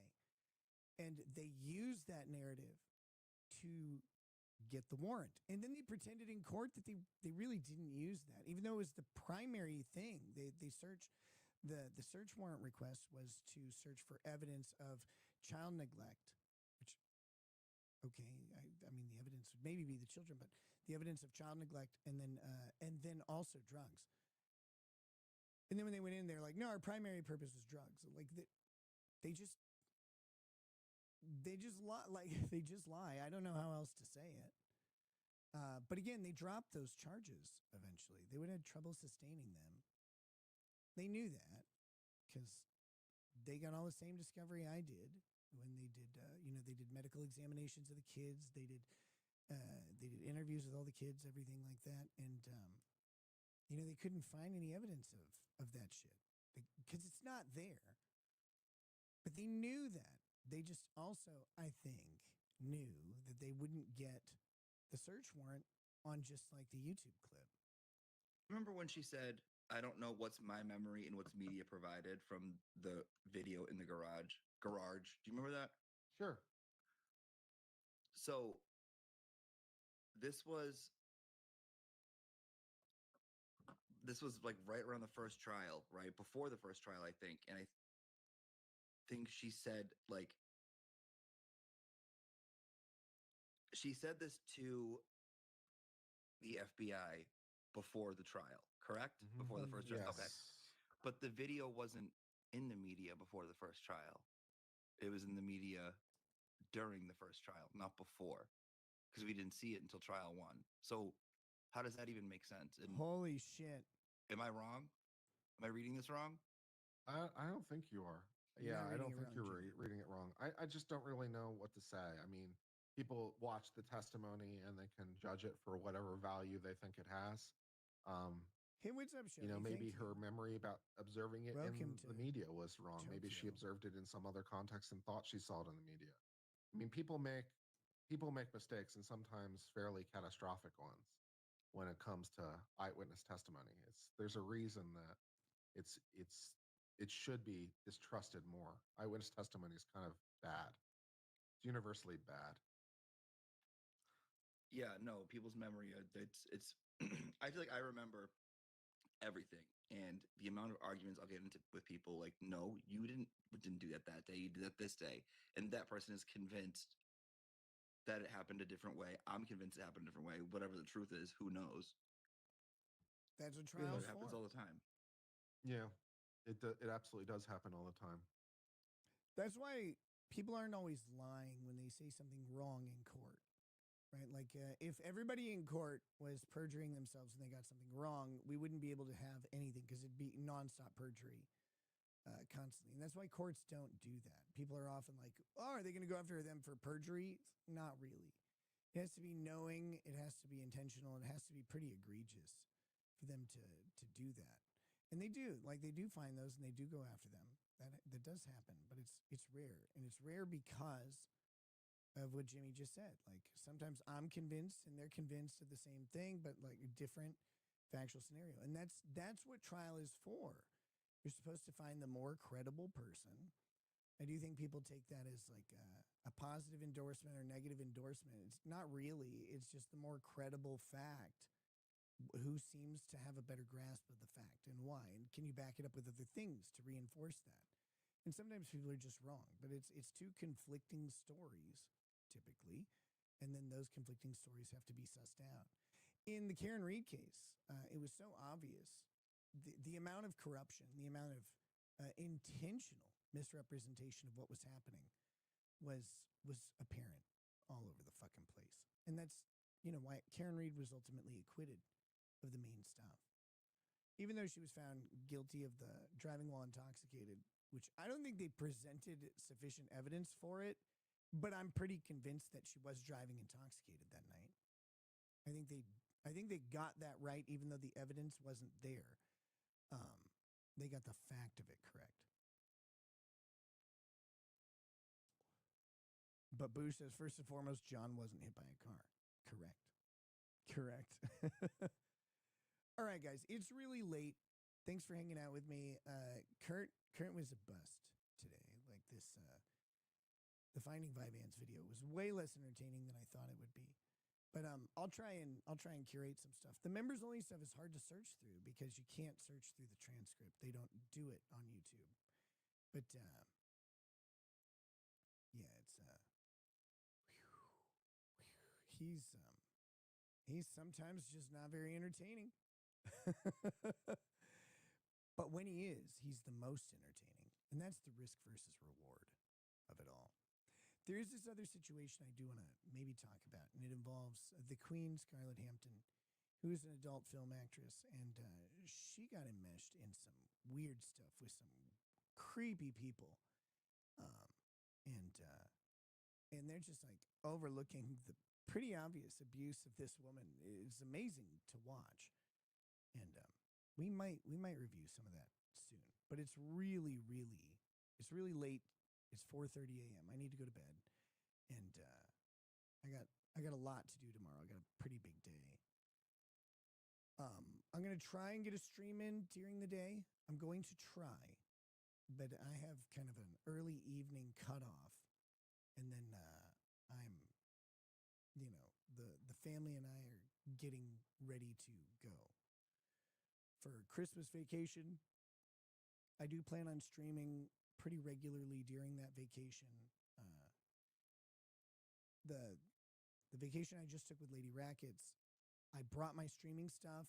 We got to the hotel, and there was just not a good place to stream. And I wasn't going to sit and stress about it. So I wasn't doing content for a couple days. So I apologize for that. But I'll be down at my parents' house pretty quickly. And we'll be able to get set up and get a stream going down there. I'll probably I got to decide if I'm going to bring my audio equipment with me. I hate doing that, but it just makes everything sound so much better. So, what is a bruise on my right wrist? What, like this right here? This is just from resting my hand on my desk. Down here, I have a grease burn from cooking, but that's it. So, but yeah, that's just from today, like how I have my hand sitting on my mouse. But it's not like it won't bruise. It's just red for now. But anyway, all right, guys. Well, thanks for hanging out again. I'm going to play the shortened outro. And then we'll call it a night. I love you all. Where's the short outro? Where the fuck is it? I do need to I need to get Ryan to change the video of the generic outro, but we'll do it later. Resting your hand is serious business. Don't mess around with it. I know.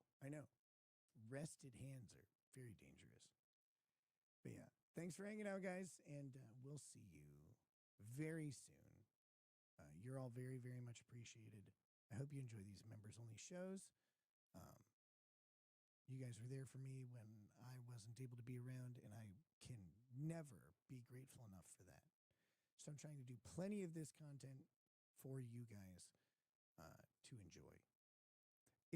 By the way, if you find like the Kurt cooking stuff is pretty much washed up, and going through his other stuff, there's gems in there, but they're harder to find. So we need other people to make fun of and laugh at in a lighthearted and friendly manner. I have some ideas, but let me know if you guys find anyone that we can laugh at. Like it would be good. I think we can have a good time. All right. Catch you later, guys. Peace. Peace. So pour out an odd bag about more of that Freud. Spirits flow as the ones who get unemployed. So pour out a glass for the tea post on Twitter as we hear Lost Blaming tonight. From the white shores of Nan to the hills of Glenlivet, there's no one who explains the thought better than Nick. So pour out